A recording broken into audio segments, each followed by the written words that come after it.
Broadway's my beat, from Times Square to Columbus Circle, the gaudiest, the most violent, the lonesomest mile in the world.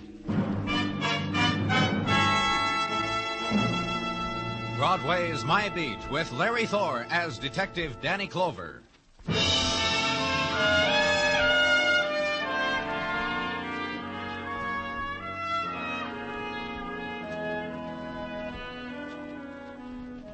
When the winter moon dips low over Broadway and hides again behind the scudding mists, Broadway is numbed. The year's ending is too swift.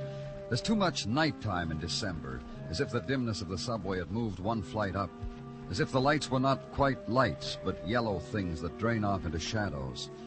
It's a time of the muffler, the hurry up, the time of the wind. The dreams are dying, and it's a long while before April comes again.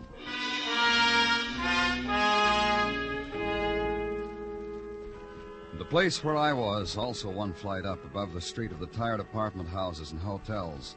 The avenue leased to anybody on the premise that home is any place where the rent is cheap. Hotel Savannah. And the man who walked beside me and explained it all to me. After all, Lieutenant, after all. What? The Do Not Disturb sign has been hanging on the front of the door all day.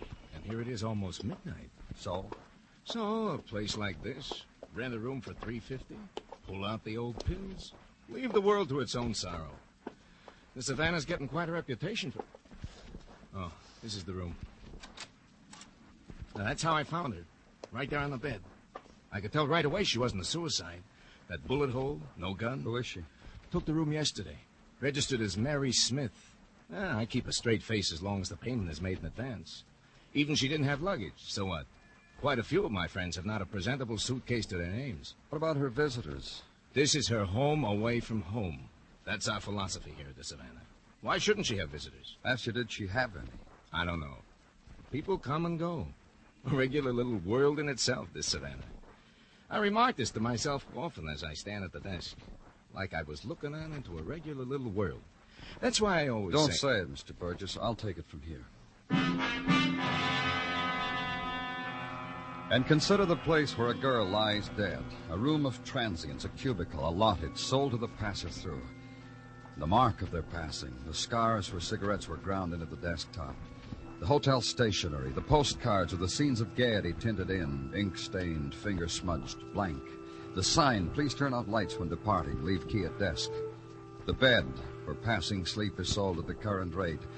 And in it, Mary Smith, dead by violence.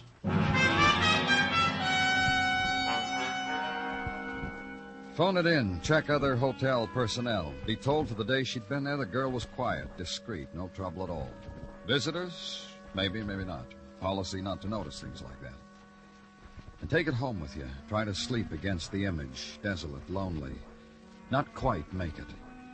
And welcome the coming of day, somewhere to go, someone to talk to. You have a bad night, Danny. You have the look of someone who has slept with rocks in his bed, head to foot. That's your morning's greeting to me, Sergeant Tartaglia? You see? Other mornings you refer to me as Gino. But this morning... Danny, why is this morning different from all other mornings? You got something for me, Gino? Goes without saying. Sure I got something. We coded that girl's fingerprints, that Mary Smith. Put them on the wire to the chums of the FBI during the night. Had an answer? Those chums of the FBI are veritable Johnnies on the spot, Danny. You had an answer, huh? On the spot. According to the info lately come to hand and now contained in my breast pocket, Danny, this Mary Smith was not a Mary Smith. Oh, no, not at all. All right, Gino. Who was she? A Peg Ramsey, formerly of the Women's Army Corps, which makes her a former wife, which makes it easy for our Washington co-workers to check such things as fingerprints flying through the night. Such things as... As what? As the occupation of the deceased prior to sale. This Peg Ramsey, heretofore known as Mary Smith, was a member of the publishing firm, Taggart and Ramsey on Lower Madison. It brightens the morning for you, Danny, this info? You tried, Gino. You really did. Thanks.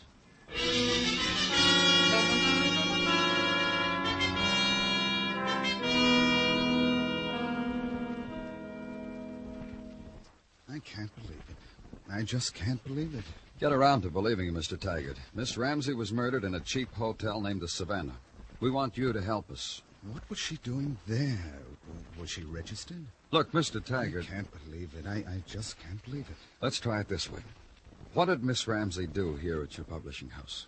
At our publishing house, Mr. Clover, Peg is as much responsible for the success of Taggart and Ramsey as I am. Of course, I'm directly responsible for a book club's choosing 4 of our novels. Peg only had 3, but then... Just tell me what she did. Had final say on what we would publish and what we wouldn't, along with me, of course. Also the discovery of talent and so forth and so forth. Mm-hmm. Friends? Every unpublished author in the world. You must understand, Taggart and Ramsey enjoys an enviable reputation. We publish stuff that others wouldn't even touch. Of course, sometimes we take a loss publishing literature, but we make up for it. Put out a crossword puzzle book... Yeah, but what about special friends, Mr. Taggart? Oh, working on the premise that special friends can be special enemies, huh? That happens in our latest mystery, Killed the Murderer Dead. It'll be released for publication in May. Mr. Taggart... Peg had a very special friend. Who? William Walter. Who is William Walter? A writer.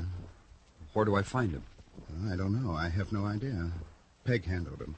What made him so special? Well, according to Peg, he was special because he was talent. The once-in-a-lifetime talent. Personally, I've heard that phrase too many times. Last year, after such a talent, we had to publish jumbo crossword puzzle books 5, 6, and 7 in a hurry. And that was the relationship between Miss Ramsey and this William Walter, publisher and writer. Oh, I think more. I think Peg had her times to be a publisher and times to be a woman. It's my belief from observing Peg that she mixed the two up for this boy. What else about this William Walter? He was brought here from North Carolina. Brought here? You mean your firm subsidized him? A writer's dream, but no. He was brought here by a Mrs. Janice Kirk, a self-styled discoverer of talent. Knew Peg slightly, brought him to her with a couple of chapters of a novel. Peg believed in this boy and gave him an advance. Where do I find this Mrs. Kirk? Oh, I can tell you that easily. At the Ruxton Hotel. I've had cocktails with her there. An attractive woman, the way those women from North Carolina can be. Now, will you pardon me, Mr. Clover? And at the hotel, ask for Janice Kirk. Be told she's been seen entering the cocktail lounge. Go there. The head waiter raises his eyebrows. With an effort, tilts a patrician head slightly to the left, and that way indicates the woman sitting alone, sipping the colorless drink, sipping the colorless music, weaving its frightened way through potted palms. And on her face, the smile of acceptance for the music, for the furtive cocktail-time laughter, for the glances of men, attached, unattached. Hello there, and all that. Mrs. Kirk? I saw Alec tilt his Roman coin head, and that brought you to me. Whatever the reason, I'm glad. It's been lonely. I'm from the police, Mrs. Kirk. You didn't have to tell me that. You could have let me believe you'd walked in here and seen an interesting face sitting alone with her lost thoughts, and you took pity in it. You could have let me believe that. I've just come from Alfred Taggart of Taggart and Ramsey. Alfred, you tell him I'm very disappointed in him. He hasn't asked me to cocktails in, well, it must be hours now. You tell him that. He said you knew Peg Ramsey. Miss Ramsey, I've taken notice of her. Talked to her, I remember. I wouldn't call that knowing a girl. Now, why did he go and tell you I knew her? She's dead, murdered. She gave her name as Mary Smith and was killed in a hotel room. Why? Didn't she have a home of her own? I didn't mean to say that. Truly, I didn't mean to be flippant over death. Not a death like that, but an empty way to die. Taggart told me something else. I'm sure he did. It was about the boy, wasn't it? He told me about a boy, a young writer, William Walter. William, sweet William, sweet, sweet William. Maybe you can tell me more about him than Taggart did, Mrs. Kirk. Well, I know I can. I know more about him than I know about myself.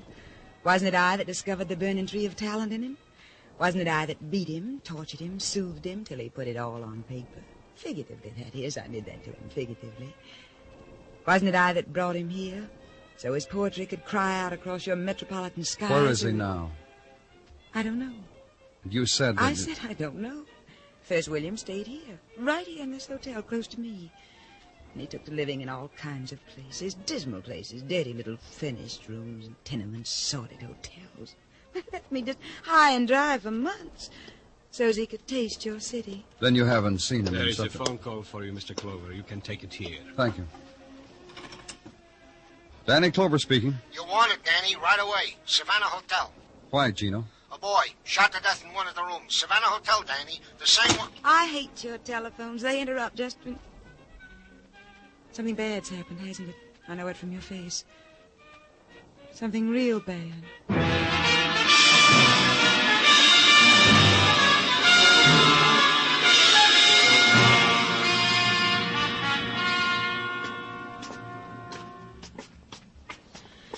And I'll tell you another thing, Mr. Clover. I should have kept my big mouth shut about the reputation of the Savannah. Right down here. Same floor, same hallway as the last time I was here. Not only that.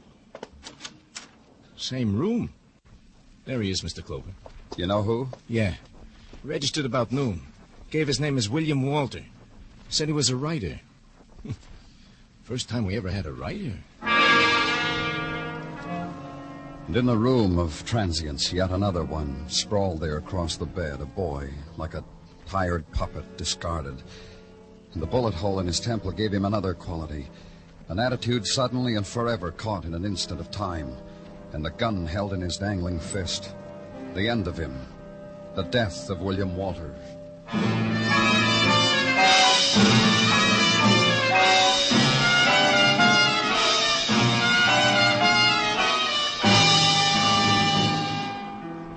You are listening to Broadway's My Beat, written by Morton Fine and David Friedkin, and starring Larry Thor as Detective Danny Clover.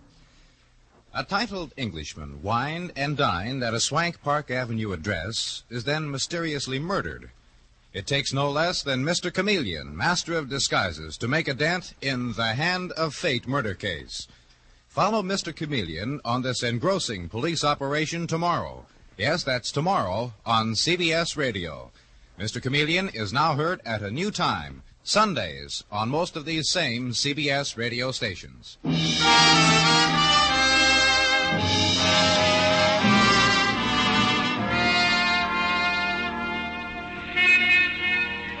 On the eve of the merry holidays, Broadway treats itself to a 10-cent sprig of mistletoe, stands under it, watches the women walk by.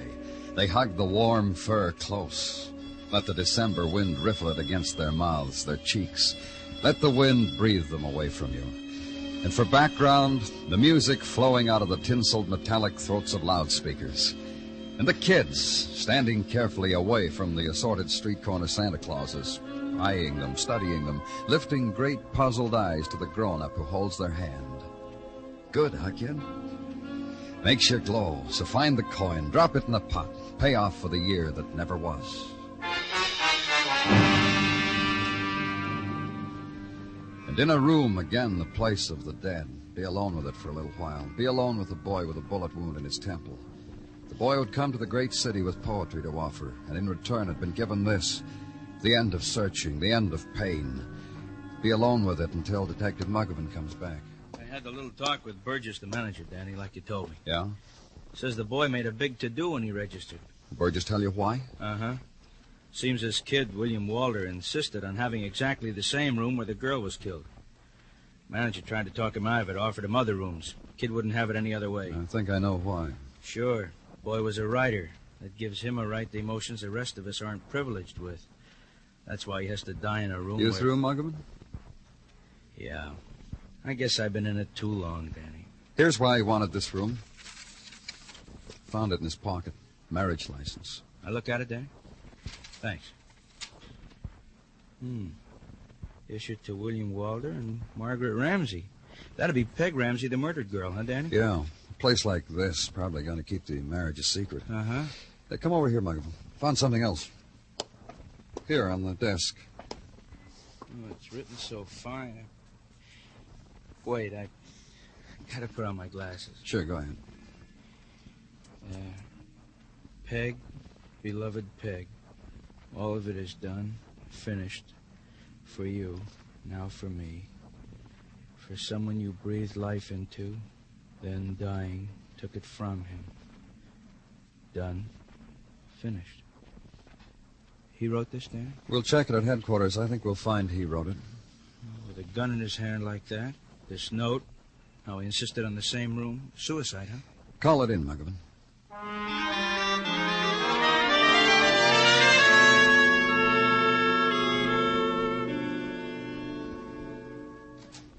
Danny? Come on in, Muggavan. Been down to technical? Yeah, for an hour, more or less. Took me that long to get out of Gordon what he knew as soon as I walked in. Now, guys like Gordon give mothers a bad name. Gave you a rough time, huh? Yeah, had me looking through microscopes, gave me a short lecture on the theory of spectrochemical analysis. Then when I didn't applaud, he got angry. Anyhow, the gun that William Walter allegedly killed himself with also fired the bullet that killed Peg Ramsey. Murder and suicide, huh, Muggavan? I guess so. What do you think? Take a look at this suicide note. Well, I saw it, Danny. No, I know you saw it, but look at it again. It's a suicide note. Is it? Hmm? Show me where he says he's going to kill himself. Show me where it says that he... What is it, Gino? Lady outside to see you, Danny. What lady? Name's Janice Kirk. Show her in. This way to see Danny Clover. Thanks. That'll be all, Sergeant. Oh, please sit down, mister. This is Detective Muggavan. How do you do? Mrs. Kirk? I'm going to leave town tomorrow, Mr. Clover. I see. Yes. This is a lonely city now. I'm afraid of it. I'm afraid of it because so many things, mostly... William Walter? Yes. Oh, I want to say, Mrs. Kirk, how sorry we are. Thank you. Mrs. Kirk, one thing I'd like to ask you. Just what interest... The way you said Mrs., the little glance that just happened between you and this other gentleman. The Mrs. means I was once married. My husband is dead. I see. And just what interest I had in William. He was a great writer. I said I was lonely. Now that William's dead, the world's a little bit more lonely, too. Though it'll never know it. Just why did you come here? I want to ask something of you, may I? Of course. I brought William here. I want to take him home. I want to bury him. We've already sent notification to North Carolina to his next of kin. But in this case, don't you see, it should be me who should take, well, call it responsibility. Call it whatever. I'm sorry, Mrs. Kirk. Until we hear from the next of kin, we have no authority. I loved him. Is that what you wanted to hear me say? Go ahead, exchange glances again. Snicker a little bit behind your hands. Mrs. Kirk, what the lieutenant said simply Very means well, that you see, it really makes no difference at all.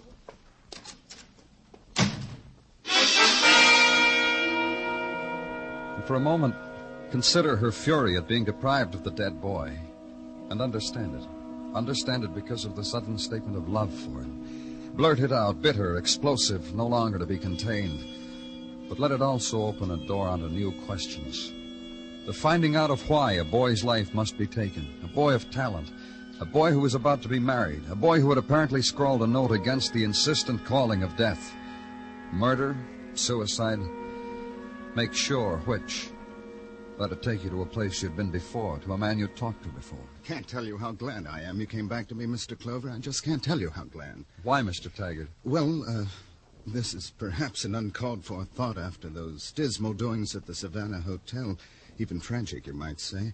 Peg and that boy. Just tell me, Mr. Taggart. Well, I was wondering, just a fleeting thought, mind you, did you happen to find the manuscript of the boy's novel?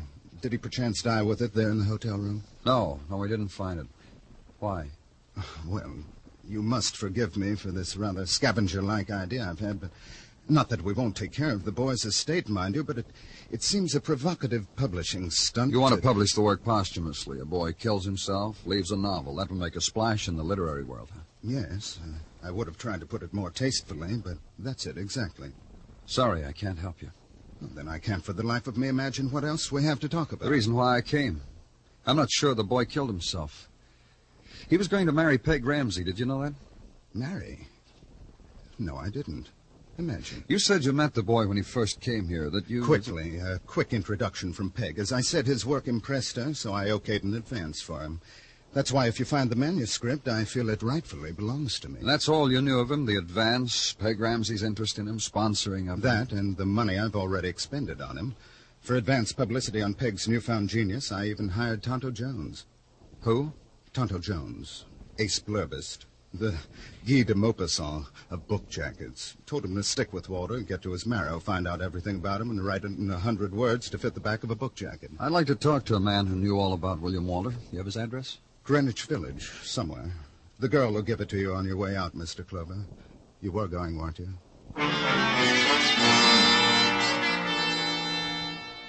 So downtown now, to Greenwich Village. Turn off 11th Street onto Bank, past the bargain basement bars where the floor shows chuckle at the customers, and the local color is prefabricated. And find an address, another basement, where the door is a painted mural of pink and satyrs with a motto in French over the brass knocker. When the door opens, the man puts a finger to his lips. Shh. It's the last side. Huh? Schoenberg bought the records today. Come on. Come on, everybody's inside. All right. Grab yourself a hunk of floor and sit. If you don't mind, I'll stand. What did you bring? What? I told Barbette to tell everybody to bring a record.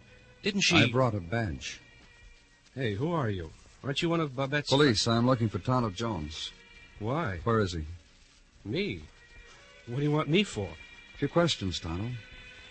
By the way, where'd you get that name? Well, I spent a summer in Mexico trying to write. The natives gave me the name affectionately. It stuck. All right. Now tell me what you can about William Walter. I was going to do his dust jacket for him. Give me that stuff on the cover of a book that tells how good it is. What do you mean, stuff? Just tell me about William Walter. I could have done it, too. Have somebody to support me. I could have written a novel. Did William Walter finish his? About a week ago. Pretty good, too. Oh, not that I would have approached his subject matter that way. Then you read it. Parts of it. Other parts he read to us. To us? Mm-hmm. People who drop in from time to time. We had varied opinions as to the novel's significance. Of course, if you're the type who's satisfied with sheer entertainment value... Where is the novel? Manuscript? Uh-huh. Oh, he left it here for me to look over. A couple of days ago, Janice picked it up. Janice Kirk? She said Willie sent her for it. I gave it to her. Hey, Tonto. We're disturbing your guest, Tonto. Go back to him. I'm just leaving.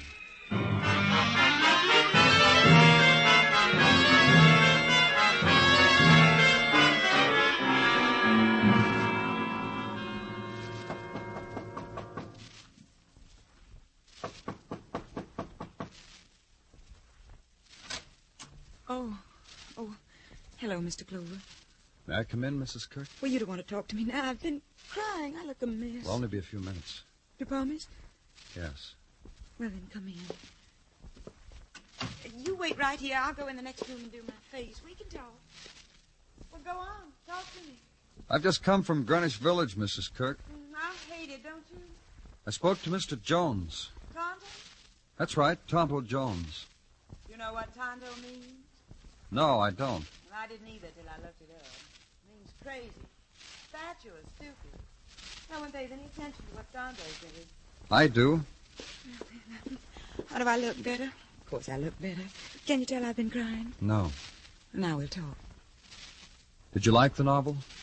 Well, be more explicit, Mr. Clover. I'm always reading. What novel did you mean? William Walter's novel. You know something? I told you I loved the boy, and I did.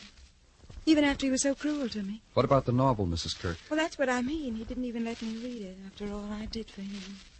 Maybe you didn't understand me, Mrs. Kirk. I said I saw Mr. Jones down in Greenwich Village. Well, he's a liar.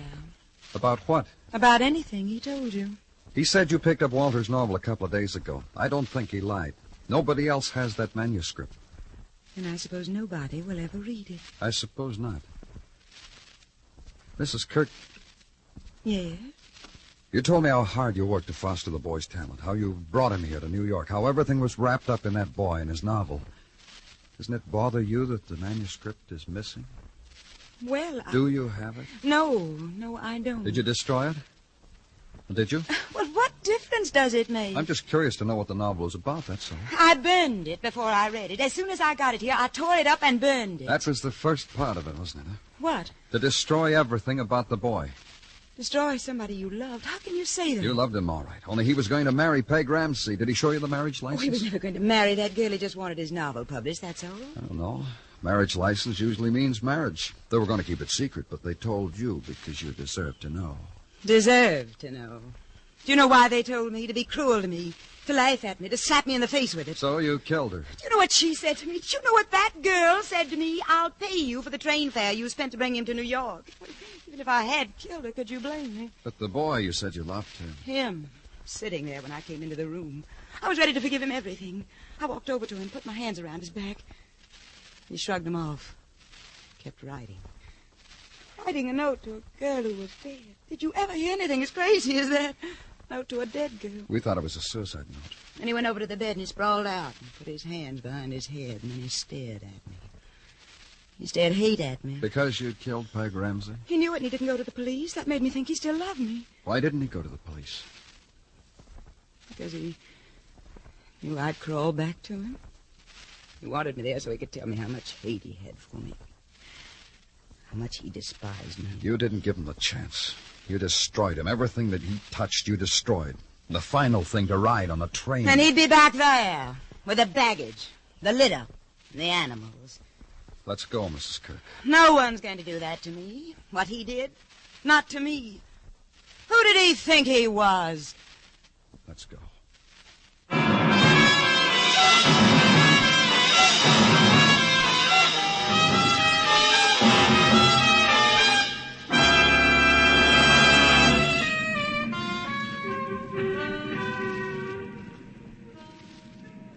Night bursts open like a sudden flame on Broadway.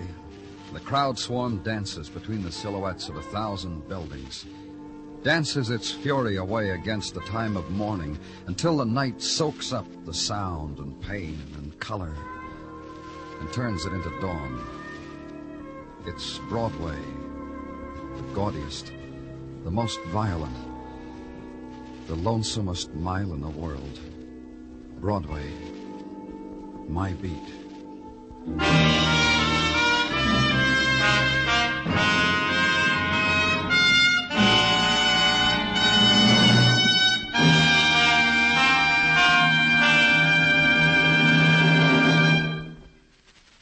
Broadway's My Beat stars Larry Thor as Detective Danny Clover, with Charles Calvert as Tartaglia and Jack Crucian as Muggavan. The program was produced and directed by Elliott Lewis, with musical score composed and conducted by Alexander Courage. In tonight's story, Betty Lou Gerson was heard as Janice Kirk. Featured in the cast were Stan Waxman, Steve Roberts, and David Wolfe.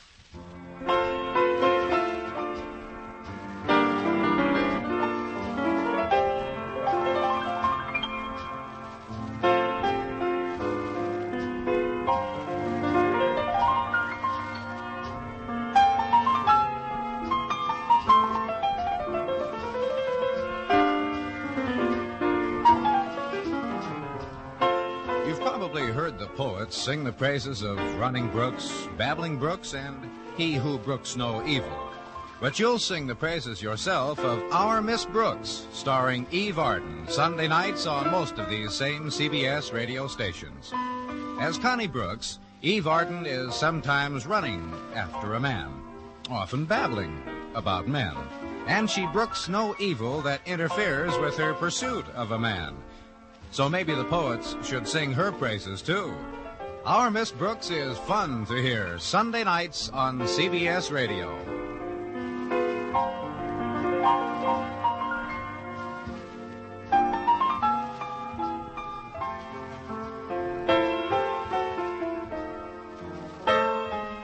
Bill Anders speaking. And remember, Edgar Bergen and Charlie McCarthy open fire on your funny bone Sunday nights on the CBS Radio Network.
Hiya, Blackie.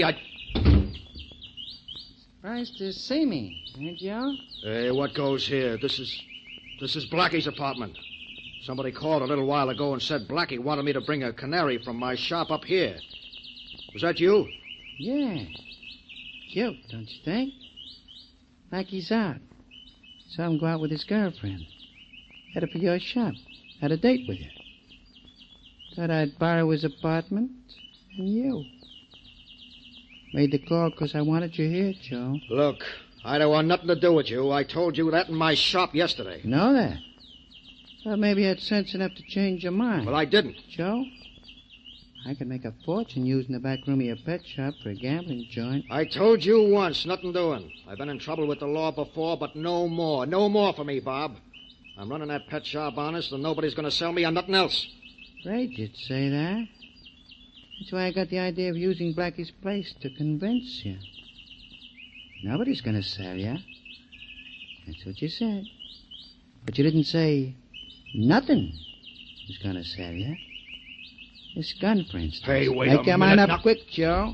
You with me? No, and I'm going straight to the cops and tell them you figure on operating in this town. Give me that gun now. Come on. I'll take it. Give me that gun, will you? Take it. I said, come on. Come on. Get it just come the on. same. Now. Nice and convenient. Cops in Boston Blackie's apartment.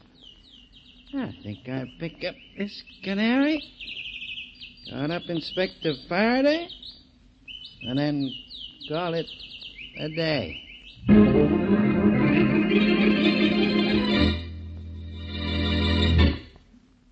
And now on to Dick Calmer as Boston Blackie. Enemy to those who make him an enemy. Friend to those who have no friend.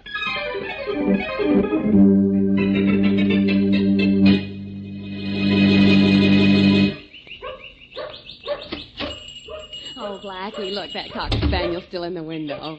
Gee, I guess your friend Mr. Nelson really meant what he said when he told us to come back this morning. Mary, my friend Mr. Nelson, or should I say the former number 847-8949, has always meant what he said, including the time he said he'd robbed the 4th Avenue Bank. Well, now, Blackie, don't be too hard on him. After all, he has reformed since he got out of jail. He's running this pet shop now, and that's certainly behaving himself, isn't it? If he's running this shop, he's doing it in a strange way. You can count on that. He's not anywhere in sight. Nelson? Hello? Hello, Nelson? Hey, Nelson! Oh, Blackie, there doesn't seem to be anyone here. Well, maybe he's in the back. Hey, Joe! Joe Nelson! There's the phone, Blackie. If you can't bring Mr. Nelson out, that phone should. Mary, there's no one in the back of the shop either. Oh, that's funny. I wonder if it's funny ha-ha or funny peculiar. No, there's somebody else to do it, so I'll answer the phone. Well, if there's someone asking about that cocker spaniel, tell them it's sold. Mary, you ought to be ashamed of yourself. Hello. Boston Blackie? Yes, this is Blackie. Who's this? Not important. Hey, wait a minute. How'd you know I was here? Know a lot of things, Blackie. Oh, and you want to tell me one or two of them, huh? Guessed it. Know where you can find Joe Nelson? You do? Where? In your apartment. In my apartment? What's he doing there? Nothing. Just lying nice and still. Better hurry home, Blackie. Just called Faraday and told him to rush up there, too. You called Faraday? What for? Joe Nelson's met with a little accident. He's dead. Been murdered. And I imagine Faraday wants to see you. That's what for.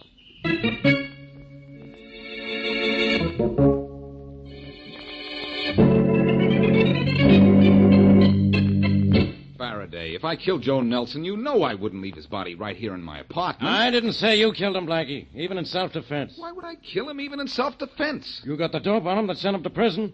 Guys like Nelson here get a little peeved at guys who do that to them. But Nelson wasn't sore. I saw him in his pet shop yesterday, and he told me so. You saw him in his pet shop yesterday, and today he turned up in your apartment, dead. That doesn't look good for you, Blackie. It doesn't mean a thing, Faraday, except that Joe's killer saw me in Joe's pet shop and saw a good chance to commit this murder and frame me. That's the only explanation for that phone call, too. I know. The phone call you got clears you. You are being framed, Blackie. I'm convinced of that. I just wanted to tease you for a while. Well, you got your laugh. Where do we go from here? Well, Hey, what's that razor blade doing on the floor? Where? Oh, that's mine. What do you do with your old razor blades, Blackie? Just toss them on the rug? This blade is a lot sharper than you are, pal, and a whole lot less rusty. I suppose you're so sharp, you're going to tell me who killed this guy, huh? Sure. Just give me time, Faraday, and I'll give you the somebody who made a dead body out of Joe Nelson.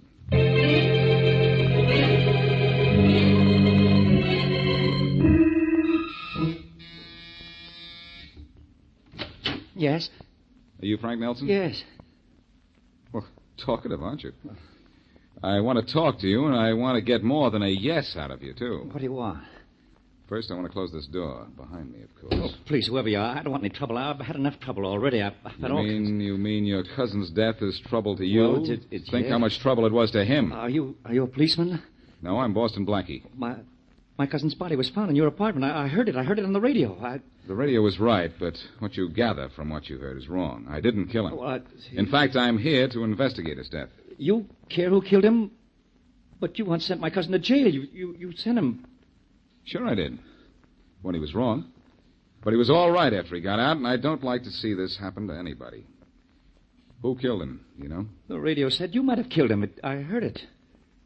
Do you think I did? Oh, no, of course not. I wouldn't think of anything like that. Murder. Oh, please go away. I'm upset enough over my cousin's death. Please, Funny, as I recall, that you weren't even speaking to him. But no, we weren't. We never really have, except to say hello, but not speaking to somebody and murder. That two different things. Yes, one's fatal. Look, Nelson, don't fall apart from fright just because I pay you a social call and ask you a few simple questions. You are Joe Nelson's next of kin. Yes, yes. You don't know who killed your cousin or why, well, No, I don't know. Okay, Nelson. I think maybe we'll meet again. So long. Goodbye. How'd I hand it to you, kid? Huh? Who are you? Just me. Who are you? I never saw you before. No, but your cousin saw me. Saw me just before I killed him. You killed him? Did a nice job of it, too, don't you think? Leaving his body in Blackie's apartment and all that? Why did you do it? Why did I kill your cousin, and why did I dump his body where I did? Why did you kill him? What had he done to you? Didn't do me a favor. Didn't let me use the back room of his pet shop, a little business I'd like to be in. Wouldn't sell the shop to me. Didn't want to cash in on his pet shop. So I cashed him in. Where did you come from? What do you want with me? Came in the back way. Was about to chin with you when I heard you talking to Blackie. Like the way you handle the guy. Think you and me will do all right together. What do you mean? I mean the pet shop's yours with Joe dead. Well, yes, the pet shop. You and me are going into business together. In the back room, mostly. Running a little game. Nobody would suspect we'd be running a game in a pet shop. Oh, no, we're not. I don't want any part of that. No? No. Well, maybe you want all of... That's only a sample of what happens to you if you don't do what I say. Gotta do what I say. Gotta do it. Or else.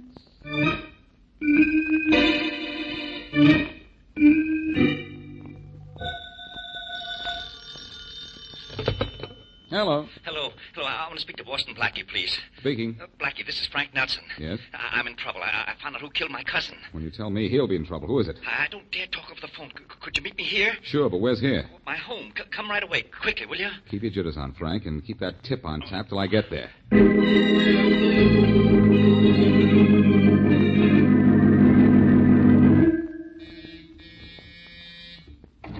Oh, come in, Blackie. Hello, Frank. Did I get here soon enough to suit you? I was afraid you wouldn't come at all. What's the matter with you? Are you afraid of everything? Well, you said you knew who killed Joe. Now, who was... Smacked Blackie good, didn't I, Frank? I think you got even a peek at me. All right, I got him here so you could knock him out. Now are you through with me? Now will you leave me alone? Partners now, that's us. No, we're not. Just beginning to work together. What do I have to do now? You hit him awful hard. You might have killed him. Didn't I? Just knocked him out. But I'm going to finish the job. Do you have to? Yeah. You're going to help. What are you going to do? Well, something I haven't done to a guy for years. Oh, dear. Tie his hands, tie his feet, tie his hands and feet together. Then put him and a few weights in a gunny sack and toss him... In the river, Bob, no... Why not? Guy gets giddy in a beam when he wakes up in a sack at the bottom of the river. Oh, Ty. But not so light-headed he floats.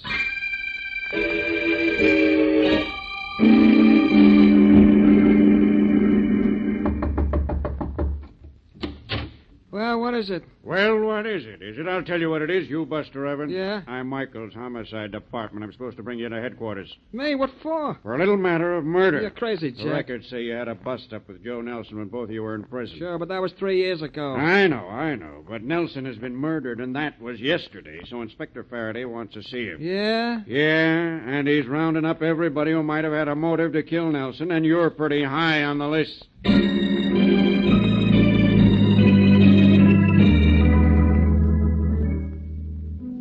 Lady, did I ever tell you how wonderful I am? I'm going to take you out of a joint like this.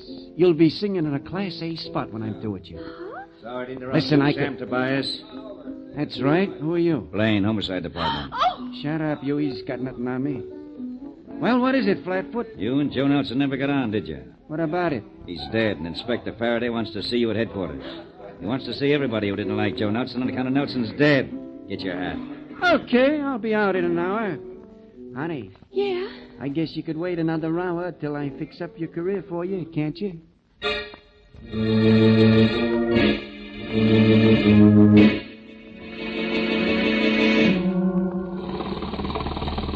shouldn't have made me come along, Bob. You shouldn't have. Why not? Need you to help me dump Blackie's body overboard. Well, Plenty deep out where we are now. Blackie still sleeping, Frank? I don't know. I'm not sure. I think maybe I saw the sack move once. Don't mean anything. Cut the motor, huh? Bob, let's turn back. Blackie's still alive. Cut and we... the motor, I said. Okay. Blackie? Blackie? You awake? Maybe he's dead. You hit him awful hard. Got a hard head. Tell you something, Blackie. Just in case you're awake. Oh, Bob, stop. If we got to do this, let's do it and get out of here. I'm scared. A minute, Frank. Get this, Blackie. What? This is what happens to guys that know too much. We're out on the river. Mile out. Nice night. Nice night for a swim. Tied up like a roast turkey. Let's see how nice you can paddle. Bob, please, let's get it over with. Get it over with, huh? Okay. Pick him up. It's heavy. Guess he's still out. That's a boy. One. Two. Here he goes.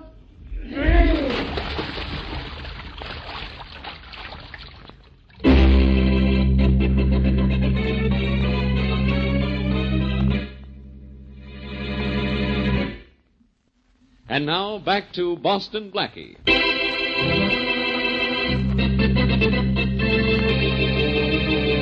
Joe Nelson, pet shop owner and ex-convict, is found dead in Boston Blackie's apartment.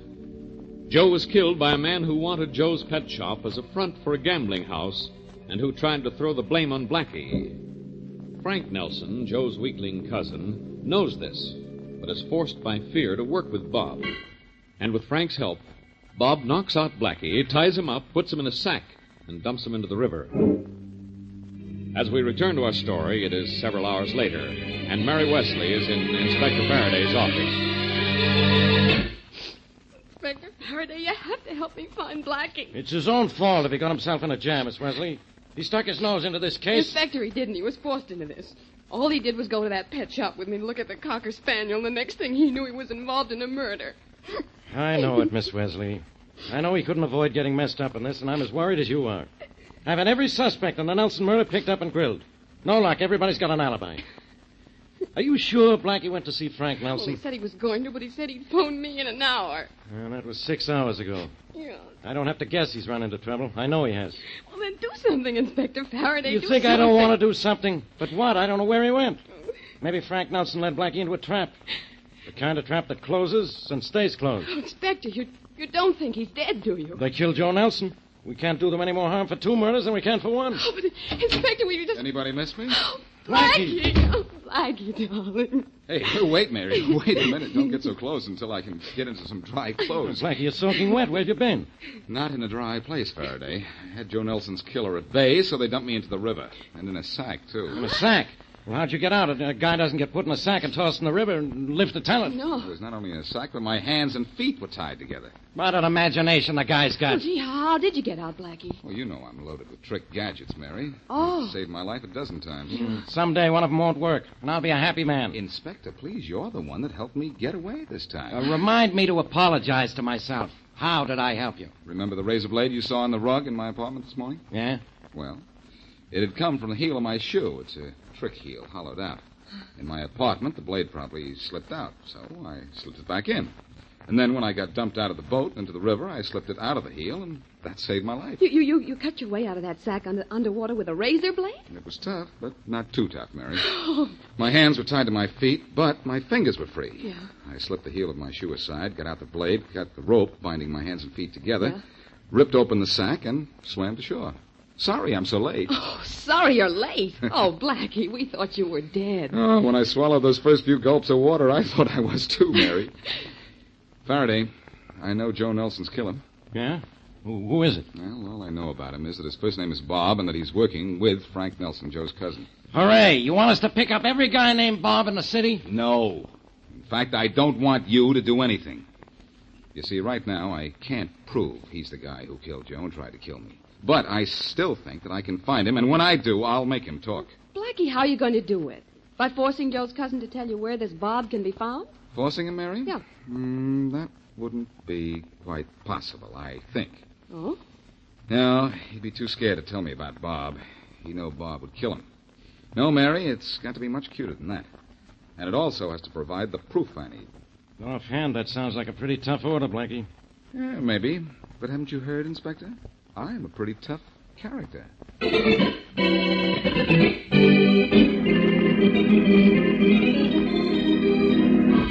Push the table a little closer to the wall, Frank. Bob, I can't do anything more tonight. I got a feeling that Not something's... enough time for feelings. Got to get this room ready for business. I Push her know. under the table. That's got it. I sent word around to the list that you gave me that we'd be open for business tomorrow night. But do you think that maybe Hank, we ought to tomorrow wait... isn't too soon. Could open tonight. Room is ready. So are the guys who want to gamble, so are we. What how Blackie is. What how long he's been dead. Do we have to talk about Why it? not? This makes me...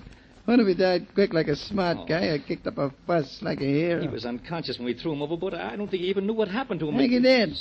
Water usually wakes a guy up. Well, that'd That's be the fun of worse. sacking a guy and dumping him into the drink. Gives Yes. the guy a surprise, like a gag at a party. Oh, can't we talk about something else? It's all you'll be hearing about for months.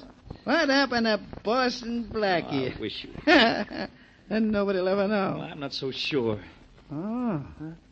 Wouldn't talk if the cops put the heat on you, would you, Frank? Oh, no, Bob. I won't know a thing. I won't know... Wouldn't like it if you did. Well, I won't talk, Bob. I'm as much in this thing as you are now. Are you... Good thing you know that. Well, but, Bob, what if the cops do get to us? What if Blackie doesn't stay at the bottom and there's something about that sack that leads him to us? What Nothing about the sack or anything that'll lead them to us. Huh? Funny thing, though. See what it said on that sack? No, I didn't pay any attention. I didn't really... Should seen what it said, Frank. Give you a laugh. Said contents perishable. Keep in cool, dry place.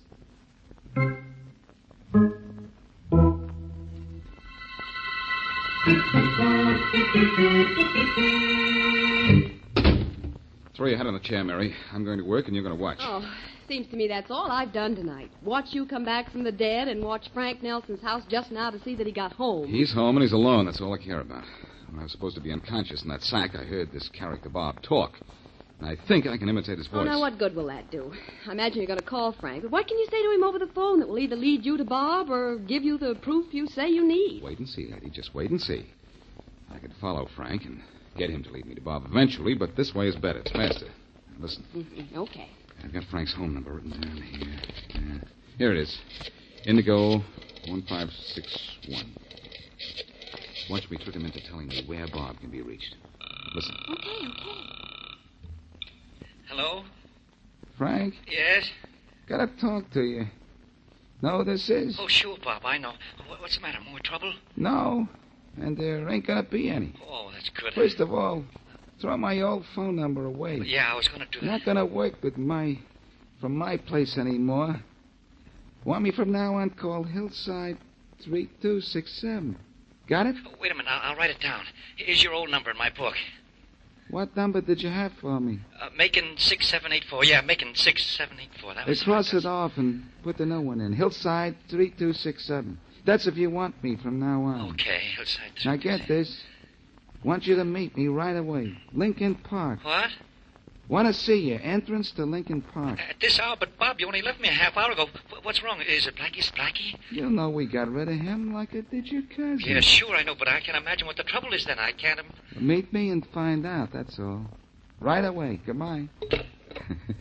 Well, Mary, how'd I do? Oh, Blackie, you were wonderful. And you got Bob's phone number. Well, that was one of the reasons for the call. Now I'm calling Bob, pretending to be Frank. Oh, I get it. And I'll get the two of them out at Lincoln Park. Lincoln 6784.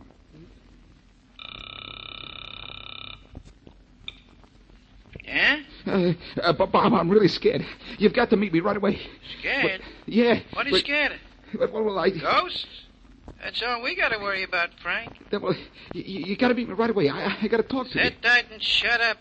Nobody knows I knocked up your cousin up, Blackie. What's eating you? I'll tell you when I see you. Bob, either you meet me right away or I go to the police. Oh, in that case, better meet you. Better meet you right away, too. Whereabouts? Lincoln Park. Hurry, will you? I'll be there. Don't you worry about that. Well, Mary, that did it. Now to call Faraday and get him to Lincoln Park so we can link those two guys to murder.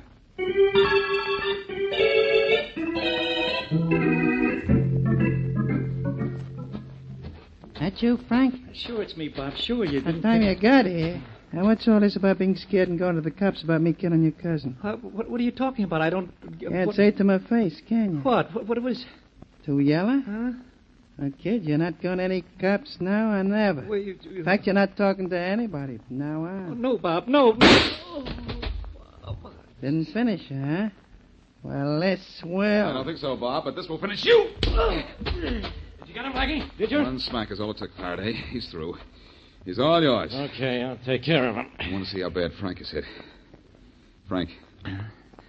Blackie, how did you get away? Never mind about that now. Where did the bullet get you? In the side. I don't think it's too serious. I hope not. I wouldn't want to cheat the state out of the fun of putting you on trial.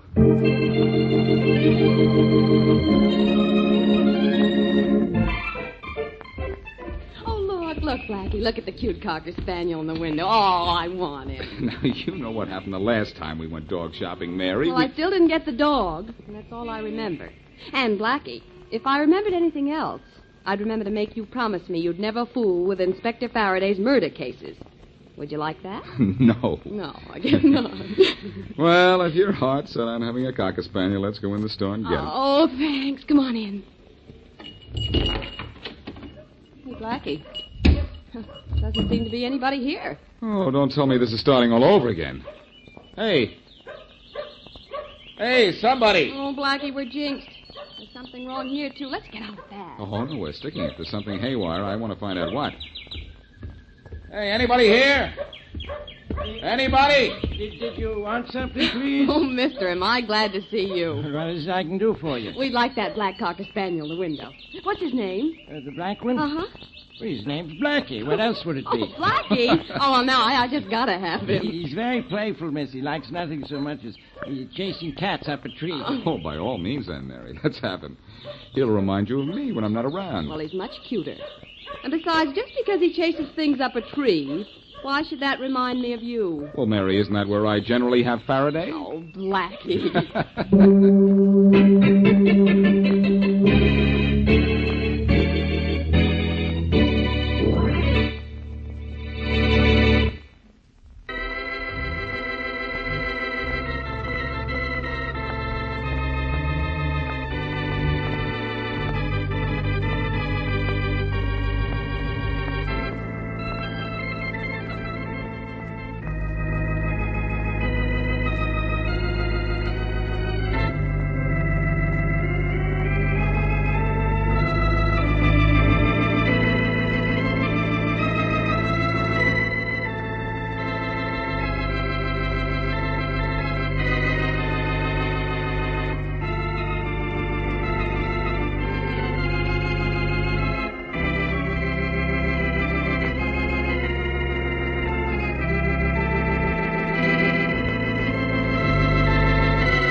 makers of Camel cigarettes, present Dick Powell as Richard Diamond, private detective.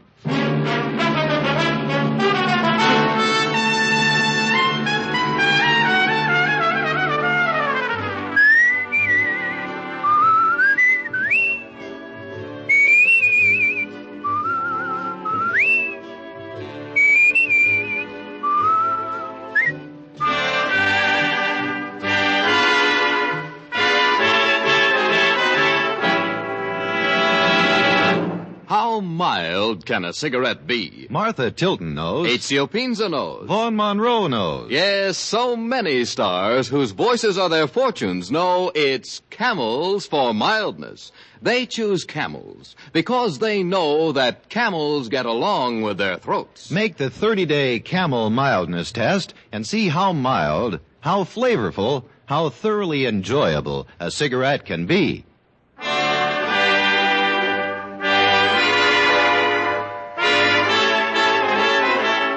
Here transcribed is Richard Diamond, private detective, starring Dick Powell.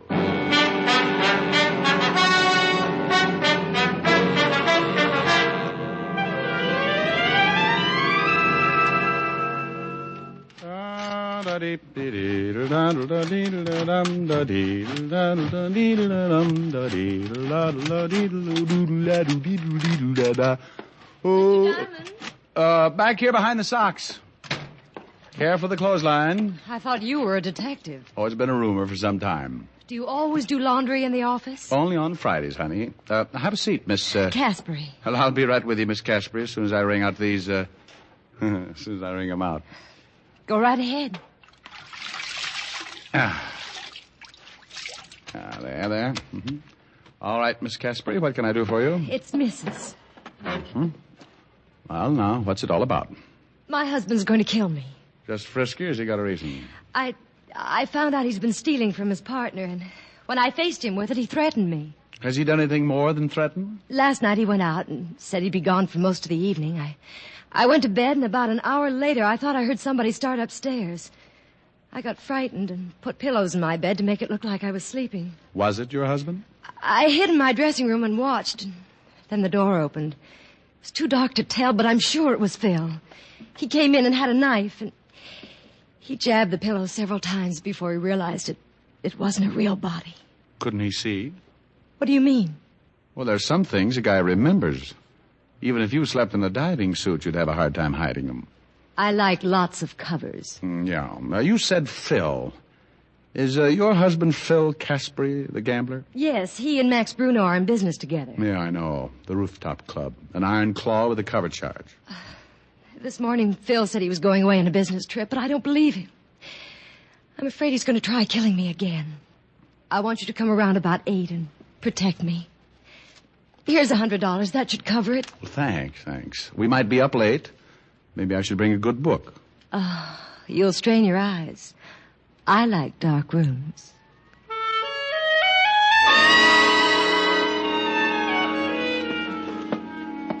She got up then and walked slowly across the room like a big cat that had just finished eating its keeper. She stopped at the door and smiled a promise. I thought how Samson must have looked with a crew cut.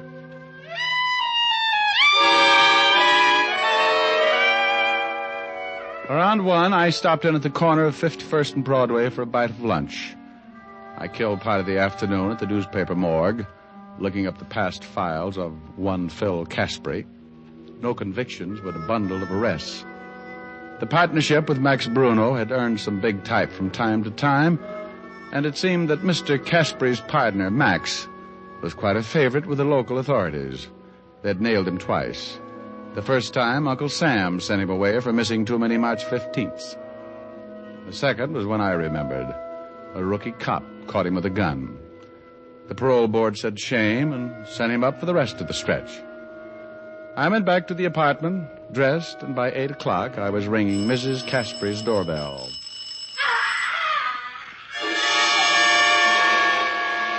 The skin of my back crawled up and sat on my head. Whoever was dying was doing it the hard way.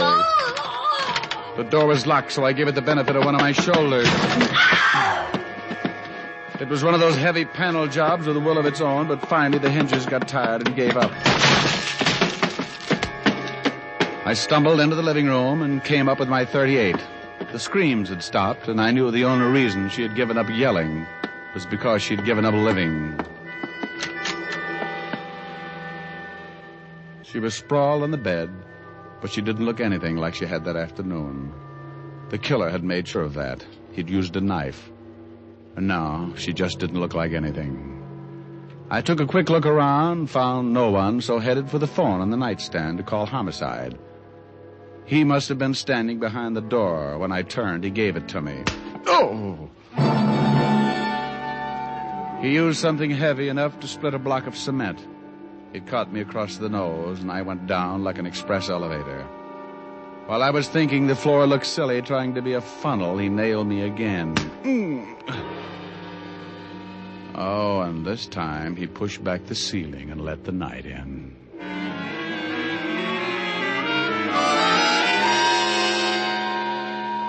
It's easy to relax after a good beating. You just bleed a little and grow weak. When someone tries to shake you out of it, it's like trying to sober a drunk that got mulled on cleaning fluid. Come on, Rick. Let's go. Snap out of it. Oh. Come on, kid. You're a mess. Oh, I'm stuck in the confetti. Yeah. We have a party or something? Yeah, it looks that way. Wake up, you're still running around with the squirrels. Oh, my. Take a look at that bed, Walt. If I appear untidy, it makes up for things. We cleaned it off. Now try and sit up. The ambulance will be here in a minute. Oh, get me a bat, will you? If I can find the guy who crowned me, I'll give you another customer. We got him outside, but I can't say I blame him. Who you got? CASPARY. He says you knocked off his wife. What? He called us. Said he came home, found the body, and found you tiptoeing through the corpses. Yeah? Well, maybe he told you his wife came to see me today and gave out with $100 to protect her from him. No, as a matter of fact, he didn't. Well, then don't stand there on your swollen bunion, Walt. He's got me in line for a murder rap, and I don't like it. Don't blame you. Otis, bring in Mr. CASPARY. Yeah, Lieutenant. Get in there, CASPARY. Okay, Sergeant. Okay, take it easy. Here he is, Lieutenant. CASPARY, Diamond here says he'll trade you a seat in the electric chair for his pushed-in face. I don't get it. Well, stick around, Phil. They'll catch up with you. Hold it a minute, Rick. I've had my face turned into an ad for taffy machines. I've got a right to gloat. Look, why the chit-chat, Lieutenant? You got your killer. That's what Diamond thinks. He says you fit the job. He's a dirty liar. Says your wife retained him to protect her from you. For why? She found out you were robbing your partner. You made one try for her, but you missed. You graduated, Diamond. Now you're a filthy liar. All right, Rick, lay off. Okay, but I'd like to play some more. I want some answers. Then why don't you ask his partner? You know him, Max Bruno. All right. Let's all go see Max Bruno.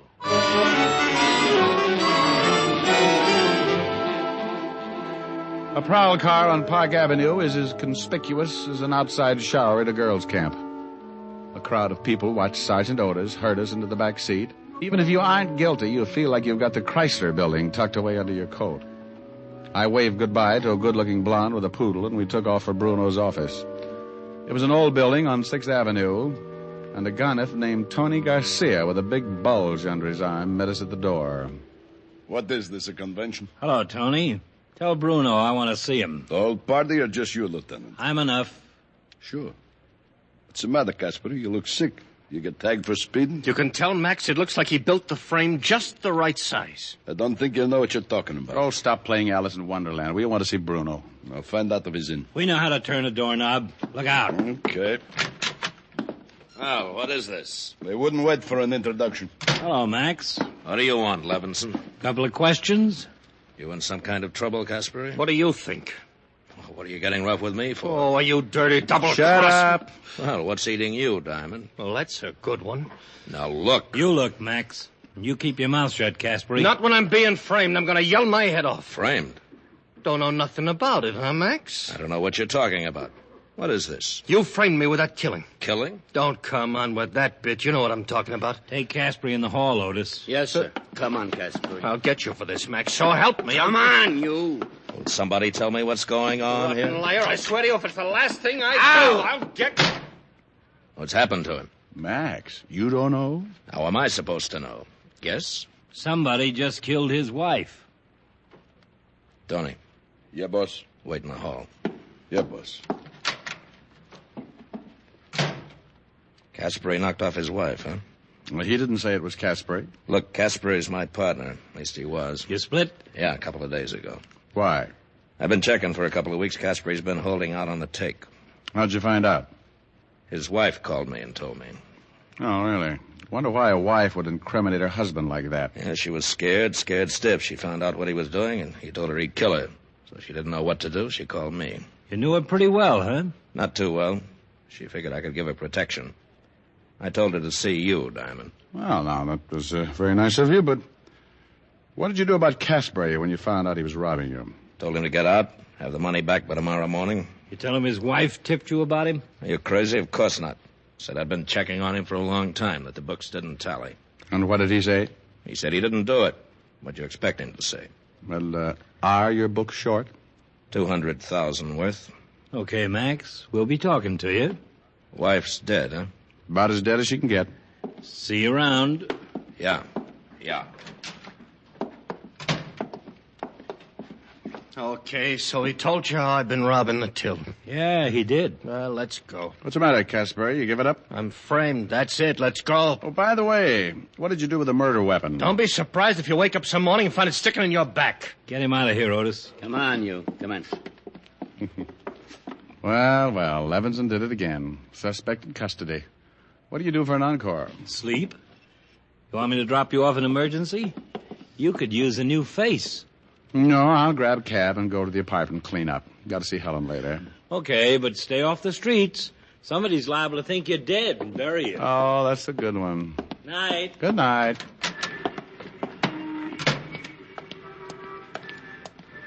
Hey, cabby. Yeah? Where to, Mac? Holy yike. What's the matter? Oh, don't scare me like that. I got a nervous stomach. Why, they could sell your face for 60 cents a pound. Okay, so good housekeeping shuns me. 553 East 51st and step on it. What are you rolling the window down for? I want to see if it's still bleeding out.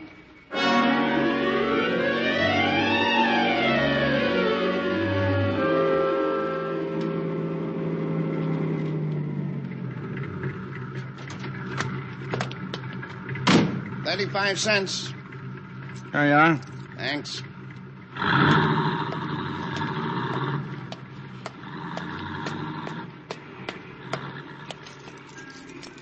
Let's take a ride instead. What? Don't move. Hey, what's going on? I told you we're going to take a ride.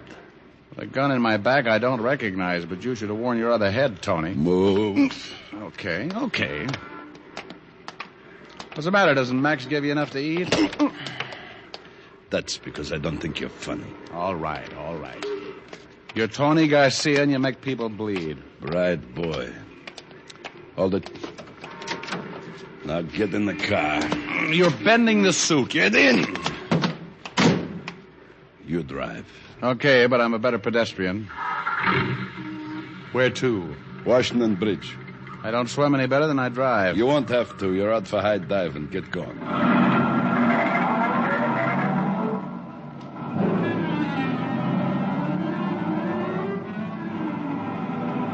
Come on, hurry it up. I thought we were going to a funeral. That's a good one. What's it all about, Tony? Don't get nosy. Enjoy the ride. It's a new car.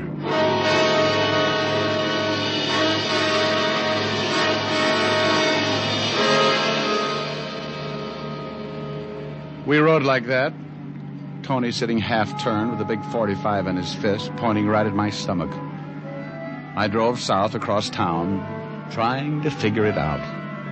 Max Bruno's killer getting ready for a job. Why? Why me? What did I know that could get Max Bruno in trouble? Turn here. I turned, and the Washington Bridge wasn't far away. I could see it, stretched out across the river like a long coffin lined with bright candles.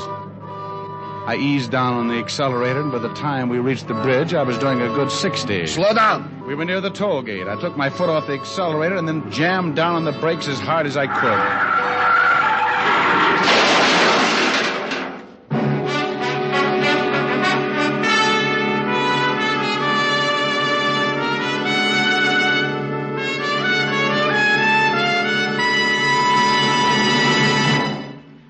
we continue with Richard Diamond, private detective, here are a few words about smoking enjoyment. You know, smoking is a day-in, day-out pleasure. We like each cigarette to taste as good as the one before. And we like the cigarette we smoke to be mild, to get along with our throats for a good long time. So it's good sense to test a cigarette over a period of time, not just a puff of this cigarette or a sniff of that. Yes, make the sensible cigarette test, the thorough test. Smoke only Camels for 30 days as you normally smoke, and you'll see how rich and flavorful Camels are, pack after pack. You'll see how mild Camels are, week after week. In a coast-to-coast test of hundreds of people who smoked only Camels for 30 days, noted throat specialists reported not one single case of throat irritation due to smoking Camels. That's real proof of cigarette mildness. Make your own Camel 30-day test, the sensible test, and see for yourself why more people smoke Camels than any other cigarette. How mild, how mild, how mild, how mild can a cigarette be? Make the Camel 30-day test and you'll see. Smoke Camels and see. And now back to Richard Diamond, private detective, starring Dick Powell.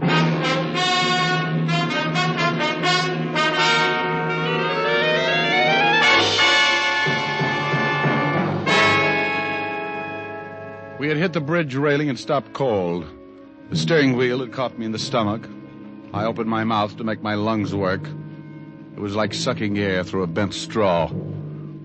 I didn't know how long I sat there before I finally made it, but a slow, dripping sound made me remember Tony and look over. He was halfway through the windshield, and the dripping wasn't a broken radiator. His life was running out all over the hood.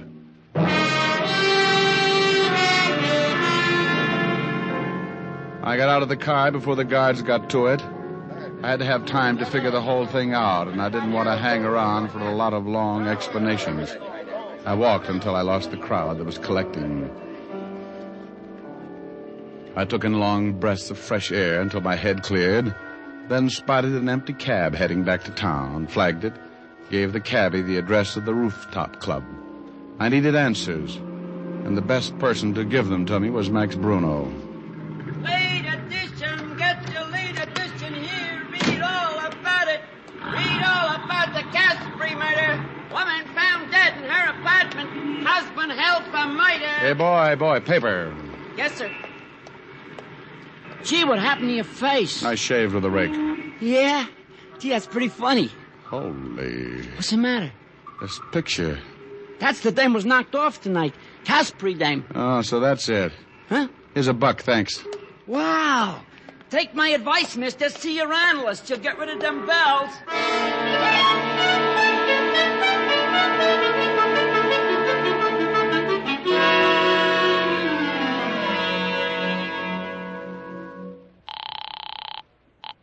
Homicide, Lieutenant Levinson. Walt, did you get to 415 at the George Washington Bridge? Yeah, about 10 minutes ago. Tony Garcia ran into the bridge railing. Some other guy with him. How'd you hear about it, Rick? Well, I was the other guy. What? Yeah, Tony was going to show me the bottom of the river. Are you nuts? Not at all, no. And have you seen the evening papers? No. Well, there's a picture of Mrs. CASPARY on the front page. So what? Well, so this. The girl in the picture isn't the same girl who came into my office this afternoon. Who was she? I don't know. Now, wait a minute, Walt, Rick. well, no. Don't you get it? That's why Tony was supposed to gun me tonight. No, I don't get it. Oh, Walt, somebody wanted to frame Phil CASPARY. They sent a girl to my office posing as Mrs. CASPARY, so I'd swear she suspected that Phil was going to kill her. When I found the wife dead, she was cut up so bad I couldn't tell the difference. Well, then why kill you? To prevent what's just happened. Get me out of the way before I saw the evening papers. Then Max Bruno was lying about CASPARY taking the money. Sure. There had to be a motive, so he cooked up the story about Mrs. CASPARY calling him and telling him about Phil and the money. Then Bruno's our man. Oh, Walt, you're such a good boy. I knew you'd get it.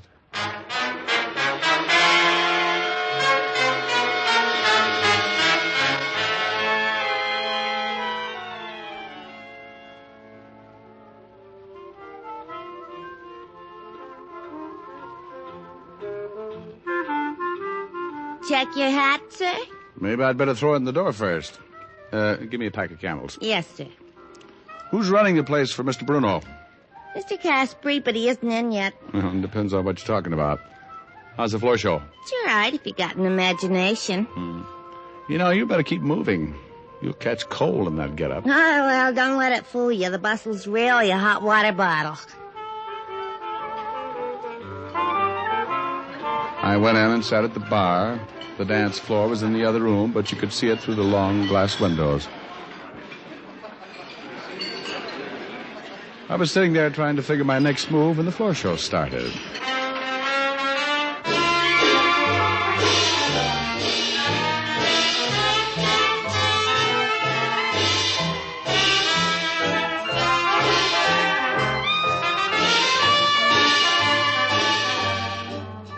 The usual line of cuties came out. The hat check girl was wrong. You didn't need an imagination. They were wearing just enough to make a bathing suit look like a sleeping bag. They tripped over each other getting off, and the lights went dim, and a white spot circled the piano. She came out in a green satin evening gown. I've seen grapes with looser skins. I didn't know what time it was. She knew what time it was. She was pretty good, too. But she was better this afternoon in my office when she told me she was Mrs. CASPARY. I got up and went back to the hat check girl with a warm bustle. Maybe you need a shot. Even the old ones stick around for the last show. Honey, where can I find that singer's dressing room? I thought you looked healthy. Mr. Bruno wouldn't like it. Well, maybe we don't let Mr. Bruno in on it. Oh, $10. You'll have to shove bamboo under my nails before I talk. She told me how to find the singer's dressing room. I thanked her and gave her a pat on the... You know, it was a hot water bottle. I walked by the bar again and listened while she poured it on. I've heard singers with better voices, but this one had the difference. She went into the last few bars, and I headed for her dressing room. I wanted to get there before she did. And unless that green satin gown was a breakaway, she didn't figure for an encore. I got in, sat down to wait. It was a quick minute before she showed up. Oh, shut up, you're flat. Oh, you get out of here. Go on, get out. Now, relax, baby. I got something to say. You want to listen or do you want to get shoved around? You just try it. I'll get some of Max's boys to let the air out of your muscles. Open your mouth and you'll be tripping on your teeth. Get away from that door and sit down. Not until you get your eyes full of fingernails. You little... Now get this. I don't like marking up dames' complexions, but you're making it easy. Who sent you up to my office? Was it Max? Why don't you ask him? He's good at answers. Oh, so was his boy, Tony. He got dead trying to figure it out. Maybe you'd like to guess. Wait a minute, Diamond. One scream from me and everybody in the joint will be in here on your back. Honey, if you open your mouth, I'll shove your foot in it. If I tell you, do I get squared with the law? You're an accessory before the fact. I can only give you a head start. Just give me long enough to find a healthy climate. Now, you're killing time. Come on. I want to know who built you up to fit Mrs. CASPARY. Was it Max Bruno? All right. It was Max. Phil found out he was holding out in the gambling take. So he dissolves the partnership by killing Mrs. CASPARY, making Phil the patsy. Neat, huh? Yeah, like a sack full of brains. Go on, answer it. Who is it? Open up, baby. It's me. Max, look out! Diamond's in here! Sorry, baby, but twice makes you a punching bag. I didn't want to hit her, but it was the only way to keep her tongue in. She dropped like a wet wash in an earthquake, and I jumped for the door. Max was halfway down the hall. He had a gun in his hand, and he used it. The slug tore up the wall by my ear, and before I could try my luck, he was around the corner. I thought about the hole his Luger had made, and I wondered why I was still chasing him. I turned the corner and found myself in the bandstand. Max turned fast and tried again.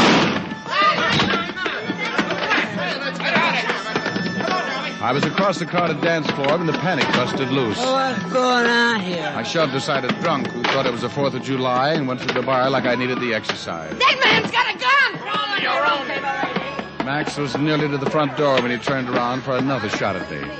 He didn't see the little hat-check girl standing behind me with her arms full of coats. He backed right into her, and they both went down together. Max stumbled up, tangled, and an assorted wardrobe. He squeezed first, but he was wearing too many coats, and he missed again. I didn't miss. Max doubled up like a tired ice bag and got himself a face full of carpet. He was pretty dead. The hat-check girl looked at me for a minute, then leaned over to Max. She said something that endeared her to me forever. Check your gun, Mr. Bruno.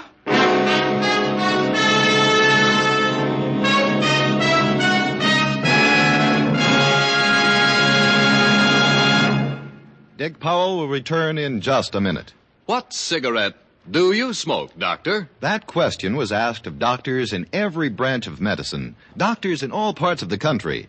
In repeated surveys, the brand named most is Camel. Yes, according to these surveys, more doctors smoke Camels than any other cigarette. Camel's costly tobaccos are properly aged and expertly blended for your smoking enjoyment. Make the sensible cigarette test, the 30-day Camel test, and see how enjoyable a cigarette can be. See for yourself why people say, once a Camel smoker, always a Camel smoker. How mild, how mild, how mild, how mild, how mild can a cigarette be? Make the Camel 30-day test, and you'll see. Smoke Camels and see. Here's Dick Powell with a special message. Thank you.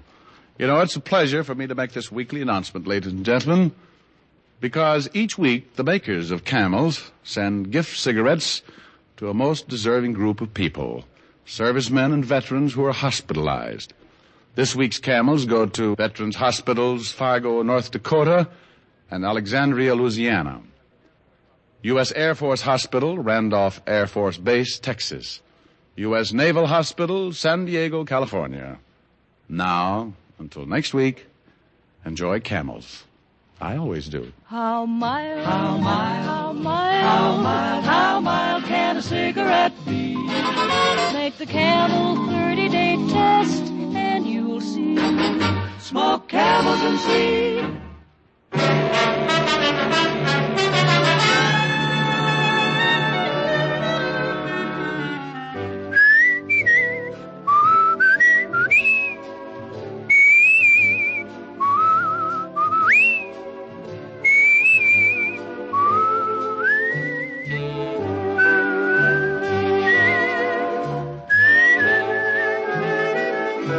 Tonight's adventure of Richard Diamond, starring Dick Powell, was written by Blake Edwards with music by Frank Worth. Our director is Helen Mack. Featured in tonight's cast were Virginia Gregg, Arthur Q. Bryan, and Wilms Herbert.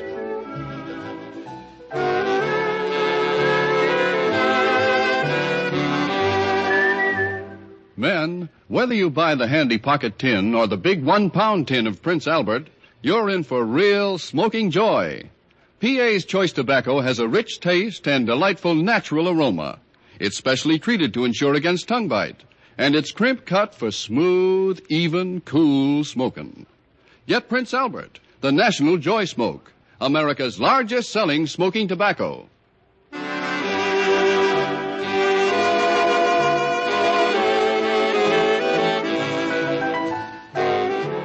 Listen next week for another exciting transcribed adventure of Richard Diamond, starring Dick Powell.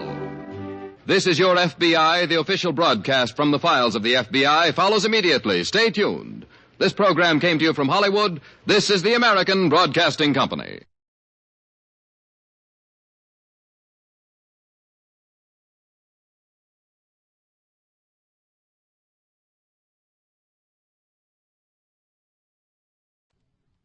Wrigley's Spearmint Chewing Gum, the refreshing, delicious treat that gives you chewing enjoyment, presents for your listening enjoyment John Lund as Johnny Dollar.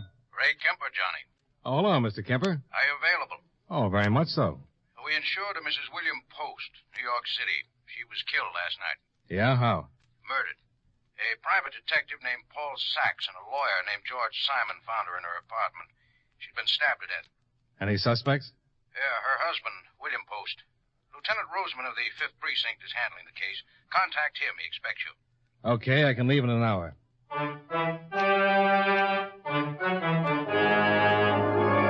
The makers of Wrigley's Spearmint Chewing Gum bring you John Lund in another adventure of the man with the action-packed expense account, America's fabulous freelance insurance investigator. Yours truly, Johnny Dollar.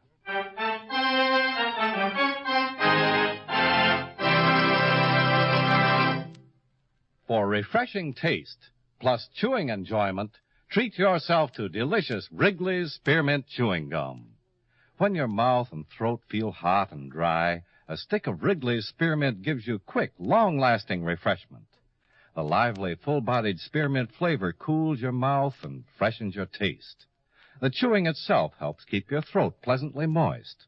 Best of all, you can chew and enjoy refreshing Wrigley's Spearmint Gum almost any time and any place. Keep a package handy right in your purse or pocket so you can chew a stick whenever you want it. For refreshing taste plus chewing enjoyment, treat yourself to delicious Wrigley's Spearmint Gum. Millions enjoy it, and you will, too.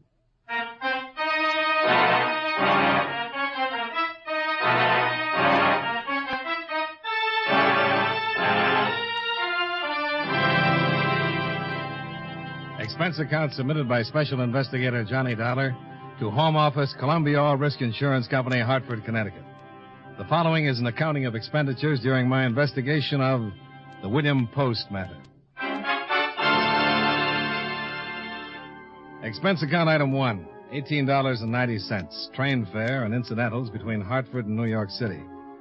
I arrived in the afternoon, registered at the hotel, and rented a car, which I drove to the 5th Precinct Police Station, where I met Lieutenant Roseman, an old friend. I haven't seen you in a long time, Johnny. How's it going? Oh, can't complain. You're a lieutenant now. Yeah, getting up in the world. Well, how about filling me in on this Post killing? Sure.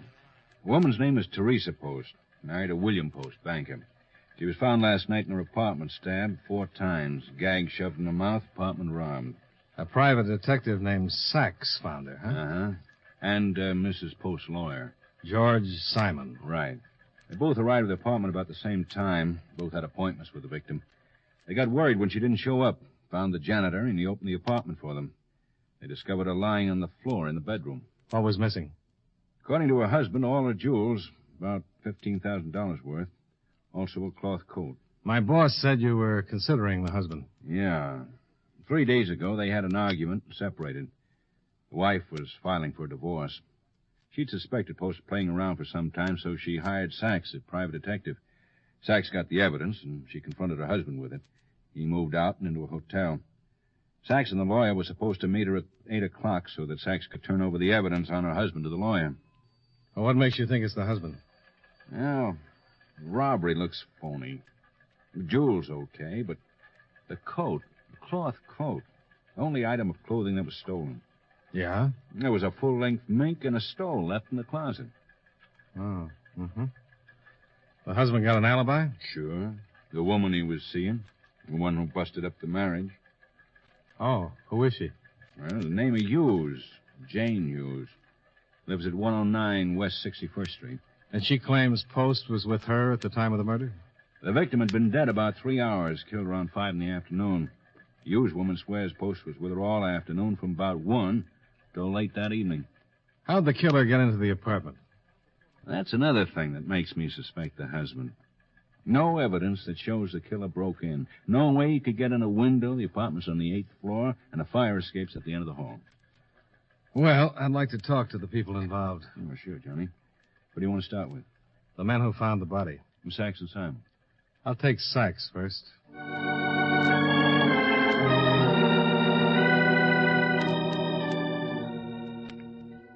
Roseman gave me the address of the private detective, and I drove over to 52nd Street where I located my man. Paul Sachs was small, with a sour look and a wet handshake. What can I do for you, boy? I'm investigating the Post murder. Uh-huh. So, well. Insurance man, huh? That's right. She insured for much? I forgot to ask. Yeah, probably is. Old man's loaded, boy. When did Mrs. Post retain you? Oh, about a month ago. Well, the 5th, to be exact. Wasn't too hard. The old man was pretty open about it. He was careful, all right, stayed to the more discreet places, but he was... Well, you know how those fellas are. Last one to think someone's checking up, so they aren't as careful as they should be. Want a drink? No, thanks. I was lucky. Lucky? Yeah. Paid me up in full before the old man cut her up. Sure you don't want a little belt? No, it's a little early. Don't blame the old boy much, though. How's that? I mean, a little bit of fluff he was chasing around with. Mighty nice. Oh, yes, sir. Mighty nice. Yeah, I got a couple of pictures here. Cops have got duplicates. I keep these for the family album. You think Post killed his wife? Oh, yeah, sure. He certainly had the motive. Threw him out and was going to take him for everything. I've been in on things like this, boy. A man like me gets mixed up in all kinds of things. Murders like this, cut and dried. I tell you what. He made his mistake by taking that coat and leaving the mink. Stupid mistake. Real stupid, boy. The police say she was killed around 5 in the afternoon. Yeah, that's right. Oh, she was cut up something awful. Where were you at 5, Mr. Sachs? Me? Oh, nothing personal. You're barking up the wrong private detective, boy. I didn't have no motive. I was right here in my office. Didn't finish work till around 6. I've got other cases, Can you prove you were in your office? Can I prove...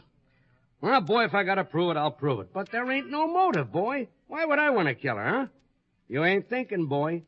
When you've been investigating as long as I have, you won't run around asking ridiculous questions like that. Yeah, I should be ashamed of myself. Well, Mr. Sachs, it's been a real pleasure. You gotta go, boy? Yeah, I'm afraid so, but it's been charming. Good. You need any help? Just give me a call. Oh, I'll do that, boy.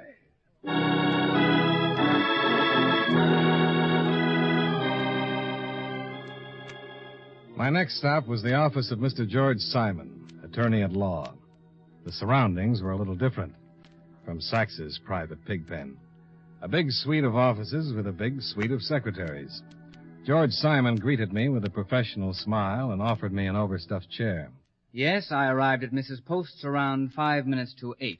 My appointment was at 8 sharp. When did Sachs arrive? He was already there, waiting in the hall.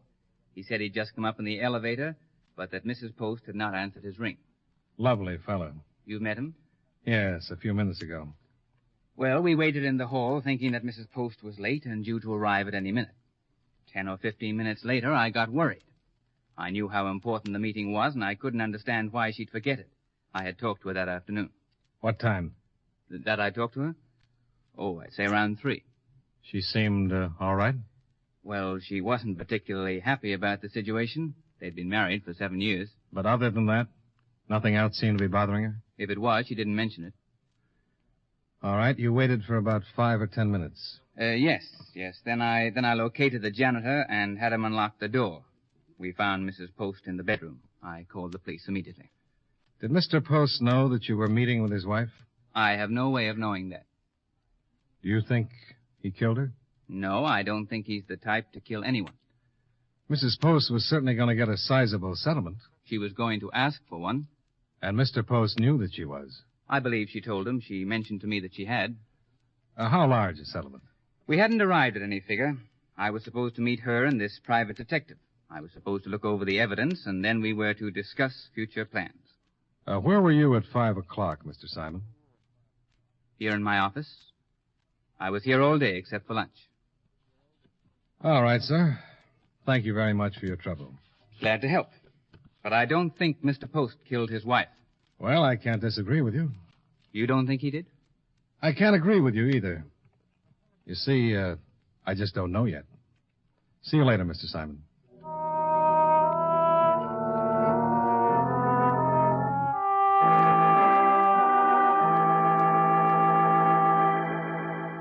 The next person on my list was Miss Jane Hughes, the reason for the marital rift between William Post and his wife.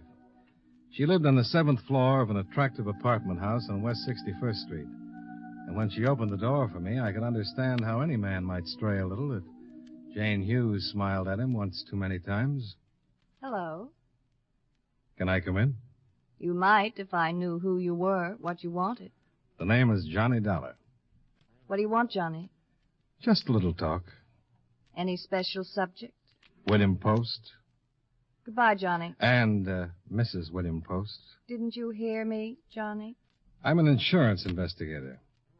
Oh? Lieutenant Roseman thought I should talk to you. I thought you were a reporter. Well, now can I come in? Just put one foot in front of the other. Well, thanks. I'll try it.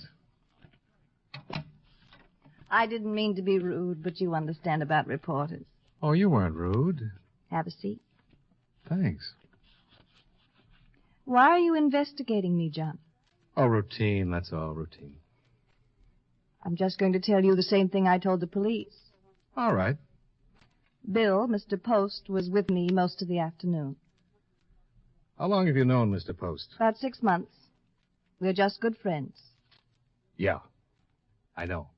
It's not like that at all, Mr. Dollar. We're just good friends. Okay. Oh, that's a shame. I'm afraid you'll have to leave. Mr. Post? Would you mind going out the back way? Well, I've got to talk to him sooner or later. Make it later, huh?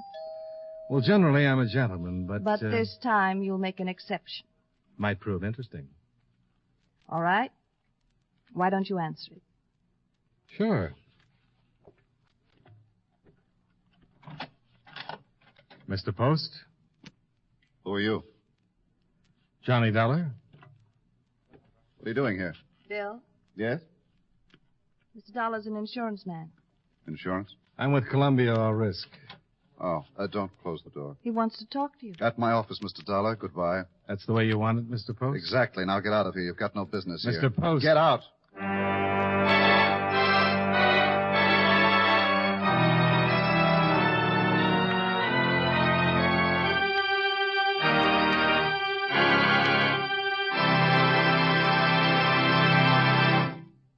Friends, no matter what kind of work you do, it's a real help to chew delicious Wrigley Spearmint Gum right while you're working.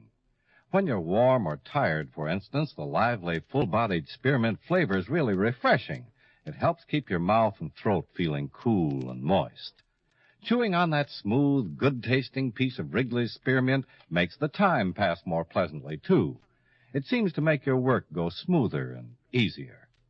Keep a package or two of Wrigley's Spearmint Chewing Gum handy all the time. Enjoy chewing Wrigley's Spearmint while you're working and at other times. That's Wrigley's Spearmint Chewing Gum. Healthful, refreshing, delicious. And now, with our star, John Lund, we bring you the second act of Yours Truly, Johnny Dollar.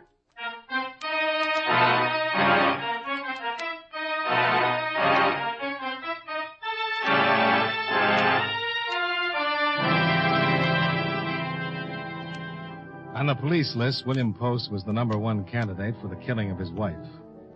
On my list, he was just a wealthy banker with a dead wife, a seductive girlfriend, and a nasty personality. I'd run into many a nasty personality in my travels, so I let the incident roll off my back and drove over to the Park Avenue apartment where Mrs. Post had been murdered. In the basement, I located the janitor, a bent little man who was working on the plumbing and singing a flat chorus of Dixie. Look away. Look away, Dixieland. Oh, way down yonder. Hey, Pop. The old time Pop. is not far. Pop. Yeah. Are you the janitor? Uh-huh. What's your name? It's Pete.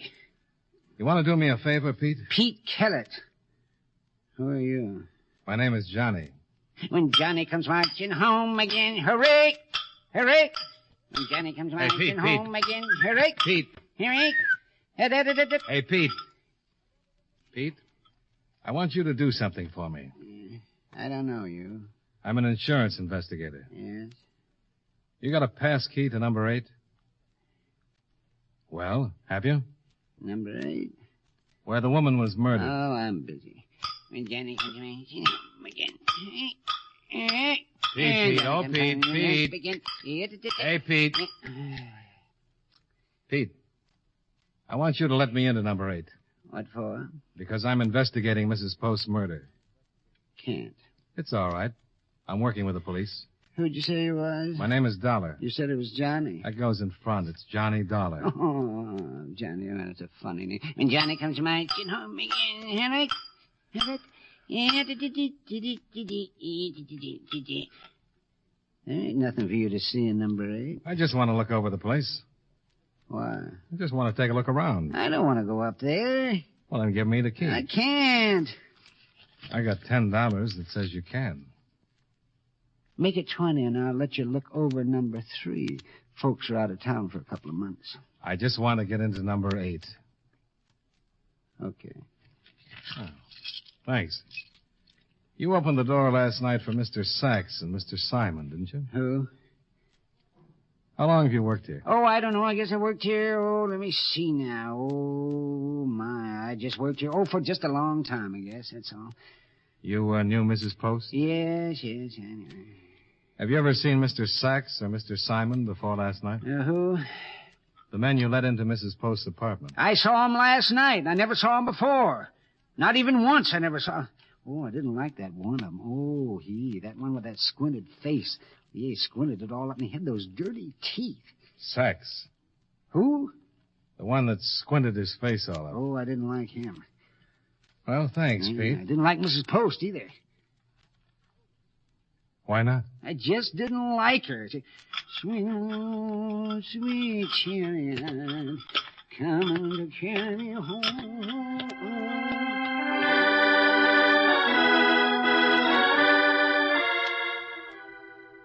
I let myself into number 8 and took a good look over the whole place.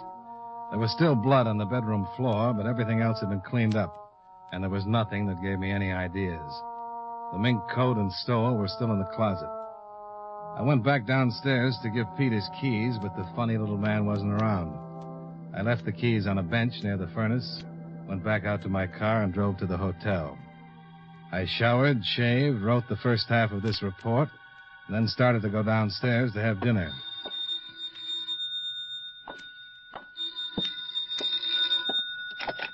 Johnny Dollar. Roseman, Johnny. You got something interesting on the post case. Oh, good.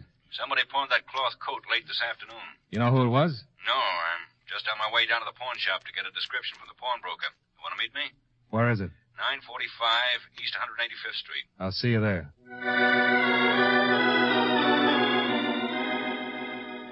I climbed back into my car and drove uptown to the pawn shop. Lieutenant Roseman was already there, talking to the pawnbroker. And the answers he was getting were very interesting. You remember the man who pawned the coat? Oh, yes, he was a kind of small, funny-looking fella. He didn't said much, just handed me the coat and took what I gave him. You know, I remember the circular, what you sent. Seems strange, a man like that having such a nice coat. I thought right away that was stolen. The man was small? Yeah, kind of stooped over. Anything else? No. Oh, yeah.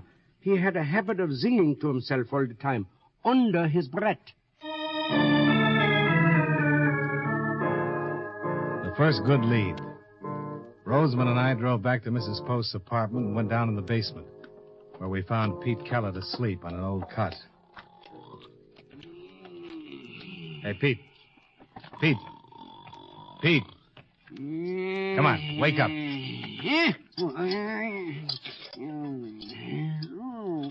What do you want? You remember me? Should I? I was down here this afternoon. I guess I do. You remember Lieutenant Roseman? Was he with you? Come on, Pete. We're going down to the station. Now? Yeah.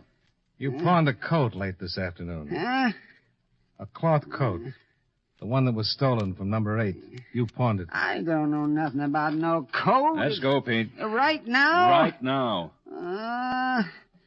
Okay, but I ain't had much sleep. That plumbing, it keeps a man awake all night. Just let me get my shoes. I got shoes and you got shoes. Oh, God's children got shoes.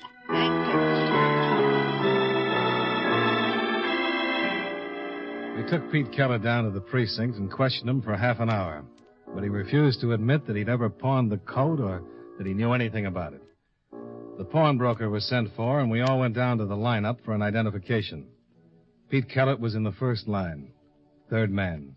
Number 3, murder. Number 3, step out. Number 3, you. You're number 3, aren't you? Well, if you'd like me to be. Then step out. Oh, sure. Is this okay? Just answer the questions. You mind if I sit down? Just stand right there and face the front, hands at your sides. Oh, I'm awful tired. Plumbing keeps me awake all night. What's your name? Huh? I said, what's your name? Lieutenant. Oh, it's Pete. That's Where you the from? man. Pete He is Kellett? the Where one you that from? pawned the coat. Oh, what do you mean? You sure? I mean, Oh, where's your place of positively. residence? Oh. Sergeant Hanley, Yes, Lieutenant. number 3, hold for interrogation. Okay, you step back in line. Me? Yeah, you. Oh, I thought you wanted to hear where I was. Step back. My goodness.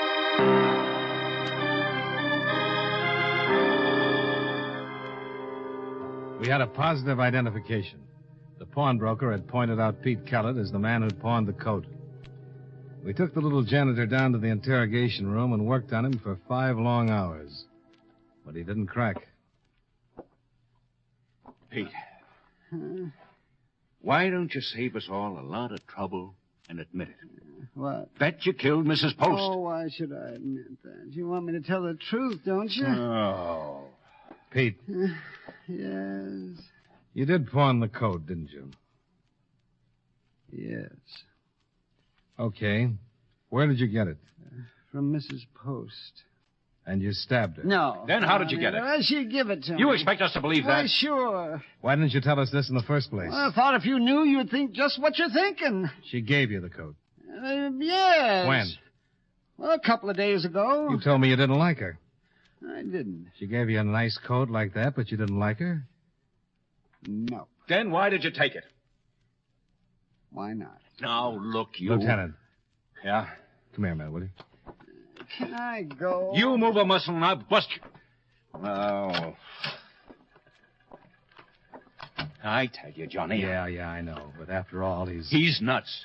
There's a more polite term for it. He's nuts and he's guilty. You want to find out if he is? I know. I mean guilty. Find out and eliminate all this questioning? How? He's scared of that room. He wouldn't take me up to number 8, although he gave me the key. I think we can scare him into a confession. I'll try anything. Of course, there's a chance he's telling the truth. If he is, I'll eat your shoulder holster. Well, turn him loose. Send him back to his job. What's that going to do? You just hang around and watch.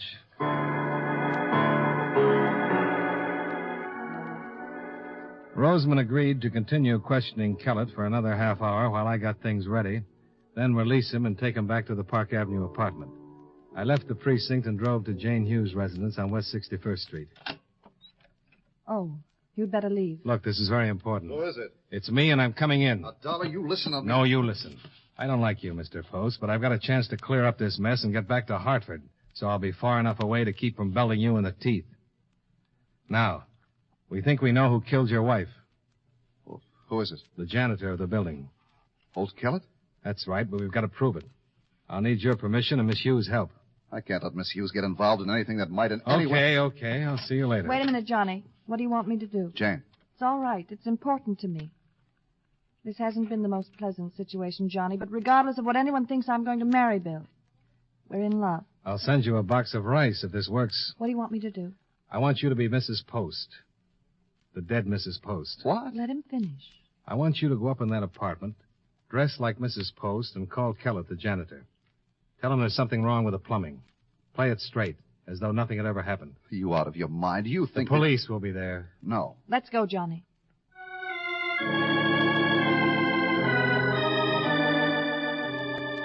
I drove Jane Hughes to the apartment where Roseman was waiting. She got dressed in one of Mrs. Post's nightgowns and a robe, then buzzed the basement. Well, what about my voice? Just keep it low. Hello. Hello? Pete? Who is this? Mrs. Post. What? There's something the matter with the plumbing. Will you come up and fix it? Pete? Did you hear me? Yes. Will you come right up? Yes.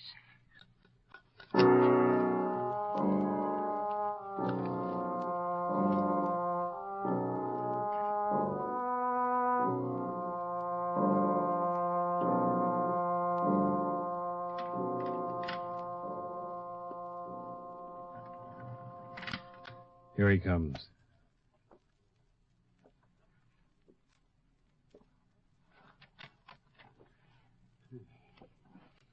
Come in, Pete.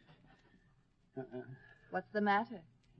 You're dead. No, I'm not. Come in. Didn't I kill you? No, I'm all right. No, something's wrong. No, you're dead. Stop being silly. Come in here. Well, if he ain't dead, if I didn't kill you the first time, I better do it now. Don't move, Pete. Snap on the lights, Miss Hughes. Put down that knife, Pete. Is it all right? Yeah.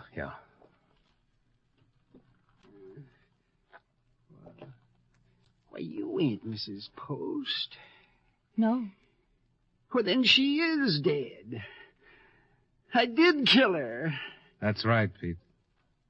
Oh, I feel better.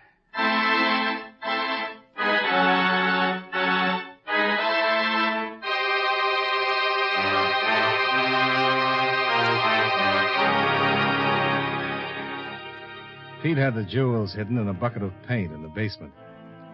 He finally explained that he was in the process of robbing Mrs. Post when she came home, surprised him, and he had to kill her. He didn't take the minx because he thought the cloth coat was prettier. I drove Jane Hughes back to her apartment, where a grateful William Post was waiting with open arms. And that was that.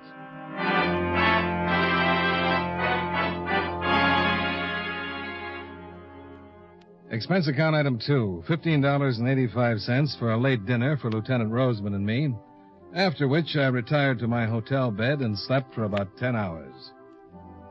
Expense account items 3 and 4, $35.75, hotel bill and car rental. Item 5, $16.55, train fare and incidentals back to Hartford.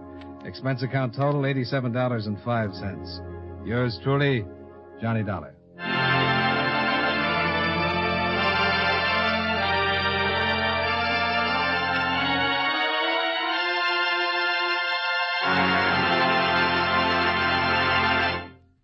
Remember, friends, for refreshing taste plus chewing enjoyment, treat yourself to delicious Wrigley's Spearmint Chewing Gum. The taste of fresh spearmint is cooling and delightful, and there's lots of it in every stick of Wrigley's Spearmint Gum. It freshens your mouth, helps keep your throat moist, and sweetens your breath besides. You'll enjoy the good chewing, too, because Wrigley's Spearmint is so smooth and pleasant to chew on. There's nothing else quite like it. Next time you're at the store, stop at your friendly merchant's display of chewing gum and get a few packages of good-tasting Wrigley's Spearmint Gum. Always keep some handy for refreshing taste plus chewing enjoyment. That's Wrigley's Spearmint Chewing Gum. Healthful, refreshing, delicious.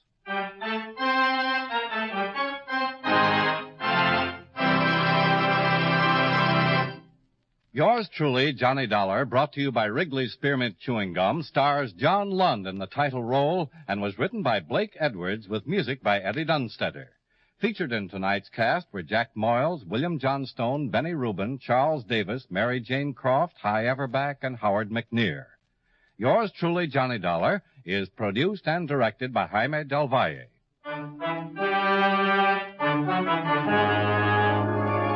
The makers of Wrigley's Spearmint Chewing Gum hope you enjoyed tonight's story of Johnny Dollar and that you're enjoying delicious Wrigley's Spearmint Gum every day. This is Charles Lyon, inviting you to join us again next week at the same time when from Hollywood, John Lund returns as... Yours truly, Johnny Dollar.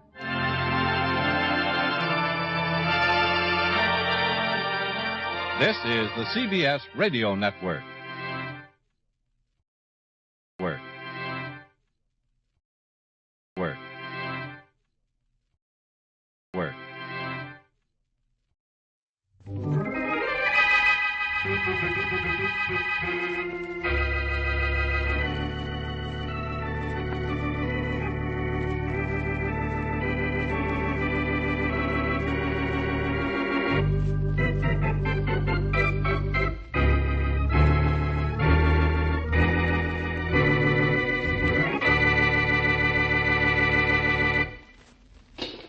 That's 860 out of 10, Miss Cronin. That's right. Here's your change, Miss Cronin. Thank you. Goodbye. Goodbye, Miss Cronin. I hope your dad likes the ties you bought. Oh, he will. Oh, He's there again. Miss Cronin, what's the matter? For weeks and weeks, there's been a man staring at me everywhere I've been. He's everywhere I go, and he's standing out there now across the street, staring at this door.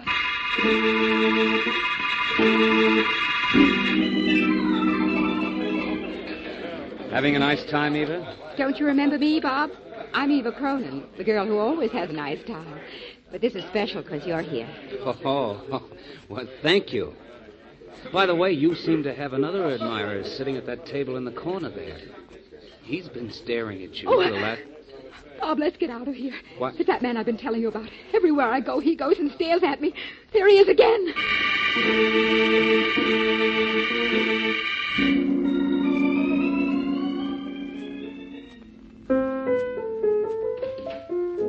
Oh, that you, Eva? Yes, Dad. You're home early this evening. You're up late, Dad. Composing? No, just killing time. Have a nice time tonight? Yes, till that man showed up again. Now, Eva, you know it's only My your... imagination. Oh, no, it's real. He's real. Some night I expect to find him staring at me through the window here. 18 stories above the street. Now you're being a little ridiculous. I'm nervous. I can't help it. I look out of the window expecting to find... Oh, Dad! What's the matter, Eva? It's that same man again in one of the windows across the street, staring at me.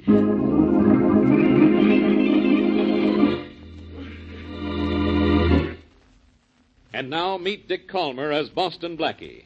Enemy to those who make him an enemy. Friend to those who have no friend.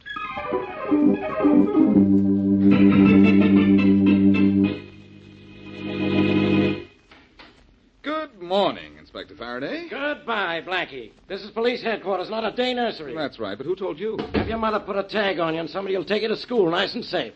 So long. After so short a visit? Faraday, if you'll answer a few questions, I'll be out of here in a few minutes. Well, that's the best news I've heard since you came in. What do you want, besides to make a nuisance of yourself? I want to make a good cop of you. Is there any trace yet of the stalking killer? No. And a guy has to be more than a good cop to catch that guy. He's got to be a wizard, a genius. He's got to know something. Well, that lets you out. Well, where was he last seen? Over on the north side. That was about a week ago. Since then, he's disappeared. But we're still looking for him, and we're going to catch him. Why do you want to know about him? Because he hasn't disappeared. Eva Cronin, a friend of Mary's, saw him just last night staring at her from a window across the street from her apartment on Elm Street. He's stalking a new victim, huh? Miss Cronin says he's been watching her for 2 weeks now. For 2 weeks? Why didn't she come to us? Why? You know what happens when the victim is given a police escort. The stalker just fails to show up. I know. Then after we drop the escort, the stalker comes back. And a few days later, the victim's dead. What I don't understand is why does this guy stalk his victims? It's a psychological effect, Faraday. That constant leer of his doesn't only annoy, it drives people half crazy. They'll do anything if he'll just disappear. That's when he asks for money, and he gets it. And if his victims pay off, he has no reason to murder them. But he does. He's no shakedown artist. He's a killer. He's a killer so he can continue his shakedowns. With his victims dead, if he's ever caught, he can deny he's the stalker. None of his previous victims is around to identify him. Faraday, I went in on this case. Maybe I can grab the stalker. Go ahead. See what you can do. At least you won't be bothering me. Thanks, pal. You know, I'm always willing to go out of my way to keep out of yours.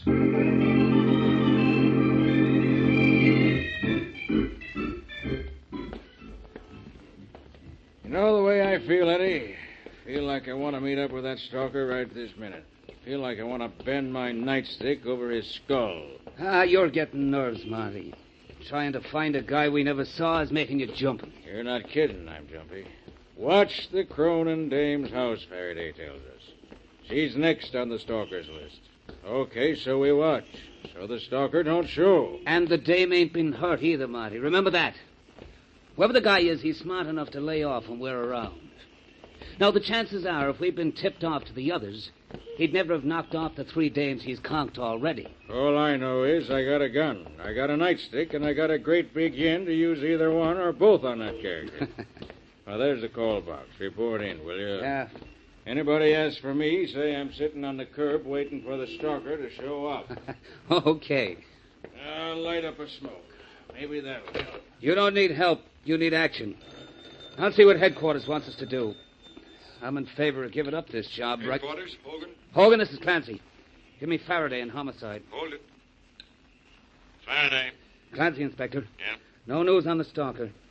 Miller and I have walked ourselves weary patrolling Elm Street where that Cronin dame lives. He ain't going to show, Inspector. How do you know what he's going to do? How does anybody know? If I pull you off the Elm Street assignment where he was supposed to have been spotted, he'll knock off somebody there, sure as anything. We're supposed to stay here? Where do you want to go? Home? Well... Now, look, Clancy, I'm on a spot. You and Miller are two of the best cops I've got. Come on back here. We've got to get a break on this case. The stalker's got to open up soon. Maybe you guys ought to be here when he does. Okay, Inspector. If that's the way you want it. So long. So long. Well? Let's go, Marty. No more walking around waiting for the stalker. This time we sit around waiting for him.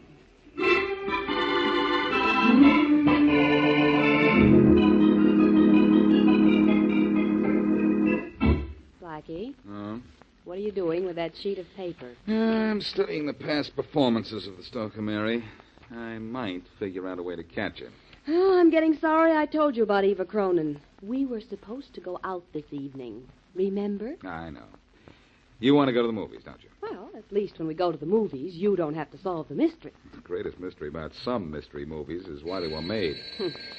Well, there's the phone. Are you in? Oh, I don't know. I'll look. Yes, I'm here. Oh, do you want me to take you? I'm near it. Thanks, anyhow. Hello. Boston, Blackie? Yes? Blackie, this is Eva Cronin. Oh, hello, Eva. It's your friend Eva, Mary. Yes, Eva, what can I do for you? Blackie, he's here. I mean, he's across the street watching me. The same fellow? Yes, I'd know him anywhere. He's across the street watching this house, waiting for me. I just know. Just a minute. We're in luck, Mary. The stalker's watching Eva now. Oh, golly, I don't know whether I'm glad or scared. Eva, where are you? At 3232 Easton Road. 3232 Easton Road. I'm at a party here, Blackie. I was about to leave when I saw him. Stay right where you are. I'm coming up there. The fact that the stalker is waiting for you is just what I've been waiting for.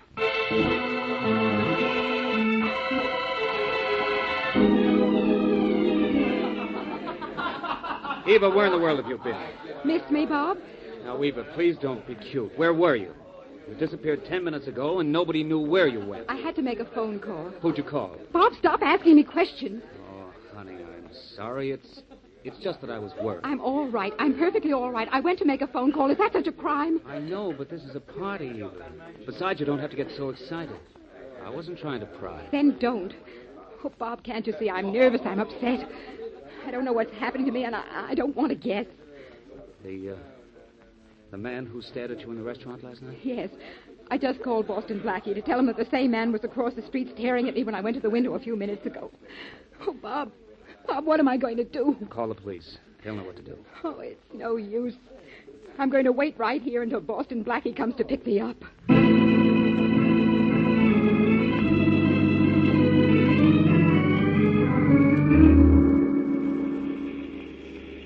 We're in the 3200 block on Easton Road, Blackie. You better slow down. All right.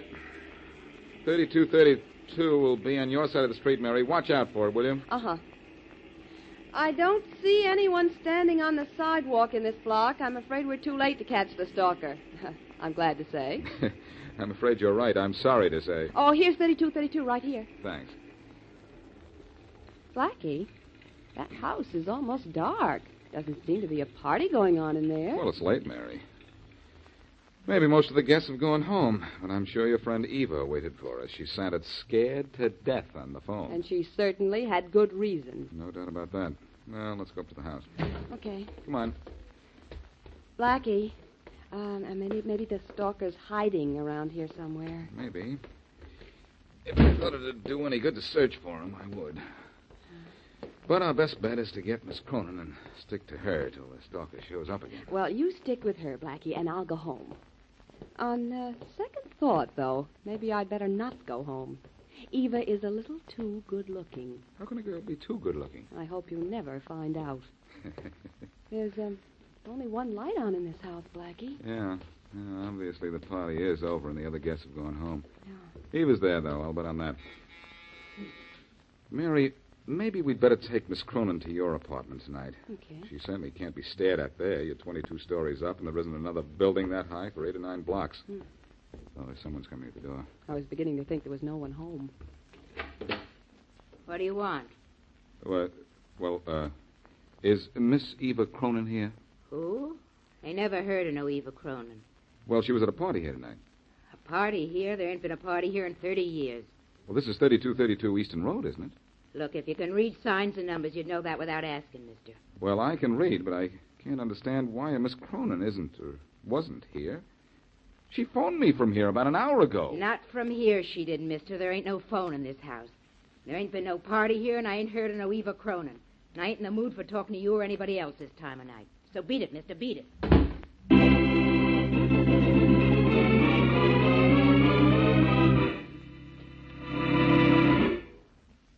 And now, back to Boston Blackie.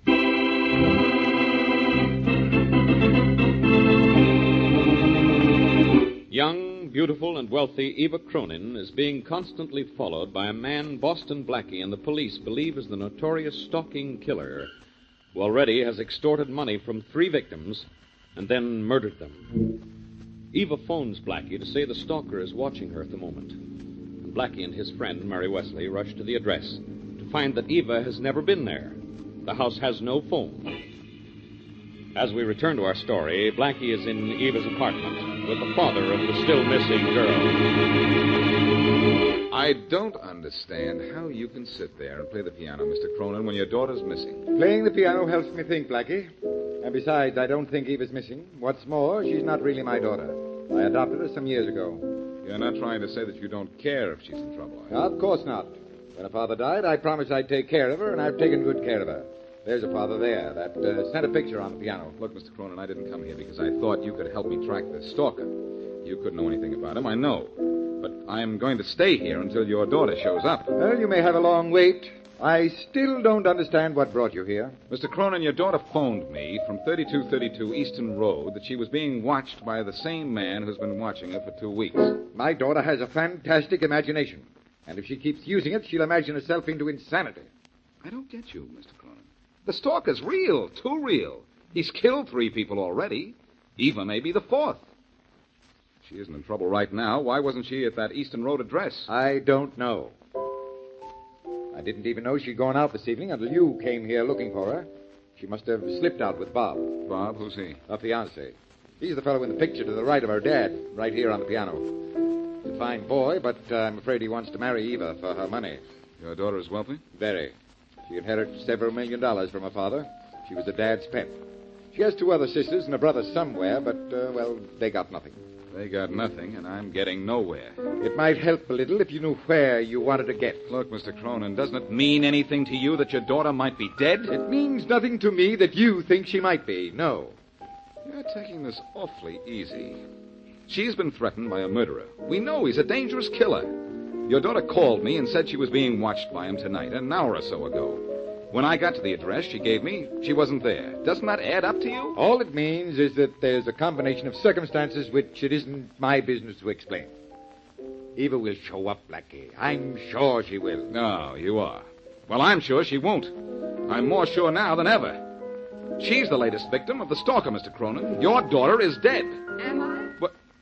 Why doesn't somebody tell me these things? Hello, Eva. Eva, where'd you come from? My room. I came home while Daddy was playing. Didn't want to disturb him and went right to my room. What happened to you, Blackie, after I phoned you? What happened to me? What happened to you? I went to that address you gave me. There was no party going on there. There most certainly was. A dozen people can tell you that. When you didn't show up, I got Bob to take me home. Well, good night to you both. I'm going out. Where do you think you're going at this hour? It is rather late, Eva. Perhaps you ought to take Blackie with you. It's impossible. Please, Blackie, stay here. Don't try to follow me. It'll only mean something we'll both regret if you do.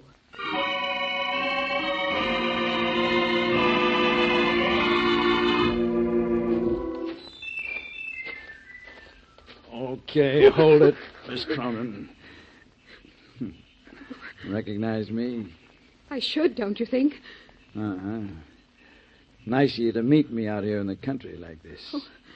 When I wrote you that note, I wasn't sure you would. Why not? You're a brave girl.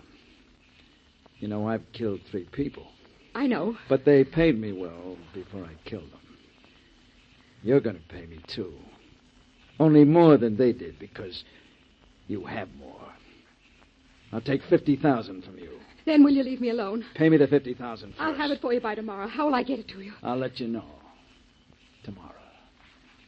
You'll see me sometime tomorrow. You know that, don't you? If I pay you, you'll leave me alone, won't you?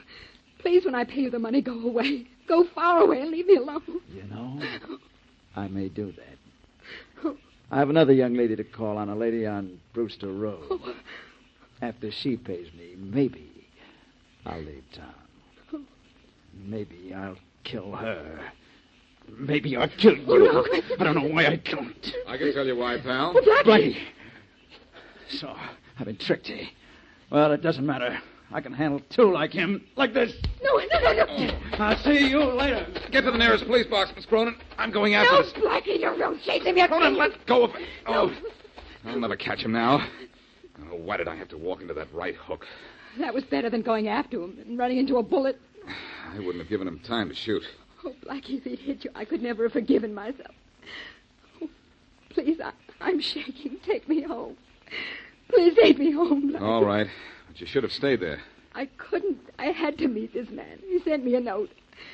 Only you shouldn't have followed me. I begged you not to. The note warned me not to tell anybody. Blackie, I'm going to pay him what he wants. I've got to.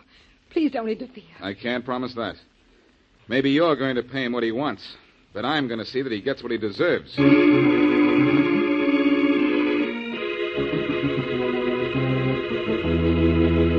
Scott, take this report Blackie gave me. Yeah?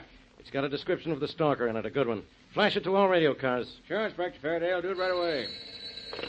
Faraday speaking. Inspector, my name's Hester Jones, and I live at 19 Brewster Road. Yes? The stalker just ran into 18 Brewster Road, right across the street from here. He was staring at me. He's at 18 Brewster Road, huh? Yeah. We'll be right there. Scott. Yes, Inspector? Get me a squad car and flash all radio cars. We're going to grab the stalker. Yes, sir. Don't try to call Blackie. Let him know. Definitely not. I can handle this alone. Now get me a squad car and a dozen men.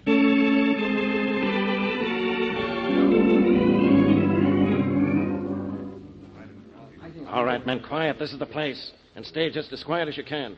Quieter, even. We'll catch this guy here, Inspector Faraday. The city ought to make a monument out of 18 Brewster Road. Yes, Scott, and bury the stalker under it. Yeah, we've got the street roped off. There's a high wall back of the house. It's too high to climb. Okay, then we've got him trapped. Everybody in position? Yes, Inspector. What position am I assigned, Faraday? Oh, no, Blackie. What are you doing here? The same thing you're doing here, closing in on the stalker. But you had no way of knowing he was holed up here. Oh, yes, I did. The woman who called you called me first, and I told her to phone you. Oh, you did. What's the matter? Is the stalker too tough for you? That's right. He did clip you, didn't he? Sure, but don't forget, he was the one who ran away. You guys out there, get away from here. What was that? It was the stalker's voice, as I remembered. Came from inside the house, Inspector Faraday. I know it, Scott. Beat it, all of you. I'll start shooting. I'll kill the first one that moves toward this door. Hear that? We've nailed the stalker, all right. You heard me. Get away, I told you. I'll kill you all.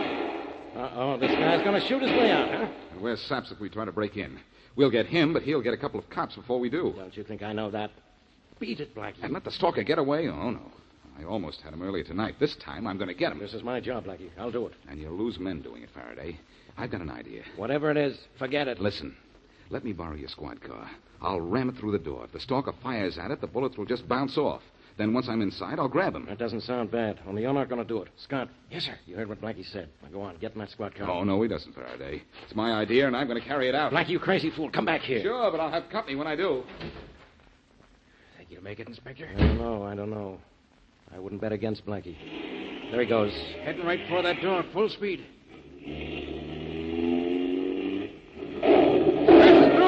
Come on, you guys, let's get moving in case Blackie needs help. Where were you, Inspector? I don't hear any shots. That's a good sign. Come on through the door. You see how good a sign it is. There, Inspector, there's Blackie, struggling with that guy. Let's grab the stalker first. Good guy, Blackie. Okay, stalker, cut it out. Hold him, Blackie. I got him. Let go. I got him. Good boy. Come here. Stalker, meet my friends. The police. The police? No, wait a minute. What's this all about? This is about the last time you'll see the outside of a prison cell. You're wanted for 3 murders and for planning a 4th. Are you crazy? No. We're not crazy. But that better be your plea when you come to trial. Only a whack would stalk his victims the way you have. You think I'm the stalking killer? You're crazy. If you aren't the stalker, why did you fire at us just now? Because I didn't know you were the police. I just heard the whispers, and I saw people snooping around outside. Yeah?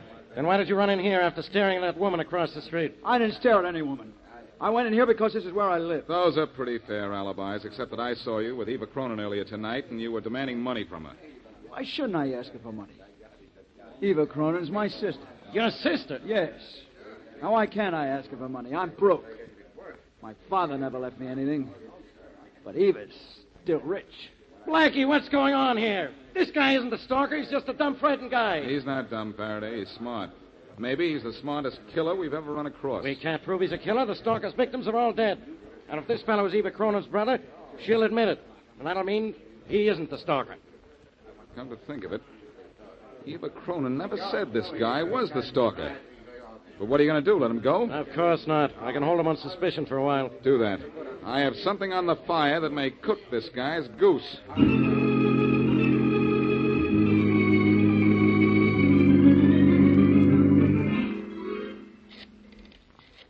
Hang on that extension phone, Faraday, and don't say anything. I want to say something right now, Blackie. You're wasting my time. You're wasting your breath. Shh. Hello? Miss Cronin, this is Blackie. Oh, yes, Blackie. What is it? The police have caught a man they think is the stalker. He's the same guy who slugged me when I followed you last night, only he says he's your brother. Well, he is my brother, Blackie. He's not the man who kept staring at me. He's my brother, and all he wanted was the money. That's why I didn't want you to follow me. This was strictly between him and me, don't you see? What did he want the money for? Well, he had none, and I have plenty. Why shouldn't I give him money? He's my brother, isn't he? He's your brother, but he isn't broke. The police found thousands of dollars in his house, money he took from his victims. He's the stalker, Miss Cronin. We know that, and so do you. Yes. Yes, Blackie, I knew it all the time. I tried to help him, but I guess it didn't work.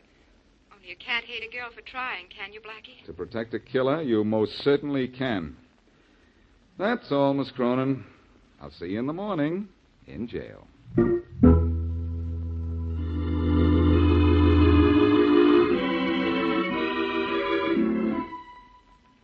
Miss Cronin's in cell 3, Blackie. Thanks, guard. Any time limit on my visit? For most people, it's 5 minutes. Well, I'm not most people. I may take a little longer than that. Suit yourself. Yell for me when you're leaving so I can lock up. Okay.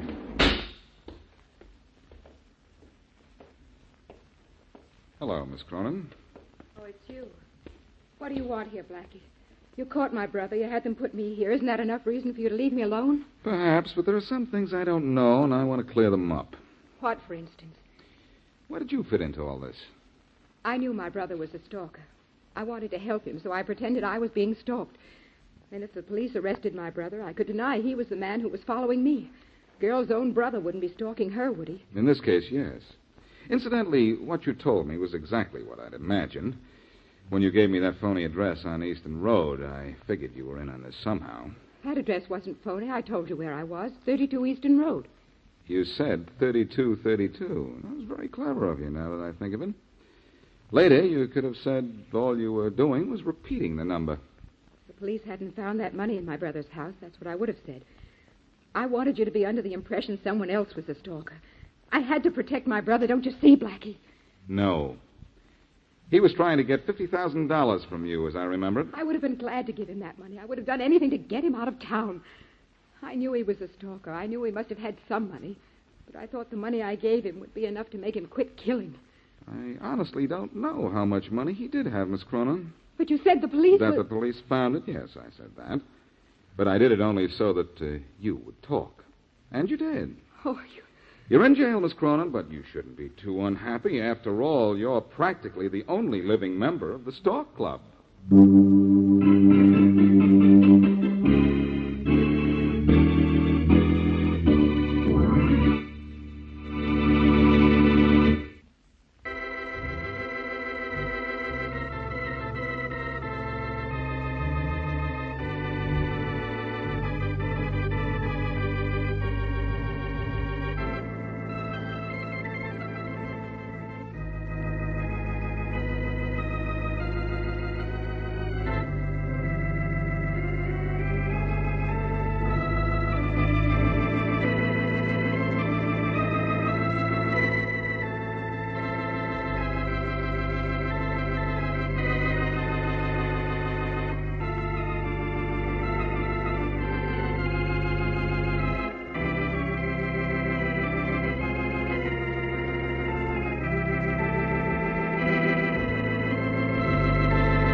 makers of Camel cigarettes present Dick Powell as Richard Diamond, private detective.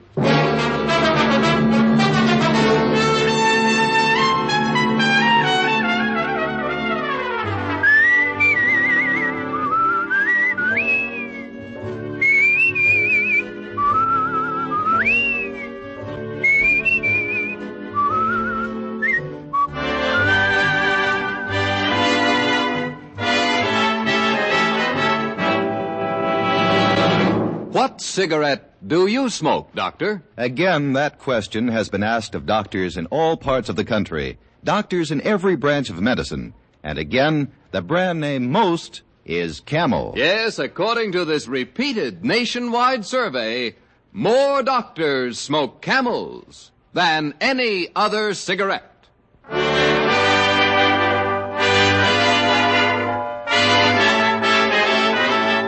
Here transcribed is Richard Diamond, Private Detective, starring Dick Powell.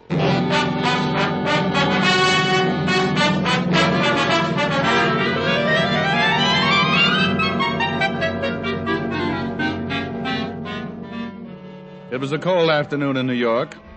There were 6 inches of snow on the streets and twice that much on the fire escape outside my window. I looked down at Broadway and watched the miserable pedestrians edging their way over the slippery, ice-covered sidewalks, and thought about burning some of my furniture. It was just the day for anything unpleasant, and when the door to my office opened, I turned around to look at one of the most unpleasant sights I'd ever been faced with. Standing in the door was something that looked human, and I use the term human only because I stuck around long enough to find out for sure. He was about 6 feet and well-dressed, in a dark gray overcoat. But his face raised goosebumps from my argyles to my haircut. It was as dark gray as his overcoat, his whole face, his eyes, his lips, and when he spoke, even his tongue. Mr. Diamond? Yeah? I want you to find the man, and I want you to find him in the next 5 hours. He didn't sit down. He just stood there facing me like a bad dream. I pushed the chair back and got up, as though I had to be standing to protect myself from what was coming. The man I want you to find is named Carnes. He's a science teacher at State College. Is he missing? Would I want him located if he wasn't? Would I have asked you if I'd known the answer to that? How much is your fee, Mr. Diamond? When I know what I'm getting into, $100 a day in expenses. Yes, 500. Find Louis Carnes in 5 hours and you get another 500. Does it matter if you know what you're getting into? I never go waiting if there's quicksand around. Not even for $1,000? I never like to count money when I'm suffocating. You only have to find Louis Carnes. I guarantee you'll live through it. And after I find him? You can spend your 1,000 and forget about it. Why do you want him found? I owe him a debt. I want to pay him. And why do I have to find him in the next 5 hours? Because that's how long I've got to live.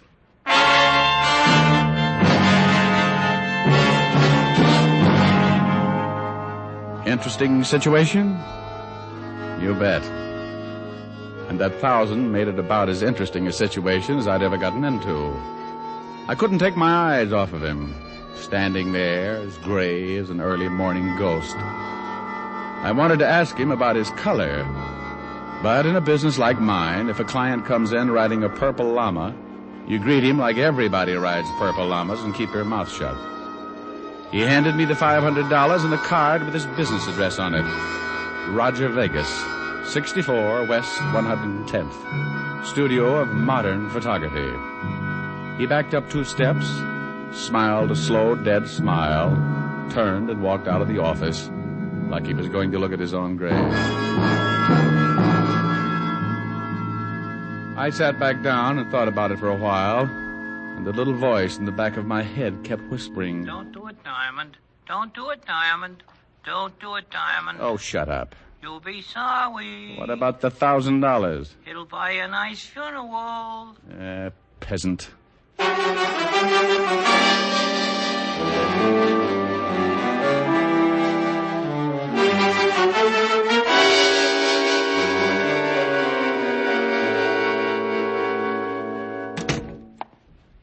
Well, if it ain't Richard Diamond, the overstuffed flatfoot. Well, if it ain't Sergeant Otis, the overstuffed flathead. Oh. No. Someday you'll be sorry. Well, everybody is sooner or later.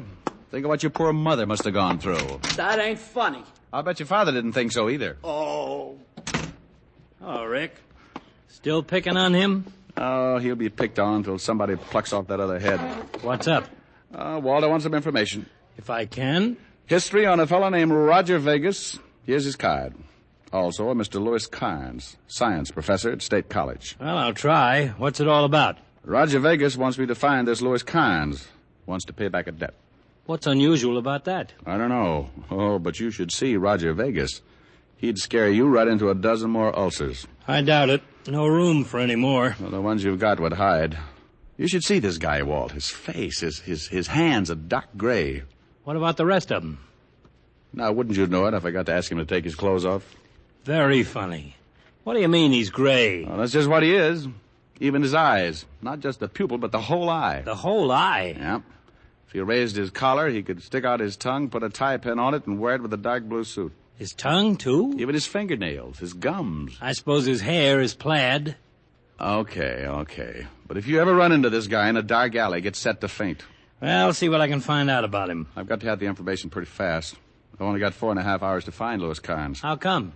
Because Roger Vegas has only got that long to live. Rick. That's what he told me. A guy with a gray face comes into your office, wants you to find another guy, and tells you got to find him in the next 4.5 hours because he's going to die. Who's going to die? The guy with the gray face. You didn't say that. You said got to find the guy in the next 4.5 hours because he's going to die. Oh, well, you know what I meant. No. Vegas gave me 5 hours. You said 4.5. Well, that was a half an hour ago. Oh, swell. Oh, I'm wasting my time. I've got to find him. The man with the gray face? No, the science professor. Walt, you're getting pretty confused. I'll see you later, huh?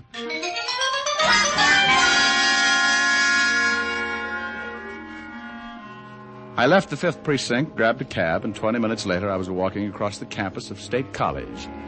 Being Saturday, the big school was quiet and impressive as it stretched out over the dozen acres of snow-covered grounds. I located the administration building and found one lonely student working in the main office.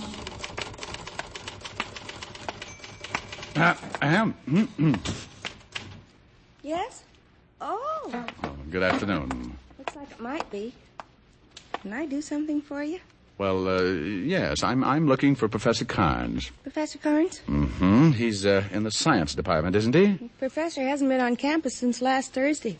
Faculty's been rather worried. You don't know where I could find him? No, but I'm through here in half an hour. I could help you look. I bet you could. You know where the professor lives? It's on file. Well, why don't you be a good little freshman? Junior. A junior, and get me his address from that file. Because it's more fun not being a good little junior. And the college has certain rules. Well, then be a bad little junior and break the rules. I'm off in half an hour. Might be able to then. I've got to find a science professor, dear. And until I do, I'm afraid I'll have to pass the extension course in biology. And if you find the professor? We'll talk about it. I'm in here every afternoon. College hasn't changed a bit since my days. Just jumped into second gear.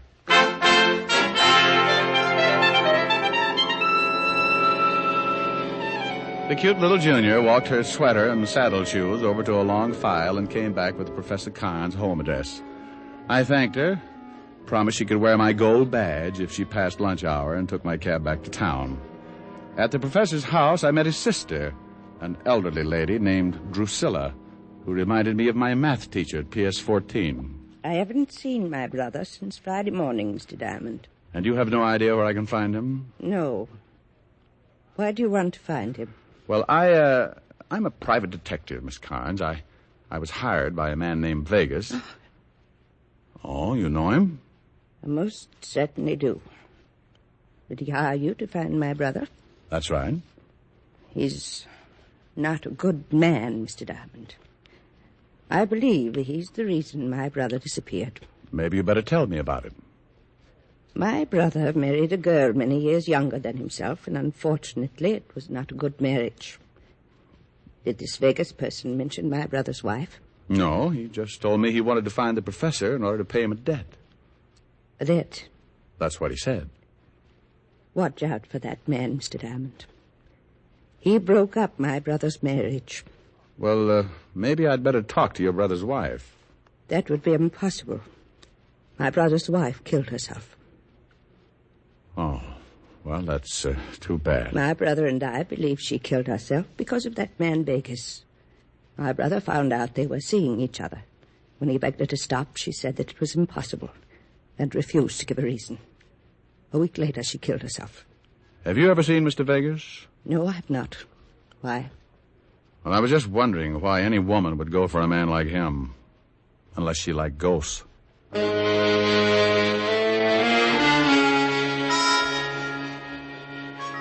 I left Drusilla Carnes and looked at my watch. It was 3 o'clock, and I had only 2 hours left to find the professor and earn my $1,000. On the way to the nearest phone booth, I thought about the case and wondered if the $1,000 would be worth it in the long run. I watched part of my last $5 drop in the phone and decided it was. Lieutenant Levinson, homicide. Diamond, Walt. I want to know about a suicide. Otis won't do it. Professor Carnes' wife. I thought so. I checked for you on Vegas and the professor. The professor's wife jumped off a building 5 days ago. What did you find out about Vegas and the professor? Not much. At the inquest, the professor accused Vegas of breaking up his home and driving his wife to suicide. Neither man's got a record. Vegas is a professional photographer, and the professor has been teaching at State College for the past 11 years. I talked with some of the men at the inquest, and they remembered Vegas. They all say his skin looked pretty healthy at the time. Do me a favor, Walt. Check with the coroner and find out what would turn a man's skin that color. Sure. Got any leads on the professor yet? No, but I got a hunch. I just left his sister's, and she doesn't seem at all worried about her brother's disappearance. So? So if she isn't worried, there's a good chance she knows he's all right. And if she knows he's all right, she might know where he is. Oh, no wonder they made you a Lieutenant Walt. You keep thinking like that, and someday you might even take over for Sergeant Otis. Bye.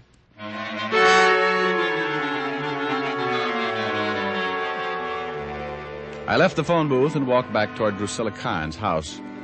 I staked myself out across the street in a corner gas station and warmed my blue little ears inside while I waited for the good Drusilla to contact her brother. I was just guessing, but it worked. 10 minutes later, Drusilla, dressed in a heavy fur coat that looked like it should be out on the river building a dam, walked out of her house and hailed a cab. I hailed one, too, and followed. 15 minutes later, I was back on the campus of State College. I watched her get out, walk around back of one of the buildings, knock on a door. She waited until someone opened it, and then she disappeared inside. I tried the door, but it was locked again. So I toured the building. The front door was locked, too. I set to work trying to pick the lock. I broke a Boy Scout knife, half a dozen fingernails, and several bobby pins that for some strange reason had found their way into my coat pocket. So I did the next best thing. I went back to the door that Drusilla had entered earlier and waited. 5 frozen minutes later, the door opened and I stood there facing Drusilla while her look melted every icicle within 10 feet. Standing directly behind her was a small man, his breath showing clearly against the cold air, coming in short gasps. Drusilla. It's all right, Louis. What do you want, Mr. Diamond? Nothing now, Miss Carnes. I've found it. Is that the man, Drusilla? Yes. He's a detective. Vegas hired him. It's all right, Drusilla. If Vegas wants to find me, I'm tired of hiding. Tell Vegas that I'll be waiting here, young man. Louis, you know what he'll do. It's all right. Vegas knows he's only got a few hours left. Has that strange color of his skin got something to do with it? Yes. Have you seen him since the inquest, Professor? No. Well, that's funny. How did you know about his skin and that he only has a few hours left to live?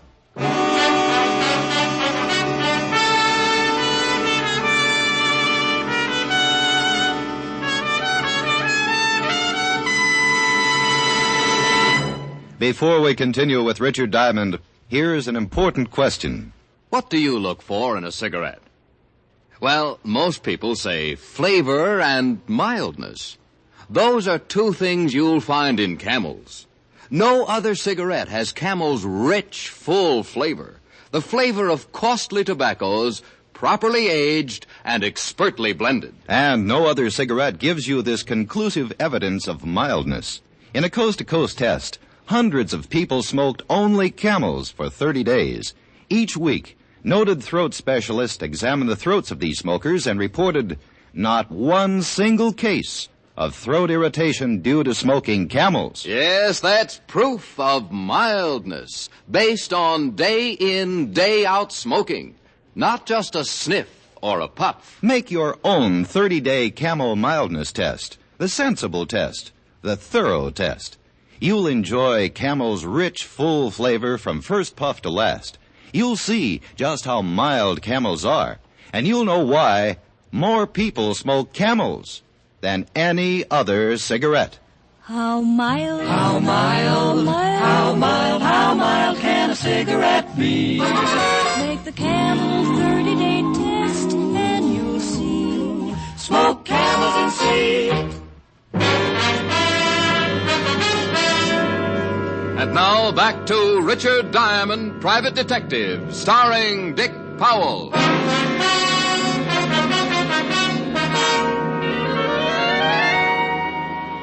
Well, I'd found the professor, and the $1,000 was close to being mine. All I had to do was notify Vegas and collect. Even the professor guaranteed to help by staying and waiting for Vegas. But something was wrong. Standing there in the snow, looking at the timid professor, something began to smell to high heaven. I turned and walked away. Even if the professor was going to run, what was I supposed to do? Carry him piggyback until I located my dying client? The 1,000 was important, but there was a lot more that had to be solved in a hurry. I went back to town and over to the photography shop run by Roger Vegas. Yeah? Is there something? What's the matter? Huh? Oh, nothing. Nothing. Can I do something for you? I'm looking for Roger Vegas. Oh, he ain't in. Ain't I seen you someplace? You might have. I move around. Where can I find Vegas? He ain't here. I know he ain't. Where can I find him? Home, I guess. Home. That would be somewhere in New York, huh? I ain't supposed to give out the address. Who wants him? I do, and I ain't supposed to give out the name. You're pretty sharp. Sharp guy, huh? Tell him to call Richard Diamond. Richard Diamond. My family thought it up. Okay. You know me now? No, I was mistaken. Well, I'm surprised. I sent you to Sing Sing 10 years ago.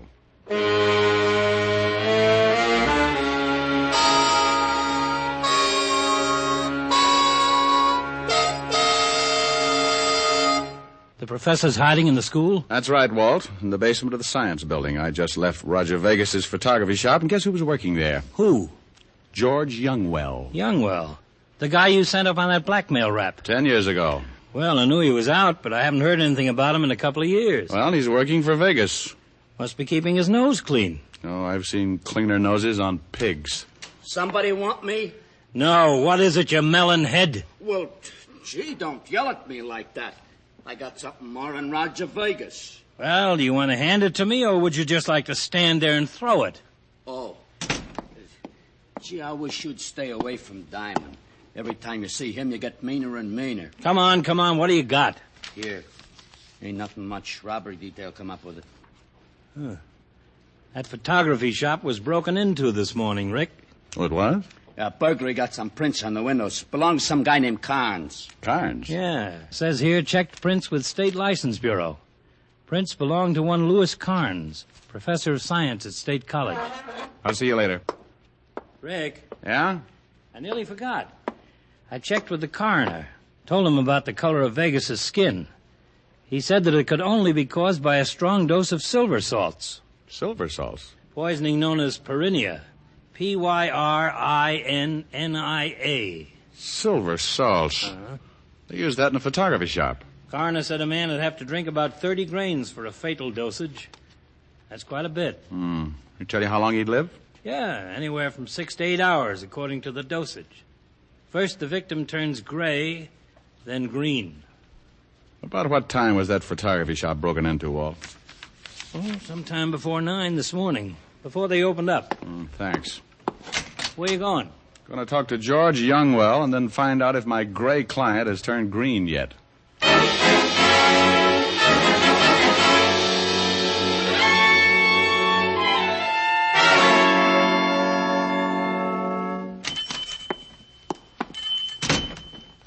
Hello, George. I told him, Diamond. I told him you wanted to see him. He said he was going over to your office. Well, thanks. Look, what are you looking at me like that for? I'm going straight now. Swell. I got a good job, see? Legit. I don't want no trouble. I don't blame you. Okay. Mr. Vegas has gone over to your place. Why don't you go meet him, huh? Plenty of time. Look, he's in a hurry. He's got a big trouble, and he's got to take care of it in a hurry. Yeah, I know. He's got about an hour. Well, go on. He paid you, didn't he? What do you do around here, George? Now, listen, you. I know my rights. I'm clean. I don't know what you're trying to prove, but I don't buy none of it. Now, get out of here, or I'll call a straight cop. You know why Vegas is going to die in an hour, George? Yeah. No, I don't. If I did, I don't have to tell you nothing. Nothing, see? Maybe you know why he wants to find the professor. No. Maybe you knew the professor's wife. No. Maybe you know why she got killed. No. Get out of here, Diamond. Get out. I'm clean. I'm legit now. Yeah, like a tub of mud. What do you mean? I want you to tell me about Vegas. What about him? He owns the shop, that's all. He makes pictures. What else does he do? Nothing that I know of. What else he does, I don't know about. What are you doing? Get away from me. I want to know all about it, George. I think I know most of it. I want to know the rest. No, I don't know. No, get away. I'm not a cop anymore, remember? I don't have to play the rules. You can't scare me. You won't get rough. You ain't a cop. It's right to lock you up if you get rough. Get away. I want to know why the professor's wife got killed. I don't know. I swear I don't know. She jumped. She jumped off the building. I thought you said you didn't know. Get away. No, please. I could figure everything but the wife. If she jumped, she had to have a reason. When I saw you, George, I got the idea. Please. Blackmail, maybe, George. I'm legit. I told you. I'm working here. Blackmail with pictures, maybe? No. The dirtiest racket in the business. Simon, no. You're going to tell me, George. I wish you were dead. I'm not telling you anything. Blackmail's the dirtiest racket I can think of. No, please. If Vegas finds the professor, he'll kill him. I've got an hour to stop a murder. Okay. We were blackmailing the wife. Phony pictures? Yeah. How many others? A lot of them. Lots. Okay, George. Let's get down to the station. I hate to get in a rut, but I'm going to see that you get another 10 years.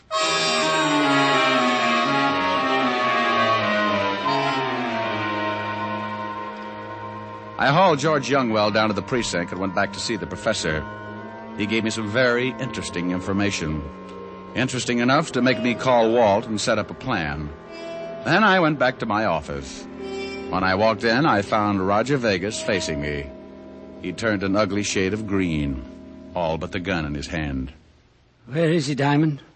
I've got less than an hour. I just left George Youngwell at the 5th Precinct. He's singing like a quartet.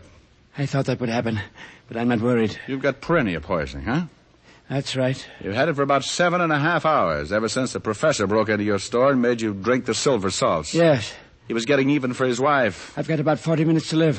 Where is he? Well, if you're short on time, maybe you'd better start looking. No, I don't think so. You're going to show me. No, I don't think so. I can't argue. I guess you won't live through it after all. Oh, no. Wait a minute. Let's not lose our heads. He's at the college. Don't lie to me. He's in the science building, in the basement. You're coming along. It'll take 30 minutes to get there. If you're lying, I've got 5 minutes left to kill you. I think that's plenty of time.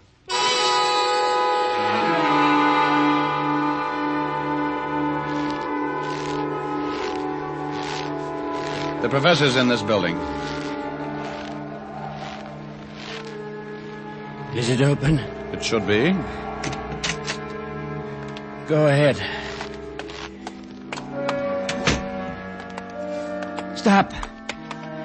I can't see anything. The lights are out. If you're lying to me, Diamond, if he's not here... He's here. Call him. Okay. Oh, Professor. Professor Carnes. Yes? Oh. He's in the back room. Tell him to come in. Will you come in here, Professor? Who is it? It's Diamond. The detective? Get him in here. Yes, Professor. All right. Yes, what is it, Mr. Diamond? Hello, Professor. Vegas. Yes. Surprise. No. No, I knew you'd hired this detective. I knew you'd come. Not too late, huh? All right, Professor. I've got but 5 minutes, so you're going to die before me. You're a pretty terrible man. Look who's talking. Break into my store, pull a gun on me, make me drink that stuff. You're a killer and you're going to pay for it. I'm not a killer, yet. I haven't got the time to talk about it. You won't get away with it. You think you pulled it off just great, don't you? Well, I'm not only going to kill you, but I'm going to tell you something. I want to see how you take it. I got a little additional revenge, Professor. Your wife didn't jump. I pushed her. I don't believe it. She was going to stop paying me. Going to tell you about the pictures I was blackmailing her with. Well, I couldn't have that. So I pushed her off the roof. That's all I wanted to know, Vegas. What do you mean? Walt. Very nice, Lieutenant Levinson. Here's his gun. Thank you, Mr. Diamond. Get up, Vegas. You cheated me. But you've got to take him. He made me drink this stuff. Oh, relax. You're going to be all right. You're crazy. I'm going to die, but he'll be the murderer. It's a little satisfaction anyway. You'll hang, Professor. Tell him, Professor. You lose all the way around, Vegas. What do you mean? It takes 30 grains of silver salts to be fatal. I only gave you 15. No. In another few hours, you'll return to your natural color. No. Oh, no. Oh, no. Don't be so unhappy, Vegas. You tried so hard to die, I think the state will do everything they can to see that you make it.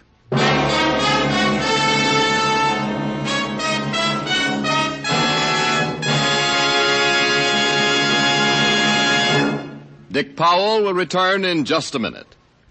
More people smoke Camels than any other cigarette. And among the millions of Camel smokers are many stars who know the importance of mildness in a cigarette because their voices are their living.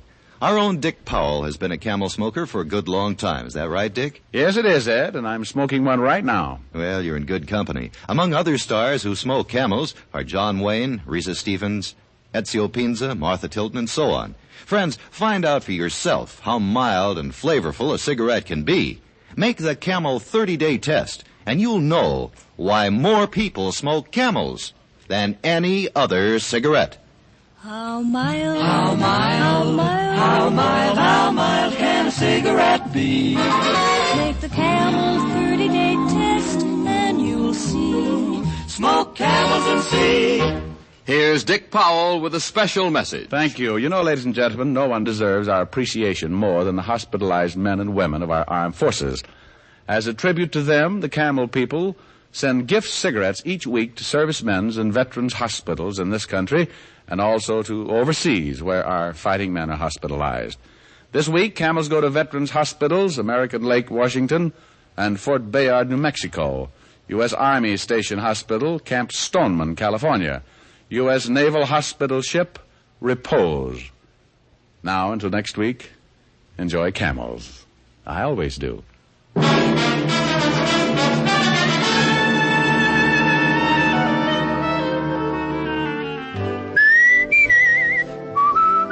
Dick Powell will soon be seen in the RKO picture Cry Danger. Tonight's adventure of Richard Diamond was written by Blake Edwards with music by Frank Worth. Our director is Helen Mack. Featured in tonight's cast were Virginia Gregg, Wilms Herbert, and Arthur Q. Bryan.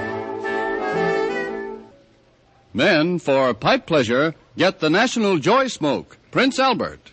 PA has a rich flavor and wonderful natural fragrance. It's crimp cut for cool, smooth smoking and specially treated to ensure against tongue bite. You'll enjoy Prince Albert, America's largest selling smoking tobacco. Listen next week for another exciting transcribed adventure of Richard Diamond, starring Dick Powell. This is Your FBI. The official broadcast from the files of the FBI follows immediately. Stay tuned. This program came to you from Hollywood. This is the American Broadcasting Company.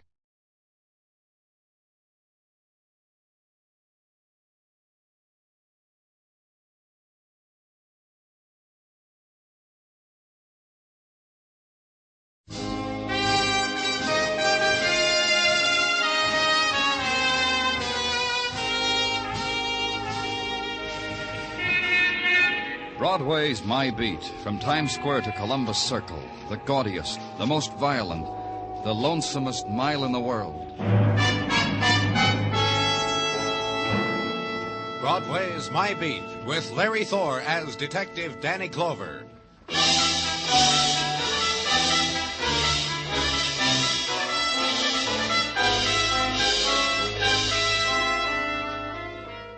From somewhere beyond the threshold of neon, the happy holidays beckon to Broadway. And the wilderness of plastic and chrome dons its ribbons of tinsel. Garlands of evergreen are hung against the shriek of subways. And behind plate glass, puppets with shrewd mechanisms perform their frenetic dance. The metallic music flows out of the horns of loudspeakers. The women walk slow, sway gently to its holiday rhythms. And everywhere the image of gaiety is reflected in spangles that whirl on winter's wind. So paint the grin across your mouth, kid. It's the merry time.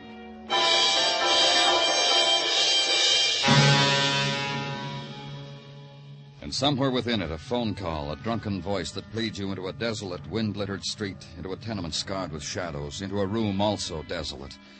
A man sprawled on the floor in drunkenness, his arm flung toward the woman who lies away from him, his fingers reaching, trying to touch her dead face.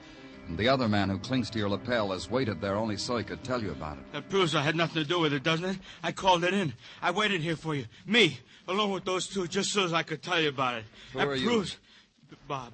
Robert Coker. I got a wife and a good name. I don't want to get mixed up in this, mister. The woman? That's Mrs. Baker, Charlie's wife. Boy, has that boy got a hangover waiting for him when he comes to. Imagine, you and Charlie enjoying yourself. You get invited in for a little nightcap. You walk in, and there's Mrs. Baker lying on the floor, her head all twisted like that. She was strangled. Yeah. That's how I figured it, too. When we walked in and saw her, I said, "Look, Charlie boy, look at your missus." And Charlie kind of yelped like a dog or something. Tried to make it to her. But he passed out on the way. I never touched her, mister. Honest, I didn't... You and Mr. Baker were out together, then you came home? Yeah, but not like you think. We were to the office party. Charlie and me, we got adjoining desks. Big deal, office party. Booze and paper cups, dance a little with the steno you've been wanting to touch all year. Then you take Charlie boy home and look, mister, okay if I go home now. I done everything could be expected. Call Okay, your wife, Mr. Colker. Tell her you won't be home for a while. And wait then. Watch the barrier of faces form at the doorway, the same faces that gather always when sudden death is done. Faces tempered only by the quality of shirts, neckties, and hairdos. Quality this time, tenement, frayed. And in a while, the medical examiner, the nod toward the dead, the black satchel opened, and the stethoscope that hears no heartbeat. The official pronouncement that a woman named Lucille Baker, age about 32, married, no children, had been strangled to death. And the other nod to the two men who had been found with her. Take them along. Get out. Go.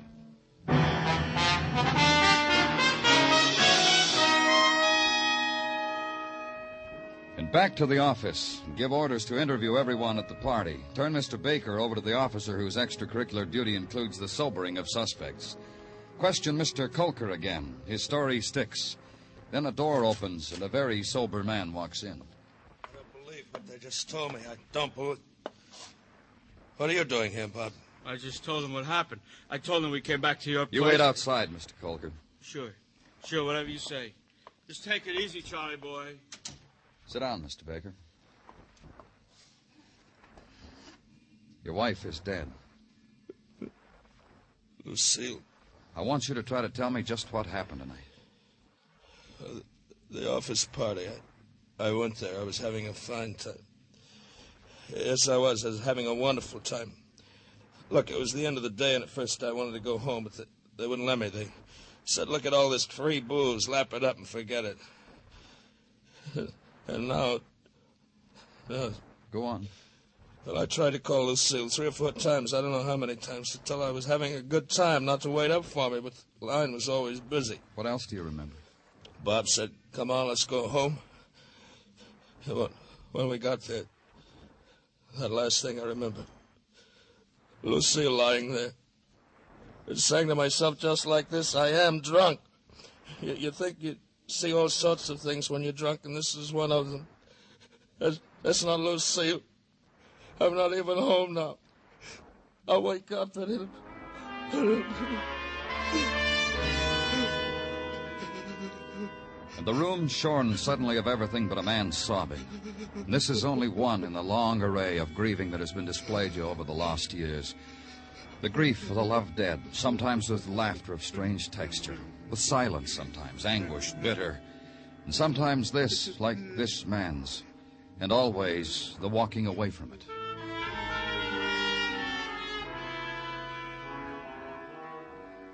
And release him and his friend Bob Colker. Go home, sleep. And next morning, back to the tenement where a woman had been strangled. Ask questions through inch-open doors, and the children of the tenement shrivel away from you as if you were a cold wind. The doors that are never opened to you, the furtive whispers and scurrying behind them, the giggles. And finally, at the mention of the dead Mrs. Baker's name, a woman who begins a weeping suitable for police callers invites you in. Oh, that poor, poor creature. Taken from us like that, choked like that, cast away. Please, won't you come in? I'm Ruthie Alexander. Let's just shut the door, shall we? My neighbor's curious, nosy, so pathetically nosy. May I get you something? Hot chocolate, tea, something with a bite to it? No, thank you. You knew Mrs. Baker? I knew Lucille. Better than... How awful to be a man and have to suffer weeping women. You were saying you knew Mrs. Baker well. Better than she knew herself. The promises life offered that girl. Although Lucille wasn't pretty, mind you, not in the real sense of the word. But she had her qualities hidden, kind of. Sly. It intrigued you men. You're saying that she... Nothing of the sort. Why, Lucille, the poor unimaginative creature, and I say this of her, and I was her best friend, mind you, and have the right. Lucille backed away from men. I honestly think they frightened her. She was married to a husband who loved her. Of course he did. Of course he did. Why shouldn't he? She could have even had a man like Teddy Fletcher. Teddy was dying for her. Lucille told me all about it. Fletcher? A fellow who works at the Dorsey Company where Lucille's husband worked. I told her so many times, a man like that, Lucy, they don't grow on bushes. They... You know something? What? That Lucille, she was a deep one. Sly, like I said. I just wonder if she and Teddy... How awful of me. But will you have a cigarette at least? I'll light it for you. Draw the first puff. And refuse the kind offer, king-sized, cork-tipped gratis and all. Give her back her solitude. Leave her to her tearless weeping. Now she'd have something really to cry about. She'd wasted a cigarette.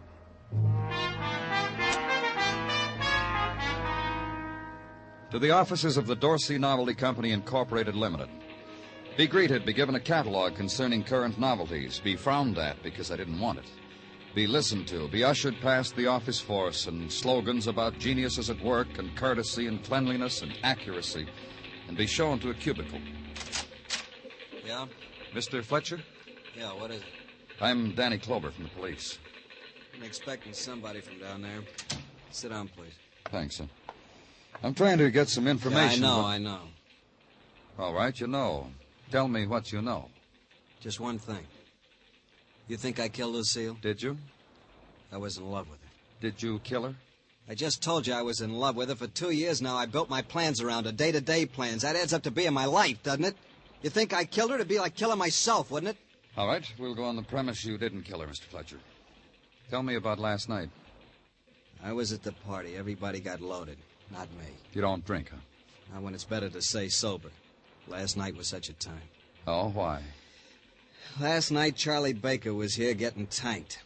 Last night, Lucille Baker was home being lonely. Then you left the party because her husband was here and went over to see her. Is that it? It's the way I planned it. It didn't work. You want to tell me why? Yeah. I called Lucille from here during the party a lot of times. She said, I'm a wife with a husband. Stay where you are. Admirable, huh? A wife if it killed her. And it killed her. Then you gave up and went home. I needed solace. I found Isabel by the water cooler. Isabel? Isabel Mitchell, pal and buddy, sweater and skirt. We smiled at each other over paper cups, linked arms, and went to her place. Drank and did childish things like pin the tail of the donkey. Drank. Your alibi, huh? I want to talk to her. I guess she's still at home getting rid of last night's head. She didn't show up today. Nice kid. Where does she live? 2 rooms on West 37th, 905, apartment 2. Look, Mr. Clover, that Hamilton wall clock says noon, and it's never wrong. You're not going to join me for lunch, are you? Thanks a lot.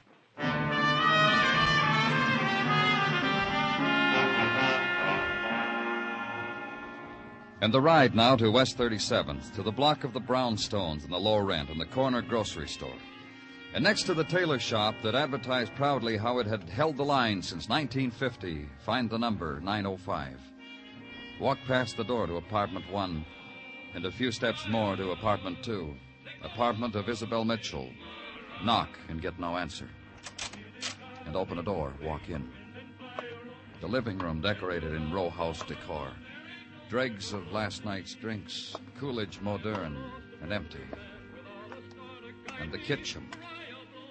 The light still burning, the perpetual distant sound in the exposed water pipes. And strung from them, the girl twisting this way and back. Only slightly. The lifeless girl. The murdered girl.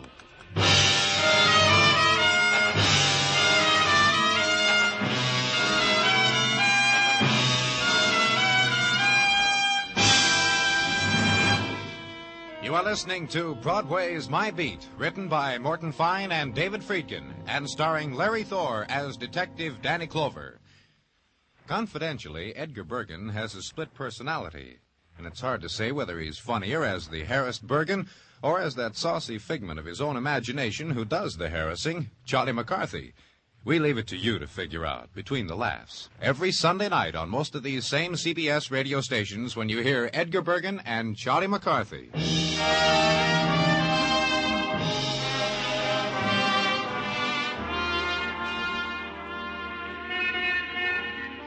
In the days before Christmas, Broadway puts on its flashy clothes and the flashy smile. Everybody's on his way to con Santa Claus. The blonde who walks with you stops to adjust her nylons in front of the jewelry store. The brunette who tells you to pick her up for lunch in the lingerie department. The redhead who behaved all year long. And while the reindeer dash across the tundra of the spectaculars, the recruits from the Bowery shake their little bells and nod lovingly at Tiny Tots. Get out the Christmas list, kid. That's where your friends have been all year long. And at headquarters, consider other things. Official musings, the dying of Lucille Baker, a woman strangled. Consider what chain of circumstance led from her to the murder of another, Isabel Mitchell. Consider... and be interrupted by a police sergeant named Gino Tartaglia, who sometimes had things in his mind. I got a headache, Danny. Oh, I'm sorry to hear that. Why don't you take an Such condolences are touching, Danny, and I thank you for them. However, my symptoms are psychosomatic.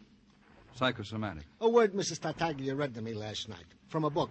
It's the type headache which is prone to deep thinkers, so science explained to Mrs. T, and she to me. You've been thinking deeply, Gino? Indeedy, as concerns the current situation in the murder of Lucille Baker and the subsequent same of Miss Isabel Mitchell. Oh? A theory to wit. Mr. Ted Fletcher's a killer. Murdered the woman whom he loved, Mrs. Baker. Then murdered the girl he flirted with, Isabel Mitchell. But Isabel was his alibi, Gino. Why should he murder her? I got my headache making it sound reasonable to me, Danny. But I think I know why he killed Miss Mitchell. Yeah, I can think of a reason, too. You mean like that, so soon? Well, it'd figure, Gino. You tell me yours, I'll tell you mine. The way it stands now, Gino, Fletcher can't account for his actions of last night. Nobody remembers when he left the party. Let's just assume he left with Miss Mitchell. He took her home and left her. You've been peeking into my brain, Danny. He left her, went to see Mrs. Baker, killed her. Came back to Miss Mitchell and asked her to be his alibi. She refused. Indeed, Danny, indeed. So she was the only one who knew he was a killer. She refused to help him. He killed her. Our theories make a lot of sense, don't they? Maybe. Have Fletcher picked up, Gino. I'm going out. Okay, Danny. Where can I reach you if I need you? At that novelty office. Maybe I can find out why that happy party had so much murder in it.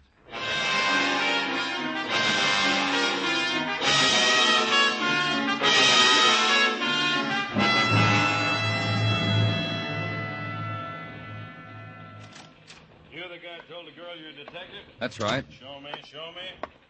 Girls get impressed with guys who show them shiny badges. Don't bother to read the small print. All they care is that a muscle man with a favor to ask. You through with it? Yeah, take back your badge. I produce novelties like that by the carload.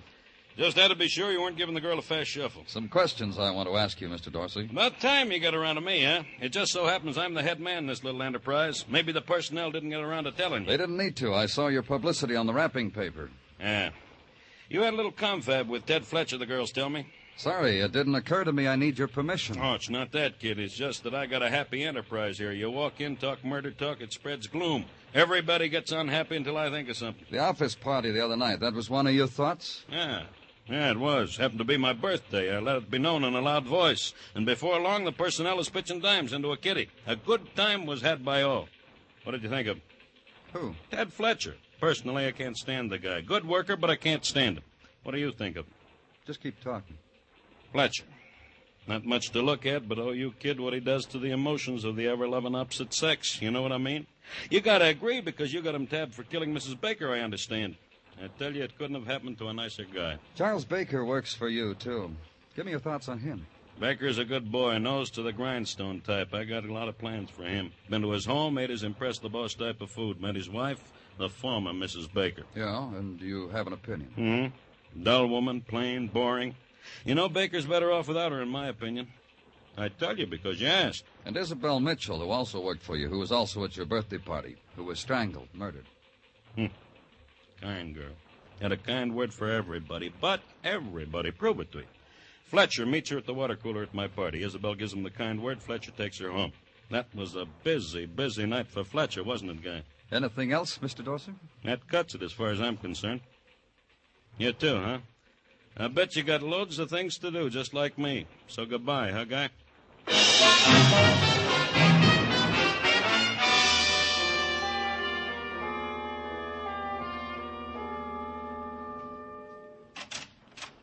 Mr. Clover, Yes? is it all right if I just walk in here into your office? Of course. Won't you sit down? Thank you. I'm Lois Nolan. Yes? I work at the Dorsey Novelty Company in the office. I run an IBM machine, time study cards. I don't guess you noticed me, did you? Well, seems that I do. I guess you're wearing another dress. No, I was wearing this dress. You just didn't notice, that's all. Why have you come here, Miss Nolan? I wasn't at the party last night, so your men haven't questioned me. I see, and you want to be questioned, is that it? Well, I was a friend of Isabel's. You were? Though we had differences of opinion, as they say, about friends, boyfriends. Personally, I like fellows from whom I can better myself. And Isabel... Yeah. She was not the discriminate type. Life, she once said, was a laugh and a song. Look what it got her, some laugh. Yes. Well, now, if you'll pardon me, Miss Some Nolan. laugh. If you knew where I just came from, you wouldn't say some laugh. Where did you just come from, Miss Nolan? From her uncle's house. In buckets, that's the way he was crying. He didn't say a word. But if you could have seen his eyes, those tears. Then he said, Lois, I cannot cry any more. Isabel was a good girl, and now she is gone. I didn't know she had a family. No one's claimed Because Isabel's. that man is a nervous wreck, after all Isabel did for him. Where does her uncle live? In Brooklyn. 2020 Stockton Street. I hope I have been of some help, since Isabel was a dear friend of mine. I was always broad-minded enough to forgive the things. You've been a great help, Miss Nolan. Thank you very much. And the house in Brooklyn, like all the other houses in the long file, the peeling paint, the sagging porch, the parlor curtains drawn aside to reveal the Christmas wreath, then drawn further to permit a clearer view of the man who walks their quiet street. And having noted your passing, open their windows, crane to see at whose door you'll knock. Then in faraway voices announce it to friends, relatives, and neighbors. The voices drain away. Then, for a moment, the stillness is almost complete, except for the wailing of vessels in the harbor, the cry of wind trapped against street lamps. Then break it, and the man in the woolen sweater wonders at you with pale eyes, washed-away eyes. Oh, you must be from the mission. I phoned. I have the magazines all tied and ready. They're... I'm from the police. About Isabel. Yes. Oh, come in. You'll take your death of cold.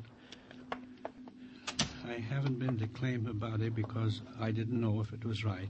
I'm just her uncle, and Isabel moved away from me over a year ago. I thought maybe she'd got someone closer to her. That's not why I came. No? Then why?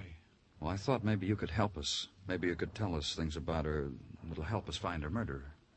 Isabel came here to live with us when her mother died. Then my wife died, and Isabel stayed on. It was nice when she was here. And then she went away. Well, tell me about it, Mr. Clayton. It was nice, gay, exciting. Young men called on her, brought her things, brought me cigars, sat and talked with me while they waited for her to dress. She was pretty, real pretty, worth waiting for. You remember the men who called on her? No, just boys, nice-looking fellows.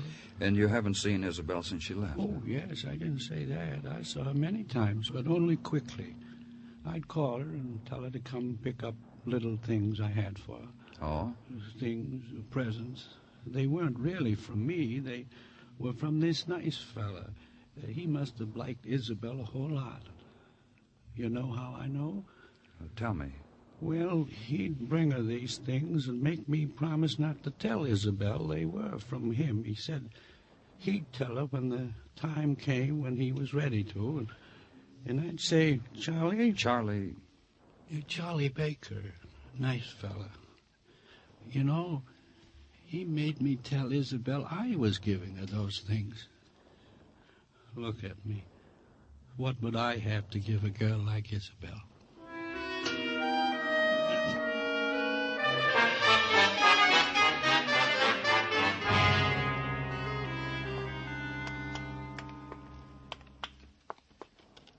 This is the first time I've been in a place like this, Mr. Clover. I've passed the jail many times, but I've never been in. These are just the detention cells, Mr. Baker. Detention cells? You mean they're not permanent? You're not sure about Fletcher? Fletcher was picked up as a suspect, and that's still all he is. He's a killer. We'll find out. I still don't know why I'm here. I want to put your story together with his. Oh, then you'll know, huh? Then we'll know. Oh, Fletcher's sleeping. With a conscience like his. Look at him. All right, come on, Fletcher. Wake up. Wake up, killer. On your feet. I brought you a visitor, Fletcher. Hi, Charlie. Hi, Charlie. Hi, Charlie. That what you got to say to me? You my friend? Killer. Break it up, I said. Break it up. Yeah. What am I, crazy, dirty my hands on him? You know what they got for you, killer? A chair. And you're going to sit in it. Fletcher, I told Baker how it was between you and his wife, Lucille. I'm glad you did. We were going to tell him we didn't get a chance. Lover boy. Killer boy. I didn't kill her. Is that what he keeps telling you, Mr. Clover? Uh-huh. That's why you just keep him in the detention cell, huh? That's right. Look, Charlie. All right, I'm looking. You got to understand, Charlie, about Lucille and me. I loved her. She loved me. If we could have worked it out, I would have married her. Loved her? Loved Lucille? You? She wasn't a beautiful woman, Charlie. You know that. She was a gentlewoman. Talking with her, you weren't afraid of the world anymore. Well, Fletcher, if that's what she did to you, that's what she did to you. Didn't she do that to you, Baker? You were pretty broken up when she died. Did you ever have a wife who was murdered, Mr. Clover? No? Then don't tell me how it should feel. You and my wife, huh, Fletch? I didn't kill her. I swear I didn't kill her, Charlie. Yeah, sure. What happened last night, Fletcher? Lucille waved you goodbye and you let your emotions run away with you? It was all over and you couldn't remember a thing, so you say you didn't kill her? Is that what happened, Mr. Fletcher? I told you what happened. Get him out of here. Just a few more things. About a girl who worked at your office, also murdered, Isabel Mitchell. You had your hands full last night, didn't you, killer? I ask you, get him out of here. No, I want him to hear something. There's another way this thing adds up. You could have killed your wife, Baker. What are you talking about? I was at the party. Everybody knows that. Everybody will vouch for me. I don't know. A party like that, people coming in and out, nobody remembers much about anything. You building something, Mr. Clover? Maybe. You could have left the party long enough to kill your wife, then go back to it. No one would have known the difference. Then play drunk, have a friend take you home, find your wife dead. Have a seat, Charlie. You might as well. His cots take a little while to get used to. Now listen, Clover. Then early the next morning, cry on my shoulder, be released, go round to Isabel's place and whisper to her, The happy news about your wife's being dead. You're crazy. Why would I go to her? Because you were crazy about her? Crazy about her? Isabel? Isabel! What are you laughing at? He's right, Fletcher. You shouldn't laugh. Mr. Baker was crazy about Isabel, gave her presents. What are you talking about? But on the sly. Isabel didn't even know where they came from. After you've gotten rid of your wife, you could tell her, huh, Baker? But she wouldn't have any part of you. You killed her. In love with Isabel. Her? A girl like that? Oh, Charlie, you stupid man. A girl like that when you had your own wife. Shut up! Shut up! Shut up! Isabel was sweet and she was wonderful. You know how I know? She wouldn't look at me because I was married. That's the kind of a girl she was. She was good. I killed my wife for her and she took pity on me. She was good. But she still wouldn't look at you, so you killed her. Yeah. Yeah, that's right. I had no more to live for. Why should she go on living? Why should somebody else have her? Who else would have done for her what I did for her? Nobody. Just me. But she didn't want me. She had to die.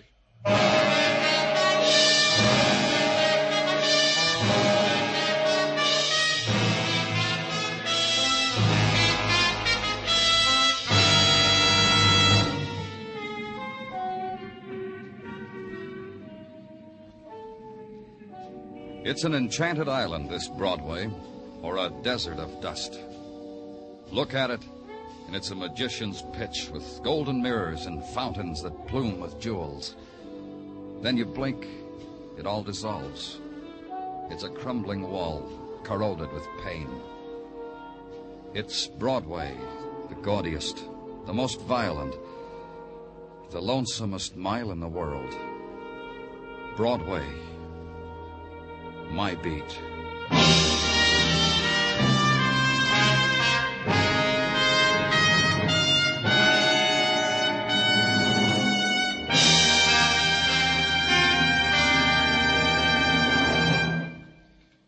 Broadway's My Beat stars Larry Thor as Detective Danny Clover, with Charles Calvert as Tartaglia and Jack Crucian as Muggavan.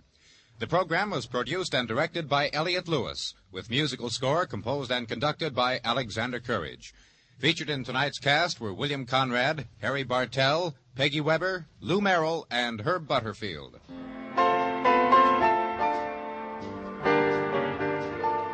All the best fun-making from Arthur Godfrey's daytime shows on CBS Radio. That's what you hear every Sunday afternoon on most of these stations when King Arthur Godfrey and his round table hold court.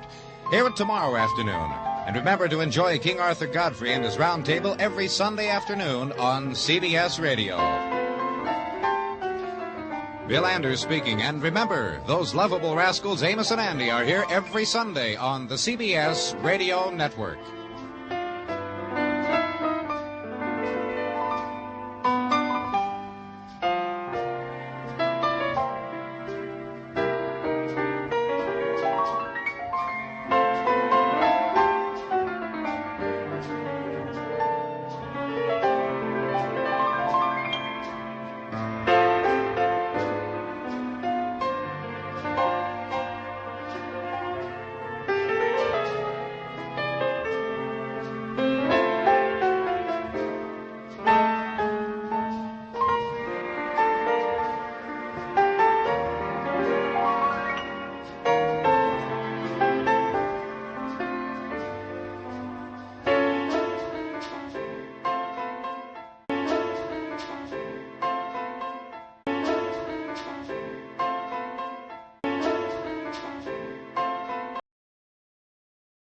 For your listening enjoyment, John Lund as Johnny Dollar.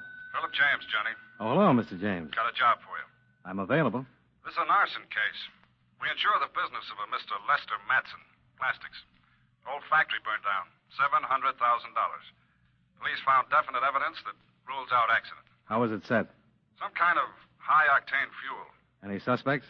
No, not yet. Lieutenant Ridgway at New York headquarters will fill in the details. When can you leave? Oh, a couple of hours. Fine. Good luck, Johnny.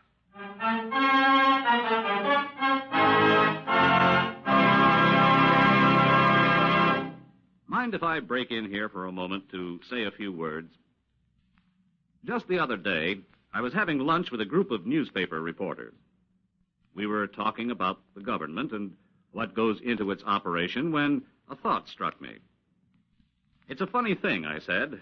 They call one branch of the government the State Department when it handles all of our foreign affairs. Can any of you fellows explain that? Well, one of the reporters who writes political news piped up and said, actually, the State Department does more than handle foreign affairs. It also publishes all of the laws that have been passed by Congress and issues all the passports and visas for anyone traveling outside the United States. Well, just then the waitress brought us our coffee, and she entered the conversation. Don't forget, she said, if you're ever on a quiz show, you can maybe win a trip to the moon by telling them that the State Department has the job of making sure the Great Seal of the United States doesn't get lost. And it acts sort of like a governmental Emily Post, too. While she was making out our checks, she added this bit of information. Did you ever hear of the Division of Protocol? That's part of the State Department, too.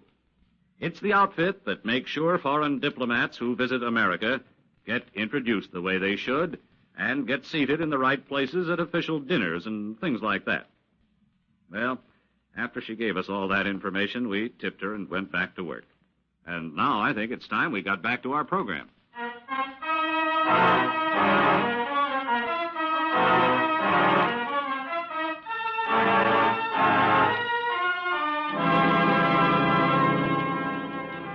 Expense account submitted by Special Investigator Johnny Dollar to Home Office, Columbia All Risk Insurance Company, Hartford, Connecticut. The following is an accounting of expenditures during my investigation of the Lester Matson matter. Expense account item 1, $17.55, train fare and incidentals between Hartford and New York City. I arrived in New York, registered at a hotel, and rented a car, which I drove to police headquarters. Lieutenant Ridgway was a tall, nice-looking man with a pleasant smile and a firm handshake. Glad to help you as much as I can, Mr. Dollar. Sit down. Thanks, Lieutenant. Now, how much do you know so far? Only that the Matson plastic factory burned down. Not all the way, but nearly. And that you suspect arson. Positively. We made our report to your company, Mr. James. Yeah. He told me about the high-octane fuel. Mm-hmm, in a 10-gallon can. The night watchman heard the explosion, but by the time he got there, the fire was out of control. He could see the can and the fuel burning. He could smell it, too. No suspects? No, not yet. Any leads? The owner. You think he did it? No, he couldn't have. It was with his daughter at a dinner party. Then you think he had someone else? No, I don't think so. But you said he was a suspect. No, I said I had a lead. He's it. Something wrong, Dollar. I don't know what it is. First, I just put it down to the natural behavior of a man who just lost his business. Later on, when I talked with him further, well, I can't really put my finger on it, but I think he's hiding something. He knows something about that fire. He's scared. And that's it? Yeah, that's it. I'm pretty sure he didn't have anything to do with it. He's too successful. Nice bank account, wonderful home, wonderful daughter. Well, the factory was really worth a whole lot more than what he'll collect on the insurance, wasn't it? Well, that's what Mr. Your boss. James. Yeah, James. That's what he said. The assets of the business were in the millions. Yeah. Well, if anything, this will really be tough on Matson. Have to build again. Dyes, molds. Well, I think I'll stop out and see him. Yeah. Let me know what you think. I'll do that.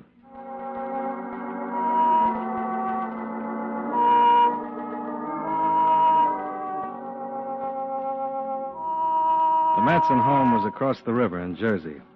A big white colonial with a long circular drive that led up to the front door. A butler showed me into a spacious study, and I was told Mr. Matson would be down shortly. While I waited, I walked around and cased some of the first editions on the bookshelves. Oh. Hello. Hello, I'm Christine Matson. I'm Johnny Dollar, Miss Matson. I'm waiting for your father. Oh? Yeah. I'm an insurance investigator. Insurance investigator? About the fire. Oh, yes. You have a beautiful house. Well, thank you. Beautiful. Wonderful collection of books. Yes. I don't imagine one person could read them all. Not in a lifetime. No, I suppose not. Do you like to read, Mr. Dollar. Oh, I'm sorry. I'm so bad with names. So am I. Yes, I like to read, but I don't get much time. Been playing tennis, huh? Mm-hmm. I just got back. Do you? Not anymore. I used to play a little. Well, I guess I better get upstairs. Nice meeting you. It's nice meeting you. Will you be staying... will you be around for any length of time while you're investigating the fire? Well, that's hard to say. I hope so. Hello, Chris. Oh, hi, Dad. How was the game? Fine. Mr. Dollar? Yes, sir. I'm Lester Matson. How do you do? You two have met? Yes. Yes, I was just on my way upstairs. See you later, Dad. Goodbye, Mr. Dollar. Goodbye. Well, your company notified me you'd be coming down, Mr. Dollar. You have a seat. You're an investigator. That's right. Well, the police have already made a pretty thorough investigation. Yes, I've talked with Lieutenant Ridgway. Well, I can't tell you any more than I've already told them. You were at a party the night of the fire? That's correct. It's all in the report. With your daughter? Yes. When did you find out about the fire? When I arrived home. Mr. Dollar, I explained to that you... You've said everything to the police, yes. That's right. There's absolutely nothing I can possibly add. Mr. Matson, you're insured with my company for a lot of money. Hardly what I lost in the fire. I'm aware of that. But I have a job to do, and this is an arson case. That's what the police say. A night watchman says so, too. He could have been mistaken. In the excitement, he could very easily... Mr. Matson, what difference does it make? It makes a great deal of difference. Your factory burned. You've suffered a considerable loss. I certainly have. I can understand how that would make a difference. But a fire's a fire. If you didn't have anything to do with it... I most certainly did not. Then why so much concern about whether it was deliberately set or not? Well, wouldn't you be concerned if somebody deliberately set fire to one of your factories? About the fire, yes, but buildings burn down all the time. Fires are started deliberately all over the country. I am sure this one was an accident. Well, accident or the work of a pyromaniac. If you're clear, you'll get the insurance. You think this is the work of a pyromaniac? Seems like a pretty reasonable assumption. But you're sure it was an accident? Oh, I don't know. I just don't like the idea of a fire like that being started deliberately. I admit it's a little frightening. Yes. You have to understand, a business like mine, so many inflammables, it's a little terrifying to think someone would deliberately start a fire. Well, what if it had happened during working hours? That's not very probable. Well, I've read about fires in hotels, people burned to death, deliberately started by some madman. Yes, the firebug would have a good chance in a hotel. He wouldn't be seen so easily. Most of the people in their rooms, and he could get in and out easily. And most of those fires are started during the night sometime. But a busy factory in the daytime isn't very likely. Well, I sincerely hope you're right. I'm just going by the records. You see, I have 2 more plants. Let's hope I don't turn out to be the exception to the rule. I doubt it. Now, if you don't mind, Mr. Matson, I've still got to make a full report to my company. Oh, certainly. I'll give you all the information I can.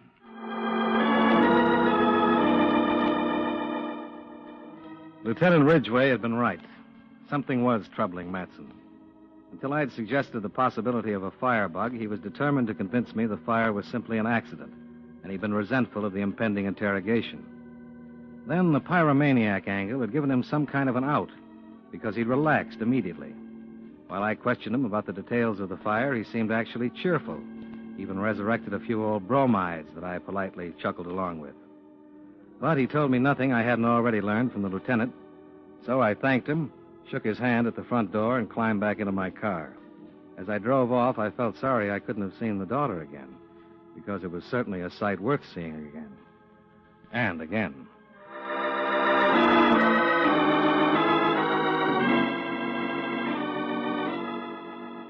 I arrived back at the hotel, went up to my room, and put in a call to Lieutenant Ridgway. What'd you think? Yeah, something's bothering him. Yeah, I know, but what? Did you ever mention the possibility of a firebug having been responsible for the fire? To Matson? Yeah. No, I don't think I did. Well, I mentioned it to him, and he liked it. What do you mean? Until I did, he was determined to call the whole thing an accident. When I suggested a pyro, he made a complete about-face. Oh, he was subtle about it, but he forgot the accident theory. That right? Yeah. He seemed actually relieved. Oh. What do you think it means? I don't know. It could mean he knows who started the fire. If he thought we were looking for a pyro and not some specific person that could incriminate him, that would account for his letting go of the accident theory. I see. You agree with the pyro theory and hope we do the same. Oh, what could he gain? Financially, he ends up in a hole. Yeah. Insurance doesn't figure. Oh, no, he's loaded. Got all the money he needs. And it's something else.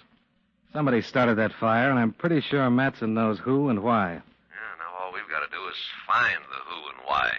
Well, I don't mind working on the case for a while. Have you seen his daughter? Yeah.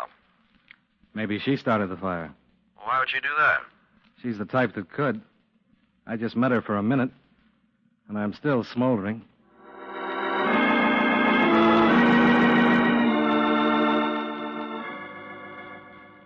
The lieutenant suggested a stakeout for Lester Matson. I told him I'd check with him later, took the cold shower, changed, and went down to the hotel bar to freshen up a bit.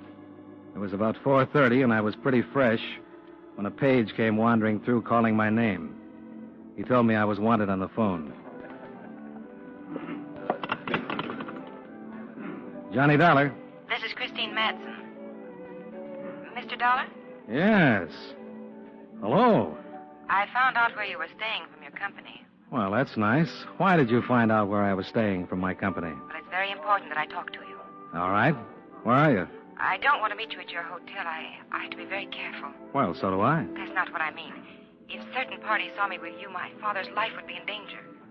Is this about the fire? Yes, it is. Would you meet me at the corner of 5th and 115th Street in a half hour? Sure. I'll be in a cab. I'll pick you up. I'll be the guy with a fire extinguisher.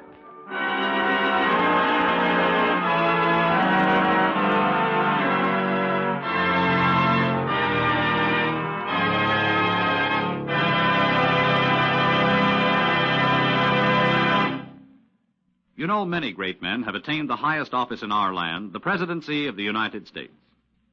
Can you guess the name of this man? He has been called a lawyer by profession, a fighter by choice, and a politician by force of circumstance. And he was outstanding in all three fields.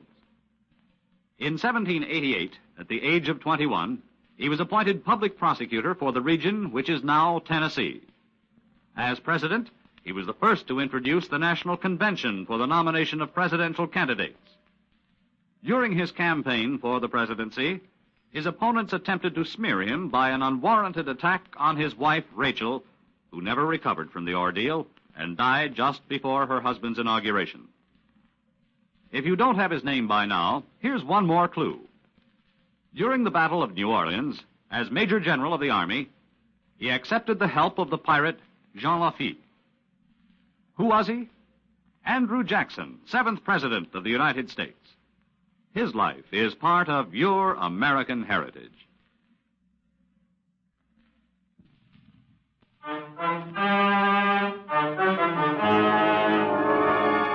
And now, with our star, John Lund, we bring you the second act of Yours Truly, Johnny Dollar.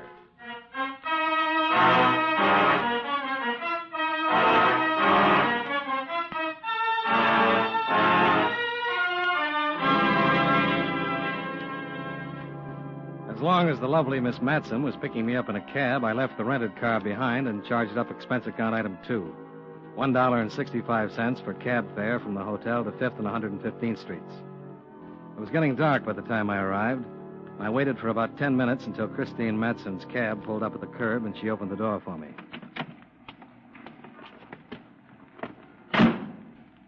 Go ahead, driver.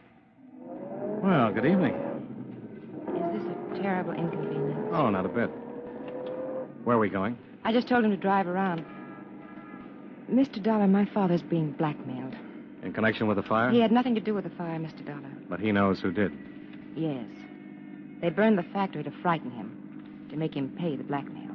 You mean someone's shaking him down? Well, about a week ago, he was approached by 2 men. They demanded he pay them a certain percentage of the profits from his business. In return for the percentage, they guaranteed him protection. So he didn't pay, and they set fire to the factory. That's it.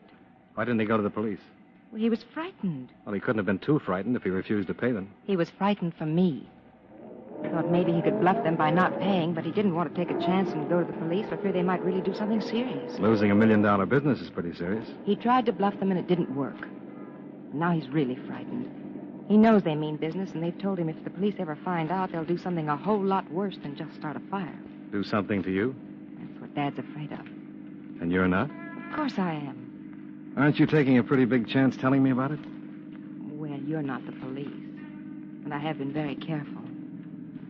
I was hoping you could help without it being necessary to start a wide-open police investigation. You're not giving the police much credit.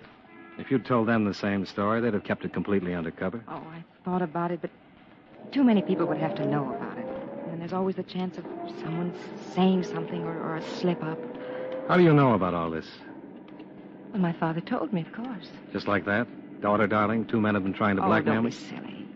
He said nothing at first. He kept it from me. But you see, my father and I are very close, Mr. Dollar. We've never had any secrets. After the fire, when I saw how disturbed he was, I made him tell me.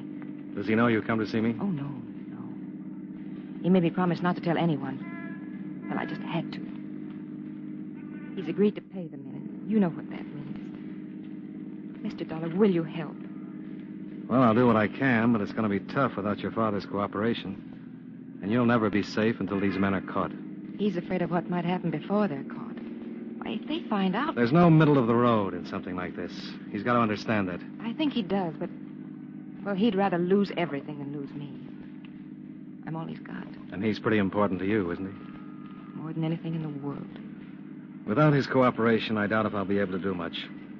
And if he gives in to this, a man like your father, it'll keep growing until it kills him. Well, what do you want me to say? Tell the driver to take us to your father. Say it's all right for me to talk to him. All right, Mr. Dollar.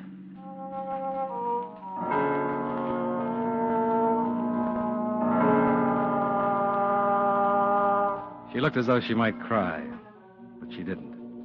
She gave the driver her address, then sat back in the seat and kept looking straight ahead while the cab headed across the bridge for New Jersey.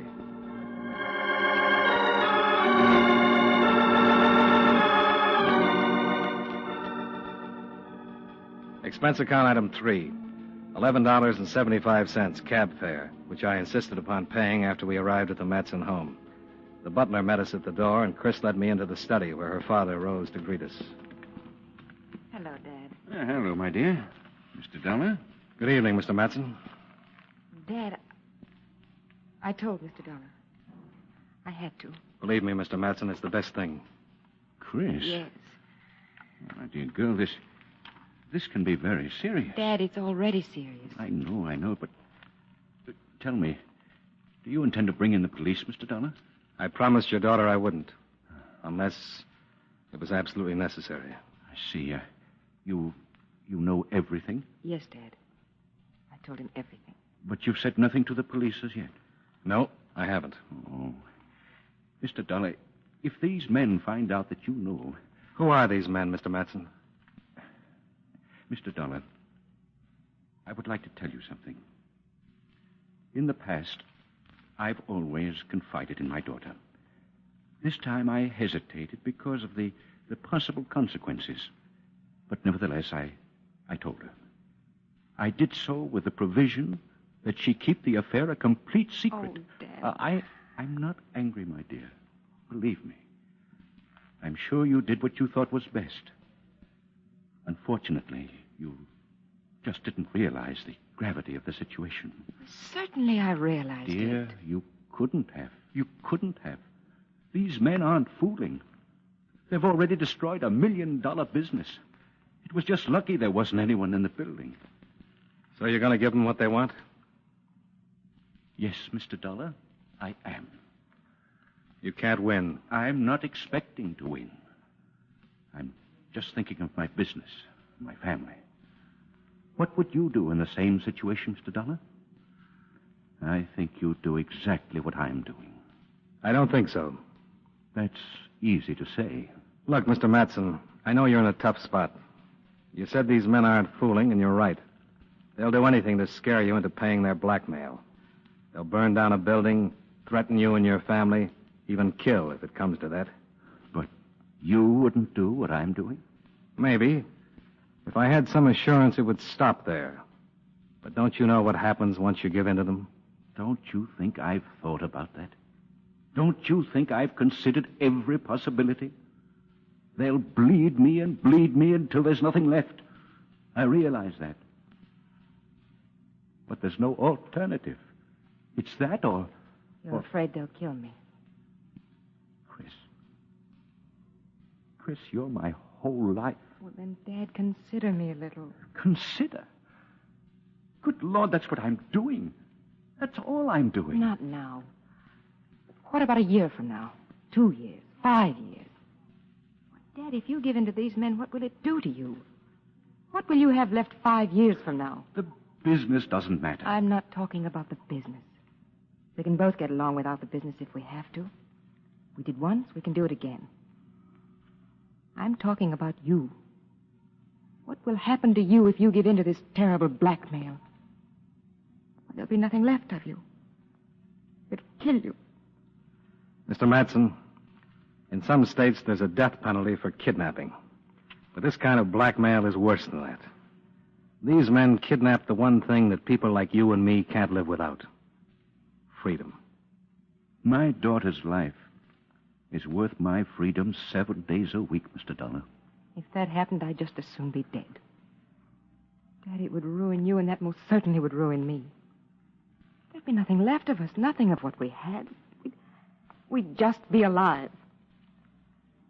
Makes a lot of sense, Mr. Matson. I hope you'll see it and help me get these men. But whether you do or don't, I've got a job. I'll try to steer clear of the police as long as I can because I made a promise to your daughter. But I'm going to try and get those guys. They have to be gotten. Dad, please. I don't know, Chris. All right. Oh, Dad. Who are the men, Mr. Matson? The shot tore through the window and caught Matson in the chest. It was a swell punctuation point for my pep talk on freedom. Before Matson hit the rug, I was on my way to the study door with my gun in my hand. Outside, I circled to the spot near the window where the gunman had been standing. I stopped and listened. From inside the house, I could hear Christine Matson phoning for a doctor. And from not too far away, toward the front of the house, I heard a car start.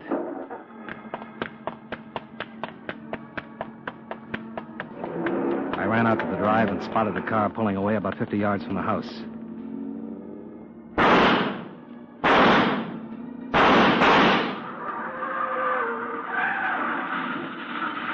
Mr. Dollar! Johnny! Get back in the house, Chris. But Dad's bleeding. I can't stop the bleeding. How bad is it? I can't tell. I called Dr. Phillips. Well, get back in that house and wait. I got the car, but there's a man in that car with a shotgun. He may still be able to use it. Now, go on. I started down the driveway for the wrecked car. It was on its side, wrapped around a big oak. The only thing moving was the right front wheel, still spinning slowly. I reached the car and looked in. The shotgun, twisted by the impact, lay on the floor. And the man who'd fired it was halfway through the windshield, his life running out all over the hood. The driver's seat was empty. Don't move an inch. Don't turn around. Hand your gun back over your shoulder. Okay. I'll walk back to the house. Police will be coming any minute. I just want a car. We're borrowing one of Mr. Matson's. How far do you think you'll get? It's not how far I'm going to get. How far we're going to get. You're an insurance man. You're going to be my insurance. You're going to get us just as far as you can. It all depends. What your life's worth to the law. I couldn't see his face. Kept behind me with his gun pointed at my back. We went around to the other side of the house to the garage and stopped. He shoved the gun hard into my spine. Open the door. As I started to open the big garage door, a car swung in the driveway, and we were suddenly framed in the glare of its headlights. I knew it was the doctor. The man with the gun in my back didn't.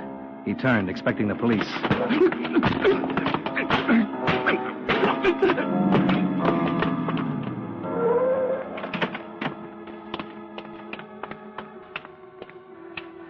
Doctor?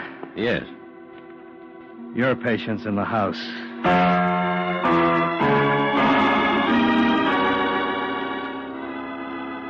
Lester Matson lived and later identified both men as those that had tried to shake him down.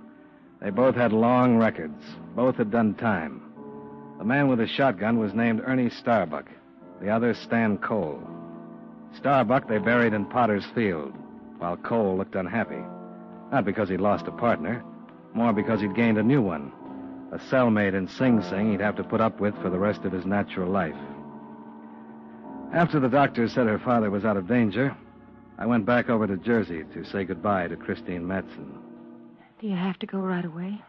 Oh, case closed. Expense account likewise. You live in Hartford? Yeah. Sometimes I drive up that way. Oh? That would be nice. When does your train leave? 4:30. I don't catch that one. There's not another one until 12:15. Oh. Will you be saying goodbye to Dad?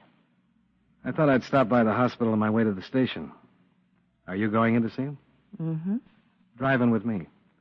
We can see him together. Maybe have a quick drink afterwards. I don't like quick drinks. No. Johnny. Yeah? Would it make so much difference if you took the later train? Oh, it sure would. But, I'll take it.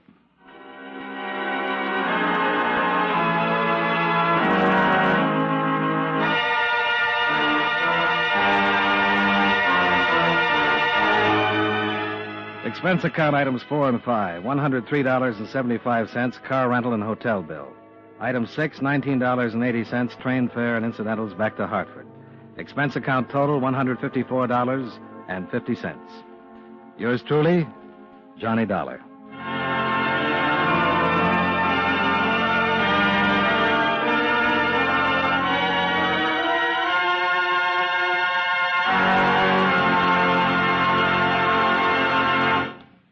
Yours truly, Johnny Dollar, stars John Lund in the title role and was written by Blake Edwards with music by Eddie Dunstetter. Featured in tonight's cast were John Larch, Lillian Byatt, Hal March, and William Johnstone. Yours truly, Johnny Dollar, is produced and directed by Jaime Del Valle.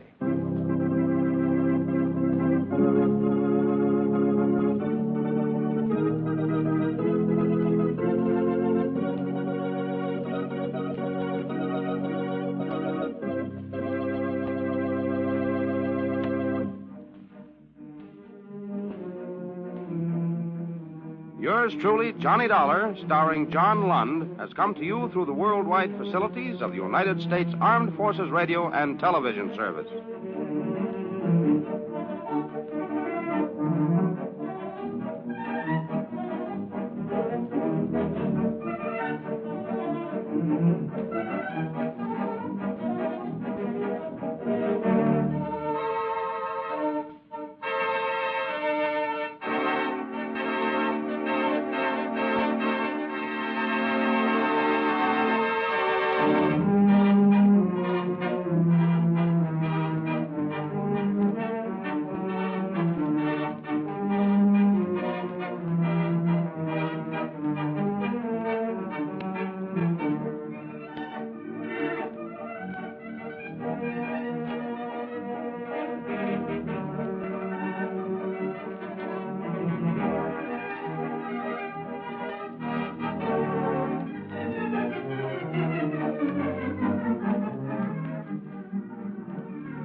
Yes?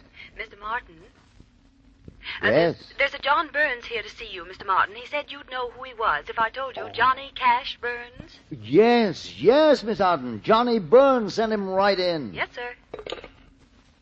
Mr. Martin? Mr. Burns, Mr. Johnny Burns. That's right. Come in. Sit down. Have a cigar, Mr. Burns. No, thanks, chum. Don't smoke. Don't do anything but sell woolens. At a price. See what I mean? Yes, of course. Now, are you really serious about the number of bolts that you can sell me? Sure. Serious about the price, too. I didn't want to go into details over the phone. I like to do business man to man. See what I mean? Yes, I do.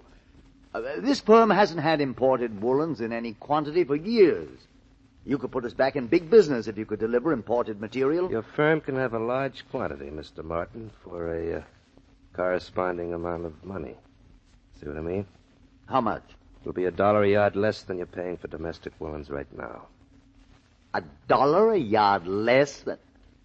Mr. Burns, are you a legitimate operator? Do you want imported woolens, Mr. Martin? Yes. Well, what do you care, what or who I am?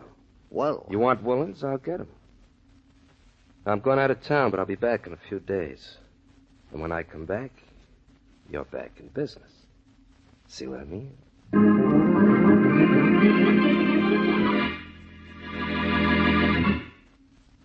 And now on to Dick Calmer as Boston Blackie. Enemy to those who make him an enemy. Friend to those who have no friend.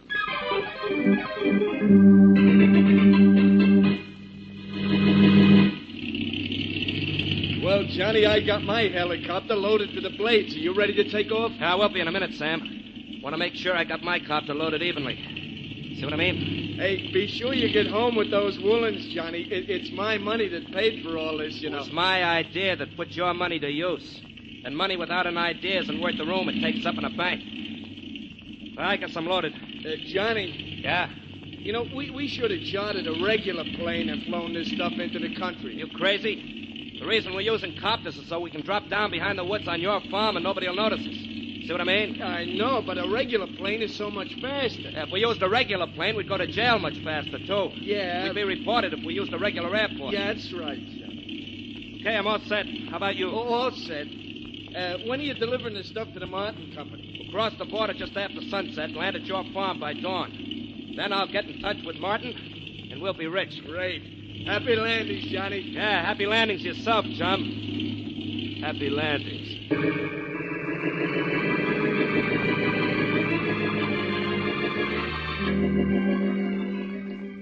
Are you sure you can't come to the party with me this evening, Blackie? I'm not going to like it without you. Oh, Mary, I'd love to, but I can't. The police department is raising funds for the Underprivileged Children's League, and I promised Faraday I'd help out. I know. So I'll just walk you there if you don't mind. Well, you're giving up the party for a good cause. I guess I shouldn't complain. I'll try to join you later if I can get away in time. Otherwise, I'll call for you when the party's over. Yeah. Whose party is this, anyhow? Johnny Burns. You know him, don't you? Johnny Burns? Mm-hmm. No, I don't think I do. Oh, you met him once or twice, I think. He's always, he always puts "see what I mean" at the end of his sentences. But he's really very nice. Don't you remember him? Oh, yes, of course. We met him at the Bradfords one night. I remember. Rather nice guy. Mm-hmm. He gives nice parties. Well, he lives in the neighborhood of nice parties, I'll say that. Which house is his? The third one down the street. Oh, you've been here before. Yes. He and his aunt gave a bridge party about a month ago. London Bridge? Oh, Blackie, your jokes are falling down. Ouch. Well, here we are. I'll call for you when the party's over if I can't make it sooner. Call me if you need me. You can get me through Faraday's office. Have a good time. But not too good without me. Oh, Blackie. I'll pick you up and take you home around midnight. I'll be waiting. I'll be there.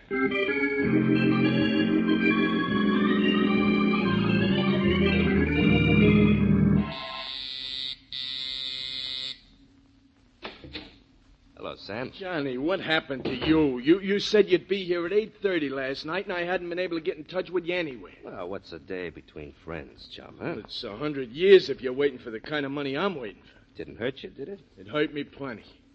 How did you make out with Martin and those woolens? He bought. See what I mean? The whole lot? Every bolt, every yard. Cash? Well, you're talking to Johnny Cash Burns, remember? Well, I remember we're supposed to split the money now, so let's split, huh?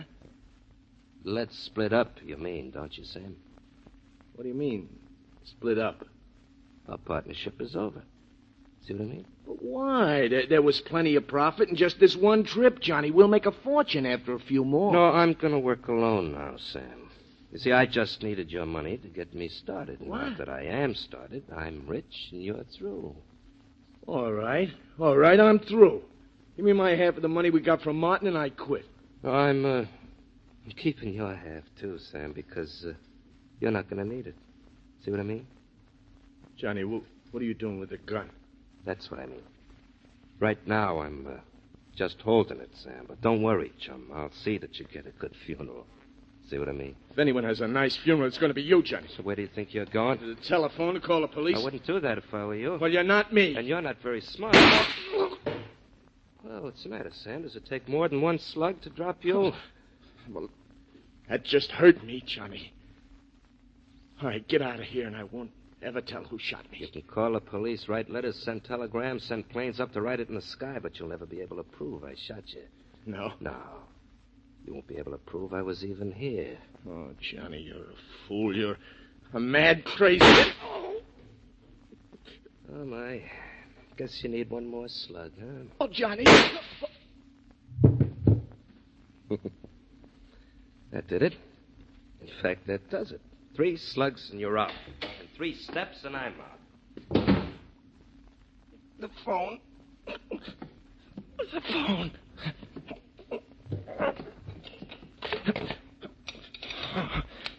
Yes, Mr. Blaine? Smith, get the police, quick. Well, what's the matter, Mr. Blaine? I've been shot. What? Johnny Burns just shot me. Get the police in a hurry. I'm dying.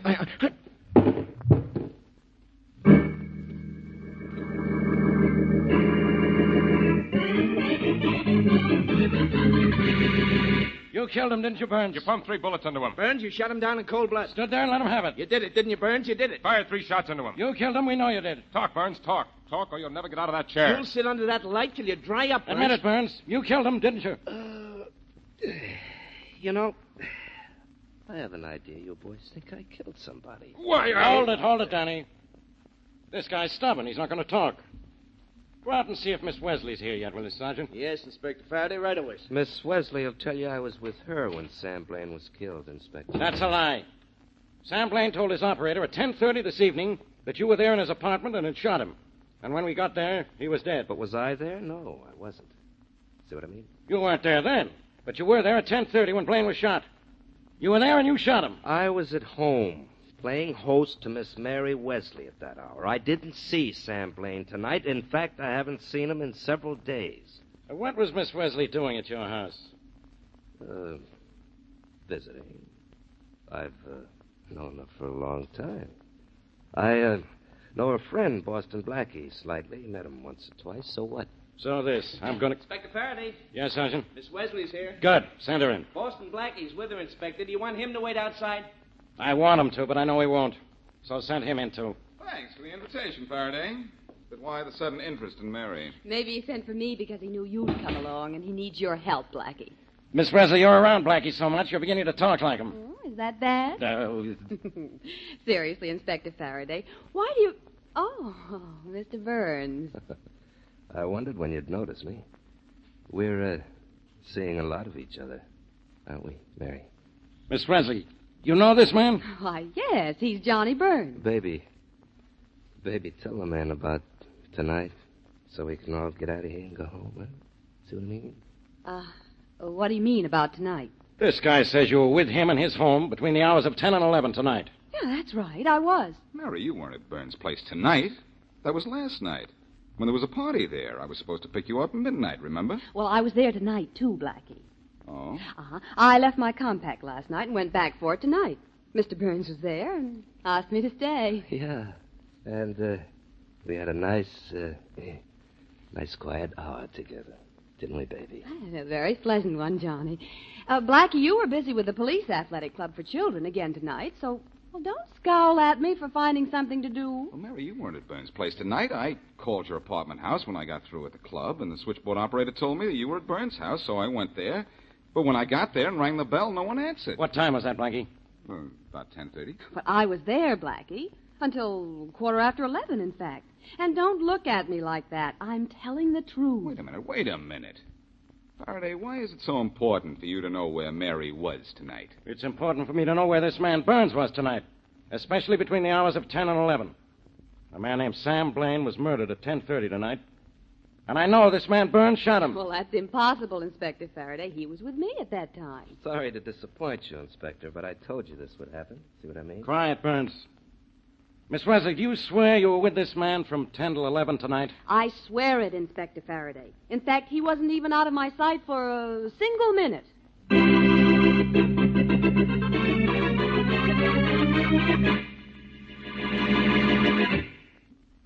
And now back to Boston Blackie.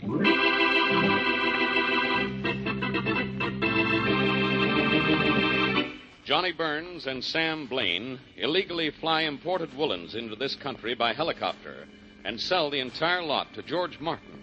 But instead of dividing the take with Blaine, Burns kills his partner. Blaine phoned about Burns after he was shot and even named his assailant, but the police can't prove Burns killed Blaine. At the time of the shooting, Burns claims he was in his own home with Boston Blackie's friend, Mary Wesley, and Mary insists he was. So Burns goes free. As we return to our story, Boston Blackie and Mary Wesley are in Blackie's apartment. The doorbell rings. I'll get him, Mary. All right. Yes? Boston Blackie? That's right. I'd like to talk to you. Come in. Thanks. My name's George Martin, Blackie. I'm a dealer in fabrics. I take it that's not immaterial. And if you object to remarks like that, don't feed me straight lines. Did you? For that, you ought to be sent to sleep without supper. Oh, dear. Mr. Martin, the young lady with a sense of humor is Mary Wesley. Oh, how do you do? How do you do, Mr. Martin? I hope you're not here to sell me any cloth, Mr. Martin. No, Blackie. I want to tell you about a man named John Burns. Johnny Burns, he calls himself. Johnny Burns. I'm trying to find out something about Johnny Burns. What do you know about him? Well, he sold me some woolens a few days ago. Genuine imported woolens. And at a ridiculously low price. Mm-hmm. I thought everything was legitimate, but I'm worried now that I know he was involved in a murder. You're worried? Yes. So am I.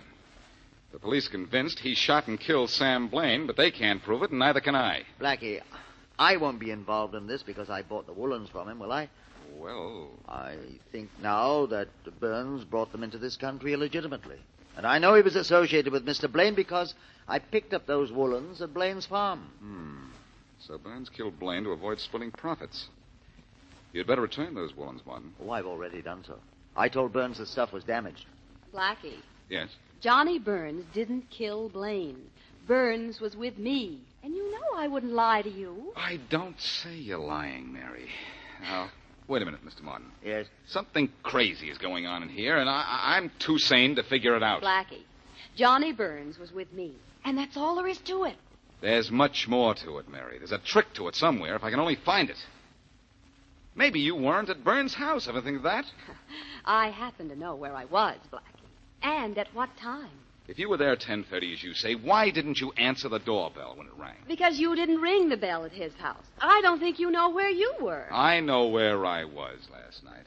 And I'll admit one thing. I certainly don't know where I am now. Mary, come on. What are you hiding? Nothing, Blackie. Believe me, Johnny Burns and I were at his house. In fact, from 10 to 11, we were listening to the radio. The Balin Symphony Concert. He's a lover of good music. And it was his idea that we listened to the symphony last night. Blackie, who are you calling, Blackie? I've got an idea, Mr. Martin. Right now, I'm calling up Faraday, and then we're calling on Johnny Burns.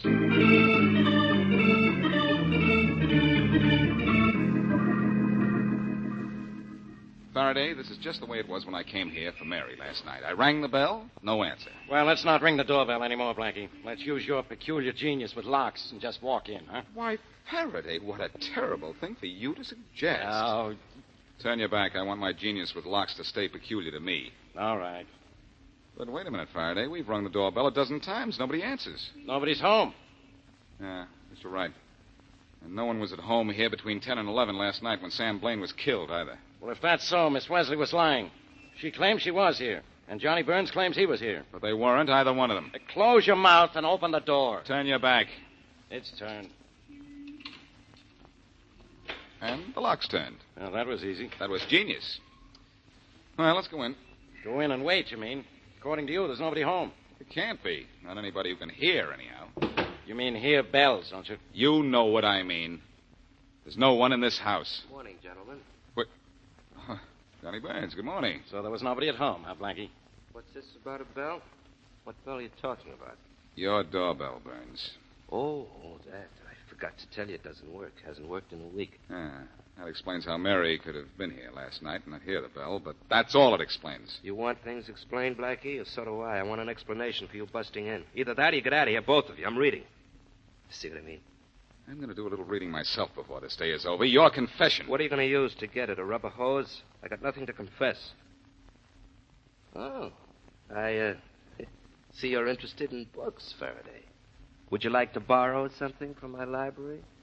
Not if all your books are like these. Examining the subconscious. Who'd want to read a book like that?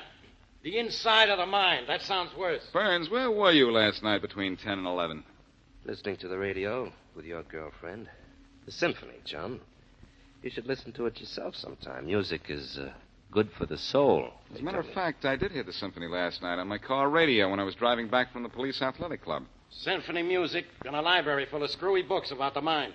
What are you, Burns? One of those intellectuals? It's possible, Faraday. He's outsmarted us so far. Annoying, isn't it, Blackie? Annoying to feel so sure of something and know that you'll never be able to prove it. You know, there's something about you that makes me want to clip you, Burns. Maybe because I'm not excited. Well, maybe you this are. will get you excited. One Well, day. Blackie, don't smack him. Let No. go of me, Faraday. I want to plant one of this guy. No, Blackie, not now. Maybe you better take your tough friend out of here, Faraday, before I have him arrested for annoying me. No. Okay, Faraday, I'm clipping. Let me go. All right, but behave yourself. Behave yourself, Sonny, and find your way out of here fast. See what I mean? I'll leave, Burns. But let me tell you something. I know a lot more about you than you think. George Martin came to see me about some imported woolens he bought from you. George Martin. Never heard of the guy. No? No. He told me he did business with you, and I believe him. And I'm going to do a little business with you. And, brother, I mean business.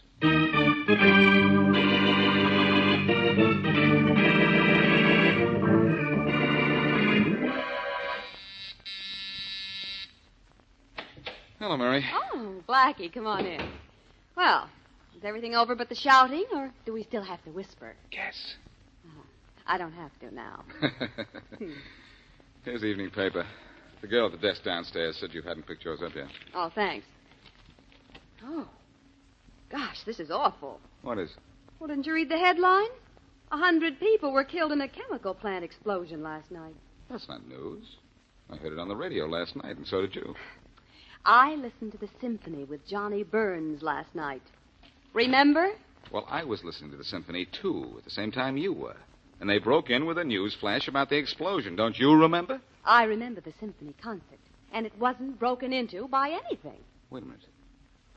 Wait a minute. Hmm? Now I know what happened. While you were at Burns' house, he left for half an hour or maybe more. But, Blackie, that's impossible. I know. But I also know it was done and how it was done.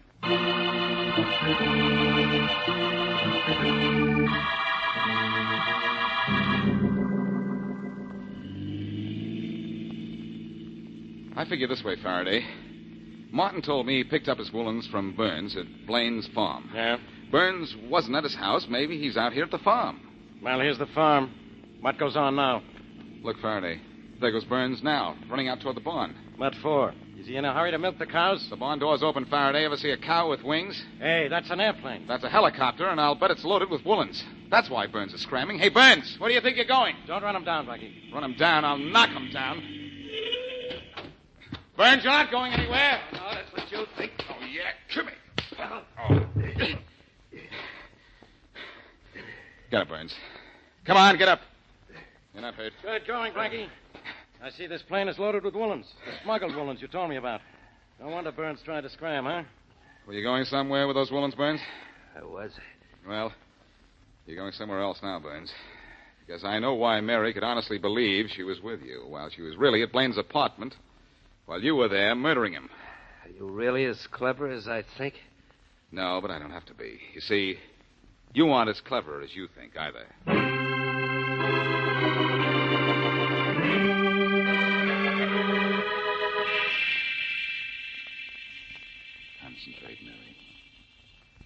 concentrate. How can she concentrate, Blackie? She's almost asleep. Then she's all set for what I want to do. Listen to what I tell you now, Mary. How can she hear you? She's asleep. Is she? We'll see. Mary, you left your compact in Inspector Faraday's office. Blackie, what are you talking about? Her compact isn't in my... Faraday. Mary, your compact is in Faraday's office.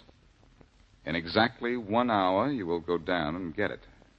In exactly 1 hour, you will go to Inspector Faraday's office and get your compact. Now I've heard everything, Blackie. And Miss Wesley hasn't heard anything. I tell you, she's asleep. We're going down to your office now, Inspector. In exactly 1 hour, you're going to think you're dreaming.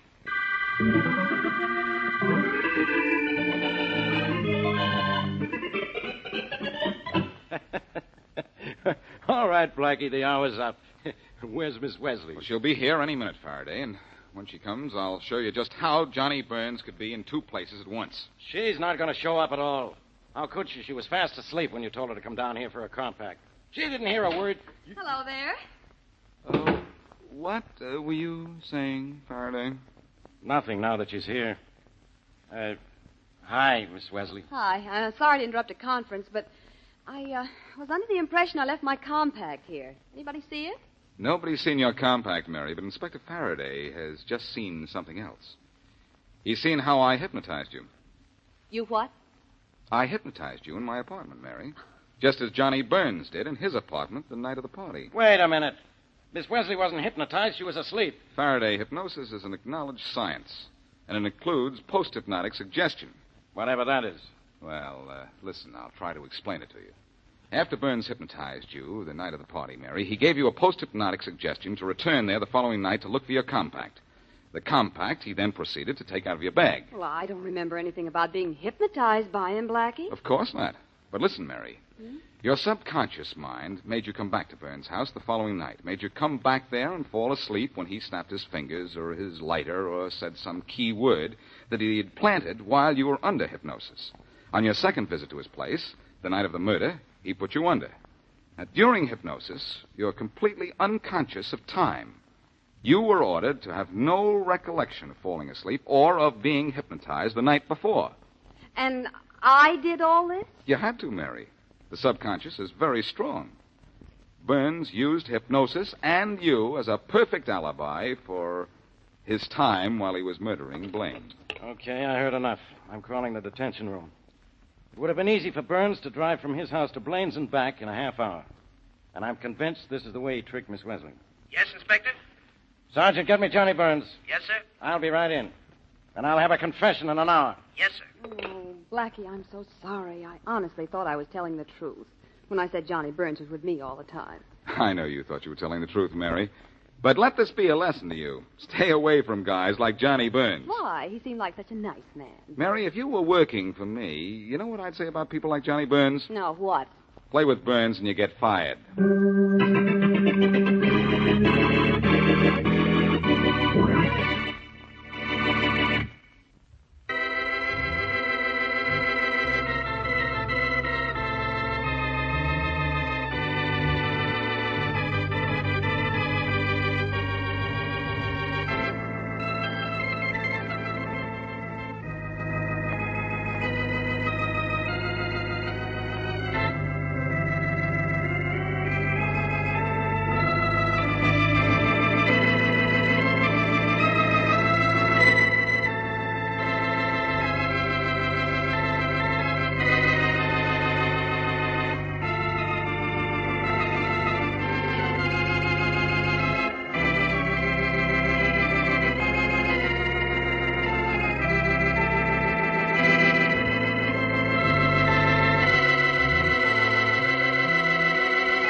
Broadway's My Beat. From Times Square to Columbus Circle, the gaudiest, the most violent, the lonesomest mile in the world.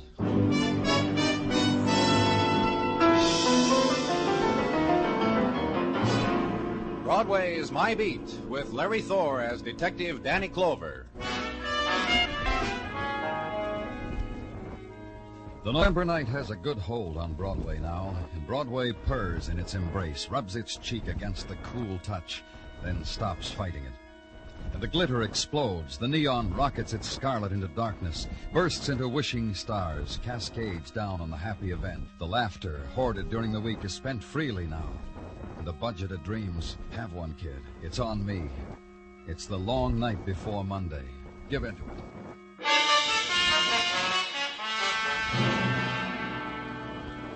Walk a hotel corridor past a room where gaiety is registered for the night, hung the Please Do Not Disturb sign on its door. And the room next to it, the one you're looking for. Hi, Danny. And it's all there waiting for you.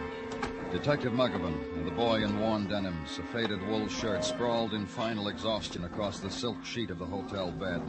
The boy, dead of a knife wound. Quite a party next door. You think in a hotel this class, they thicken the walls. All right, Muggavan, but what else have you got? The kid there, stabbed under the heart. Couldn't find the knife, Danny. Couldn't even pry a visitor out of the hotel management. They're discreet, they tell me. Don't notice unannounced visitors, like this kid must have had.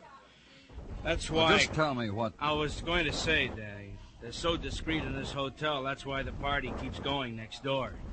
Nobody knows there's someone dead, except the manager and a couple of bellhops. What made them sit up and take notice? Kid's phone was off the hook.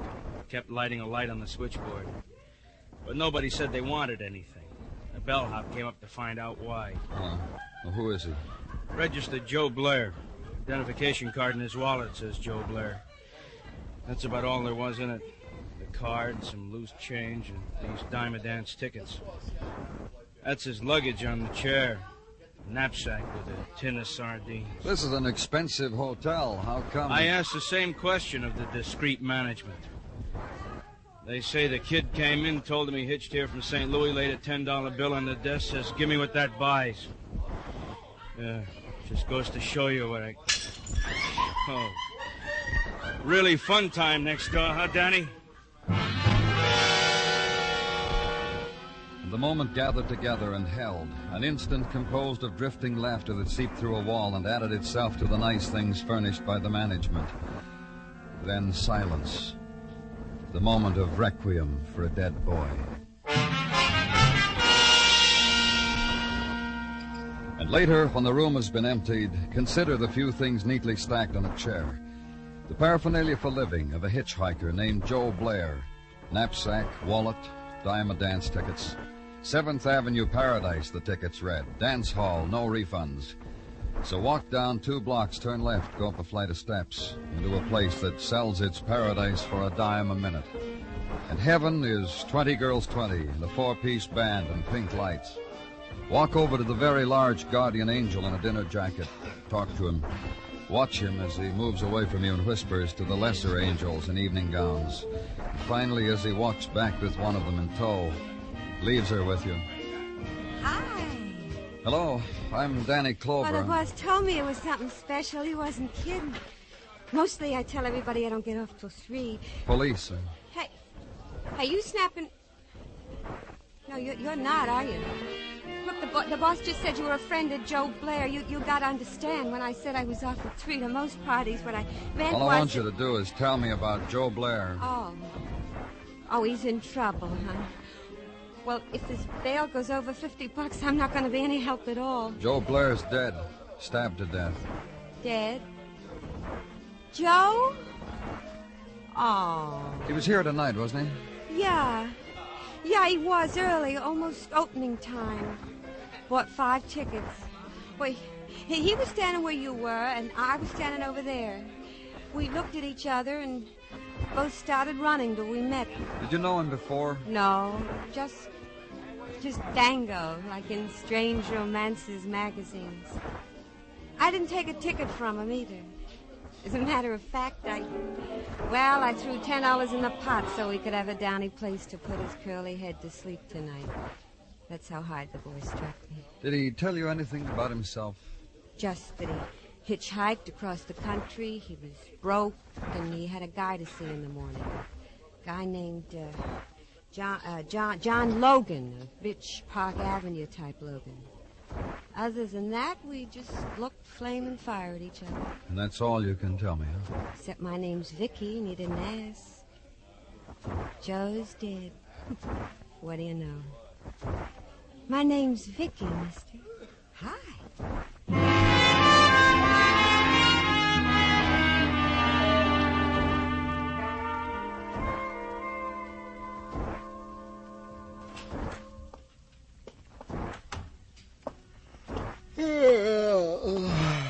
Excuse it, Danny. But, you know, I get the message. You know it's late. You're tired. Give me what you got, then you can go home. Those words, like a goodnight kiss. What I've got. To wit, having checked the Logans who breathe Park Avenue's air, I have come up with a Logan who fits our bill. A John Logan, to whose household over the phone, the name of Joe Blair, deceased of a knife, is not unknown. You talked to him? Well, how could I, Danny? Said John Logan is now in Europe, where he has been for 6 weeks, where he is partaking... Who did you talk to? To a wife, I think. She said she was a wife. She said, yeah, I know a Joey Blair, but don't bother me no more with it, she said, as I am on my way to a ball. In the morning, bother me, honey, she said. Honey, she said, to a stranger. You did good, Gino. Go home. You honest think I did good, Danny? So's I can relay to Mrs. T. Did you honestly... Kid, you Danny Clover. Look, you. Danny Clover's closed for the night. Sorry to keep you, Danny boy, but tonight you loaded me with a big sorrow. This big, maybe bigger. Who are you? You walk by me maybe 8, 12 times a day, and I don't register with you, huh, kid? No, you don't. Warm your hand in Tommy Caps, Danny boy. Tommy Cap. Address, Broadway. Profession, Broadway. You said I made you sad. Why? You come to my girl, and you don't dance with her. Vicky Harper? You don't dance with her, and all it costs is dimes. You talk to her about a hitchhiker what stabbed in a class hotel. This kind of schmooze upsets an innocent thing like Vicky. Gives her migraines. Up here. I come to protect her from... Can't she take care of herself, Tommy? Take care of herself? She's so stupid she gives a vag $10 to sleep on silk. That's my Vicky. Innocent, good-hearted, generous with her cuts from dimes. For this, she has to suffer from policemen who come bearing only murdered hitchhikers. Why? Stick around, Tommy. We can make you suffer, too. Because maybe you reached Joe Blair. Because maybe... God, your man's a comic. He's a comic because I got an alibi 10 blocks long. I'll give you addresses, kid. I'll treat you like a baby while you check. I'll check. Now, good night, Gino. Hey, Danny, kid, how's about I give you a lift home? My car's outside. We can go any... No, thanks. How about you, Sarge? I'll ride you home to wherever you live. Brooklyn, the Bronx, Canarsie, wherever you want to go. Well, if you're sure it's not out of your way. What's out of my way? It's late, and I ain't had man talk for days. Come on, let's go, Sarge. Danny? Yeah, Gino? Just so you won't forget, I left a memo on your calendar to go see the Park Avenue Logan next a.m. Now, is it okay if Go ahead, Gino. It's all right. Your man said it was all right, Gino. Throw him a kiss goodnight. Where do you live, Gino? Where do you want...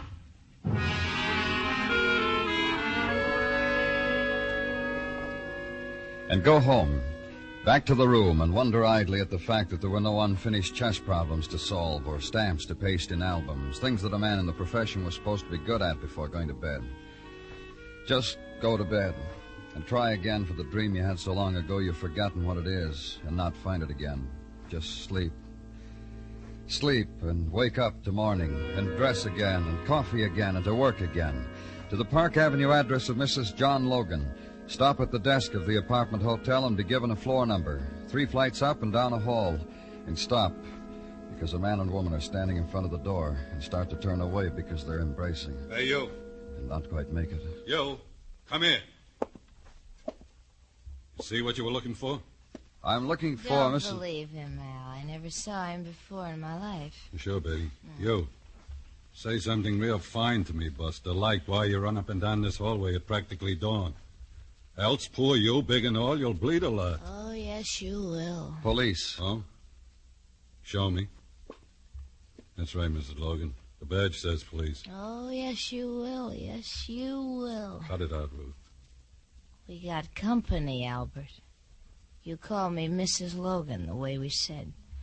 Because I'm your employer, and I can hire you and fire you and hire you and fire you and hire You mind her? I don't mind it. You know, you're lucky, mister, being a cop at a time like this. I really would have. Right through that wall there, I'd have knocked you, and I could have. Barbell muscles. I lift them. Yeah, it's a fine form of exercise. I approve of it very much. Who are you? Hers? Mrs. Logan's bodyguard. Like she said. Hired to guard the body and the home and the welfare while Mr. Logan's in Europe. And I miss him, too. Don't you forget that, Albert. I don't want anybody to forget that. You or any of you. Or say, yes, ma'am, to me, Albert. Yes, ma'am. A boy named Joe Blair mentioned your husband's name, Mrs. Logan. How is old Joe? How's old Josie today, I ask you? Dead. Murdered. Old Josie's dead and murdered, Albert. You'd better get some sleep, Mrs. Logan. Look, mister, I was bringing her from a party. It's my job. Mrs. Logan, how do you know Joe Blair? Picked the lad up in St. Louis and dumped him in Indianapolis. Hitchhiked with me. Hitchhiked. I told you, Albert. Yes, ma'am. On my way back from sunny California, driving along, there was he. In St. Louis, Mo. Knapsack on shoulder, thumb in the air, wind on his cheek. In Indianapolis, he moved over an inch toward me. I pulled up near a cop, smiled at Joe, and told him goodbye. My life with Joe Blair. You want anything else with her, mister? Yeah, I do. When she's sober, see that she gets that way. That's my job. Do it. I'll get around to you later, both of you.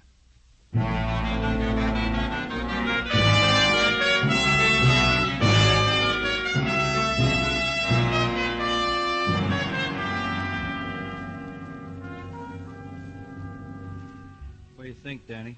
Oh, what do you mean, Muggavan? I mean, what do you think? Well, I only asked because I gave you the reports. Watch you spend 15 minutes looking at them. Now all I want is a reaction. You want me to stand on my head? Okay. I just thought all this data I gave you might... You know what's in it as well as I do. Joe Blair has a record of vagrancy in a half-dozen towns. That just doesn't happen to solve a murder for me. I'm sorry, but it doesn't. Okay. I just thought there was something you might know that I don't know, and whatever was in these reports... You going to bite my head off if I answer? Answer it. Lieutenant Clover's office, Detective Muggavan speaking. Who? Oh, yeah. Wait till I write it down. West 68th, huh? Okay, I got it. Thanks. Danny? Yeah? Kid named Tommy Cap, the boy that took Tartaglia home. The call was about him. What about him? He's in an alley. We better go get him.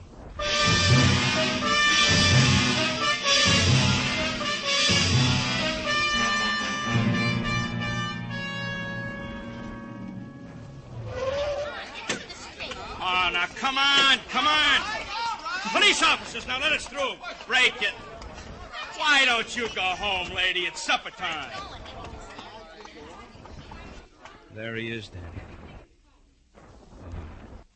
We got him, all right. Yeah, we got him. It wasn't that way at all. We didn't have him. The thing that had Tommy Cap, the thing that had fixed his hands in half-open fist, was something else. The heavy nail driven through a fence a long time ago, its point bared through a rotting 2x4. That was it. Tommy Cap had been pushed against it, and it held him, killed him.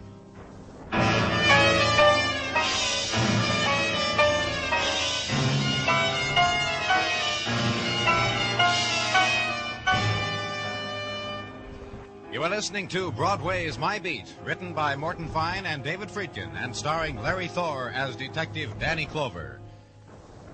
The Sunday afternoon edition of CBS Radio World News Roundup, broadcast on most of these same stations, keeps you up to date at all times. There's hard-hitting news and analysis by noted CBS radio reporters Bill Shadell, Howard K. Smith from London, Charles Collingwood covering the nation's capital, and UN correspondent Larry LaSure. Every Sunday, CBS Radio's great team of correspondents and reporters give you their weekend of observations as well as the news that will shape history in the days and weeks to come.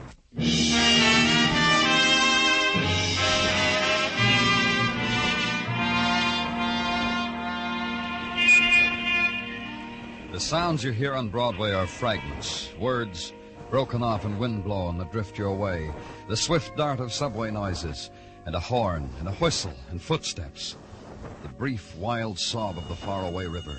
You've got to listen close so you'll know if that sound began with laughter or despair.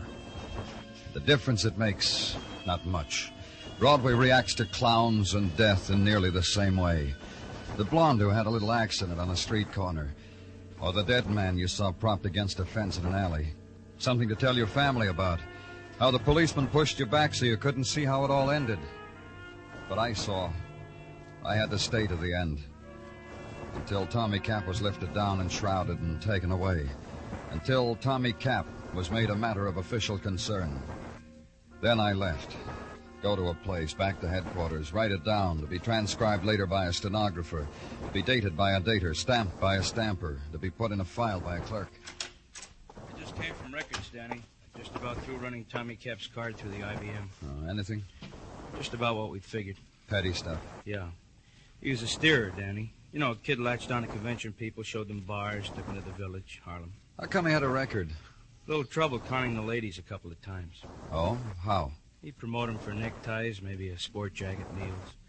The couple times we know about, he tried to put the bite on them for dough. $200-300. Twice the lady squawked. Uh-huh. Well, did you get his address? Sure. Rooming house off of West 49th. Might be something interesting there, I don't know. You mean it's an interesting rooming house, Muggavan? A landmark or something? Why don't you ever let me finish anything, Danny? I'm sorry. What about it? Not the rooming house, the roommate. A musician, a piano player named Norm Persack. What's interesting is he plays piano at the 7th Avenue Paradise, that dime dance joint. You think that's interesting, Danny? Yeah, I think that's interesting. Thanks, Muggavan. Thanks a lot.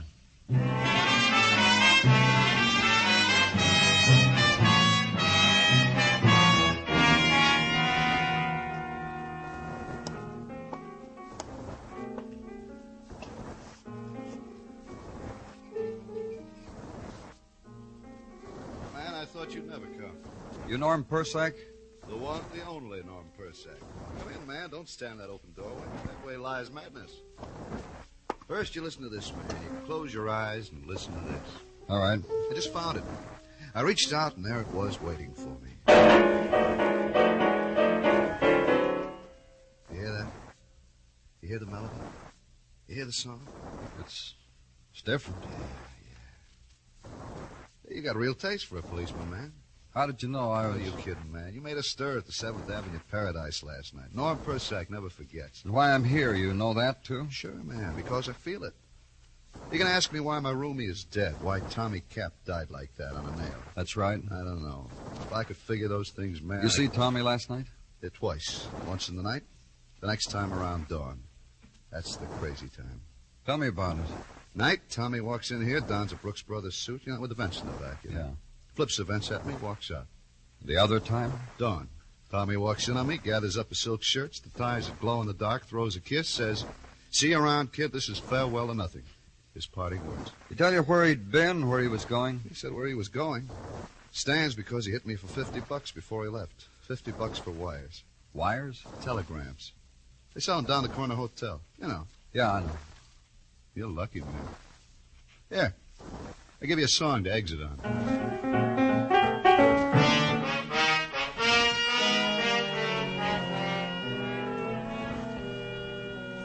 And go to the corner hotel, show a badge, ask a question. Let the whispers make the rounds of the palm-decked lobby.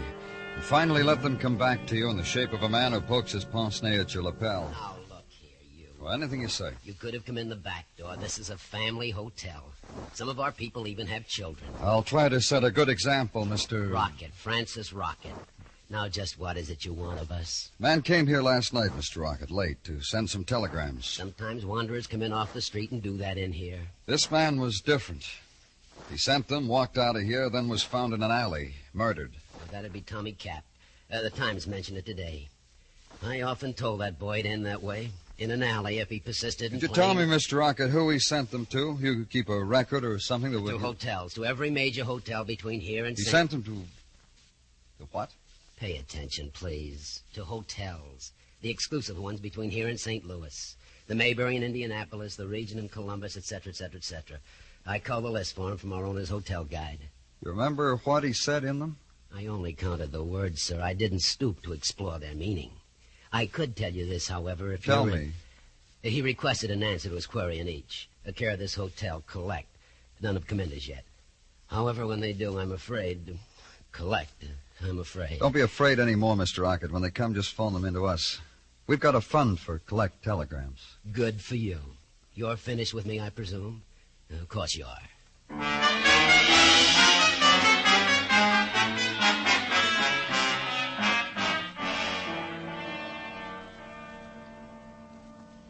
Yes, Mr. Rocket. Yeah, I have that, Yeah, Indianapolis. Columbus. Yeah. Springfield, too. Thanks for calling again, Mr. Rocket. You heard, Danny? Nothing from any of those places either, huh? Same answers as from Wheeling and Pittsburgh and Harrisburg. No one registered by the name of Ruth Logan in any of the big cities on the route. It's not positive, Danny, but... Oh, hi, Gino. Detective, you summoned me to your presence, Danny? Yeah, I did, Gino. Last night, Tommy Cap drove you home, didn't he? Oh, no, he did not, Danny. He remembered after we drove for a little while a most pressing engagement, to phrase him. So he dropped me at a subway station and waved me a cheery farewell. While you were driving, Gino, did you talk about anything? A most refreshing conversation, Danny. About his work, about my work, man to man, straight from the shoulder. You didn't mention anything about the Logans, did you, Gino? You know I know better than that, Muggerman. I've been in this business 20 years. You should behave outside of the shop as good as me. Oh,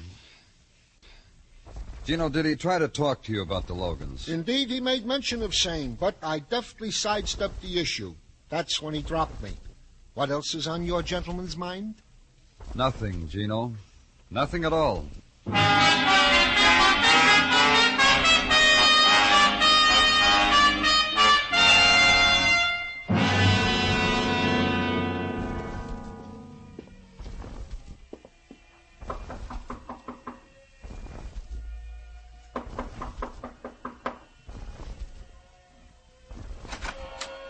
Hello. Hey, hello. I'm Danny Clover, Mrs. Logan. I met you in a haze once, didn't I? Right here, Mrs. Logan, this morning. Come in. There's nobody here but Albert. Hey, Albert. We know him, don't we? You back again, Buster? I'm interrupting something. I'm teaching the ape a waltz. Watch us. Come on, Albert. Now, look, baby. Say yes, ma'am, Albert. Yes, ma'am, but I ain't waltzing.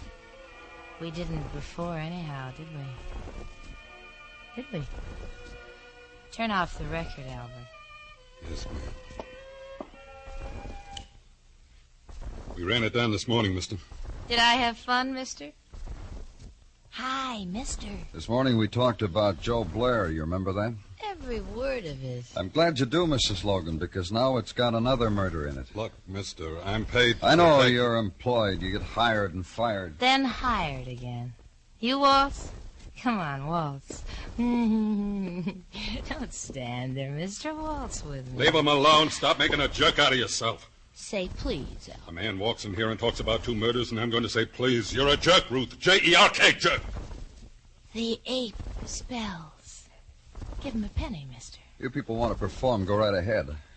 I'm still going to talk about murder. All right. We'll listen. Won't we listen, Albert? A question, Mrs. Logan. All right. You left Joe Blair off in Indianapolis, and you kept right on going, that right? Right. From Indianapolis, where did you go? Columbus. I stayed there overnight. Where'd you stay? What hotel? The Regent, where I always stay. I think it was a Regent. Maybe it wasn't. It wasn't. It wasn't at any other first-rate hotel in Columbus. I always stay at first-rate hotels. I was at the Regent. We've checked every good hotel between St. Louis and New York and most of the motels. You didn't stay at any of them. Isn't he clever, Albert? You should be like him. Buster's getting interesting. Let's listen, huh? You drove right through, didn't you, Mrs. Logan? I'm a frail little girl. That's a long, long ride for a frail little girl. Not if Joe Blair helped you drive. He must have been pretty good company. Curly-headed company. All the way from St. Louis. He must have been interesting. Curly-headed. And you must have interested him. He got to New York and he didn't want to let you go. He gets cleverer all the time, doesn't he, Albert? Yeah. On the trip cross-country, he found out you were wealthy, you were married. He figured he had a good thing. Called you. Made you meet him at his hotel. When this is over, Albert will waltz and waltz. Yes, ma'am. You met him, Mrs. Locke, and decided you were a fool to have ever picked him up in the first place. A knife got mixed up in it, and when you walked out of his room, Joe was dead. If what you say is true, then I'm a murderess. Did you hear that, Albert? Someone else figured all this before the police did. Tommy Cap, he found out about a hitchhiker mixed up with a wealthy married woman, so he checked all the hotels between here and St. Louis for blackmail purposes. You're right, baby. The mister is clever. We're going to waltz, Albert. Don't forget. So Ruth sent you, Albert, to have a little talk with him. In an alley. Where you're going. You killed him. An accident. He backed into a nail. Maybe I'll find one for you. There's a lot about this dancing I haven't taught you, Albert. Our song, ape. Chill you? Second. Okay, if you want it this way, Albert.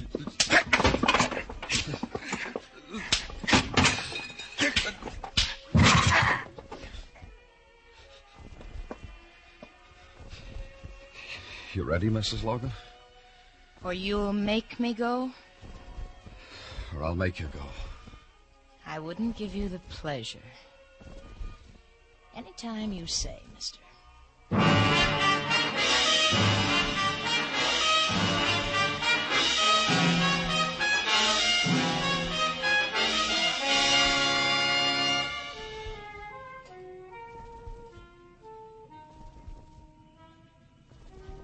The wheel spins on Broadway, and you bet against the dealers of the night. On the blood red of neon, on the black of the searching wind. Pick a color and make a prayer, and the wheel stops. The red pays off with heartbreak, and the black with dust in your mouth. It's Broadway, the gaudiest, the most violent, the lonesomest mile in the world. Broadway, my beat.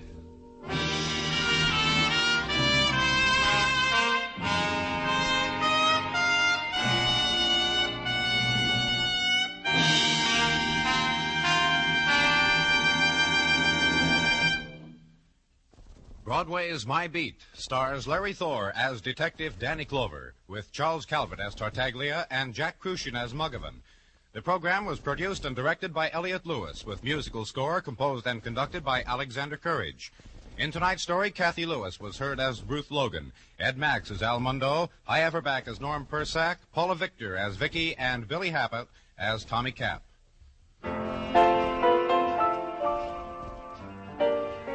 Lovers of fine music are already familiar with the strong, melodious voices of the Choraleers on CBS Radio. This is to remind our many Sunday night Choraleers listeners that this excellent choral group will be heard at a new, earlier time on most of these stations starting tomorrow. Bill Anders speaking. This is the CBS Radio Network.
The makers of Camel cigarettes present Dick Powell as Richard Diamond, private detective.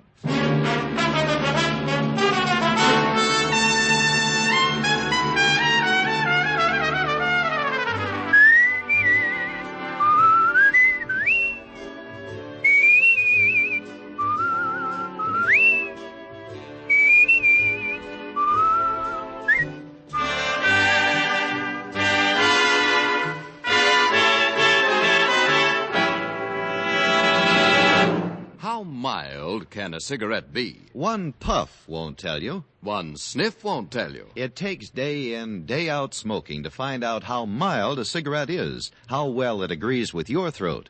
Make the sensible cigarette test. Smoke only Camels for 30 days, and you'll see just how mild a cigarette can be.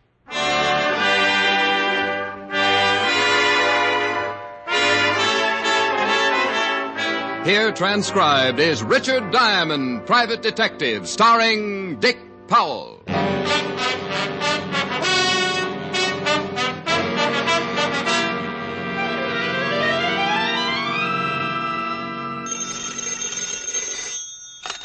Diamond Detective Agency. Diamond, that's a girl's best friend, you know. Not this girl anymore. Oh, Helen, hi. Hi, you stinker. Hmm? Where were you all day yesterday? Oh, well, you'll never guess what happened. No. 9 o'clock City Hall. They told me I have to renew my license. Cost $200. Go on, I'm listening, but I'm not sympathetic. 10 o'clock, my bank. Withdrew $2.35. The wad. Well, big oaks from little acorns grow. Exactly, that was the idea. So 11 o'clock, my brokers. Pawn, that is. Deposited typewriter, watch, ring. 1:30, Louis' barbershop. A lie? You had a haircut 2 days ago? And I was trimmed again. Louis' tip on the 7th should have been read backwards. Rick, do you mean you still haven't renewed your license and you lost all the money you raised on your things? Honey, not only that, I lost a lot of faith in Louis. What I need is a good client with $200, and I... Oh. This might be the one. She's wearing mink. And she's got nice black eyes. Rick, I'll loan you $200. Tell her to take her eyes somewhere else. Sorry, honey. The eyes have it. Bye. Well, may I help you? Is your name Richard Diamond? I'm thinking of changing it to Richard Zircon, but what can I do for you? Will you work for me, please?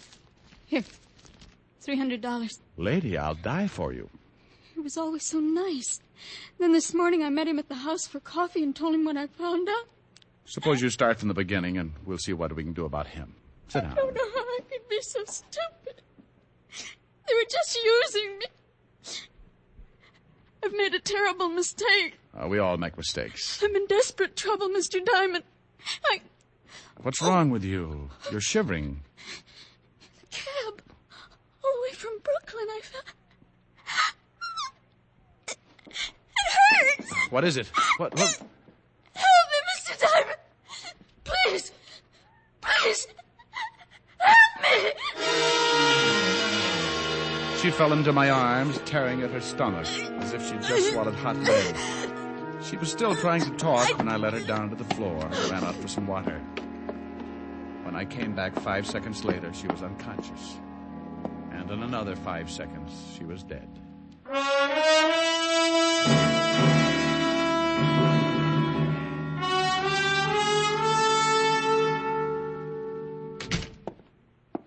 If it ain't Richard Diamond, defective detective. And your name, Sonny? Why, it's me, Otis, Sergeant Otis. You know me, Rick. Oh, yes, Sergeant Otis. I didn't recognize you there for a minute. You had an intelligent look on your face. Oh, you think that's funny, don't you? Well, let me tell you something really funny. Well, do. Personnel Division tells me if you don't get up $200 by midnight, you're going to be an ex-private detective. One of the reasons why I'm here, Otis, old buddy. Now, on your lunch hour, trot up to personnel and tell them about the color of this. Ew. Where'd you get all the scratch? For my client. But she's dead. Well, go ahead, say it. She's dead. But dead or alive, she hired me and paid me, and I'm still working for her. Here. You can take it upstairs and cover my license fee for me. Oh, all right. Now, try to smile through those tears. There you are. 200. All counted. You won't have to take off your shoes. Okay, I'll take it up for you. Hey, about that dame, Diamond. You know I got a theory. Otis, there's smoke coming out of your ears. I told you that would happen if you ever tried to think for yourself. Now, where's Levinson? Lieutenant's across the hall in the medical examiner's office. I'll go get him. Never mind, I'll do it myself. You might lose your way. Oh, you talk like that. Hello, Rick. Glad you dropped by. Hi, Walt. What did you find out about the girl? Medics just finished with her. It was xylitol killed her. Xylitol? That's new to me. It's a drug. Petrol base. Been in her stomach about an hour. Judging from the way she acted and talked, it could have been suicide. What's her name? Haven't made it yet. Don't know who she is? You need some new talent around here, Walt. Well, there's no identification. Prints haven't lined up with anything yet. Too bad, huh? Real nice-looking kid. I agreed. She was a nice-looking kid. The kind you wait all year long to ask to the senior prom. Watching her die that morning hadn't been easy. It was like standing helpless in the middle of a sudden blizzard that wipes out the flowers of an early spring. When I got back to my office, I was still wondering who she was and how I could help her. Hi, Ricky boy. I've been waiting for you. Oh, hello, Bridgie. Isn't it a little late in the day to be cleaning up my office? Oh, I finished swabbing it down a few minutes ago. I was just waiting to get... Sorry, Bridgie. No canasta this afternoon. Don't feel like it. Me neither. Gotta take my banjo lesson in half an hour. Waited around to give you this. What, Found this purse lying in your wastebasket. One of your girlies must have knocked it off the edge of your desk. Give it to me, will you? Maybe that wasn't the mink coat I seen come in this morning.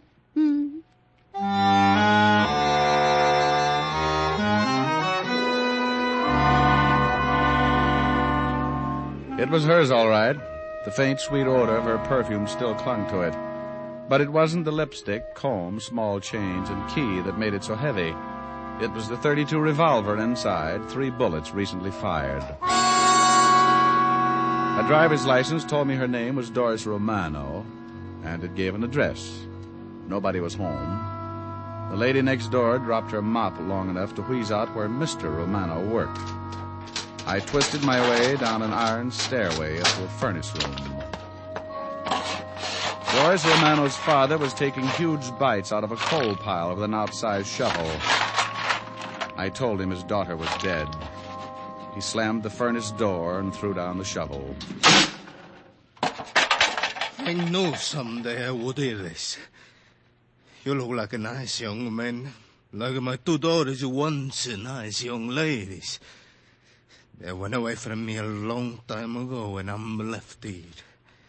There's nothing I could do. There is nothing I can do. It's as if they never were. It's better that I go on shoveling until there is no more coal and I die too. I'm better dead.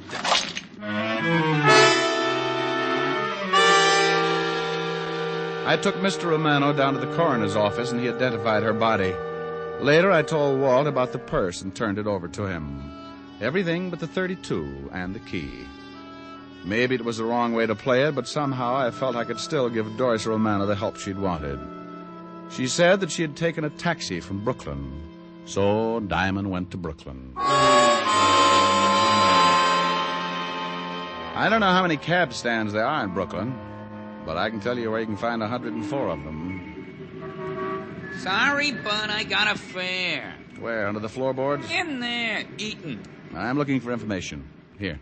Gumboots, huh? Who's getting cheated? Did you carry a brunette in a mink coat all the way to Manhattan sometime this morning? Maybe. Where'd you pick her up? Brooklyn, house on M Street. What house?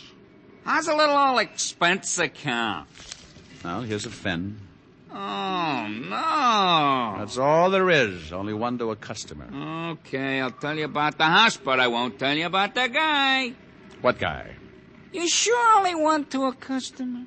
Well, let's say we had a change in management.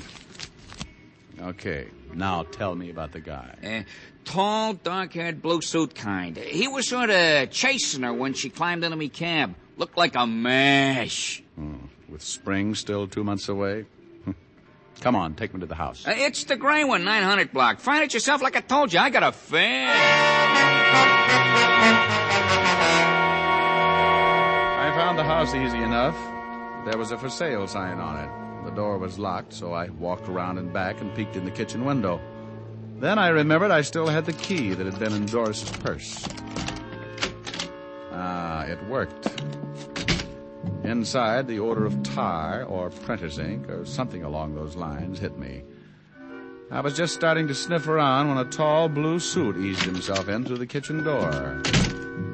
looked at me like I was breathing some air that belonged to him. You could use your GI loan. You ought to buy it. It's a real steal. Oh, thanks. I'm just looking. Well, we charge for that, too. Oh. Well, I don't think she'd like it. Your wife?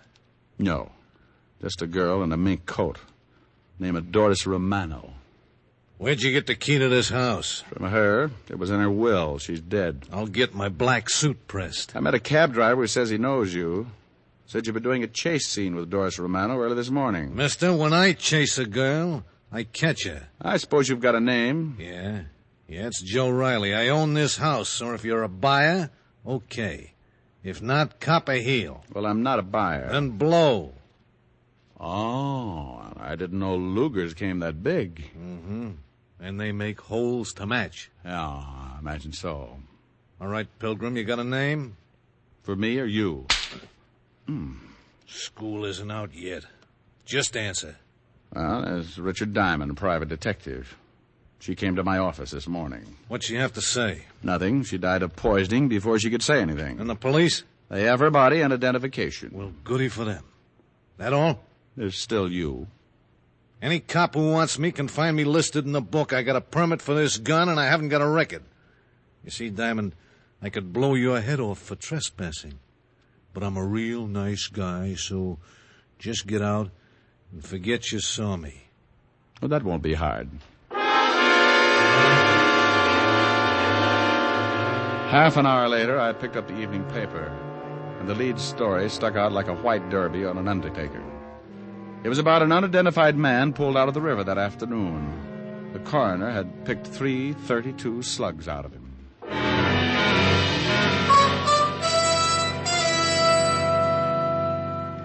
What is it, Rick? Well, about this guy they pulled out of the river. Anything on him? Why?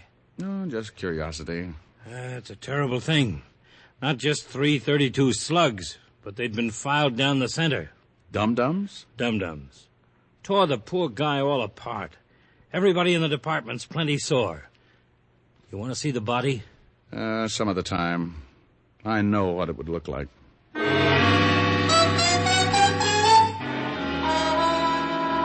As I left Walt's office, I felt like I was standing on a trap door, and the warden had just smiled at the hangman. But I had to take Doris Romano's .32 out of my pocket and look at it. The 3 remaining bullets were all filed right down the center. Dum-dums. Everybody had a right to be sore, especially me.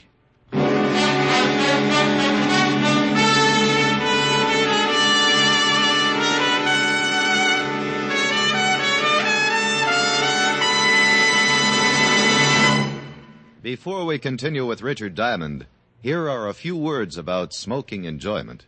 More people smoke Camels than any other cigarette. That's right. More people smoke Camels than any other cigarette. You'll find the reason in 2 words: flavor and mildness.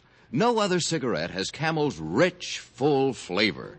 The flavor of costly tobaccos, properly aged and expertly blended. And no other cigarette gives you this proof of mildness. In a coast-to-coast test of hundreds of people who smoked only Camels for 30 days, noted throat specialists reported not one single case of throat irritation due to smoking Camels. Singing stars know the importance of mildness in a cigarette, and that's why so many of them smoke Camels. Ezio Pinza, Nadine Connor, Patrice Munsell, Mario Lanza are a few of the operatic stars who choose Camels every time. Friends, make the sensible cigarette test. Make your own Camel 30-day test and see how mild, how flavorful, how enjoyable a cigarette can be. How mild, how mild, how mild, how mild, how mild can a cigarette be? Make the Camel 30-day test and you'll see. Smoke Camels and see. And now, back to Richard Diamond, Private Detective, starring Dick Powell.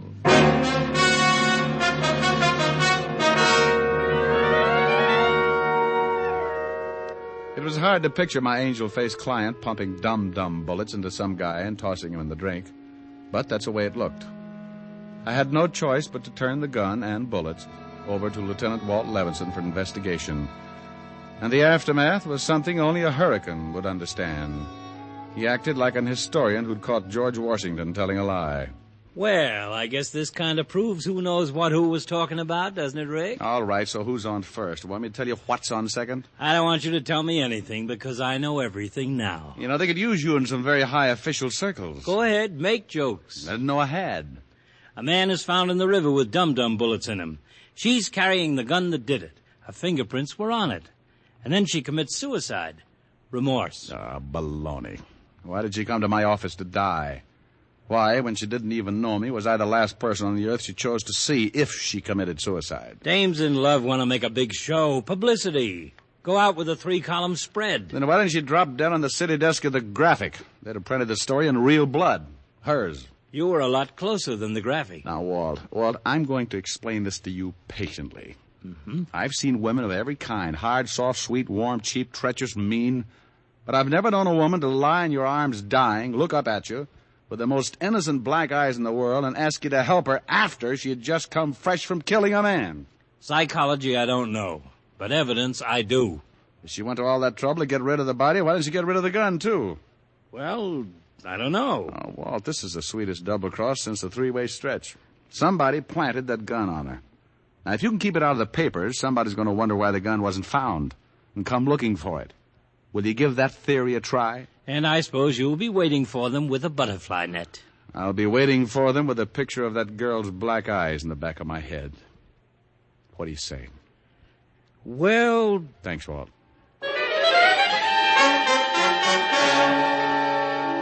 Personnel told me that the gun had been purchased by American Trust and Loan Company in 1941 and permitted to a bank messenger named Dale F. Bronson. The address was an apartment on 63rd Street. When I saw all the expensive cars out in front, I was thinking I should have been a bank messenger. When she answered the door, I knew it. Pure gold. Well, hello. Tall, aren't you? Oh, I do my best. Somehow I knew you'd belong to one of those cars out in front. Which one? Longest low convertible. What can I do for you? Oh, well, I'll rephrase the answer. I'd like to talk inside. It's terribly early for me to receive strangers. Oh, well, I sent my hourglass to the Sahara for a checkup. Besides, my watch is broken. Come on in. I'll see if I can fix it. I'm great with the Swiss movement. It shows. Are you Mrs. Bronson? Yes, and my name's Kitty. Kitty? Oh, nice.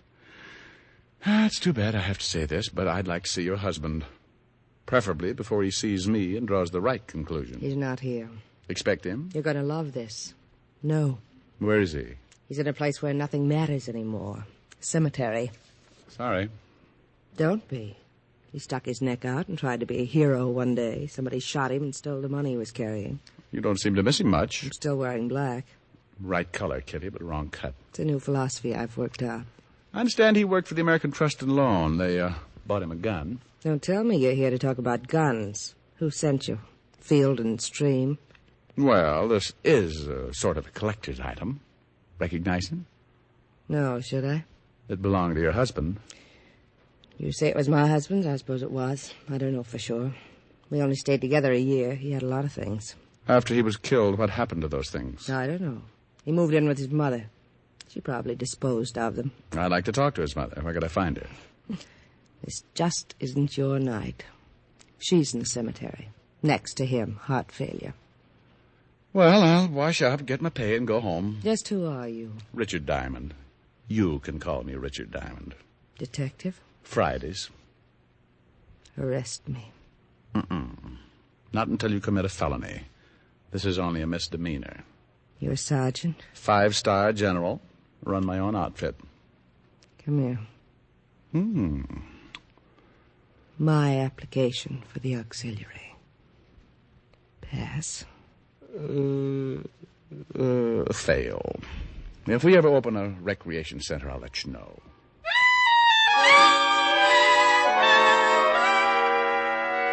Outside, where things were milder, I lit up a Camel and tried to think of something smart.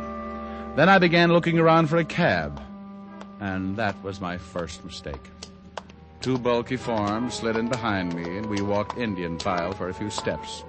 When we reached the alley, I turned around to see who it might be. Ooh!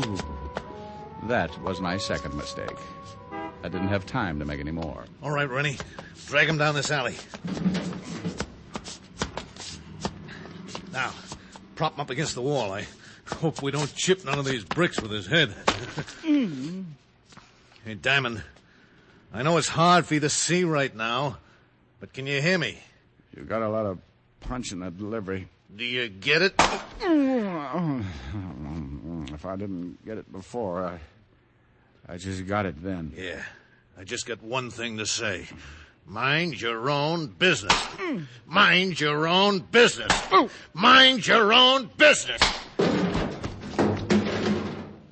Mind your own business. I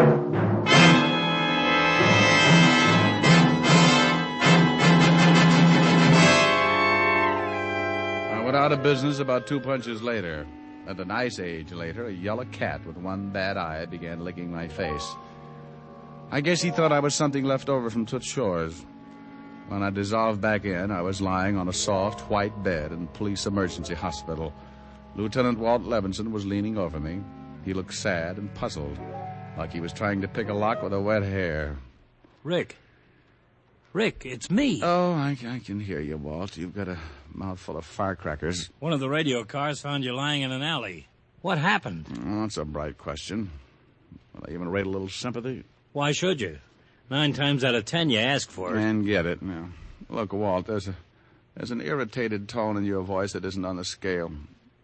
Ask somebody to get me my pants, will you? You can't walk out of here in your condition. I got work to do. My client still has a bad name. Yeah, it's even worse now. You know, besides being overconfident, you're overconfident. Rick, that body with the dum-dum's been identified. His name's Sam Gulliver, Treasury agent. Treasury agent? Yeah, he'd been after your client for a couple of months for passing bad money. Looks like he moved in to make the pinch and she shot him. Bad money? Bad money? Oh, Walt, what time is it? 11:45. Why? Well, I guess I'm 15 minutes away from being out of business. I used her dough to renew my license fee. Well, I'd pay it for you myself if you could tell me who she'd been working with. Dig, Walt. I know a gray house in Brooklyn that just reeks of printer's ink. And I know a guy named Joe Riley who's probably got some skin knuckles. Oh? Well, do I get my pants now? I filled Walt in with some of the details on our way over there. He took it pretty hard. But the thought of talking to a live suspect thrilled him. I knew it would. We slipped down the alley and back at the place and cut our lights. The house was dark and quiet. No one stopped us when we let ourselves in the basement door. The smell of printer's ink was still strong. Throw the flash over there against that wall, Rick. Hey. A whole basement full of evidence. Plates, prints, machinery. You hit it, Rick. Now all we need is Riley.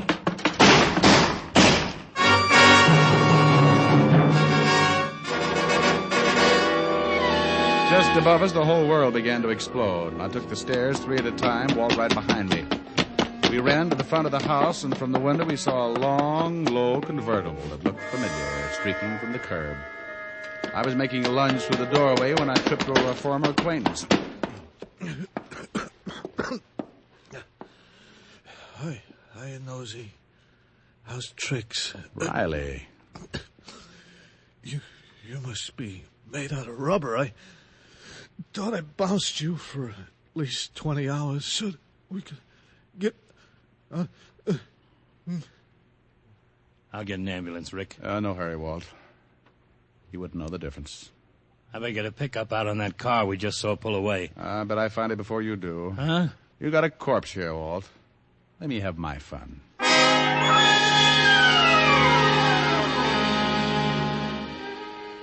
I used a cab to get back over to 63rd Street. The same kind of expensive cars were still parked out in front. Only one of them, a long, low convertible, had a very hot radiator. Oh, it's you. Tell me how tall I am, Kitty. Well, I'd love to, but not right now. I was kind of hoping we could have a drink. Got any hemlock? I said later. I'm really tired. I said now. Well, you are eager. What do you want? A poor dumb kid who knew she'd been used asked me to help her this morning, just before she dropped dead, and I'm helping her. I just happen to be fresh out of medals. You shot Joe Riley less than half an hour ago. Now, don't reach for it, lady. I'd like a good excuse. Let me go. Doris Romano didn't know she was passing bad money for you and your boyfriend, Riley. When the agent tried to make the arrest, either you or Riley shot him. And then Doris knew the whole setup. And you knew she was scared. Joe Riley poisoned her. I didn't do it. I didn't want him to do it, and he was dumb enough to think it was clever to plant the gun in her purse. But you didn't kill Riley for being so dumb. You had a better reason, Kitty. I talked to a coal shoveler in a basement this morning. He was bitter about both his daughters going wrong. One of them was Doris. The other was you. Those black eyes give you away right now. All right. Look, I have a lot of money. Real money. Good money. Enough for two of us. We could do anything, go anywhere. Be a chance to stop gumshoeing around and be somebody. And, Ricky, you know how I am. I can be nice. Awful nice. That's what scares me, Kitty. Now, listen to me. They'll send me to prison. I'll grow old and ugly there. If you're lucky. Oh, Rick, please. Please let me go. I'll give you all the money. I'll do anything. Please. Please help me. You know, lady, for a minute you sounded just like your sister.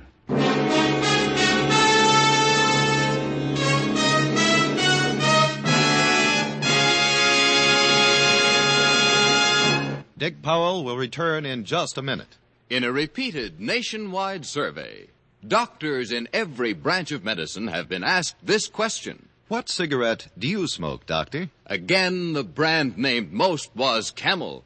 Yes, according to this repeated nationwide survey, more doctors smoke Camels than any other cigarette. Friends, try Camels and see why so many people say, once a Camel smoker, always a Camel smoker. How mild, how mild, how mild, how mild, how mild can a cigarette be? Make the Camel 30-day test and you'll see. Smoke Camels and see. Here's Dick Powell with a special message. Thank you. Ladies and gentlemen, any way that we can help make the lives of our hospitalized servicemen and veterans happier is always gratifying. The way the Camel cigarette people have been doing it is with gift cigarettes sent to service hospitals around the country and overseas. This week, the Camels go to Veterans Hospitals, Roanoke, Virginia, and Northport, New York, U.S. Air Force Hospital, Alaskan Air Command, U.S. Naval Hospital, St. Albans, New York. The Camel people have now sent more than 194 million cigarettes to servicemen, servicewomen, and veterans. Now, until next week, enjoy Camels. I always do.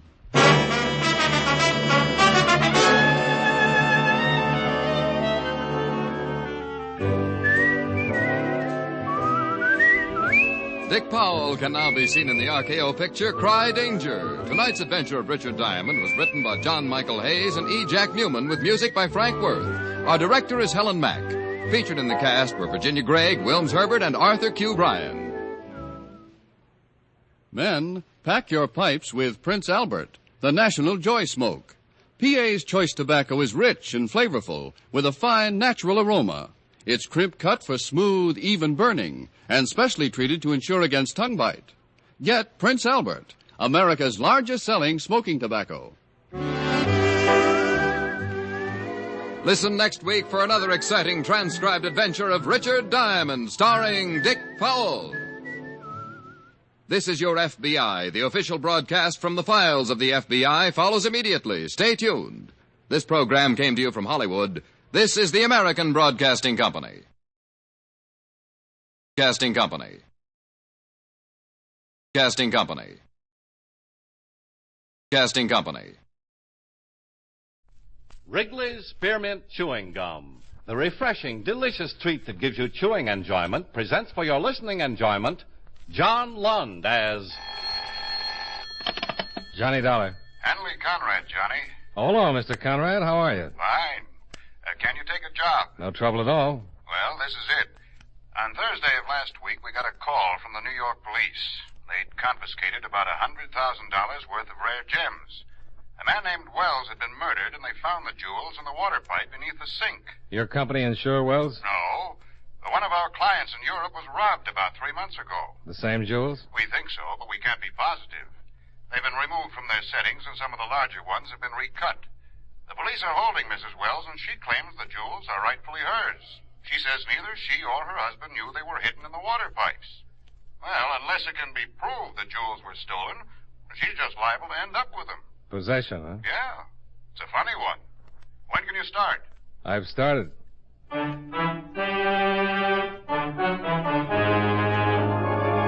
The makers of Wrigley's Spearmint Chewing Gum bring you John Lund in another adventure of the man with the action-packed expense account, America's fabulous freelance insurance investigator. Yours truly, Johnny Dollar.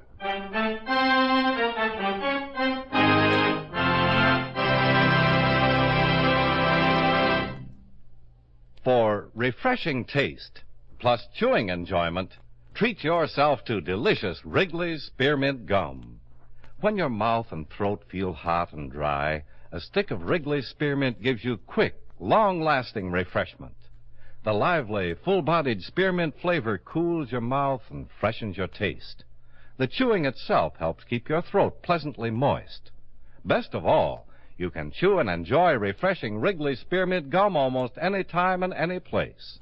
Keep a package handy right in your purse or pocket so you can chew a stick whenever you want it. For refreshing taste plus chewing enjoyment, treat yourself to delicious Wrigley's Spearmint Gum. Millions enjoy it, and you will too.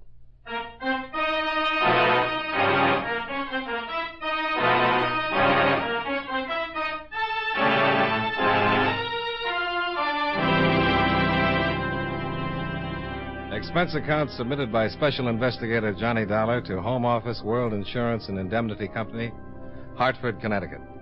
The following is an accounting of expenditures during my investigation of the Stanley Price matter.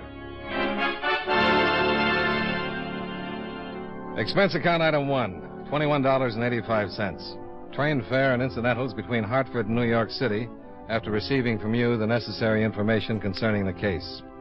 I arrived in New York at 10 o'clock that morning and went directly to police headquarters, where I looked up Captain Fred D., in charge of robbery detail. Sit down, Mr. Dollar. Oh, thanks. Glad to help you any way I can. Well, if it isn't too much trouble, I'd like the whole thing from the beginning. Sure. Last Thursday, we got a call from a man named Price, Stanley Price. Said if we came to 956 East 114th Street, we'd find $100,000 in stolen jewels. Then there was a shot, and the line went dead. When we got there, we found the dead man. Wells? Yeah, Robert Wells. Shot twice in the head. You're holding the wife? Not since 8 o'clock this morning. We've got no evidence. No murder weapon, nothing. And, of course, she swears she knows nothing about it. Your company thinks the jewels belong to one of their clients. Yeah, but they've been taken out of their settings and recut. Such a good job, they can't be identified. Only one thing that ties in. Wells returned from Europe last Tuesday. Been over there for about 3 months. The robbery was abroad. Yeah. Got anything on the man who gave you the tip? Stanley Price? No, nothing much. We know a Stanley Price. We think it's the same man. He's small-time hood. Picked up a couple of times. No convictions. Been making book lately, but we can't prove it. Can't find him anywhere. We got an APB out on him. And you released Mrs. Wells? Yeah. She living in the same place? Well, she went back to the apartment. She's still there. We got it staked out. Well, it seems to me the first thing to do is find Stanley Price. We'd like to. I've got an old friend that knows all about small-time bookmakers. I'm going to drop by and have a talk with him. Anyone I know? Oh, probably. But he'd be hurt if I mentioned his name. Hope you make out. What about the wife? You going to see her? After I take care of a few details. What's she like? You won't mind a bit.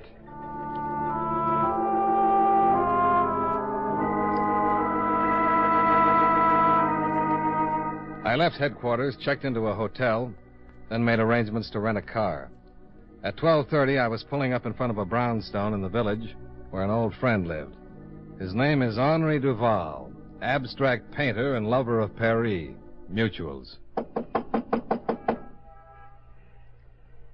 Henri. Who is it? Come on, Henri, open up. Go away. It's Johnny Dollar, Henri. I don't trust no one. My landlord is a man of many voices. I'm not your landlord. You remember my... Scoutano? Cross my heart.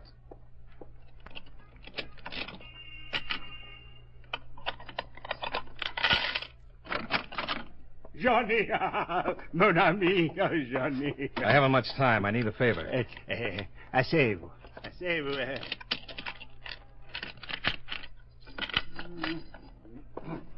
Alors, for you, a portrait costs only $50. No pictures, Henri. No pictures? Ever heard of a man named Price? Stanley Price? No. Paid your rent? Same answer. I have a small $10 bill here. Mon ami, you would attempt a lowly bribe? Well, what do you know? Here's another 10. You know, I would ask you to stay for lunch, but Greenbaum will not even let me look in his delicatessen window anymore. 25? Bien. But I only do it because I have the love for Greenbaum. Show a little interest in Stanley Price for a minute. Stanley Price, here. Peasant. He's a bookmaker? Of a sort. He owes me $11.80. Marianne in the 8th at Hialeah by 8 lengths. Mon Dieu, such a filly. Henri. Stanley Price. Ah, oui, the low life. Where can I find him? Je ne sais pas. Henri? But it is the truth. Scout's honor? But of course. If I knew where the peasant was, would I not collect my $11.80? But of course, Scout's honor. Look, you see? You're only holding up one finger. Le Cub Scout. Oh. When was the last time you heard from him? When he took my $2 that wins for me the $11.80. And then he was in the fish business. Fish business? Ah, oui. I know because he brought me 2 halibut, which I promptly made into a magnificent bouillabaisse for my landlord. Terrible. The stew? No. Just the fish. Believe me, those 2 halibut were so old, they remembered Jonah. Was he selling fish? No. He was not selling fish. He was catching them. He had a boat. When I went down to collect my $11.80, the boat was not there. Where did he keep the boat, Henri? A disgusting place. It was called, Schooner Landing. A place like that simply should not be. Do you know why? Stinks. Well, thanks, Henri. But you are leaving? Yeah, you can unlock the door. Wait.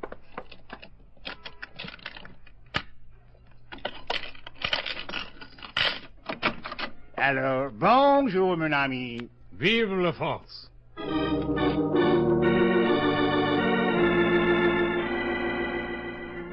I climbed back into the rented coupe and drove to the waterfront where I finally located Schooner Landing.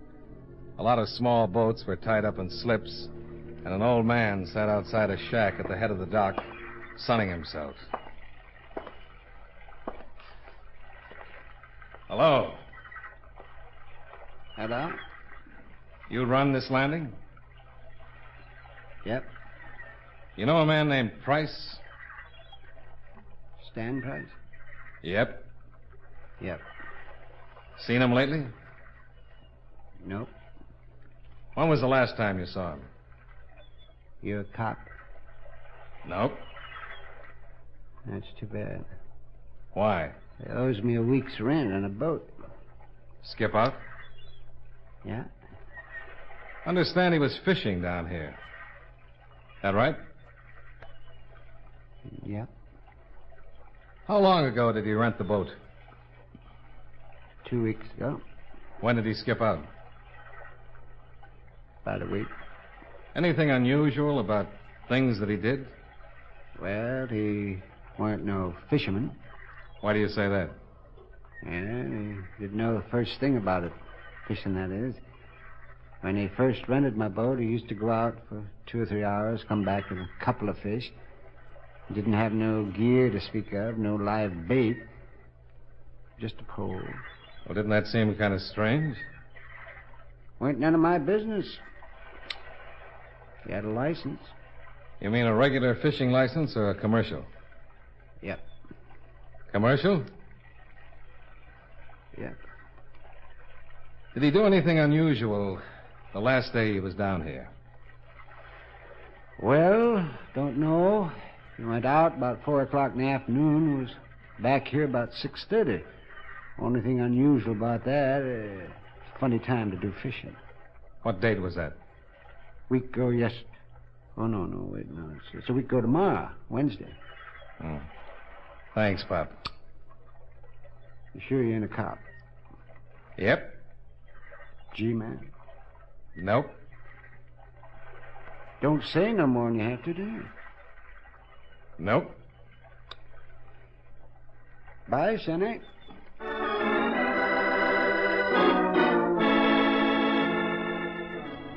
I left Schooner's Landing and made a beeline to the Bureau of Licenses, where I located the fishing license that had been issued to Stanley Price. It had his picture on it, and the clerk allowed me to take it. I thanked him, then climbed back into my car and headed for 956 East 114th Street and Mrs. Wells.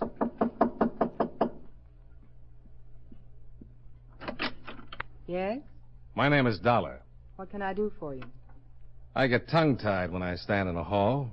You want in? That's it. Why? Ever see this picture before, Mrs. Wells? Come in. The man in the picture, who is he? Don't you know? I've only seen him once. Oh, won't you sit down? Thanks. Where did you see this man, Mrs. Wells? He came to see my husband. He was leaving just as I arrived. Your husband say who he was? No, mentioned something about some business he had with him. Well, if it makes any difference to you, this man in the picture is Stanley Price. Oh, one the police are after. The man they think killed my husband. The man who called and told the police about the jewels your husband hid in the water pipe. You're from the police? No. I'm an insurance investigator. Oh. Your husband just got back from Europe a week ago, didn't he? Yes. By boat? Yes. What day did he arrive? Last Wednesday. You know, I don't think I've ever seen a man with such attractive eyes. They're really very unusual. Nice hair, too. So curling. I'll stop back when I've got more time and we'll straighten it out. Leaving? Yes, I'm going home and have another talk with Dad. Well, in case I might want to get in touch with you... I'm staying at the Shelton. Oh, by the way, what time did your husband's boat dock? 5 o'clock. Thanks. Sure. Say hello to Dad.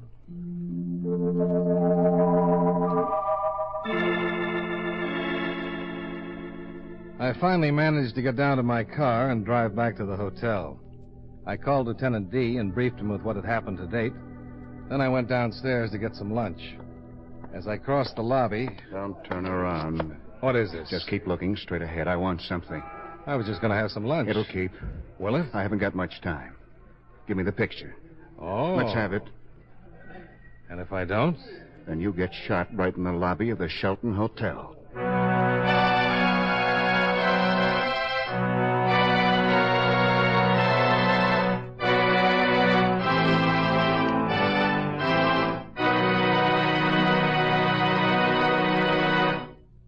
Friends, no matter what kind of work you do, it's a real help to chew delicious Wrigley's Spearmint Gum right while you're working.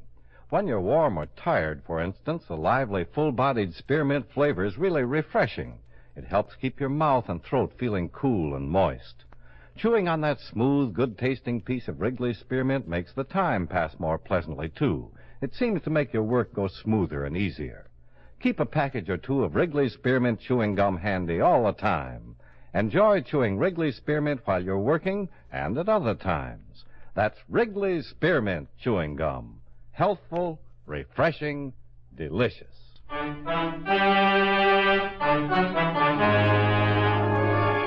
now, with our star, John Lund, we bring you the second act of Yours Truly, Johnny Dollar.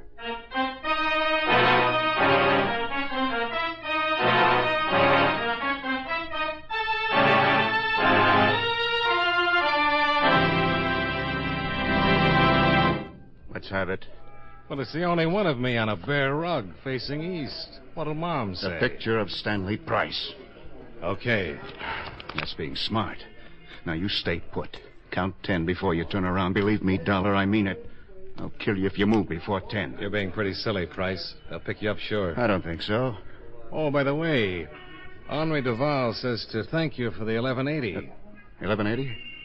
Oh, yeah. Tell him it was nothing. It sure wasn't. Start counting. 1, 2, button my shoe. 3, 4, close the door. 5, 6, pick up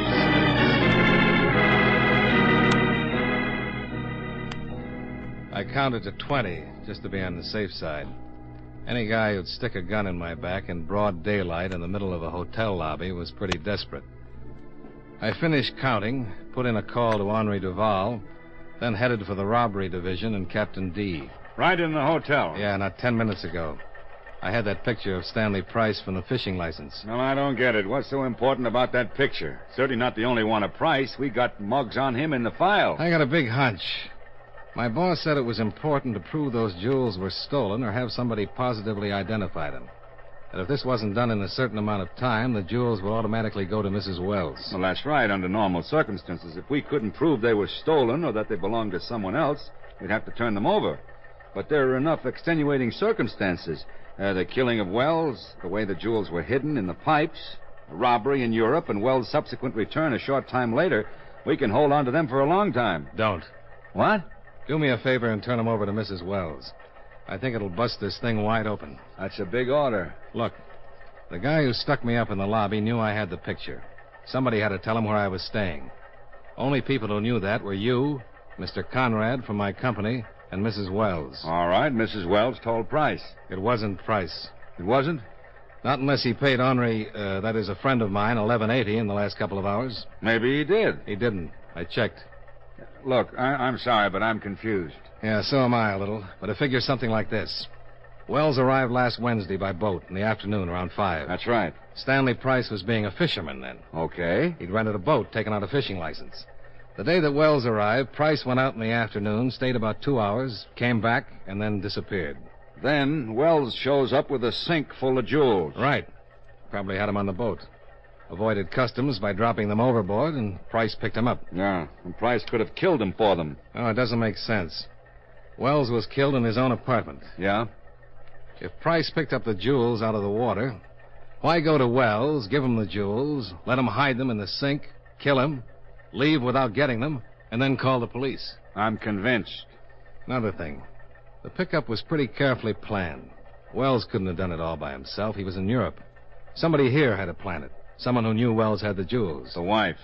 Yeah, looks that way. And the guy who stuck you up wasn't Price. Maybe there's a third party. Yeah, it could be, but I doubt it. I'd like to go down to the morgue and take a look at Wells. Sure, I'll call him.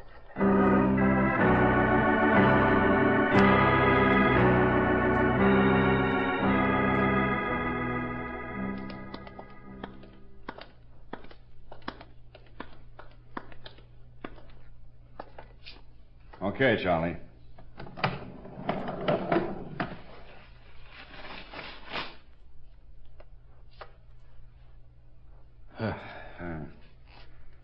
Didn't help his face. How'd you get an identification? A wife. This isn't Wells. It isn't? This is Stanley Price. You sure? The picture on the fishing license. This is the same guy. I'll have Mrs. Wells picked up. And miss out on the big catch? Let me take the jewels over to her. It'll look official. Insurance company agent and everything.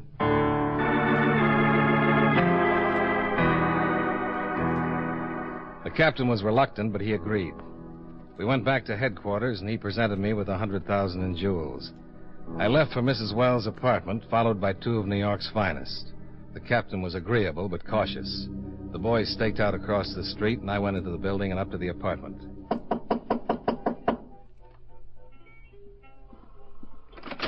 Hello. I spoke with Dad. Was his advice sound? Oh, he just said there were bound to be days like this. Then come in. Is this going to be business? I come bearing gifts. Oh? I'm afraid the police can't keep these any longer. The jewels? Mm-hmm. There you are. I don't understand. Well, there's a little law after a certain time. But the last time I talked with the police, they said they could impound them until my husband's murder was cleared up. No, afraid not. You mean I just get them? No strings? Not a one. Mr. Dollar. Hmm? Sit down. Sure. Now, you work for the insurance company, don't you? Uh-huh. Well, my husband wasn't insured. Oh, he should have been. Not that you need the money now, but just suppose you hadn't been lucky enough to have your sink stopped up with all those nice little jewels. If my husband wasn't insured, why are you mixed up in this? You really want to know? Uh-huh. My company thinks those jewels were stolen from one of our clients. I just can't stop looking at your eyes. They're even bluer in this light. Honey, get to it. All right. I think something's real wrong. Wrong? Mm-hmm. I thought maybe you'd like to tell me what it's all about. Well, you've got the jewels. And what do you think I'm going to do with them? Well, that's up to you, isn't it? Your company thinks these jewels are stolen, and you're just turning them over to me. Can't do anything else. Mr. Dollar. Johnny. Mr. Dollar, it's too easy. Disappointed? Well, suspicious. I've been around a little while. Somehow I guessed that. And I think you're trying to put little Lois in a bind. Really? Yeah. And even if you've got the prettiest eyes in the whole wide world, I'm not going to let you. You have something in mind? Mm-hmm. Good night. What? Oh! It landed right behind my right ear. I don't know what it was, but it was hard and it was cold. Whoever was on the other end of it had moved up behind the couch while Lois had kept me occupied. I went right to sleep and stayed that way for about 10 minutes. When I came to, I was all alone, except for a large swelling that was getting big enough to wear a hat. I stumbled downstairs and looked for the 2 policemen on stakeout, but they disappeared too. So I found a phone booth and put in a call to Captain D. They're tailing the wife. Stillman just checked in and said they were with her downtown. She's doing some shopping on Fifth Avenue. She's a decoy. She's leading your boys away from Wells. Where are you? In the Wells apartment. I got slugged about 10 minutes ago. Wells must have been in the apartment the whole time.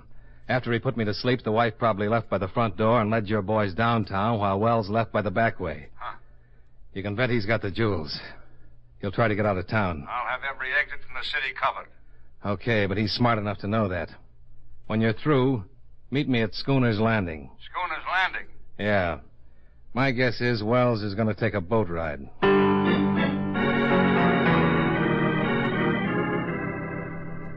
It was about 4:30 in the afternoon when I arrived at Schooner's Landing. The old man was walking up from the slips. Hello, Sonny. Pop, which boat was Stanley Price renting?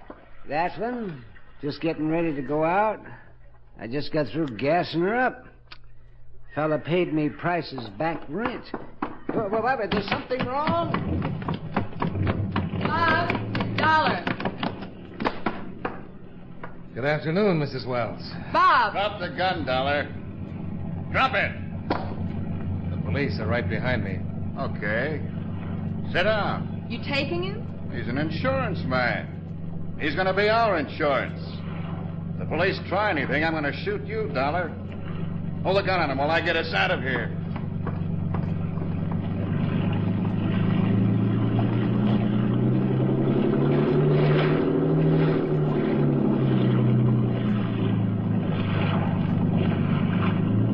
I thought you were shopping on Fifth Avenue. I was. Those 2 policemen that were following me probably still think I'm trying on lingerie. That's what happens when the police force hires gentlemen. How's your head? Uncomfortable. Oh, I'm sorry. I'll bet. Boys, Yeah? take over the wheel.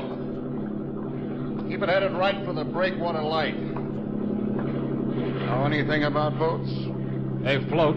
It's going to be a long ride. It'll be pretty rough when we hit open water. You're Robert Wells, aren't you? That's right. How'd you figure it? I saw Price in the morgue. Your wife identified him as you, but the picture on the fishing license showed he was Price. You didn't know whether I was working with the law or not, but you had to get the picture to give yourself enough time to get out of the country. I knew the damage it could do if it got to the police. Why did you kill Price? He wanted 50% to fence the stuff. I said no and then caught him phoning the police. Had to kill him. So you put your papers on him and told your wife to identify him as you. The jewels were in the pipes under the sink. I knew the law would be there in 10 minutes, so I had to take a chance they wouldn't find him. Bob, there's a boat coming up pretty fast. So what? I hate to spoil the party, but I think it's the Coast Guard. Bob! Shut up and stay with that wheel. It looks like the police. Shut up! All right, Dollar. Get up on the bow. Oh, I'll get seasick. Move. I want him to see you. Look, I don't swim very well. How about if I take this life preserver? Put it down. Sure.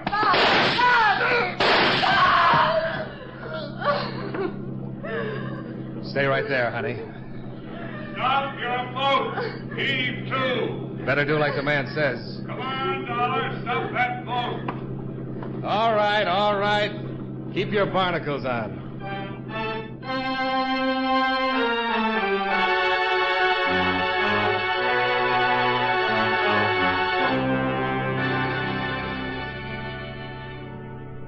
Expense account item 2.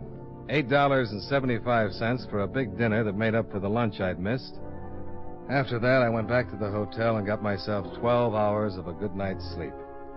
Expense account item 3, the $25 I'd bribed Henri Duval with. The last time I saw him, he was in Greenbaum's delicatessen spending the money with his arm around Greenbaum. They were both smiling. Expense account items 4 and 5, $42.15, car rental and hotel bill. Item 6, $15.65, train fare and incidentals back to Hartford. Expense account total, $113.40. Yours truly, Johnny Dollar.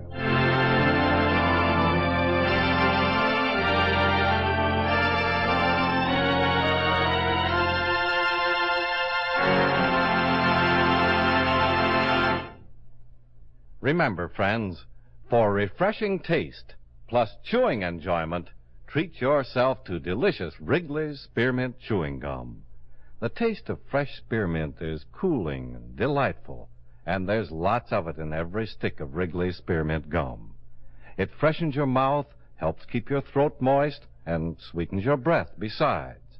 You'll enjoy the good chewing, too, because Wrigley's Spearmint is so smooth and pleasant to chew on. There's nothing else quite like it. Next time you're at the store, stop at your friendly merchant's display of chewing gum and get a few packages of good-tasting Wrigley's Spearmint Gum. Always keep some handy for refreshing taste plus chewing enjoyment. That's Wrigley's Spearmint Chewing Gum. Healthful, refreshing, delicious.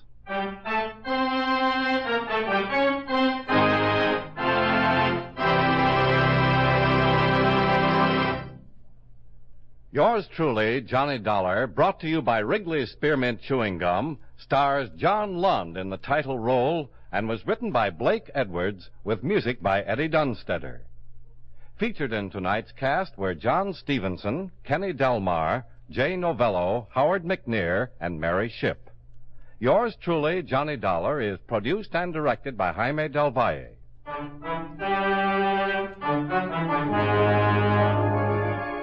The makers of Wrigley's Spearmint Chewing Gum hope you enjoyed tonight's story of Johnny Dollar and that you're enjoying delicious Wrigley's Spearmint Gum every day.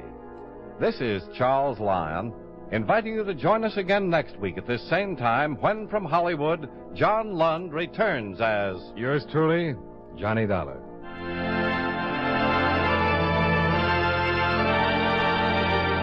This is the CBS Radio Network. CBS Radio Network. CBS Radio Network. CBS Radio Network.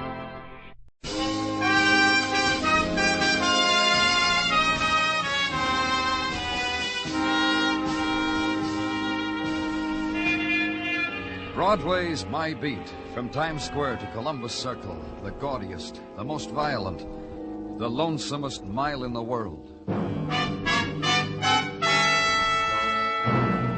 Broadway's My Beat with Larry Thor as Detective Danny Clover.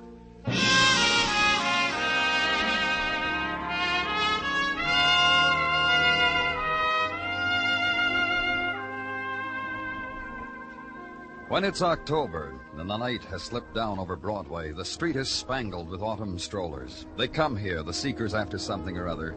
Pick a doorway with promising neon. Pick a smile and run after it. Pick a postcard, write home about it. It's the place to be. You've got to leave your mark. Buy a turtle and have your name painted on its back. Buy a necktie, buy a pillow, and send it back to Mom. Sometimes you'll be lucky and get lipstick on your handkerchief. But the odds say you'll buy a newspaper and go to bed. But it's Broadway, kid, and you've had it.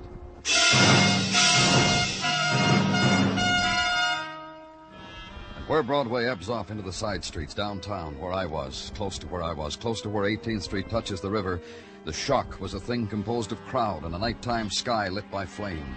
The elements, later to be noted in police and fire department records: fire at Russell's Chemical Company, time 4:15 a.m. They're bringing somebody out now, Danny. That's strange. What? What'd you say? I said it's strange, Muggavan. After 4 in the morning, why should anybody be... Come on, let's see.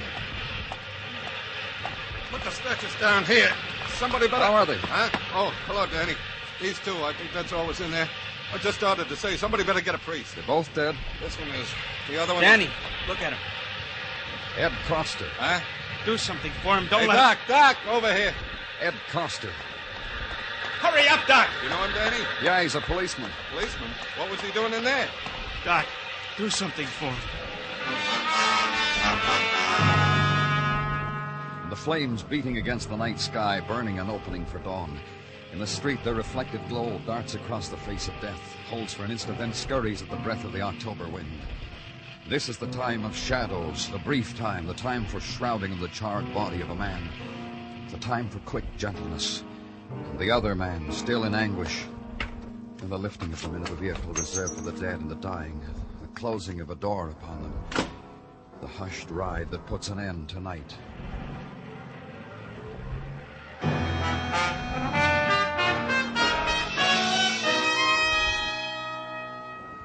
And in the morning at headquarters, watch the sergeant lift a phone, dial a number, and after a silence, ask for news of a man who was known to him, who was a friend. It's me again, Dr. Sinsky. About Ed Koster. Any change? No. Oh, thank you, Doctor. I'll keep calling. Gino. What do you want? Ed, how is he? You heard? No change. Hits us all, Gino. Koster's that kind of man. Ed's been to the Tartaglia house, dangled a Tartaglia child on his knee. He'll make it. Ed'll make it. Sorry, Danny. I keep thinking about Ed's wife, Vera. I keep thinking... You got something for me, Gino? Yeah, I got something. I'm sorry, Danny. The man found with Ed, the dead man. Technical checked up on him. In ways they got to check on such things. Fingerprints, maybe. They know who he is? We got a file on him this long, to my arm. Joe Gant, professional arsonist, a man who sets fires. In this way, he makes his daily bread, by burning. Anything else? It's on the record Gant was friends to Frankie Crown. Oh? How were they friends? Gant once lit a playful little bonfire in a machine shop concern. Frankie Crown bailed him out, treated him to Frankie's lawyer. Gant got off. Let's see Frankie get out of this one. I hear Frankie's a big man now. Not that big. I'll want to talk to him. Yeah, but maybe you better listen to this other thing first, Danny. What? Was called in a few minutes ago. The automobile of one George Russell exploded, blew up in the face of his daughter Patrice in the driveway with a booby trap. Russell? Of the Russell Chemical Company, where the fire was. Home address, uptown, 1923 East 112. Thanks, Gino.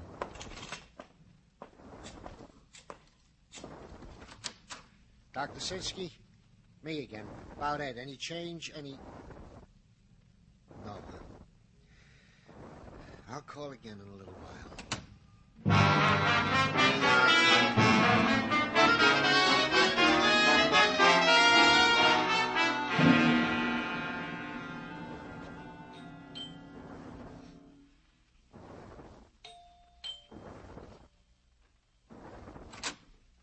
Yes?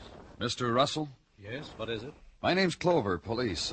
Oh, morning long, you police. Mind if I come in? I suppose you may. In here. This is my daughter, Patrice, Mr. Clover, another policeman. Hi. How do you feel, Miss Russell? Got my pinching hand in a cast. Oh, the disadvantage of it all. Wait till Jimmy sees it. Patrice. It was your fault, Daddy. Wasn't it his fault, Mr. Clover? I understand your car blew up this morning. Well, not mine, his. Daddy's. What happened? Her car is in the garage being repaired. I loaned her mine. You see how it's his fault, Mr. Clover? He spoils me. I only wheedled him for the car this much. This much, and he patted me and said, "Yes, my darling daughter." You stepped on the starter and it... And it blew. The way things do. Bang. Like that. Bang. She's a lucky girl. Fortunate me. Hand in a sling, gauze on my cheek, and plaster dappled with it. Poor Jimmy. Your car booby-trapped, Mr. Russell. Your plant set fire to by an arsonist. An arsonist? That's right. The man who died had a record of arson. What's happening? I don't understand. Oh, Pop. Hey, Pop. How's business, Pop? Patrice, you'd better... Do what, Pop? My business is fine, Mr. Clover. If you've got any idea, I had my Pop place carries a lot of insurance. Cut it out, Patricia. Look, Mr. Clover. What? Don't pay any attention to her. I know you police have to think along certain lines. If it was arson, what happened to my plant, you've got to think maybe I was the cause of it. Look for reasons. Well, I netted $70,000 last year, and this year it's better than ever. To coin a phrase.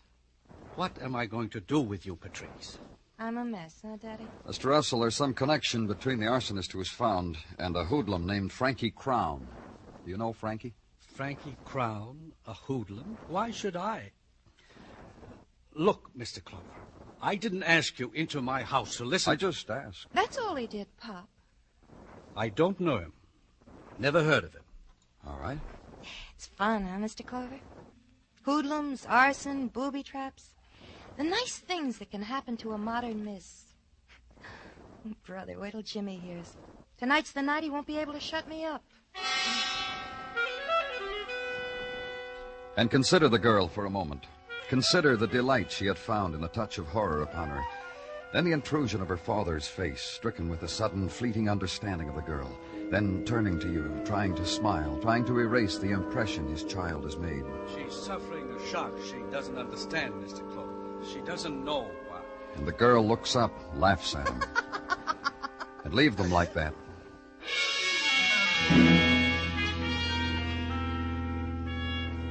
Then to the discreet office of Frankie Crown in a discreet downtown building dedicated to the deep understanding of stocks and bonds and the affairs of commerce. The shiny new setting for Frankie Crown, hoodlum, alley boy, friend of dead arsonists. And Frankie holds out a discreetly manicured hand to have it shaken, only it doesn't happen to him. Well, have it your own way, Danny. I thought it would spark something between us if he shook my hand. You're a long way from home, Frankie. Blessed. That's me. I've been blessed. Wipe your hands of the old life and a new world shivers on the horizon waiting just for you. You ought to try it, Danny. Been to any good fires lately, Frankie? Oh, busy. Frankie Crown has been so busy you couldn't conceive. No fires, no street dances, no fun anywhere. The penalties of the new life, Danny. A friend of yours was at a fire, though. I got crazy friends. They flip over the craziest things. Joe Gant, arsonist. Friend of yours, Frankie. Somewhere in the back of my brain, the name Gant shivers. Help me, Dan. The consensus is he set a fire early yesterday morning at the Russell Chemical Company. He died in it. Gant. You bailed him out once, favored him with your private lawyer, got him off. Joe Gant. I did all that for him. We got a memory course at headquarters, Frankie. You just signed up. Don't get hard, Danny. Doesn't suit you. I always said about Come you... on. The touch of your hand brought it back to me. Gant. Somewhere's got a mother. I know because she came to me that time, cried on my sleeve. Please help Joe, she cried. He's a good boy, she cried. Made my eyes water how with my dough and lawyer Joe Gant was going to reform, so I gave in.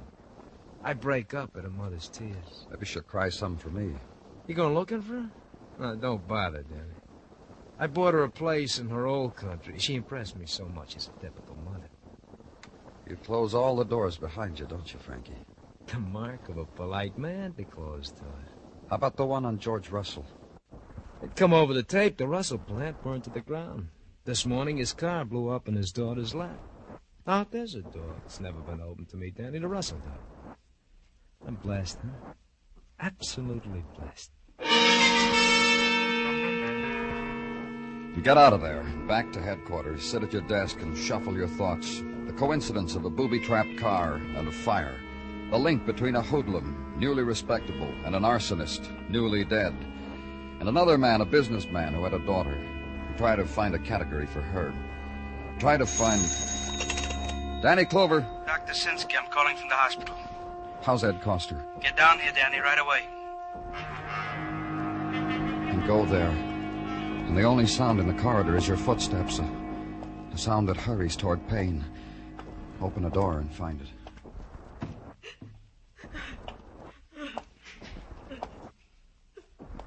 Doctor. He's dead, Danny. Vera. I'm sorry. Ed. Oh, Ed.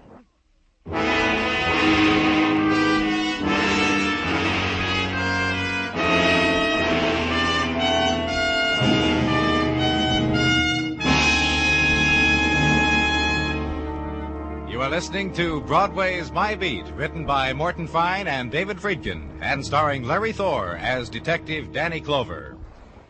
In days of old, when knights were bold, King Arthur and his round table were the rage. History's not exactly repeating itself, but the best entertainment of Arthur Godfrey's weekday shows is every Sunday afternoon on King Arthur Godfrey's Round Table. Listen for it starting tomorrow afternoon on most of these same stations. King Arthur Godfrey's Round Table on CBS Radio.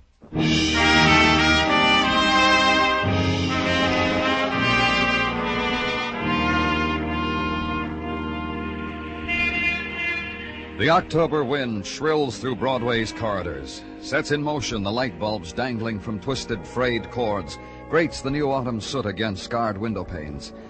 And Broadway walks faster now. The wind that slept in the summer-warmed river is awake now and sirens the coming of the cold days, the gray days, the days sodden with autumn's mists. And the corridor people, the doorway people, try to hold back, clutch once more at the sunlit visions that never happened. But the October wind shrieks it out of their hands, pushes it into a corner with the rest of the debris. That's how autumn happens to Broadway, kid. Go fight it.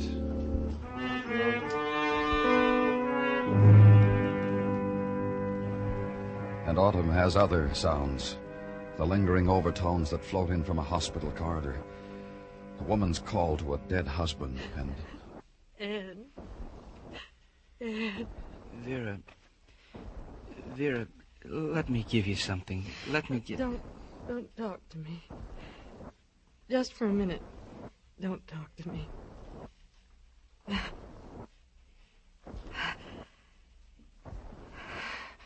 Vera. It's all right now, Danny. Empty. Nothing. There's no more crying left in me. I'll get you something, Vera. Something it says on the bottle that makes you feel better. I told you, Doctor. There's nothing I want. Nothing I need. From anyone. Ed was a fine man, Vera. You'll miss him? You, Danny? You, Dr. Sinsky? All of you? Vera... They say death comes when it... They say bitterness won't help. They're dead wrong. It helps. I'll take you home, Vera, then when you... Some other time we'll talk. About Ed? Yes. What's wrong with now, Danny? You can talk to me about Ed now. We never held secrets from each other. I couldn't understand something... What was there about Ed Koster you couldn't understand? Only how he happened to be at the scene of the fire, how he must have been there even before... He was called, Danny. An anonymous call. It told him a fire was being set at that chemical company. It even told him what time to get there. Did he have the call traced? It came from a public phone booth. Ed was new on the burglary squad. He was glad for the tip. He thought it would make for a good start on the burglary detail. He thought He'd maybe... been on the narcotics squad before that, put in for a transfer. Do you know why, Vera? Because I asked him to. Because I didn't like the idea of his being in the narcotics squad. It didn't fit Ed. Ed was fine. A good man. He gave me all his love. All his gentleness.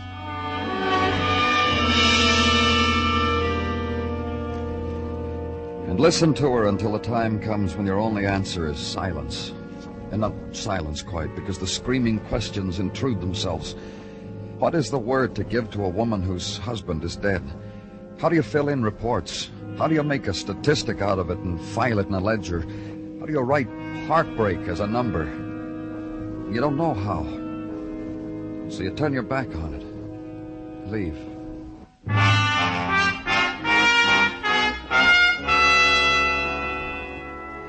And to headquarters again. Call in Detective Muggerman. Tell him to get out the record of Ed Koster.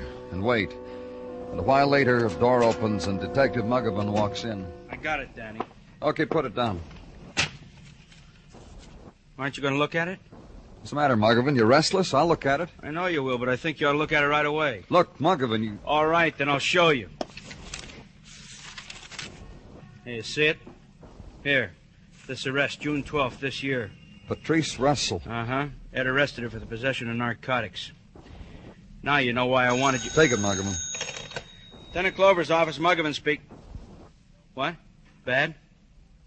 Oh, sure, right away.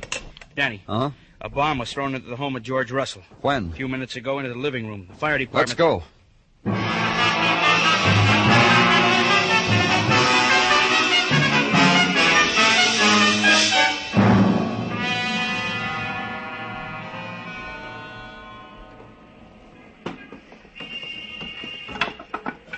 No one else in the house, Danny. I checked with the boys in the fire department. You looked yourself? Yeah, Danny, I did. There's no one else in the house. Just him, you and me. You ask about his daughter? Woman in the crowd outside told me she saw her go out a couple of hours ago. Described her wearing apparel right up to her hat. The woman in the crowd leans out her window and notices things like that about her neighbors. You make a note of what the girl was wearing? It happens to me like a reflex now, Danny. They tried to kill Russell once before. This time they made it. Can't we go into another room and talk, Danny? The way it hit him... In a minute. He must have been sitting at this window. The force of the explosion threw him... Yeah, like that. They sure wanted him dead, didn't they?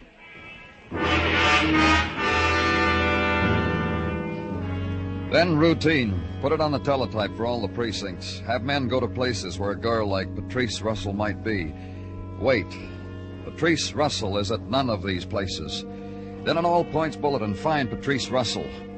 And more routine. Out of your office, down 2 flights of steps, down a corridor, open a door. And for all that effort, a man named Gordon greets you. Close the door, Lieutenant. Thank you very much, Lieutenant. Don't you ever open a window in here, Gordon? For fresh air? You need fresh air, Lieutenant? Oh, poor you. Down here in Technical, you're hermetically sealed. Take a whiff, Lieutenant. Hermetic, About the fire at the Russell Chemical Company. I've been sitting here for 2 hours watching the door, waiting for you to scrape in here, Lieutenant. You need Gordon again, don't you? Look, Gordon... Don't raise your voice, Lieutenant.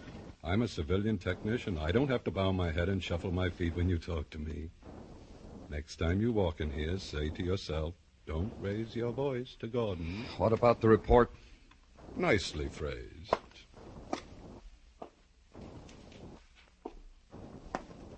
Here. In case the 3-syllable type words make you scratch your head in utter dismay, I'd better tell you. The fire was not only set by an arsonist, but there was an explosion. Explosive neatly placed to explode at a comparatively low heat. It was a... Danny, I got a morsel for you. You close the door. Close it yourself. Let's get out of here, Gino. I said... I heard what you said. Come on, Gino. What have you got? Patrice Russell. Detective Fuller spotted her in the village. She climbed the stair, went to a party at 1212 Bank Street, where she is at this moment. Thanks, Gino.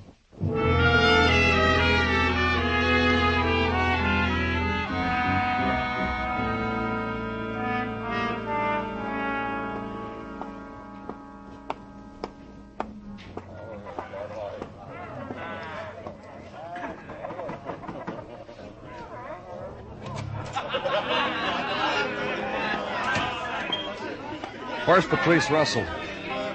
Thanks. Patrice. Cut in, Danny, cut in. Come on, dance with me. Come to me, Danny. Come to me. Come on, we're getting out of here, Patrice.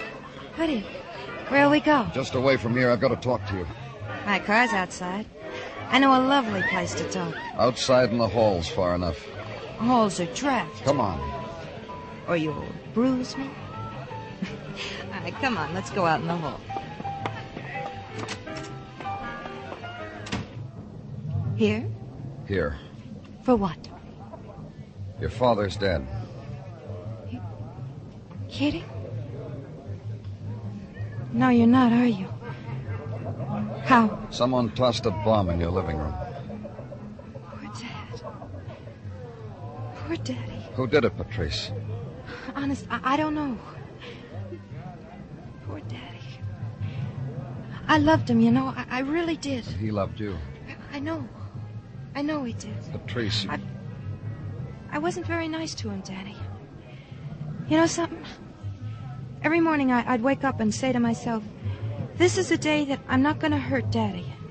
And it never worked out. I want to ask you something, Patrice. Because I never tried. Around breakfast time, I'd think of something to do, and during the day, I'd find out a way to do it. What about the narcotics? What? The narcotics. Oh, no more, Danny. I promised him that. And I kept my promise. I took the cure, and it worked. I haven't touched it since. Not since that detective picked me up for it. His name is Ed Koster, Patrice. He died because of that fire at your father's place. I'm sorry. Listen, Danny, about the narcotics. I want you to know it's all over. It lost me everything. I had a boy. We were going to get married. And he's gone. So, you know what I do now? I go to parties. Like this. Goodbye, Danny.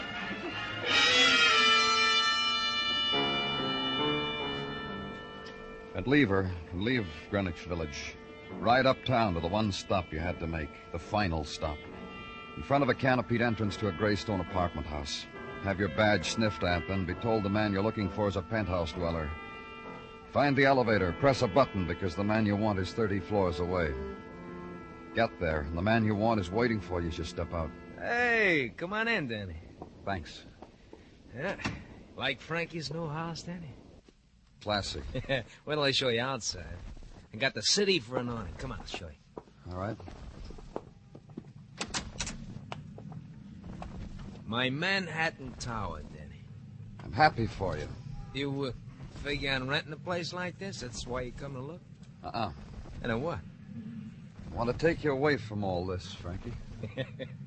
Too much sweat got me here, Danny. It isn't going to be easy. Not hard.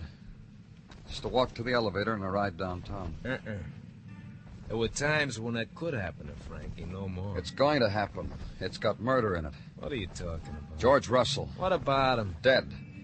Had a bomb pitched through his living room window. Rumor said you used to do things like that, Frankie. Rubber balls through tenement windows when I was a kid. I give it up. No future. It all gets back to Joe Gant, Frankie. Come on, Danny. You're in a classy place. Make classy conversation. What about Joe Gant? The connection between you and Hugh. Finish the visit, Danny. I got a dame. It'll wait. Maybe I can still catch her, Danny. Maybe she's got a friend. You want me to try? Don't bother. Well, then finish the visit. Sure. It started way back in June. What did, Danny? Come on. When Patrice Russell was picked up on a narcotics charge. George Russell, Patrice Russell. What is it with all these Russells? George Russell must have pleaded with the officer not to press charges against his daughter, Patrice. He didn't make it. The charge nearly wrecked his daughter. All right. What's this got to do with me? The arresting officer's name was Ed Koster. Russell was going to get back at him. Danny. And he found a way to do it. Somehow he found out Koster was transferred from narcotics to burglary. That was his chance. That's my date, Danny. I don't like to keep a lady waiting. Tough. See? She's impatient. Tough. I'm telling a story. Russell came to you. He said he wanted a fire set in his place for whatever reason he gave you, for whatever amount he gave you. Look, Danny... You better forget it. So you arranged it, sent Joe Gant. Joe set the fire all right, but he was followed by Officer Ed Koster. Because Ed got a phone call telling him where a burglar would be at what time. All right, so they both burned. Why should that keep me from a date? The phone call to Ed came from Russell. Russell rigged the place to blow up when the fire started. It blew all right. Gant was killed. Ed died. And I wipe a tear with the back of my hand. You couldn't let Russell get away with that. One of your boys was killed. Bad for your reputation. You evened it. The bomb in the car didn't work, but the bomb in the living room did. Danny. You can say goodbye to her on your way, Frankie. I asked you, Danny. You didn't agree. You kill you. Put down that gun. Yeah.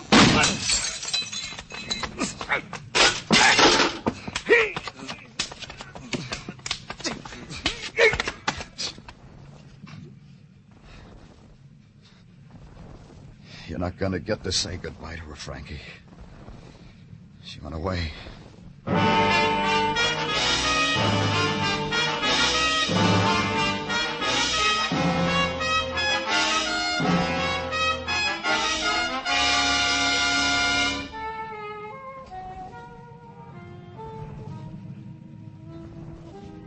Broadway's wearing its harlequin clothes. It winks an eye and beckons. And in the press of crowd there, a pale girl walks like a queen because Broadway's a dream street. And there, that man with begging eyes, hungry for a new dream. It's a laugh or a cry, with nothing in between. It's Broadway, the gaudiest, the most violent, the lonesomest mile in the world. Broadway, my beat.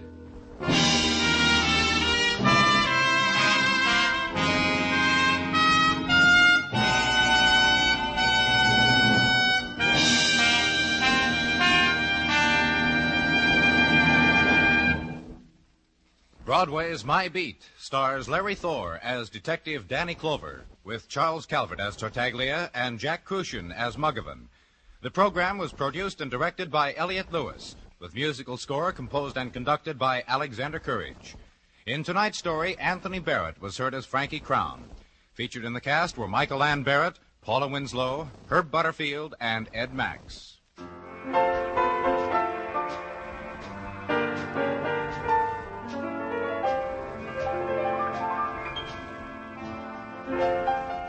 My Friend Irma is everybody's friend Irma. There's something downright appealing in that gal's goofy mentality, and every Sunday evening, Marie Wilson stars as the world's most adorable dumbbell, My Friend Irma. Kathy Lewis is her level-headed roommate. On most of these stations, Sunday nights, enjoy CBS Radio's My Friend Irma. Bill Anders speaking. And remember, the Frankie Lane Show is your date for slick syncopation every Sunday afternoon on the CBS Radio Network.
Cigarettes present Dick Powell as Richard Diamond, Private Detective.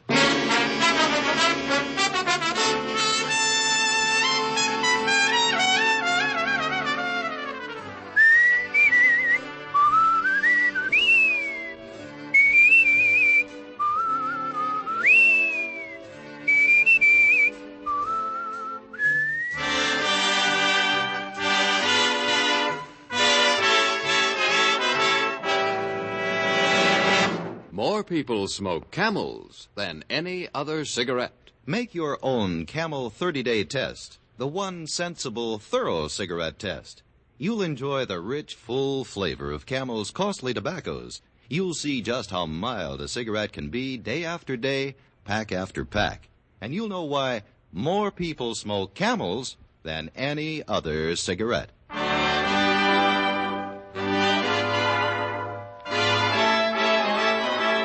Here transcribed is Richard Diamond, Private Detective, starring Dick Powell.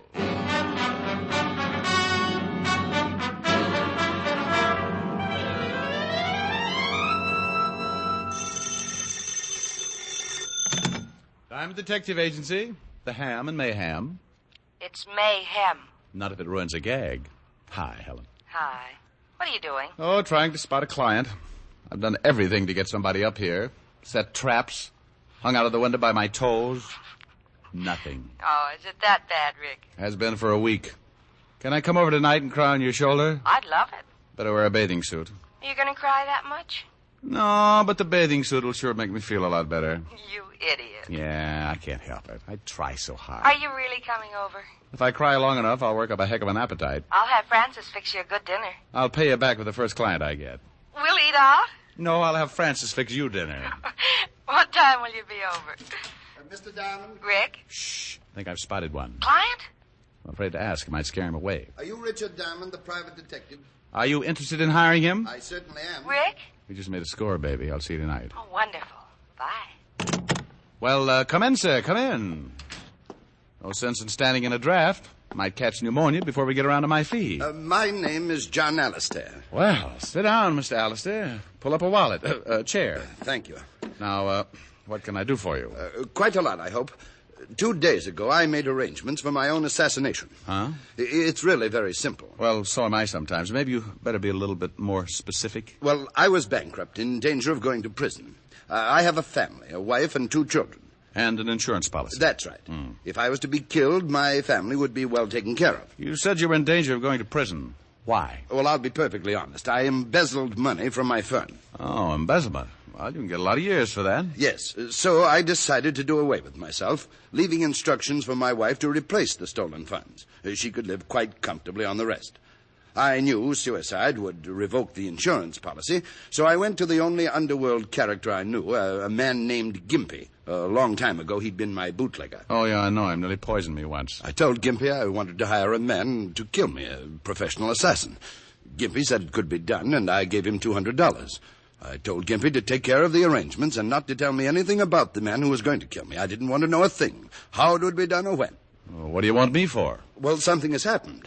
My wife's brother arrived last week from South America, a very wealthy man, and advanced me enough money to pay back the firm and make a fresh start. Well, then go tell Gimpy to call the gunman off. Have you read the morning papers, Mr. Diamond? No. Here, front page. Gimpy was shot to death last night. Oh.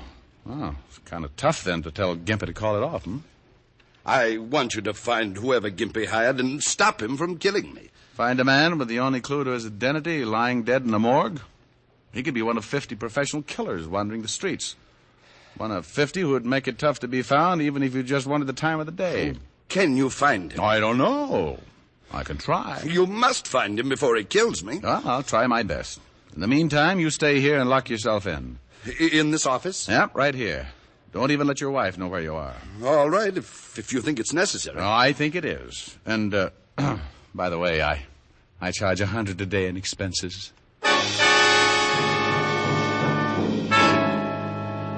I guess his brother-in-law had given him enough money for a high-priced private detective because he handed me $100 and agreed to lock my door and not answer it for anyone but me. I left the office and headed for the Skid Row Bistro where Gimpy had died on the dirty floor. It was called the Black and Red, and the bartender was wearing an apron that looked like he'd been making hash on it. Yeah, Gimpy got killed here. Right over there, the clean spot near the bar. He bled a little. You know who gunned him? What am I answering your questions for? Because I'm asking them. That ain't enough. I got a fetish for living. I'm a private cop. Well, that's the worst thing you could have said. You better buy a beer or take a walk, huh? I'll buy. You don't even have to change the $10. You think I'd tell you something for a lousy 10 fish? Yeah? Well, you're wrong. I don't know nothing. You were in here, weren't you? Yeah, on my stomach behind the bar. You saw it start, didn't you? You want me to tell you as much as I know? Unless you want to play another tune. We could dance. $10 for what I know? You don't think it's worth it, huh? Nah. But I seen the 10 and it made me greedy. Okay, here. Live a little. Thanks. Well, Gimpy was standing over there drinking a beer. These 2 guys come in and one of them walks up to him. What did they look like? 2 guys, big guys, hats, coats with the collars turned up, the whole bit. Looked like just what they was. This one guy started arguing with Gimpy about some money. You hear the conversation? Yeah, something about wanting all the 200. Well, Gimpy gets a little nasty. He was like that, you know, a nasty little guy. Well, the guy gets tired of arguing and pulls a gun. Gimpy tries to climb the bar, and he must have been halfway over when the guy cut him in two. By then, I was flat on my face waiting for mine. But these two guys took off, and I called the cops. Wait to 10. You don't remember what either one of the guys looked like? Nah, I was minding my health. Okay, thanks. Hey. Yeah? I don't know whether it means nothing, but the guy who killed Gimpy was wearing a small red flower in his buttonhole. A red flower like a rosebud. I remember it. Funny a guy like that should be wearing a pretty flower.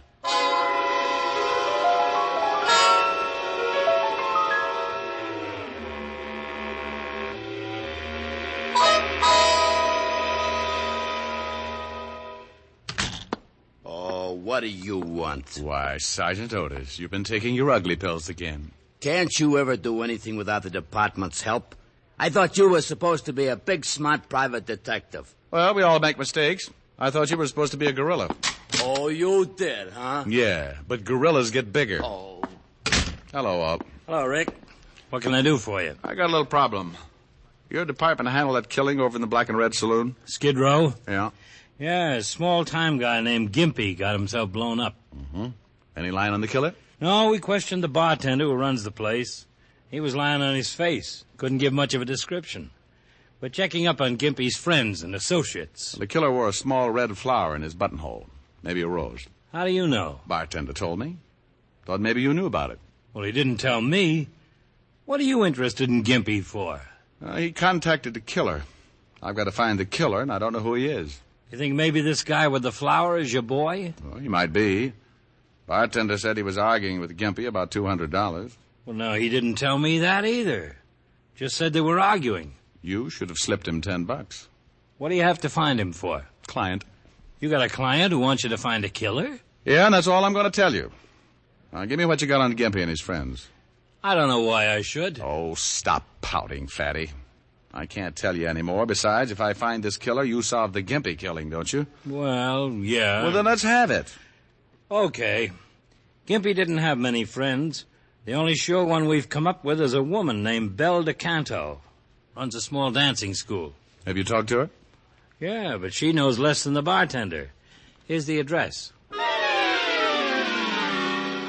Walt gave me Belle DeCanto's address, and I went over. It was an old two-story building on the east side with a rickety flight of stairs leading up to the dance studio. Belle DeCanto was sitting at the piano. I stood there smoking a Camel, watched one of her young pupils perform a pretty sloppy set of turns. All right, Jeannie, that was fine. Over to the bar. Okay. Hey. Huh? Oh, somebody. Oh, what can I do for you? I want to talk to you, Belle. $20 for 10 lessons. I just want to talk. Why don't you take the lessons, mister? Gives you grace and balance. I'd look a little silly in tights, dear. Go do your exercises, Jeannie. Okay, but I still think you look great in tights, mister. We could do Swan Lake and things. I bet we could. Talk him into it, Belle. He's real cute. What do you want to talk about? Gimpy. You a cop? Private cop. I entertained the whole 5th precinct all morning. I'm looking for the guy who killed Gimpy. I told the cops all I know. I don't know who killed Gimpy. Back straight, honey. Okay. I can't help you, mister. You know a man who wears a red flower in his buttonhole? Huh? Do you know a man who wears a red... I'm busy, mister. I got a lesson. Look, Belle. I don't know nothing. Now beat it. Maybe if I bought a course of lessons. I'm full out. Now get out of here. I told you to keep your back straight. Okay, I'm keeping it. Belle. You going to get out of here, or do I call the law? Oh, Belle, what you throwing him out for? You shut up and keep your back straight. Listen, I'm paying good money around here. Get out now, mister. Okay. What you climbing on me for, huh? So what are you yelling? You get up there and do your bit, or I'll bust this cane over your skull. You'll do what? I told your old lady I'd teach you how to dance, and I will if I have to cripple you trying. You don't yell at me like that. Bye, you lovely people. Bye, honey. You don't yell at me. I paid my money. Who do you think you are? Who? Get up on that bar! Drop dead!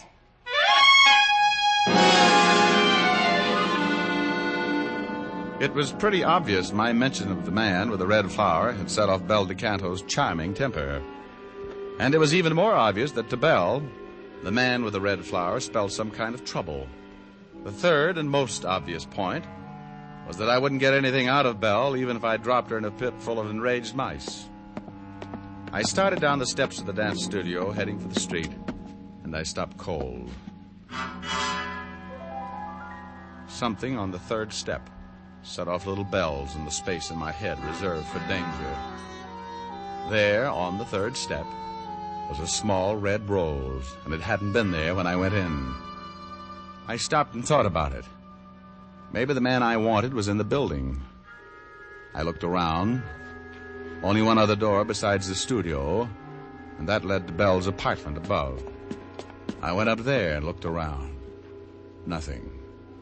Then I got a pretty scary thought. Maybe the man with the red rose had tailed me, waited around listening at the door. If he'd found me, maybe he'd found my client. I spent the next 20 minutes making myself hard to follow, and when I was satisfied no one was tailing me, went back to my office. Alistair. Mr. Alistair. Who is it? Diamond. Open up. How do I know it's Diamond? Well, you are being cautious. You gave me a $100 retainer.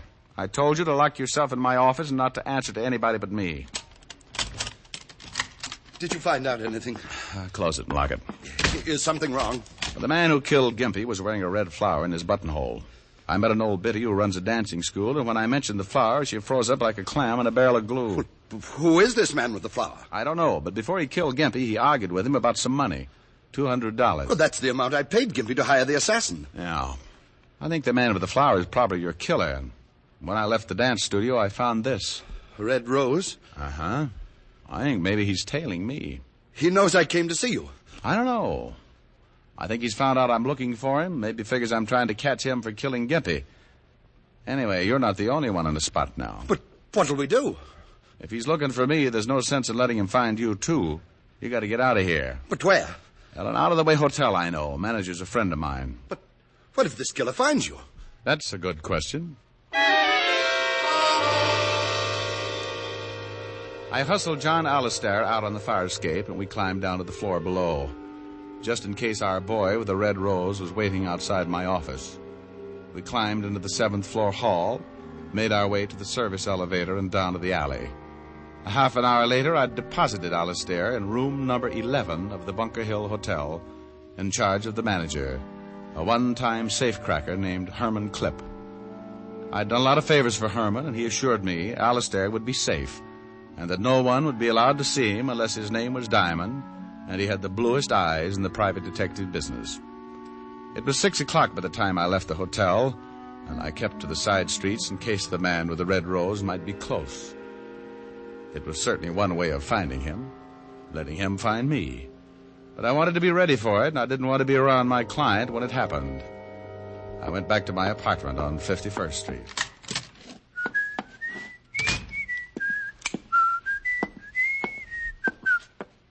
Hello, chum.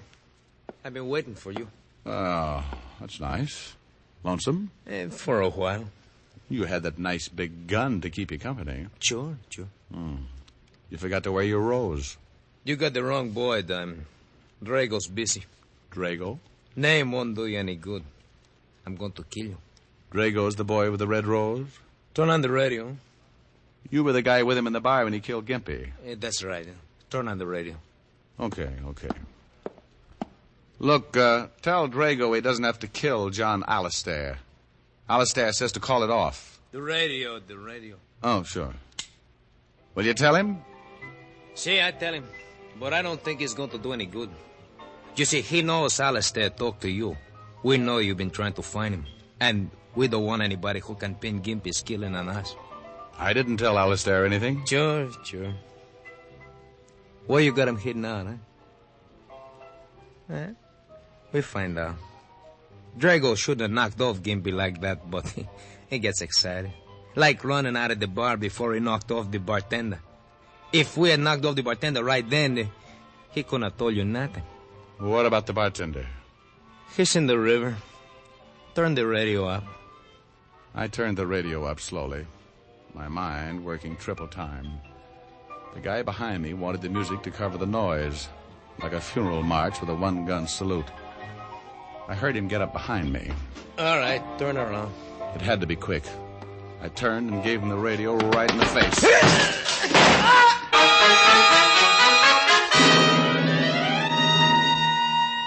I had twisted his gun right into his stomach. He looked up at me like a kid who was going to bust out crying because somebody had dumped over his blocks. Then he slid down on his face and died without a sound. I put in a fast call to Walt, told him to check his files for a killer named Drago. I told him what had happened and about the bartender who was probably floating on the river. Then I took off for Bel DeCanto's dance studio. The man I'd just killed had said Drago wasn't going to leave anyone around who might pin the Gimpy killing on him. And Drago had left his red rose on the steps outside of Bel's studio. When I got there, the big dance hall was dark, so I went up another flight to Bel's apartment.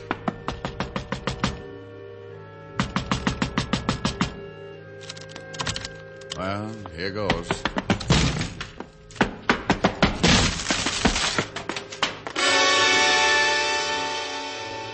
Bel was there all right, and Drago had been there.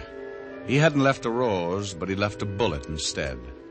It was somewhere in Bel DeCanto's heart.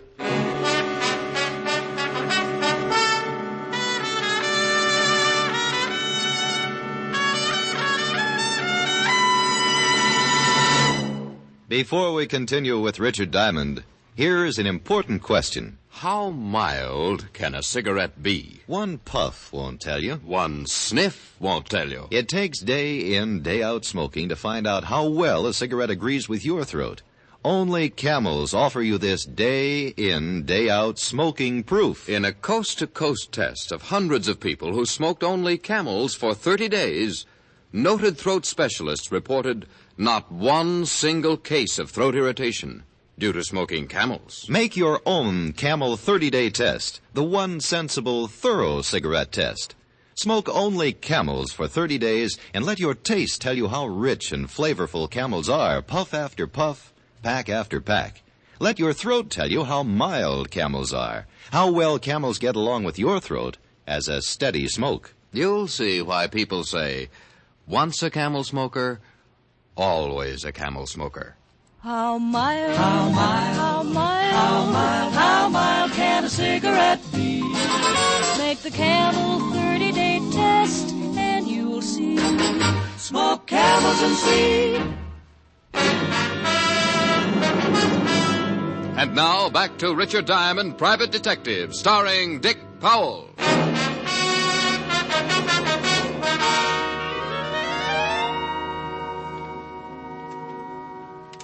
Well, here's all the information, Rick. The only man we got on file named Drago is a well-known hood named Tommy Drago. 7 arrests, 2 convictions, assault and armed robbery. Can you find him all? Well, I put out an APB. Maybe we'll pick him up. You find the bartender? They're dragging the river now. The guy in your apartment has been identified as Giulio Bassati. Arrested once with Drago. Supposed to work together. Yeah. Why did Drago kill Bel DeCanto? Well, probably thought I told her something. We gotta get this boy. He's killed 3 people in 2 days. And he wants to add 2 more to his list. Me and my client. Where is your client? Oh, he's staked out in the Bunker Hill Hotel. He's safe. Well, we better pick him up and give him protection. He doesn't want the police brought in. But you can stake out a couple of men near the hotel in case Drago shows up. Right. Look, Walt, if this Drago likes red roses, he must buy them someplace. Yeah? Well, have some men check all the flower shops. Have them circulate the description.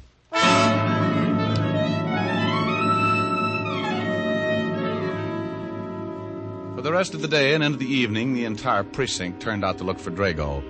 Each man had a photograph, and they toured every flower store in the city, showing the photograph and asking questions. Walt and I even took one section, wore out a lot of pavement and several good inches of shoe leather, trying to find someone who might have been selling the roses to Drago. By 6 o'clock, we were back in the precinct, discouraged, and, as Walt said... Oh, I'm beat. Yeah. You want some coffee? Yeah, might as well. We took in 12 shops. Here. Thanks. Looks like the guy grows his own. Well, maybe he does. Swell. I'll put out a general to pick up every window box and flower pot in the city. We're bound to catch him in 10 or 12 years. Yeah, what do you want, Spikehead? Spikehead? Just thought it up. Oh. Well, did you just want to see if the buzzer works? No, I got an address on that guy Diamond shot. Giulio Bassotti? Yeah. Well, do you want us to hold a seance while you give it to us by telepathy? 456 River Street, apartment 7. And you sure are getting grouchy. Walt and I piled into the squad car and took off for 456 River Street.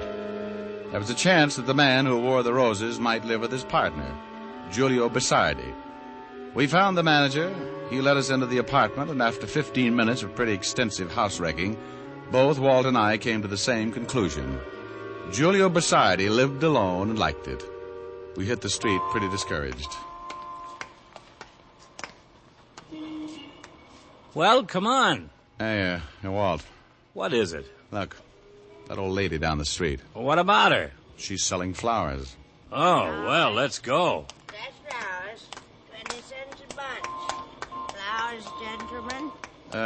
Do you have some red roses? Yes. Single red roses that I could wear in my lapel? Yes, 25 cents. Have you ever seen this man? What man? Here.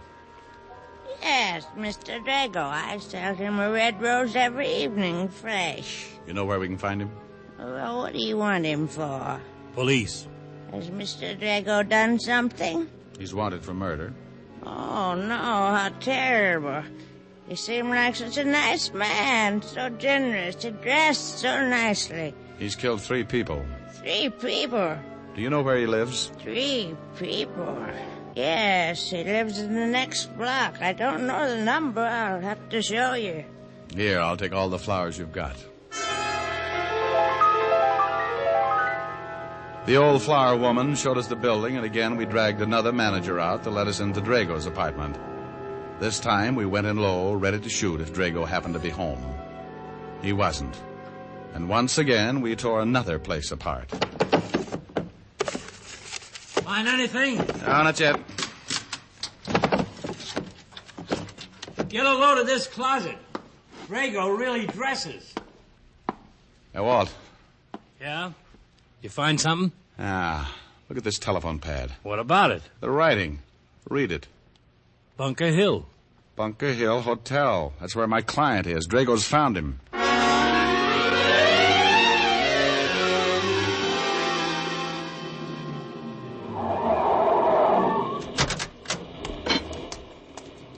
Walt, go check with the men you got staked out and see if they spotted Drago going in.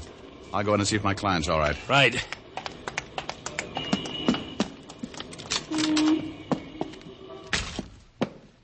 Herman. Herman.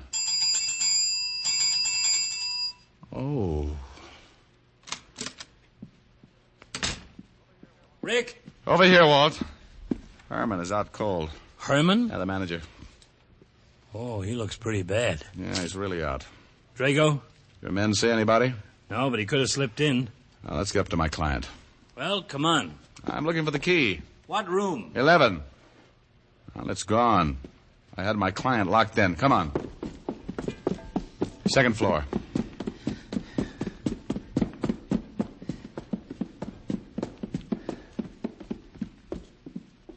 Here it is.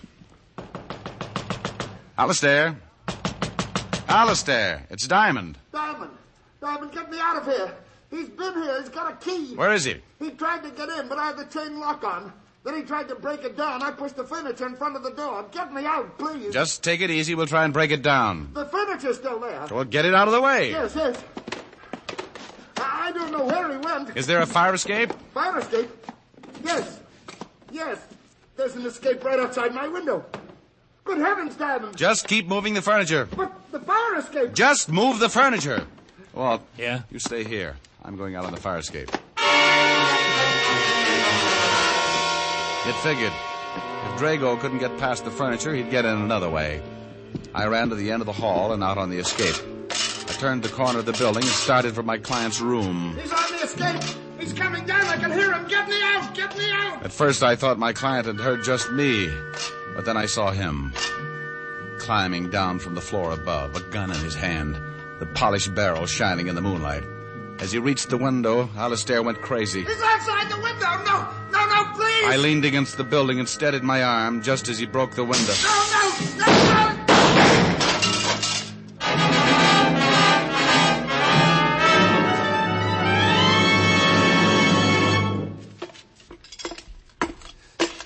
You killed him. You killed him. Yeah.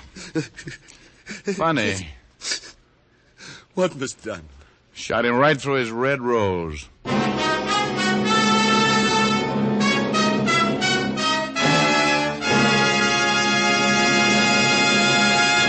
Dick Powell will return in just a minute. Across the nation, doctors in every branch of medicine have been asked this question. What cigarette do you smoke, Doctor? Again, the brand named most was Camel.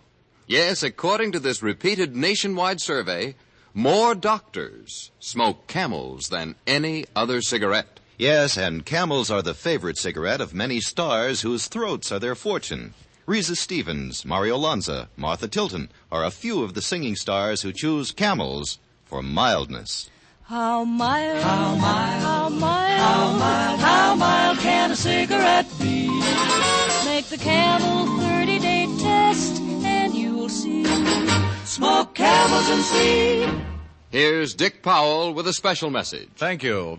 Ladies and gentlemen, this week we add a new name to the list of recipients of gift Camels for hospitalized servicemen and veterans. It's the Military Air Transport Service, United States Air Force, which evacuates virtually all overseas wounded servicemen. Camels are also on the way to veterans' hospitals, Lake City, Florida, and Nashville, Tennessee. U.S. Naval Hospital ship Haven. Now, until next week, enjoy Camels. I always do.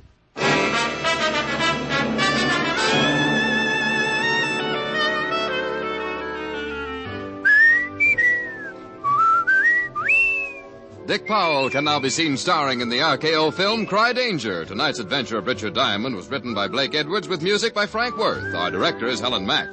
Featured in the cast were Virginia Gregg, Wilms Herbert, and Arthur Q. Bryan.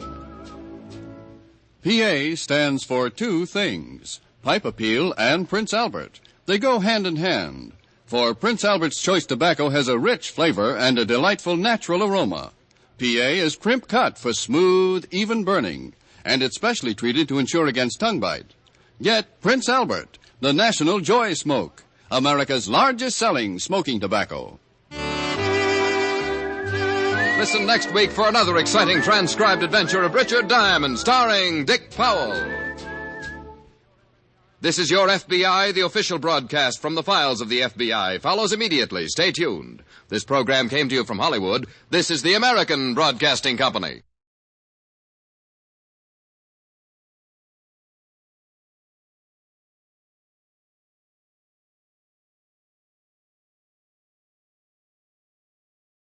Stay tuned for Nero Wolfe, transcribed in 30 seconds. The chimes are all set to wish you a Happy New Year this Sunday with a gala broadcast of The Big Show.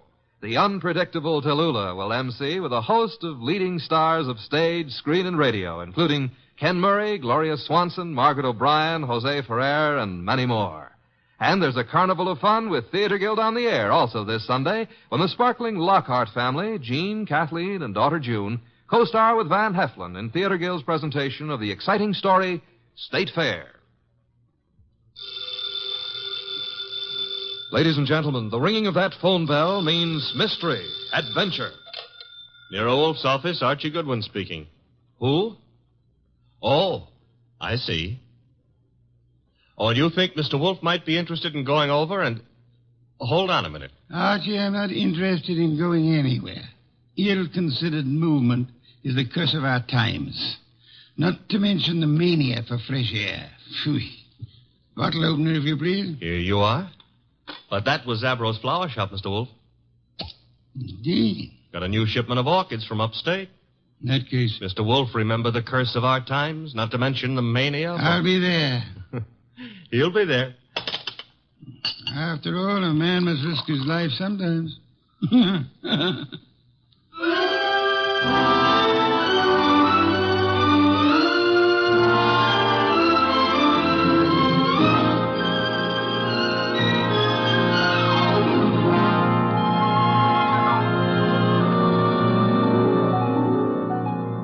ladies and gentlemen, it's the bulkiest, balkiest, smartest, and most unpredictable detective in the world. That chairborne genius, Nero Wolfe.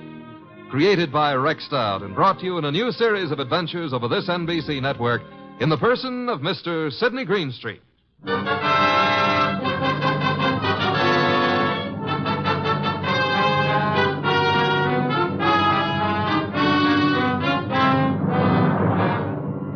Orchids don't grow up overnight. They have to be carefully planted, tended, watered, and watched. And the same thing goes for murder. Take Zabro's flower shop minutes after we got that phone call. Zabro! Oh, Mr. Hansen, I did not notice you are here. I'm here, and what's more... You like the way I display your orchids, hmm? I don't like the way you've been avoiding meeting your obligation. Please, it is better not to shout. It'd be still better if you paid me what you owe me. Mr. Hansen, business has not been so good. I will pay. You'd better. I intend to... My lawyers aren't going to be satisfied by intentions. Your lawyers? I've no particular desire to own a flower shop, but it looks as if I'm going to, unless you raise some money. Mr. Hansen, I have worked years. I have given of my blood to make a success of this establishment. You cannot take him from me. You are a rich man. I intend to stay rich, too. You've got 24 hours, Zabro. A man can accomplish a lot in 24 hours. Yes, Mr. Hansen. Even maybe murder.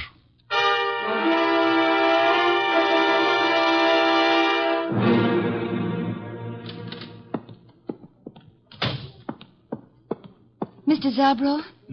Oh, good afternoon, Miss Hansen. Is Uncle here? Yes, he is here. At the display, towards the back of the store. Thanks. How is he? Oh, He is the way he always is. Hard, vindictive. Mr. Zabro. I am sorry. Excuse me now. Uncle? What is it, Enid? Have you seen my display? The lilies? Uh-huh. Yes, pretty. Oh, thank you. He's not here. Well, I didn't say... You didn't have to. John Arndt is not here. Why he is not here, I don't know. His job was to look after my display. Perhaps he doesn't need a job anymore. You know he does. Fiddlesticks. After all, if he marries my heiress... Uncle! My dear girl, John Arndt is a fairly capable man with orchids. Outside of that, I have no use for him whatsoever, especially in the role of your husband. Well, isn't that for me to decide? Of course it is, except that, pretty as you are, John Arndt is seeing you through a golden haze. To be precise, the money that will come to you from me when I die. That's nasty. It's the truth. Well, you can't know that. I'm going to find out. What? I saw my lawyers this morning. Among other things, I instructed them to draw up a codicil to my will. A codicil to the effect that all my money goes to you on one condition. Oh, you couldn't. I did. The condition was that you refrain from marrying John Arndt, either now or at any time in the future. Well, that's not fair. It's a very good way of discouraging Mr. Arndt. What'll you bet his ardor cools off quickly, You told him? Yes. Probably why he hasn't appeared as yet. He's sulking. You really signed that codicil? I will, as soon as the papers are drawn up. Where are you going? I don't know. I've got to get away someplace and think. Very well. Think about forgetting John Arndt. Best thing in the world for you. Uncle, do you really think you can manage other people's lives for them? I don't see why not. No? Well, people don't like to be managed. They get desperate sometimes. And sometimes they kill.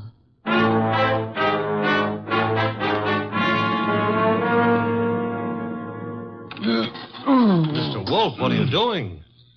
Getting up.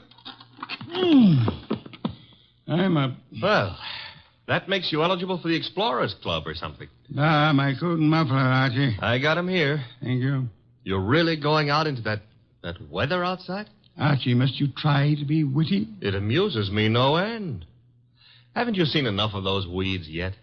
An orchid is not a weed. Another muffler, Archie, the woolen one. You've already got two on. Please, fresh air clogs the lungs, Archie. Sure, everybody knows that, but they won't admit it. Of course not. The conspiracy of silence. Archie, I'm ready. You sure? I can see a square inch of skin showing. Come. You're driving me to Zabro's. Mm-hmm. All right, careful. And take a deep breath. I'm going to open the door. You ready? Yeah, very well. Open it. Be brave, Mr. Wolfe. We'll keep the car window shut, and maybe you'll make it.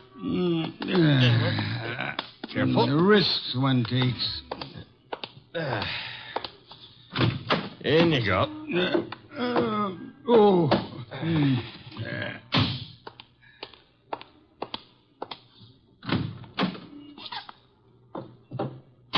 Well, okay, boss. Now, where is Zabros? 45th Street. Gee, 10 blocks. Grit your teeth, Mr. Wolf. We're off.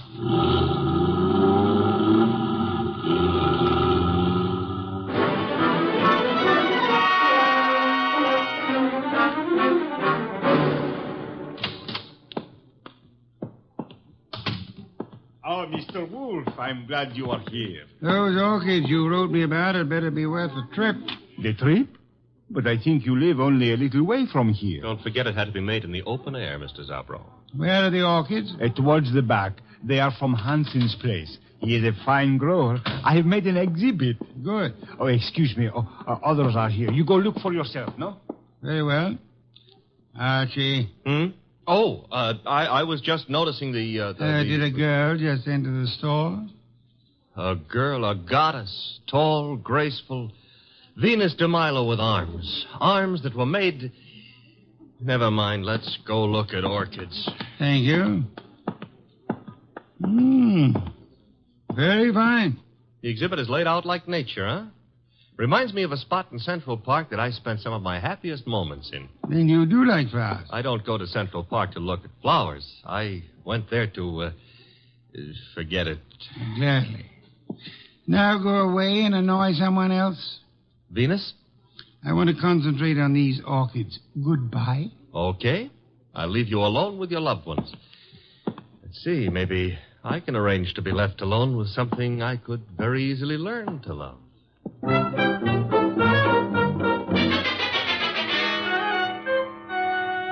Hey, boss. Don't bother me, Archie. Oh, this is serious. There's a lily display just like this one over at the other end of the store. Nothing connected with lilies could possibly be serious. Maybe not, but there's a corpse planted among these lilies. Indeed? A lot of ferns were banked up in back of the display. I saw a foot sticking out, so I slipped back, lifted a few ferns, and found a body. Fresh? Very. The wound was still bleeding. Knife wound. Sad, very. Now run along. Well, aren't you going to do anything about it? Why should I? Anyone who'll permit himself to be found dead or alive among a display of lilies is beneath contempt. Well, maybe the poor guy didn't have a chance to crawl into an orchid display before he died. However, if that's the way you feel, I'll tell the police all about poor Mr. Hansen and let them... Who? Hansen, the orchid grower. He's one of the finest in the country. Not is. Was. Wasn't me who pushed him under the lilies. Under lilies? Bah. He would have hated that. Have you told Zabro? No. Zabro's been busy up front. Where is this display? Right along here. There's been a number of people in the store since we came. Someone else may have noticed that dead man's foot. I covered it. Satisfactory. At times you give the illusions of intelligence. Is this the display? Yep. Come around to the back. There's a little space between the back of the display and the wall. Yeah. Now here, right under this pile of ferns... Yes, Sergeant? Hey, that body. What about it? It got bashful. It's gone. Indeed. The corpse was dead. Corpse is off now. Confound you, Archie. Have you been drinking too much milk again? Now, look, boss, I saw him there. The blood's still coming out of his back, and I tell you that... Let me understand you. Are you suggesting the corpse rose and walked away? No, but somebody could have dragged it away. Somebody who put it here in the first place. Pixies, no doubt. Come along, Archie. If this is some half-witted trick to distract me from the orchid... Oh, no. I never come between a man and his love. Hey, wait a minute, Mr. Wolf. Yes? Do ferns bleed? Let me see. Oh. Indeed. Yes, there is blood. Fresh arterial blood on these ferns. Bright red color. Which means there was a wounded person among these lilies recently. Thanks for the late vote of confidence. Whoever killed Hansen apparently found a better place for him. Took him home to put him over the mantelpiece. Unlikely. Hansen wasn't very decorative. Okay. Now shall for the police? You have nothing to show them except a fern leaf covered with blood? No. Don't tell me you smell a fee among all these flowers. Hanson was a man I admired. Good heavens, Archie. The number of first-rate orchid growers is small enough without one of us being murdered. Mm-hmm. Unsportsmanlike, huh? Okay, we won't stand for it. What next? The body was removed from the building. How? Well, I wouldn't swear to it, but there's a window here that leads out to an alleyway. Could the alleyway be seen from the street? I don't think so. There's a bend in it. Wide enough for a car? Yep. Bring Zabro to me. Oh, don't bother. He's coming himself. Well, Mr. Wolf, what do you think of the... Mr. Wolf, I do not believe this. What don't you believe? You are looking at lilies. Not exactly. Whose flowers are these? Mr. Hansen's niece grows lilies. I see. Zabro, did you get all your orchids from Hansen? Oh, yes. He is an artist. Practically an old master at the moment. How much money do you owe him? Who tell you I owe him? You do, don't you? Well, yes. Business has not been so good. But did he speak to you? No, I guess you owed him money. But I do not understand. Was Hansen in the store today? Yes, he came. You hear us quarrel, eh? Where is he now? I do not know. He leave, maybe. I rather think he did. Zabro, who else was in the store within the last half hour who might have known Hansen? Oh, Miss Hansen was here, and John Arnold. He is Mr. Hansen's assistant, and how you say, sweet on Miss Hansen. Was she the tall girl came in shortly after we did, Mr. Zabro? Tall? Yes, I think so. Are either of them still here? No. They go. Together? Miss Hansen go first. Very well. Come along, Archie. Okay, Mr. Wolf. You will not tell Mr. Hansen you know of my debts. No, Mr. Zabro, I won't tell him. As a matter of fact, even if I wanted to, I don't think he would listen.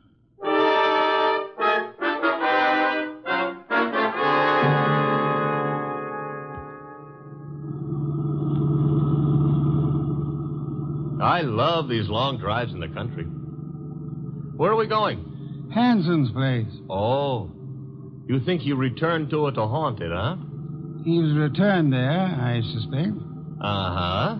In order to cast suspicion on himself. Miss Hansen lives with him. Mr. Arndt works for him on the premises, therefore... Miss Hansen will be there? I imagine so. Why? Oh, nothing. Nothing at all. Boss, can we stop at the next town? Why? I want to buy a book on lilies. This sudden...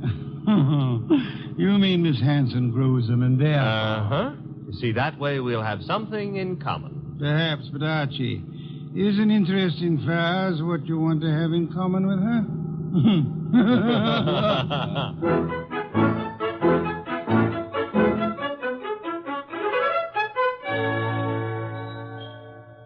So this is the house that Orchid's built, huh? Snazzy. Very handsome country home. For streamlined zombies. Hello. I take that back. Miss Hansen? Yes. I'm Nero Wolf. The person ogling you is my assistant, Mr. Goodwin. Oh. Well, Uncle's spoken of you, Mr. Wolf. Oh, come in, please. Thank you. I was not ogling. I was merely tracing a resemblance. Oh, between Uncle and me? Between you and my heart's desire. Archie, stop being poetic. It doesn't become you. In here, please. My uncle isn't at home yet, but... Oh, John, this is Mr. Wolf, Mr. Goodwin. John is Uncle's assistant. How do you do? How do you do? Mr. Hansen hasn't returned from town yet, Mr. Wolf. Are you quite sure? Why, yes. Unless Enid saw him. Oh, no, I didn't, John. Indeed. In that case, if you don't mind, we'll wait for him. Well, of course, we'd be delighted. Sure. Excuse me, won't you? I've got some work to do. On orchids or lilies? The orchids. Well, then go right ahead. See you later. Oh, can I get you something to drink? Beer will do, thank you. I'd better help you bring the bottle in, Miss... Archie. On the other hand, maybe you can manage alone. Well, of course I can. I'm a big girl, Mr. Goodwin. I noticed. I mean, why not call me Archie? Takes less time. I'd like to, Archie. Swell. Remember what old Dr. Tidmouse said? I want a bottle of beer. Said, I want a bottle... Oh. No. Never mind, Enid. You better go gather some beer for Mr. Wolf. All right. I'll be back in a minute. So much of her and all so nice. Archie, are you forgetting why we're here? I don't care why you're here. We're waiting for Uncle. Uh-huh. Mr. Wolf, it's unlikely that Uncle is going to walk in through that front door. True. That is why you're sneaking out the back door to find him. How do you know he'll be around here? This is where he lives, isn't it, Archie? Yes, but if you'll remember, Uncle gave up living earlier this afternoon. You mean he was persuaded to? Nevertheless, I rather think he'll be around, body and all.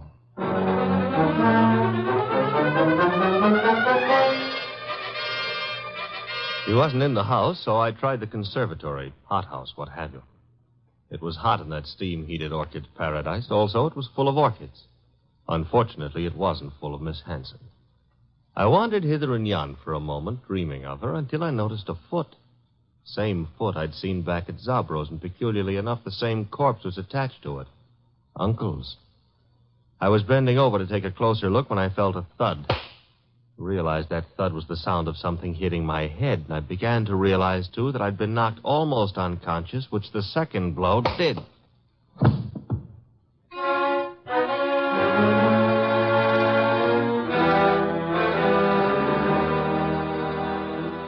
I can't understand where my uncle is, Mr. Wolf. His staying away so late is unusual, then. Of course it is. Which reminds me, Archie's been gone for several hours. Yeah, where did he go, Mr. Wolf? To look about. Were you in the hothouse, Mr. Hunt? No, I was packing some plants. You, Miss Hanson? Well, after I brought your beer, I went upstairs and rested for a while. Why? Because if either of you harmed Archie, I shall personally murder you. Oh, Mr. Wolf. Come on, we got to find the boy. Why should either of us want to harm him? Because he probably found your uncle's body. His body? What are you... I don't understand. Mr. Hanson has been murdered. Oh no. Enid. Oh, stop that, Miss Hanson. You're a perfectly healthy young woman. There's no reason for you to swoon. Now, look here, you. Besides, I rather suspect she lost no love for him. Am I right, Miss Hanson? He was my uncle. You're aware of the fact? He opposed your marriage to Miss Aunt here, huh? That's none of your business. Which means he did oppose it. Mr. Aunt, Mr. Hanson was a friend of mine. I intend to find the murderer after I find his body. It shows a lack of proper respect to transport a corpse about the countryside. Come, both of you, we must find Archie.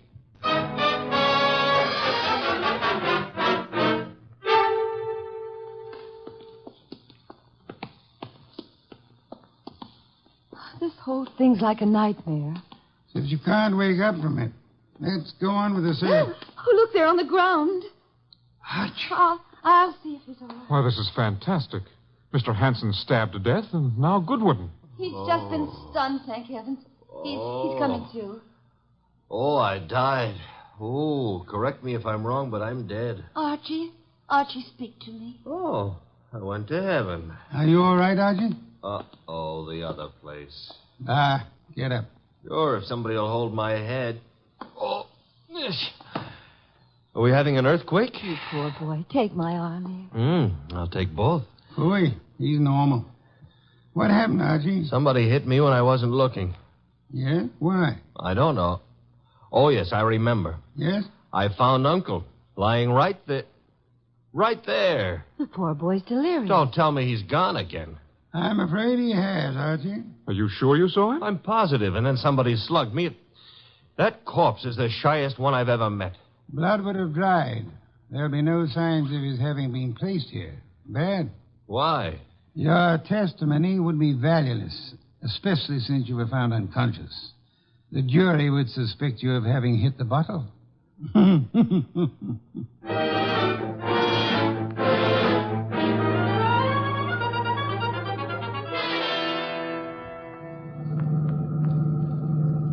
Why didn't we stay the night? I'm a sick man. Enid would have nursed me. You're not sick.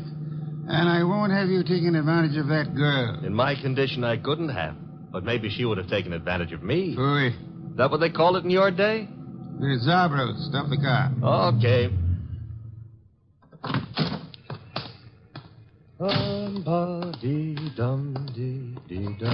Here we go. Oh, I can manage. I'm not entirely helpless. Place is closed. Dark. I was afraid it might be. Don't tell me Zabro's gone traveling, too. Possibility, Archie.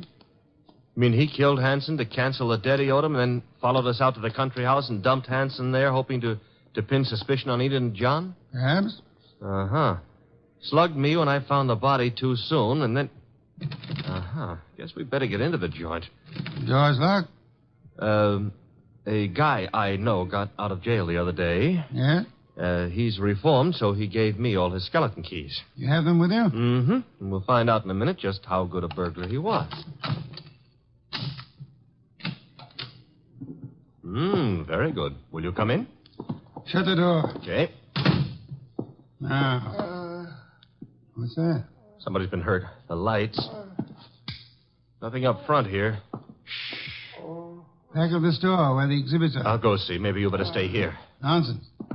Oh, where? Oh, among the lilies again. But this time there are two bodies there. Zabro. Quick, Archie. Mr. Zabro? Mr. Zab? He's been shot, boss. Bad. He's trying to say something. In the lilies. Mr. Hanson. Yes, we know about him. Who shot you? From the window. Alleyway. Came in.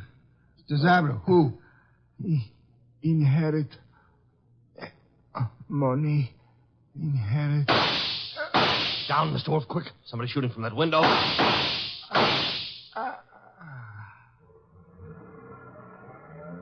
Archie. All in one piece. Are you all right? Yes, that car. It's gone. Brought the body here and... Zabro. He couldn't duck. He's dead. Yes. Police, boss, this time we've got more than a fern leaf smeared with blood to show them. Not yet, Archie.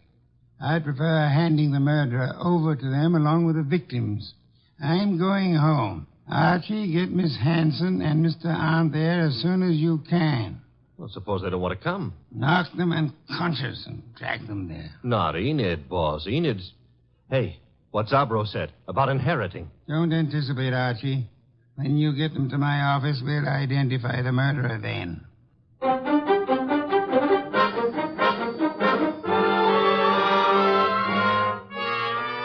Mr. Wolf, don't you think this is all a little high-handed, dragging us here in the middle of the night? Murder is even more high-handed, Mr. Arndt. Please, John. Miss Hanson, do you inherit? Well, I guess so. I'm Uncle's only relative, so I suppose. Wait a minute, Enid. Mr. Wolf, are you suggesting that she had anything to do with this invisible corpse? The corpse is no longer invisible, Mr. Arndt. You've seen Uncle? Yes, dead in Zabro's establishment. Lying with a knife in his back in his own orchid display. Now you're trying to pin something on me. You know I set up that orchid display. Indeed. The police will be interested in that information. But he wasn't found in the orchids. He was... Yes, Mr. Arndt. He was found where? I don't know. You were about to say the lily display, weren't you? I wasn't going to say anything. You're a little late. You already informed us that you knew his body was not placed in the orchid display.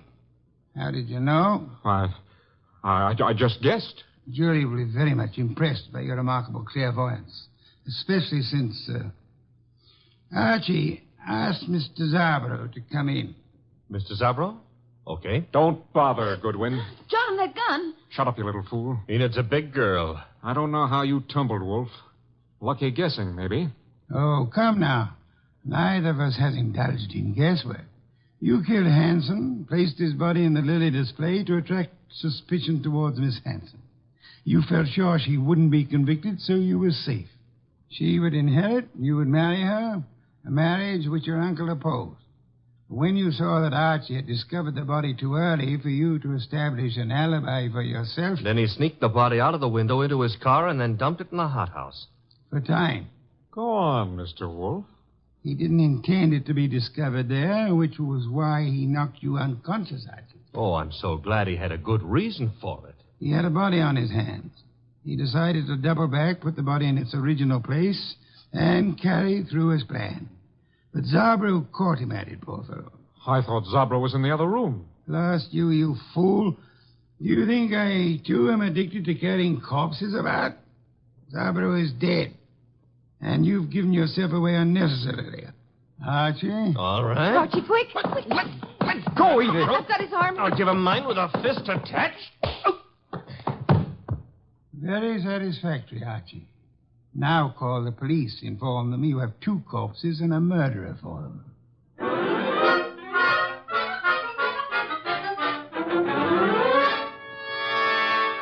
You should have heard Mr. Arndt's language, boss, when the police took him away. Oh, I don't think he loves you. I don't think it matters anymore. It used to me. Growing pains. You'll get over it, Miss Hanson. You trapped him, Mr. Wolf, but what made you so sure he did it? At the hothouse, when you were unconscious, Archie, Mr. Arndt deplored the fact that Mr. Hanson had been stabbed in the back. And no one had mentioned how he was killed. Therefore... The reason Arndt knew was because he himself had killed Mr. Hanson. Murderers seldom get away with it, no matter how tightly they button their lips. Well, mine, however, are not buttoned up. Archie? Oh, the beer is on your desk. Thank you. Miss Hanson, stop brooding. Try some of this beer. But, Mr. Wolf, my heart's broken. As a man who has lived a good many years, Miss Hanson, permit me to assure you that the easiest way of mending a broken heart is by filling the stomach.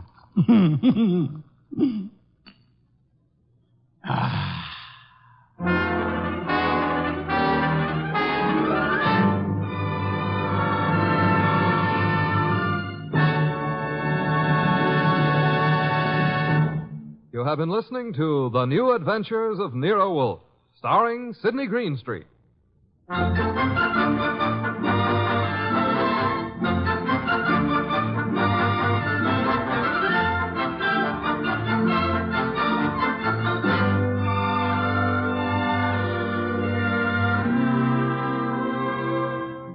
Tonight's transcribed story was based on the characters created by Rex Stout. This is an Edwin Fadiman program produced and directed by J. Donald Wilson. In the cast were Larry Dobkin as Archie Goodwin, and Gigi Pearson, Jay Novello, Herb Butterfield, and Byron Kane. Next week at this same time, Nero Wolfe and Archie will bring you The Case of the Deadly Sellout. Don Stanley speaking.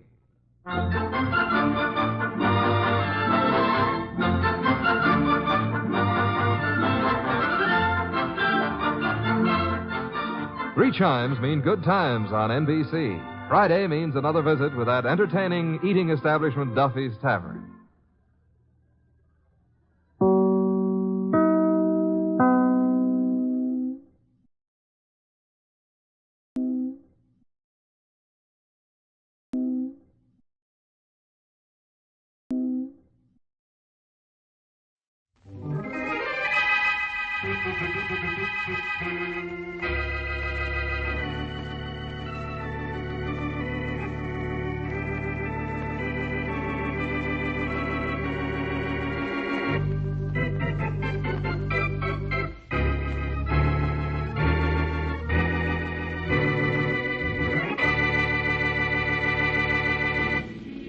What was that address again, Mary? 2400 Wallace Street. It should be in the next block, Blackie. Want me to wait after I drop you off? Well, that depends on what you've got to do. If it's something that might lead you into trouble, wait for me. Well, you know I never get into trouble, Mary. It's only the criminals I go after that get into it. Well, that's the way it's been up till now. But every time you leave me, I start to worry. Don't you trust me, lady? Oh, Blackie, you know how important you are to me. Well, I'm kind of important to me, too, Mary. Now, stop worrying. And here's that 2400 address. I'll pick you up in half an hour, if you like. Well, I don't know how long I'll be. You better go and I'll take a cab. But, Blackie, please. I promise not to get hit by some gangster's bullet, if only because we have a date tonight, okay? Sure. I'll see you tonight. My cold ought to be better by then. Well, I certainly hope so. Bye. Bye. Morning. What can I do for you? I'm Mary Wesley. I phoned you earlier this morning. Oh, that's right. You did. Sit down. Thank you. Okay. What's your problem, Miss Wesley? First, is this as good a private detective agency as you advertise? We're modest, Miss Wesley. We're even better than that. Well, we'll soon find out. I have a difficult job for you. Harder they are, the better we like them. What do you want us to do? I want you to follow someone. Shadowing's easy, Miss Wesley. So easy we sometimes hate to take money for it. Oh, but we will. Well, I think you'll find it rather hard to follow this person. And whatever the cost, I'll pay it. Money is no object. Then what is the object in following this man? Well, that's not important. I just want you to follow him everywhere he goes. Now, don't let him out of your sight for 1 minute. I want you to get a detailed report on everything he does. But everything. Can do. My man will watch him every minute. Now, just one little detail. What's the name of the guy you want shadowed? His name is Boston Blackie.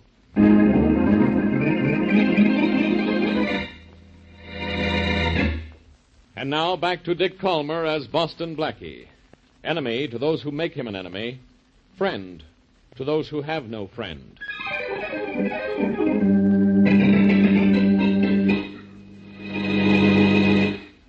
Hello, boss. Hello, Tommy. Where you been? Me? I've been... No, don't tell me. I know. Gone down to the Herald building to get your newspaper off the truck again. But I had a boss. I just had to see what Dick Dash Detective did to Peach Face, and I couldn't wait. You'd take your sweet time about going to see your dying mother, but you can't wait for the paper to come out to see what happens to Dick Dash. Boss, sometimes I wait for the paper to be delivered. You wait for the paper when you don't wake up till just before it's delivered. Now, look, sit down. I want to talk to you. You want to see Dick Dash? He's going to take the fuzz off Peach Face's kiss, Look, Annie. sit down or I'll take the nose off yours. Now, we got this new stick-up racket going, and it's going great. But it can be greater. Yeah, I know. We've been doing awful good lately, haven't we? Yeah, but it's only the beginning. Now, listen, Tommy, I want... Want me to duck, boss? No, just sit where you are. I might need you. I get it. Come in. Hello, Fredericks. Well, Boston Blackie, what do you want down here? As if it would make any difference to me. Any other time, Fredericks, I'd resent talk like that. Now I'm taking it. Well, what's the Rover boy got roving around in his mind? You know Tommy, don't you? Who'd want to? Look, Blackie, maybe I... Sit down, small stuff. I came here to see your boss, not to clip you. Oh, is that so? Well, kid, let's start something right now. Shut up, Tommy. Okay. Blackie may want something here, but I don't think it's trouble. You're right, Fredericks. It's a job. A job? I didn't think you worked, Blackie. Except on people like us. Well, the time has come when I think I ought to work with people like you. That's all right. Laugh if you want, Fredericks, but I need money. That's not funny to me. You broke, Blackie? I don't believe it. I'll tell you how broke I am. You're in a good racket. The risk is high, but so is the take. I want in. Oh, now, Blackie, please. Aren't you being just a little corny? You don't think I'd trust you within a mile of me when I'm doing a job, do you? I didn't expect you to, no. But you could give me a chance. Find out if you can trust me. Then if you can, let me in. I could be a big help to you. And that's the first thing you've said that I can believe, Blackie. I'll tell you what I'll do. You can come in on a job with us tonight. All right. Now, wait a minute. I'm no sucker. You're in on my terms. I'm listening. There may be trouble. And if there is, and if I have the slightest idea that you were responsible, I'll kill you before you can move an eyelash.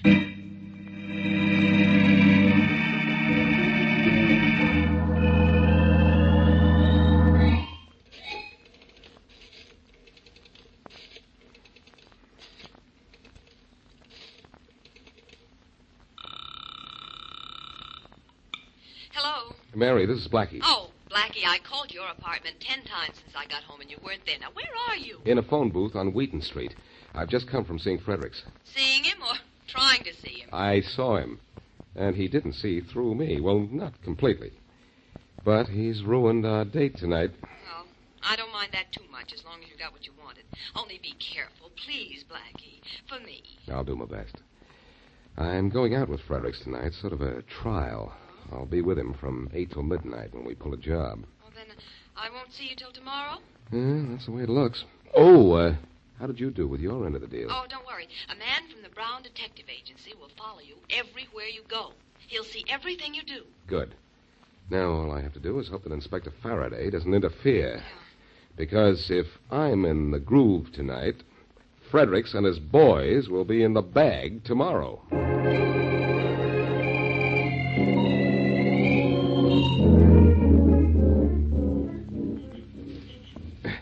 Keep moving through the bushes till you're under that first window there, Blackie. All right, Fredericks.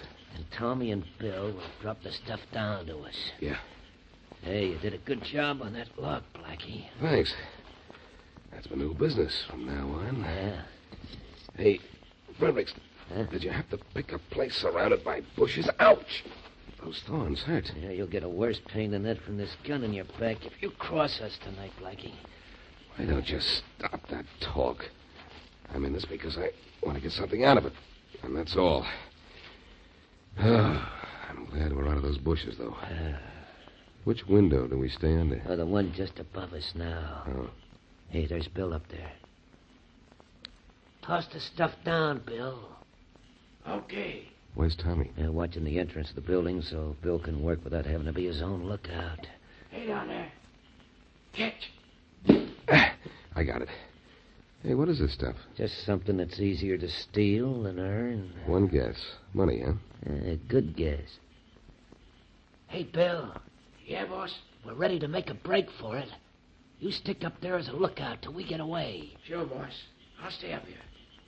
Hey, boss. Yeah? The watchman. He's coming around the back of the building. I can see him from here. I'd better let him have it. Yeah, make it snappy. Wait a minute. Quiet up there, Bill. He'll hear you. Fredericks. Oh, Blackie, start talking. I'll handle the watchman, okay with you? Okay, but do it fast. I'm on my way. I ought to be able to tag him just before he comes around the corner of the building. I'll wait here, Blackie. Only don't get cute. Just don't get cute. Something awful funny's going on here. Good night, friend. I tagged him, Fredericks. He won't move for a while. Better shoot him, Blackie. If he's alive, you'll know what you look like. You're the boss. Well, Fredericks, I knocked him off. We'd better get going now. Okay, Blackie. That was nice shooting. All right, come on. That shot will bring the cops here in no time. Believe me, I'm not waiting around to say hello to them. Let's go. Yeah. For some reason or other, I don't mind the thorns on these bushes as much as I did. Maybe it's because you don't have a gun in your pack now. What does that mean? It's you're okay, Blackie. I can use you. Shooting that watchman set you in solid. Thanks. Hey, there's Tommy at the car. Where's Bill? Probably still in the building. But he'll get away. If he doesn't, so what? I've got you to take his place.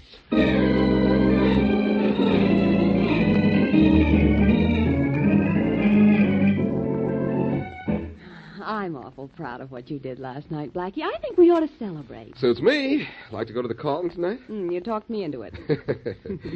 We're celebrating a little early, you know, honey. I'm in the Fredericks gang, all right, but I still have to find out where the next job is so I can have Faraday there to grab them. What would the inspector do without you? And for that matter, what would I do? Oh, that's what I like. An interruption when the conversation was getting good. Come in. Hello, Blackie. Hello, Faraday, old pal. Mary and I were planning to go out to celebrate. Want to join us? Blackie, when you and Miss Wesley go out, she's going home. And you're probably going downtown with me. You mean there's a doubt in your mind? Not much of a one, I'll tell you that. Blackie, you've been trying to get something on a guy named Fredericks, huh? Don't look now, Inspector, but I've practically gotten what I want. I was on a job with him last night. That's what I thought. You shot the watchman on that job, didn't you? Sure, with blanks. Blanks? Since when would a blank cartridge kill a man? What? That watchman was found shot to death, Blackie. Well, listen... Not that it should be any news to you. Blackie. Hold it, Mary. You know how wrong Faraday generally is. Inspector, for your information, I went on that job last night to get evidence you need, and I did shoot the watchman, just as I said. But I used a blank cartridge, and that's definite. Maybe, only I don't believe it. Let me see your gun. Well, sure, if you want to. But I've taken the blanks out and reloaded it with real bullets. That's all. You never had blanks in it, Blackie. Blanks don't kill people, and that watchman you shot is dead. Are you serious? You're the one who makes jokes, not me. Wait a minute, Faraday. I didn't kill anybody. This was part of a plan, and I have an alibi. Yeah? Mary hired a detective to follow me everywhere I went. He was there when I fired at that watchman, and he must have seen that watchman get up as soon as Fredericks and I ran away. What? I wanted in on the Fredericks gang so I could turn them over to you. Mary hired a private detective, so if something like this happened, I'd be in the clear. Our private detective from the Brown Agency, Inspector Faraday. He saw what Blackie did, and he'll prove that the watchman wasn't really shot by Blackie. Well, let's have him prove it. Okay, I'll call the agency right away. I hope this guy saw what happened, Blackie. He saw everything, Faraday. He was instructed not to let me get out of his sight. And that agency has good men. I got a good mind not to even wait to find out. You've got a good mind? Your mind is so dull you could be arrested for carrying a blunt instrument. Now, just wait till you hear what this detective has to say. I'll wait. Brown Brown Detective Agency. Brown speaking. Mr. Brown, this is Mary Wesley. Oh, Miss Wesley, glad you called. I've been trying to get in touch with you for hours. Well, I haven't been home all day. Mr. Brown, I want you to speak to Inspector Miss Wesley, I'm afraid I have to give you an unpleasant report. Huh? My man lost Boston Blackie's trail late this afternoon. Couldn't find a trace of him after that.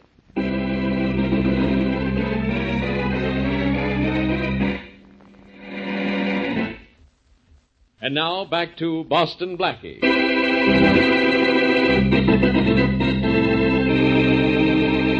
A man named Fredericks heads a stick-up gang, and in an effort to trap him, Boston Blackie joins him in a robbery. During the robbery, Blackie shoots a watchman.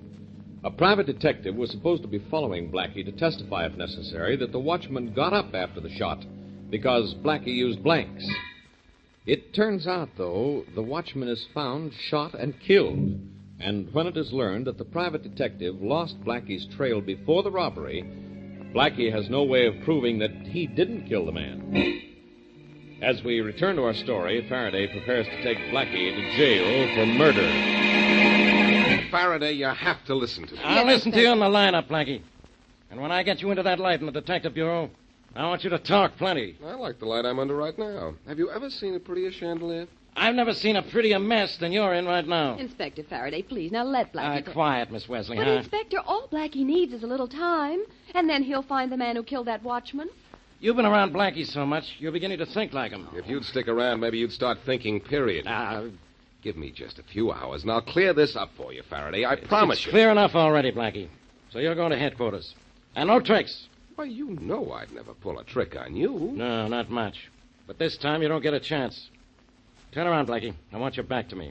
It's impolite. All right, apologize to Emily Post later. Turn around, I said. This time I'm going to make sure there are no tricks. Faraday, you're making a mistake. Sure, I know. All right. My back is turned. Oh, Inspector, won't you listen? And not to you, Miss Wesley, so be quiet. All right, Blackie. Take your gun out of your pocket, then put both hands over your head. With my gun in one hand? Yeah, with your gun in one hand, pointing at the ceiling. You can't shoot me with your gun in that position. I can walk over and take it. You're clever, Inspector. All right, my gun is in my hand, and my hand's from the air.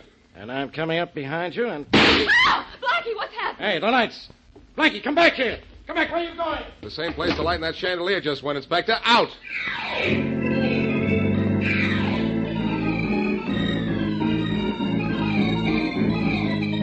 This guy, Dick Dash, sure is great, boy. Sure is great. What do you do all night, Tommy? Wait up for Dick Dash to come out in the morning? He went down and got on the newspaper truck again this morning, boss. I think the guy's nuts. Well, I'm glad you're not, Bill. Smart work after the stick-up last night. What made you get down to make sure that watchman was dead? The sap looked up when you and Blackie ducked through the bushes, boss. Oh? I was still watching in the second-story window. I saw him. Hey, boss. Dick Dash has Peach Face backed into a potato Shut up peeler. about Dick Dash, will you, Tommy? All right. So, you shot the watchman yourself, huh, Bill? Yeah, and just in time, too. He was just getting up. I let him have it, and that was all. You know, I wasn't surprised that guy was alive. Didn't trust Blackie. Yeah, I almost did. I sure don't now. Think we better get out of town? No, not yet. Blackie will be here pretty soon. He knows the score. He knows what's happened to him, and he'll be here to make sure something happens to us. Tommy. Tom, will you put down those funnies and listen to me? Oh, sure, boss. Look, you get in this closet here. In the closet? What for? Insurance. What are you talking Blackie about? may be here to cause trouble. If he does, he'll be standing with his back to the closet when he starts it. I want you to come out and finish it. And him. Oh, yeah, sure. Dick Dash did something like this once. Sure, boss. I'll listen from in here. If he gets tough, well, just leave it to me. Leave Dick Dash out here. You can't read in the closet anyway. Bill. Yeah? First chance we have, let's get rid of that guy. Yeah, that comic detective of his gets on my nerves, too. Guy goes nuts waiting to find out what's going to happen the next day. Well, he's not the only guy who's nuts about those things. I'm just getting so, I don't like the guy anymore. Uh-oh. Yeah, all the odds that's Blackie. If he starts something, you know what to do. Yeah. Come in. Hello, Fredericks. Hello, Bill. Hi. Hi. Well, 3 out of 4 of us are here. Where's Tommy? Out getting his funny papers. Getting him a little late this morning, isn't he? Yeah. Well, I'll take care of you two before he gets here and then handle him. What? Don't reach for your gun, Bill. Tough, aren't you, Blackie? You'll find out, both of you. Okay, reach. And turn your back to me. What's wrong, Blackie? You know what's wrong. That watchman was found dead, and Faraday thinks I killed him. Well, you shot him, remember? Cozy, weren't you, Blackie? I thought so at the time. I'm a little cozier now, though. Tommy, out of that closet. Nobody's in the closet, Blackie. No? Then what's the comic page of this paper lying around here for? Tommy's here, all right, and he's in there. You coming out, Tommy? Want a personal invitation? All right. Neither of you guys get cute now. You won't like what happens if you do. There's nobody in there, Blackie. All right, Tommy, out. No? Okay, I'll drag you out. Okay, come on, you little... I did it, boss. Just like in Dick Dash Detective. When he yanked open the door, I let him have it. Like he'll be out for an hour. Good. It's the only place he knows about where he can find any of us. Now, beat it, both of you. I'll get in touch with you. Maybe we're out of business in this town, but after Faraday picks him up, I guarantee you, so's Boston Blackie.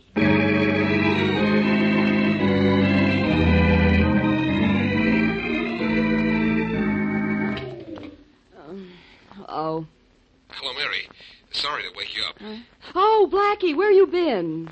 Most of yesterday, I was unconscious on the floor of Frederick's office. Blackie. I'm all right now, except that I still have my cold, and most of the night I've been hiding from the police. Oh, well, don't come up here. My apartment's being watched, and not because the police think I'm cute. I know, they think I'm cute. Oh. Well, I do have a cute bump on my jaw. Blackie, go to see Faraday and try to explain what really happened. No, Mary, he's got no reason to believe me yet, and I've got to be free in order to clear myself. Well, how are you going to start?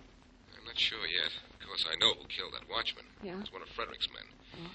But I have no proof, and I've got to find Fredericks if I can. Oh, Blackie, please, now don't do anything foolish. If you haven't found what you want by morning, give yourself up. Oh, please, I'm scared. Think how scared Fredericks ought to be about now. Well, I've got one lead on how to get to him. Yeah? A lead that has to do with the comic pages, only believe me, it isn't very funny.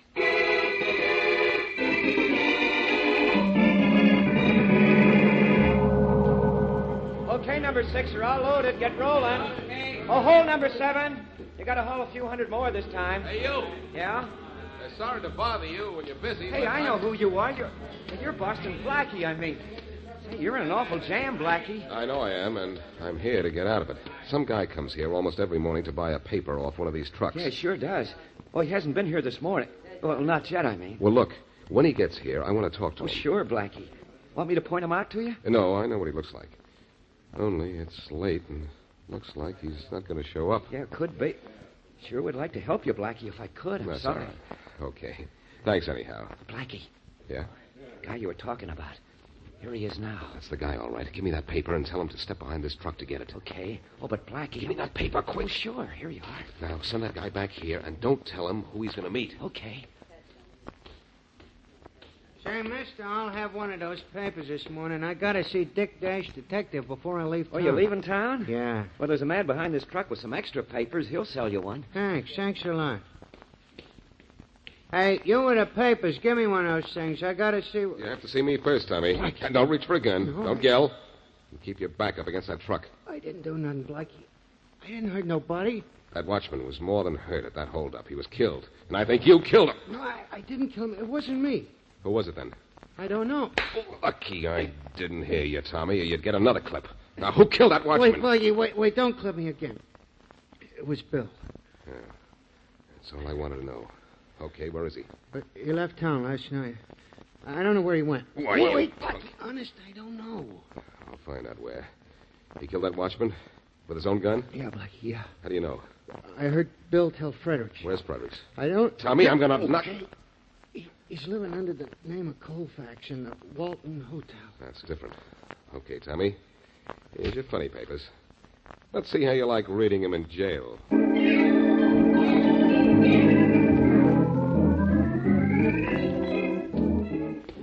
Blackie, this is the first time I've ever arrested a man and then let him go to a hotel. The things I let you get away with. Faraday, you let me come here to the Walton, but you came with me, didn't you? I surrendered to you on that condition. But you let me do this. Yeah, I know. All right. Here's 905. This is supposed to be Frederick's room. And this is where I take a chance on letting you run out on me again, isn't it? No, Faraday. No chandeliers. And no more than 5 minutes, or I'm coming in there and arresting you for good. You mean for murder, don't you? You know what I mean. I always do. Very funny. But do you? Faraday, listen at the door now. I promise you an earful. You and your promises. Get out of sight, Faraday. I'm out of sight. Well, you just be sure to stay in that room. Shh. Yeah, who is it? It's Tommy with the funny papers. Just a minute. Hello, Fredericks. Now, don't close the door. I'm coming in. Keep you Stop pushing, Fredericks. I'm in. Yeah. What do you want? To finish what I started in your office last night. Only this time, no closet gimmicks. This is going to be done my way. It won't do you any good to kill me, Blackie. I can tell the police you didn't really kill that watchman. I'm the only one that knows that Bill did it. I'm your only alibi. Oh, you got to keep me alive. Do I? We'll see about that. I see you packing. Going somewhere? Yeah, you know I got to blow town. Not taking much with you. This is sort of a small valise. Well, I like to travel light. I want to see how light. Hey, what are you looking for in that suitcase? Money? The dough you got from the stick-ups. And here it is. Well, I'll take this and you. Maybe you know a lot, Blackie, but it's not going to do you any good. Outside that window behind you, it's a long way down. And I'm going to see that you find out personally. Okay, Frederick. Show you. I've been waiting for... Oh. Give you... Come in, Faraday. Okay, I heard everything. So this guy there on the floor is the guy in back of all those robberies, huh? That's him. Name is Fredericks. That character Tommy I brought down to you works for him. Yeah? This guy here is the boss. Mm-hmm. The guy who really shot and killed the watchman is a fellow named Bill. With a little coaxing, either Fredericks or Tommy will tell you where he's hiding out. Good. It's going to be a lot of fun coaxing him, too. You know, Blackie, maybe it takes a little longer when we work alone on a case, but we sure get results. Want to know a way we can solve cases quicker? Well, I sure do. On the next case, when we work alone, I'll work alone.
Post-war Old Dutch cleanser, famous for chasing dirt, presents Nick Carter, famous for chasing crime.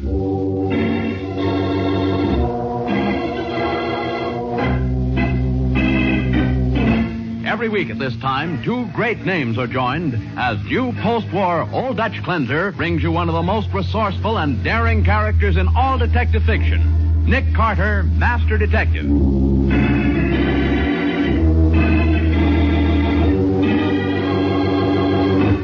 Nick, I tell you, the kid did kill that cop. In all my years on the force, I never saw a more open and shut case. I was afraid it was going to be like this, Matty. That's why I didn't want to give his mother any hope. Oh, it's a shame. He's everything she has in the world. That's the trouble, Patsy. Every time you catch a crook, some innocent person has to suffer. Well, I'm sorry for his mother, sure. But I'm sorry for the dead man's widow, too. And I'm not going to rest till I see that cop-killing little punk on his way to the electric chair. Now for the case of the wandering corpse. Today's adventure starring Lon Clark as Nick Carter. Lefty Adams was always a bright boy, the type who learned quickly. At 12, he learned to steal bicycles, and that sent him to the state reformatory, where he learned a lot more about crime from older boys. Now, at 17, Lefty is convinced that only suckers work for a living. It's 3 o'clock in the morning on the lower east side of the city. A lone customer from Milligan's Bar and Grill is making his uncertain way homeward. As he passes a dark doorway, a figure quickly steps in behind him, locks his arm around his neck, and pulls him back into the shadow. Just keep quiet, Mac, and you ain't going to get hurt. I said keep quiet, didn't I? Hey, that's quite a roll you got there. Thanks. Now, look, chum, I ought to conk you one, but I'm soft-hearted, see?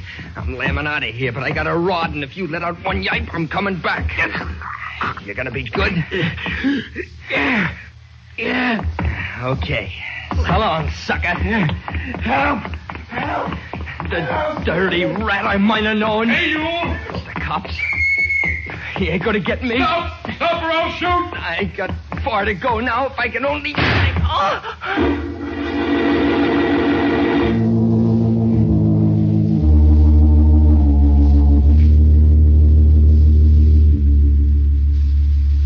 They say my boy Lefty shot that policeman, Mr. Carter. They say he's a murderer. Try to stop crying, Mrs. Adams. Nick will help you if he possibly can. Won't you, Nick? I'd certainly like to, Patsy, if I could, but... I got no money, but I'll work. If it takes 20 years. It isn't the money, Mrs. Adams. The fact that Lefty ran away. Oh, why wouldn't he run away with every cop in town looking for him, ready to shoot him on sight? Oh, no, they wouldn't do and that. He's hurt, too. That's what the papers say.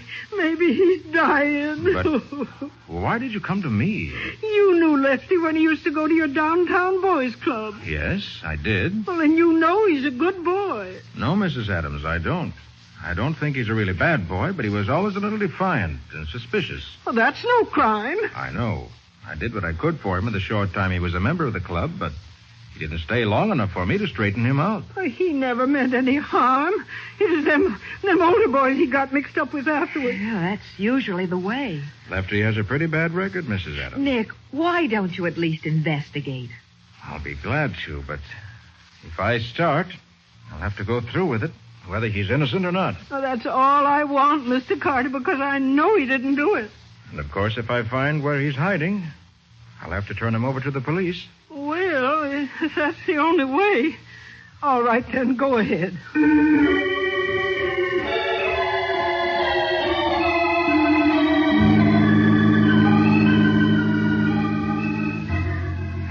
Nick, I tell you the kid's guilty. In all my years on the force, I never saw a more open and shut case. Look, Matty, will you tell me again just exactly what happened? It's a simple case, Nick. Officer O'Malley caught this Lefty Adams rolling a drunk.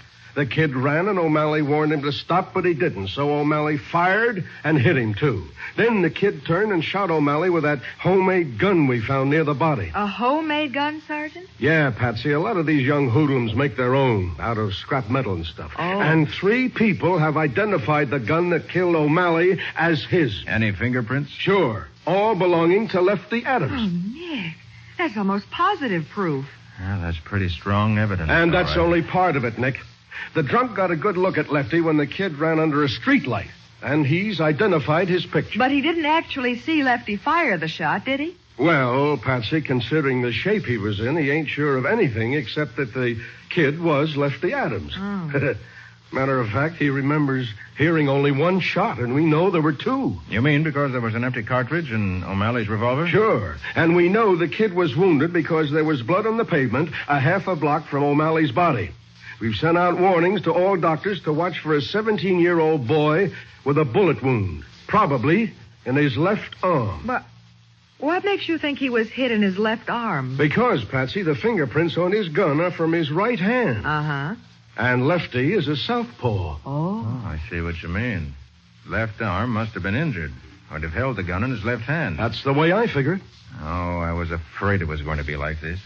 That's why I didn't want to give Lefty's mother any hope. Oh, it's a shame. She has so much faith in him. That's the trouble, Patsy. Every time you catch a crook, some innocent person has to suffer. Well, I'm sorry for his mother, sure, but I'm sorry for O'Malley's widow, too.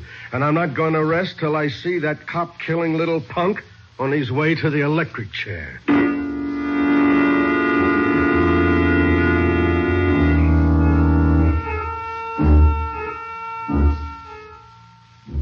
Well, here's O'Malley's stuff, Nick. His uniform, gun, nightstick, everything he had on him. Mind if I look it over? No, go right ahead. Sergeant, Yeah, Patsy. didn't you say that Officer O'Malley had been dead for about an hour when he was found? Yeah. When the drunk heard the shooting, he went for help. But he was so loopy, it took him a long time to find another officer. Then he got lost trying to find the place again. I see. Didn't anybody in the neighborhood hear the shots? Well, you see, nobody uses that street much at night. There's a factory along one side of the block, and the other side is all little stores and things. Uh-huh. Only one person lives in the whole block. Oh? Who's Yeah. that? An old lady who lives in the back of a second-hand store she runs. She heard the shot but didn't pay any attention. Hey, Mary. Yeah? Didn't it rain shortly after midnight last night? Yeah, for a while. I should think the street would have been wet. It was, sort of. Why? There's dust in the back of O'Malley's uniform. Oh, he must have ducked in the doorway to get out of the rain and lean against a dirty wall. Yeah, that could be. Well, he didn't get it when he fell because he was lying on his face, Nick. There's something else about this coat. What? O'Malley was shot in the left side of the chest. There's also a blood stain on the right shoulder of the coat. Say, that's right. Wonder how that got there. Search me. Do you think that second blood stain means anything, Nick? Well, I don't suppose so, but for the sake of the boy's mother, I'm not going to give up until I know the reasons for everything. Well? Come on, Patsy, let's go down to Meacham Street and give the scene of the crime the once-over.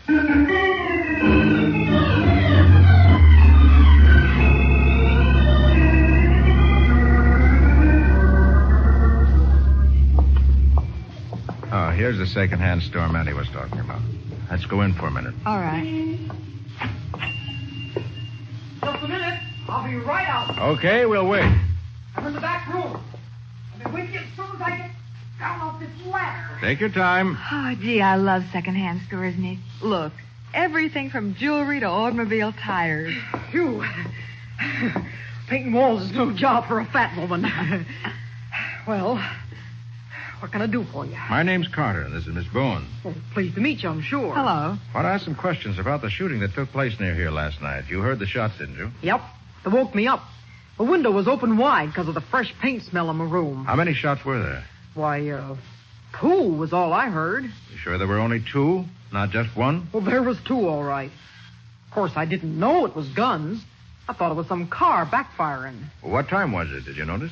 Well, when the police was here, they told me it was about 3. But I didn't look at the clock when I heard the shot, so, well, I wouldn't know myself. Did you hear anything else? Yeah. Yeah, I heard somebody run down the street right after that. Uh-huh. Well, thanks very much. Sorry we had to interrupt your painting. Oh, that's all right. Don't mind a bit. All right, come on, Patsy. We have to make another stop in this neighborhood. Where's that, Nick?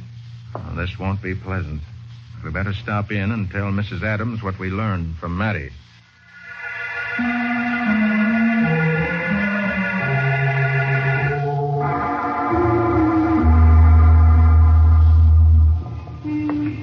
This is the right block, Nick. Must be only a few houses farther on. Hey, Patsy, get back in the doorway, quick. What's the matter? Mrs. Adams. She just came out of that house down the street. So what?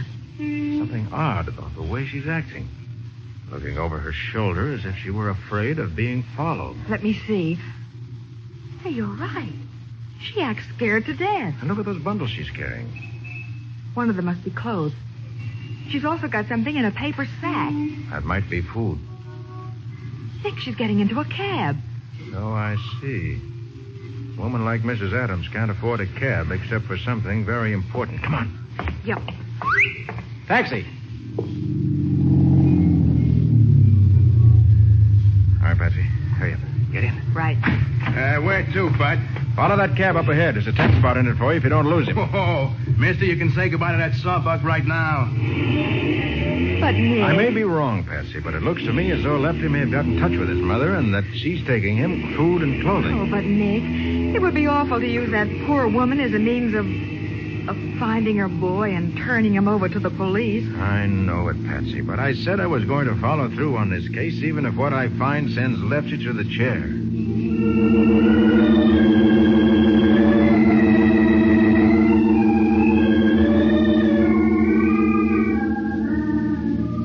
Hey, mister, they're stopping. Yeah, I see him. Hold back for a minute. Okay, you're the boss. She's getting out and going into that old house, Nick. All right, driver. Let us out at the same house. Right. Maybe I shouldn't feel this way, Nick, but I hope Lefty isn't there. I'd rather the police caught him than us. Murder's nothing to be sentimental about, Patsy. I know. Here's your 10 spot, driver, and wait for us. Sure. Come on, Patsy. Let's see where Lefty's mother goes.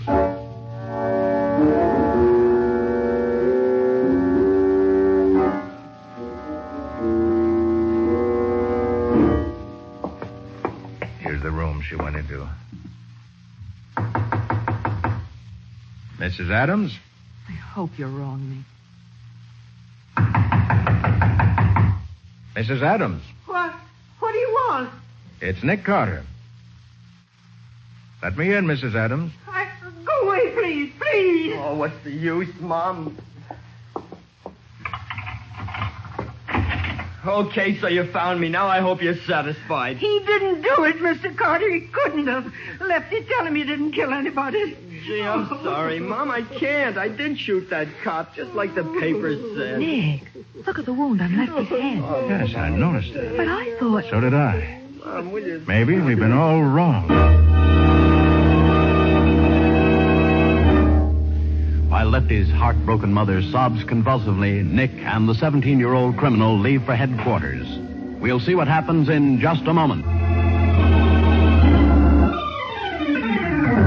Now, back to the case of the wandering corpse. Today's adventure with Nick Carter. Lefty Adams has admitted killing Officer O'Malley, but Nick still wants to clear up a few points. So after delivering Lefty to headquarters and waiting while a doctor attended to Lefty's wound, he now questions Lefty in his cell. How you feeling, Lefty? Docs have fixed you up all right? Yeah, sure. I didn't expect to find you with a head wound. Oh, it wasn't nothing. The bullet just creased me. From what I understand, it was a pretty deep crease. Another fraction of an inch to the right, and you wouldn't be here. Why couldn't O'Malley have shot straighter? Why couldn't it have been me instead of him? I never wanted to kill nobody. And why did you carry a gun? All the other guys had a knife or a rod, and I wanted to show them I was tough, too. Lefty, were you mixed up with the gang? No. There's been a lot of petty crime in your neighborhood lately. Stick-ups, mugging, automobile stripped. And it looks as though there might be some kind of organization behind it. I don't know what you're talking about. All right. Let's talk about Officer O'Malley. I said I shot him, didn't I? What more do you want? There are a couple of things I don't understand. I ain't saying nothing till I see my lawyer. They haven't appointed anyone to defend you yet, have they? They don't have to. I'm getting J.B. Fenton. J.B. Fenton? You'll find he costs a lot of money, Lefty. I'll get the dough, all right. I got friends, see? Friends? Would be willing to put up $5,000 or $10,000? Maybe more? Sure. Why not? Well, I didn't know you traveled in circles like that. Look, Mr. Carter, will you leave me alone, please? Ain't I got enough on my mind?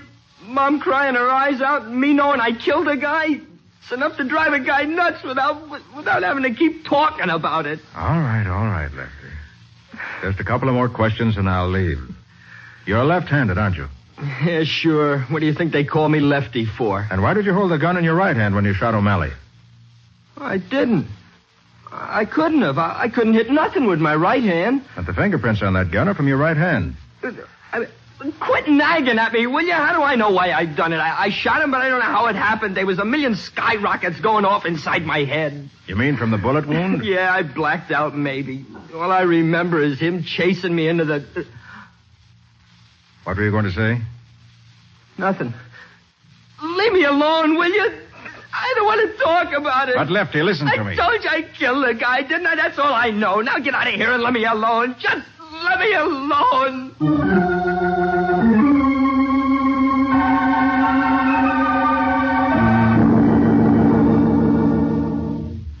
Nick, I've been waiting here in this taxi for over an hour. I thought you were never coming. Took longer than I expected, Patsy. Oh, downtown, driver. Corner of 4th and 5th. Right.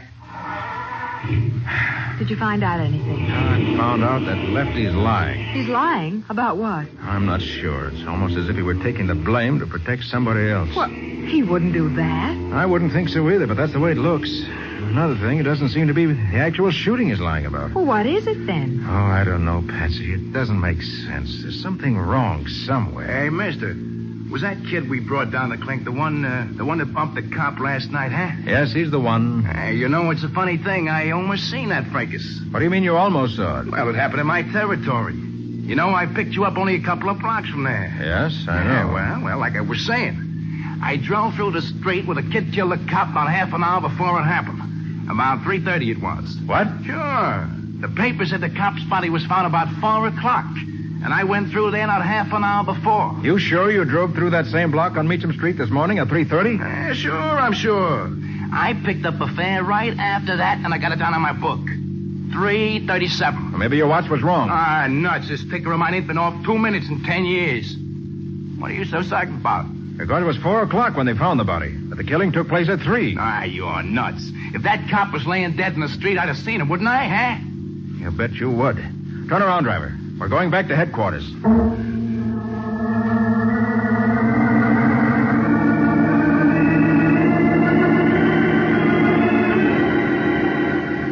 But the body must have been there at 3:30, Nick. He was shot at 3, and corpses don't go wandering around while they're waiting for somebody to find them. That's why I'm taking another look at O'Malley's coat, Matty. I hope it'll tell us where the body really was. Just because there's a little dust on the back of it? Not entirely.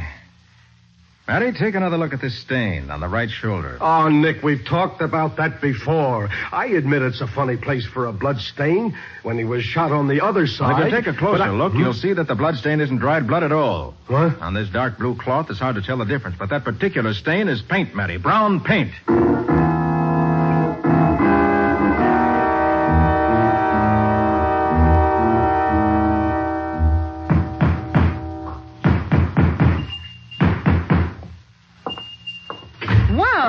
If it ain't Mr. Carter and Miss Bowen again. Oh, come right in. Thank you. Still fixing the place up, Mrs. Trimmett? Yeah. Oh, like they say, woman's work is never done. You know, these shelves clear up to the ceiling is nice, all right, but, they was never made to hold the heavy junk that collects in a second-hand store. So today you're a carpenter instead of a painter. Well, I just thought I'd put in a couple of nails to hold them to the wall. You know, if these shelves was ever to tip over, it'd be worse than Fibber McGee's closet. Where does all this stuff come from? Well, people bring it in and sell it to me like in any second-hand store. Boys like Lefty Adams? I don't get you. Wonder what would happen, Mrs. Trimmett, if the police checked your stock against the list of watches and auto accessories and other things that have been stolen in this neighborhood lately. Oh, if you're insinuating... You think they'd find out that you've been acting as a receiver of stolen goods for a gang of young hoodlums? You ain't got no right to talk to me like that. Why else would Lefty Adams come here to hide when the police were after him? He never did that. Oh, yes, he did. And you let him in. And Officer O'Malley was shot here in this store, not outside on the street. He was not. I don't know anything about it. You can't get away with it, Mrs. Trimmett.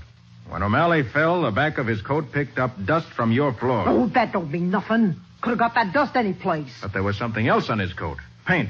The fresh paint you put on your walls only a few hours before. Oh, okay. I'll tell you the truth. It did happen in here. When the kid come knocking on the door, I thought he'd been in an accident. Blood on his face and everything, so, well, naturally I let him in.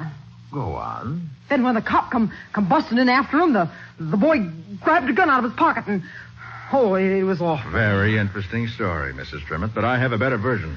Huh? Lefty came here because you were partners with every young thief in the neighborhood, buying the things they stole. How'd I know they were Wait till I finish. Lefty fainted as soon as you let him in. You were afraid O'Malley would know why he came to you, so when he followed Lefty inside, you shot him with the boy's gun, while Lefty himself was unconscious. It ain't my fingerprints that's on the gun, it's his. That'll prove who done it. How did you know there were any fingerprints? Well, I'll tell you how you know. Because after you killed O'Malley, you wiped off the gun, pressed it into Lefty's hand, and when he came to, told him he'd done the killing. You can't prove that. You can't prove a thing. Oh, yes, I can. Because you made a very serious mistake, Mrs. Trimmett. You put the prints of Lefty's right hand on that gun. If he'd actually done the shooting, he'd have used his left. Well, you see, Mr. Carter... Nick, look out. She's pushing those shelves over. Out of the way, Patsy. Out of the way. You ain't hurt, are you? No. No thanks to you. Nick, she's got a gun. Sure I have. So I pushed them shelves over. Keep you two busy long enough for me to get it. Now, mister, just toss your rod over to the opposite side of the room. All right. Anything to oblige a lady. But remember, you're still trapped in this store with us. The factory across the street is changing shifts, and the street is full of people. Think you can get through that crowd without being caught?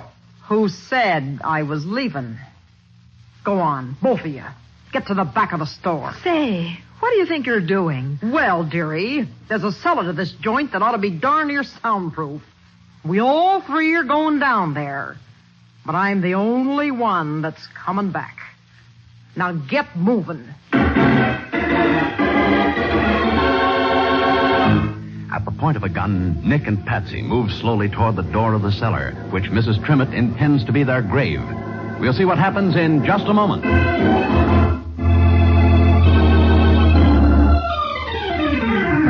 Now for the conclusion of the case of the wandering corpse. Today's adventure with Nick Carter.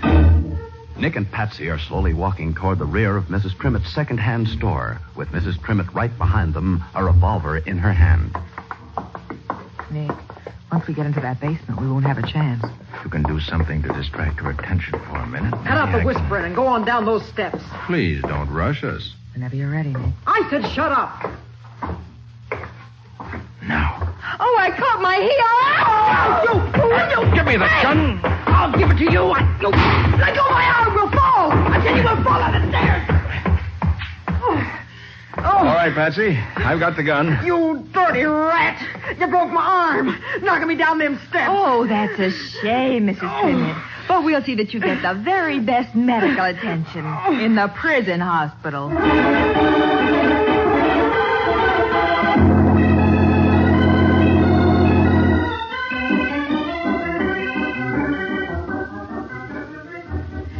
Nick, what gave you the idea that Mrs. Trimmett killed Officer O'Malley? That taxi driver, Patsy. Huh? When he said the body wasn't lying in the street at 3:30, half an hour after O'Malley was shot. As Matty said, a corpse just doesn't go wandering around. Yeah. So I figured the killing must have taken place somewhere else. But what made you decide it happened in Mrs. Trimmett's store? Because she was the only person who lived in the block, and therefore the only person who could have been there at that time of night. So that's the only place Lefty could have found shelter. That's right. And I also remember that other stain on O'Malley's coat and the brown paint Mrs. Trimmett had been using on her walls. So you checked and found it was paint on the coat. Right. And then everything fell into place. Mm-hmm. All that junk in her store, the same type of things that had been stolen in the neighborhood, provided me with a reason why Lefty might have thought she'd help him. Well, he went to her because she was a sort of partner in crime. Exactly. And if we assume that, it was easy to reconstruct the whole thing. I see. Lefty admitted that he'd passed out and didn't remember shooting the officer. Mm-hmm. Then there was the fact that the fingerprints on the gun were from his right hand. That suggested a frame-up. I suppose Mrs. Trimmett dragged the body out into the street. With Lefty's help. Of course, she also bribed him into saying the murder happened out in the street by promising to pay for the best lawyer in town in case he were caught. So that's why he didn't want to bring her name into it. By the way, what's going to happen to Lefty? Oh, I'm trying to get him paroled to my custody. Oh. Then you think Lefty has really learned a lesson this time? I do. He's promised to go straight from now on. And I believe him. Well, I'm glad. For his mother's sake as well as his own. So am I, Patsy. Oh, incidentally, that was a beautiful fall you took down those cellar steps. You should have been a stunt girl for the movies. Well, thanks, Nick. And that reminds me, I have a little expense account here. Oh? What for? For $1.25. The price of one large-sized bottle of liniment.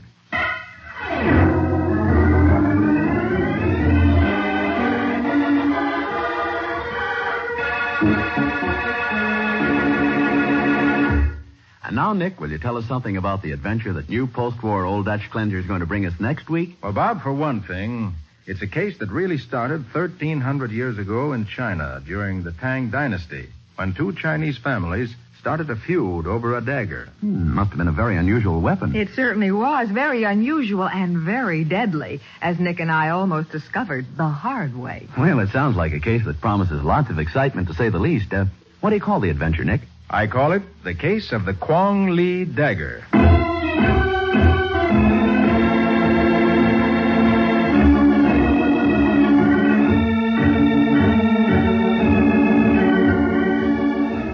Nick Carter, Master Detective, is presented each week at this time by the Cudahy Packing Company. It is produced and directed by Jock McGregor and is copyrighted by Street & Smith Publications, Incorporated.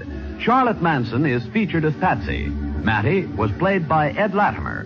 Today's script was written by Jim Parsons. Original music is played by Henry Silverne. This program is fictional, and any resemblance to actual persons living or dead is purely coincidental. And don't forget to read the Nick Carter story on murderers' guns in the current Black Mask magazine, one of the popular fiction group. Bob Martin speaking.